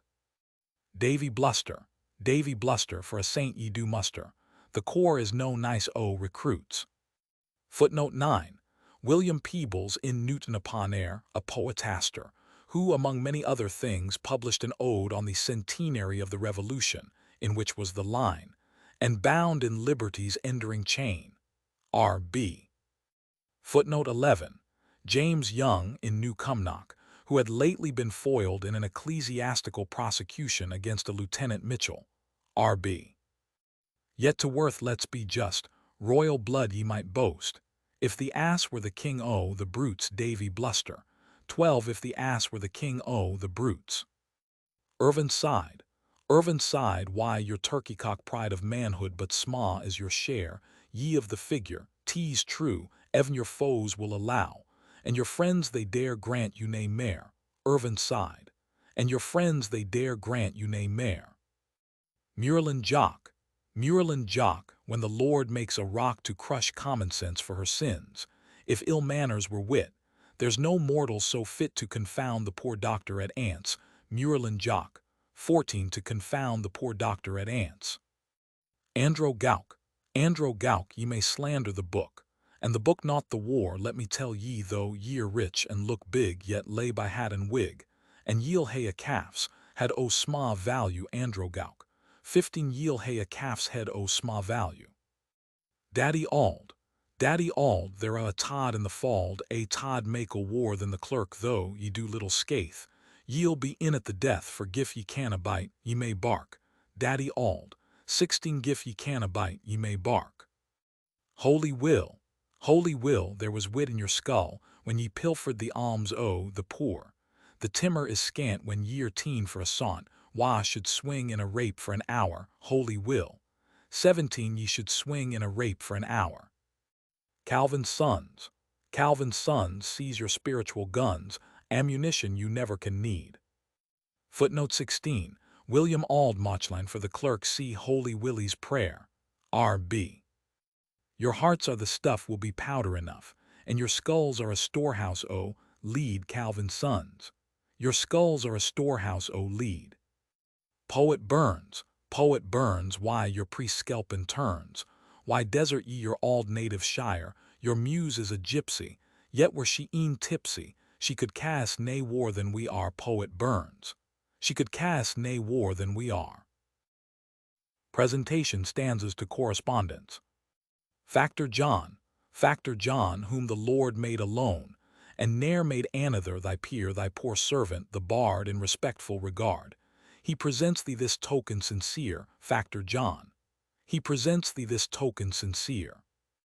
Afton's Laird, when your pen can be spared, a copy of this I bequeath on the same sicker score as I mentioned before to that trusty Aldworthy Clackleith. Afton's Laird. To that trusty Aldworthy Clackleith.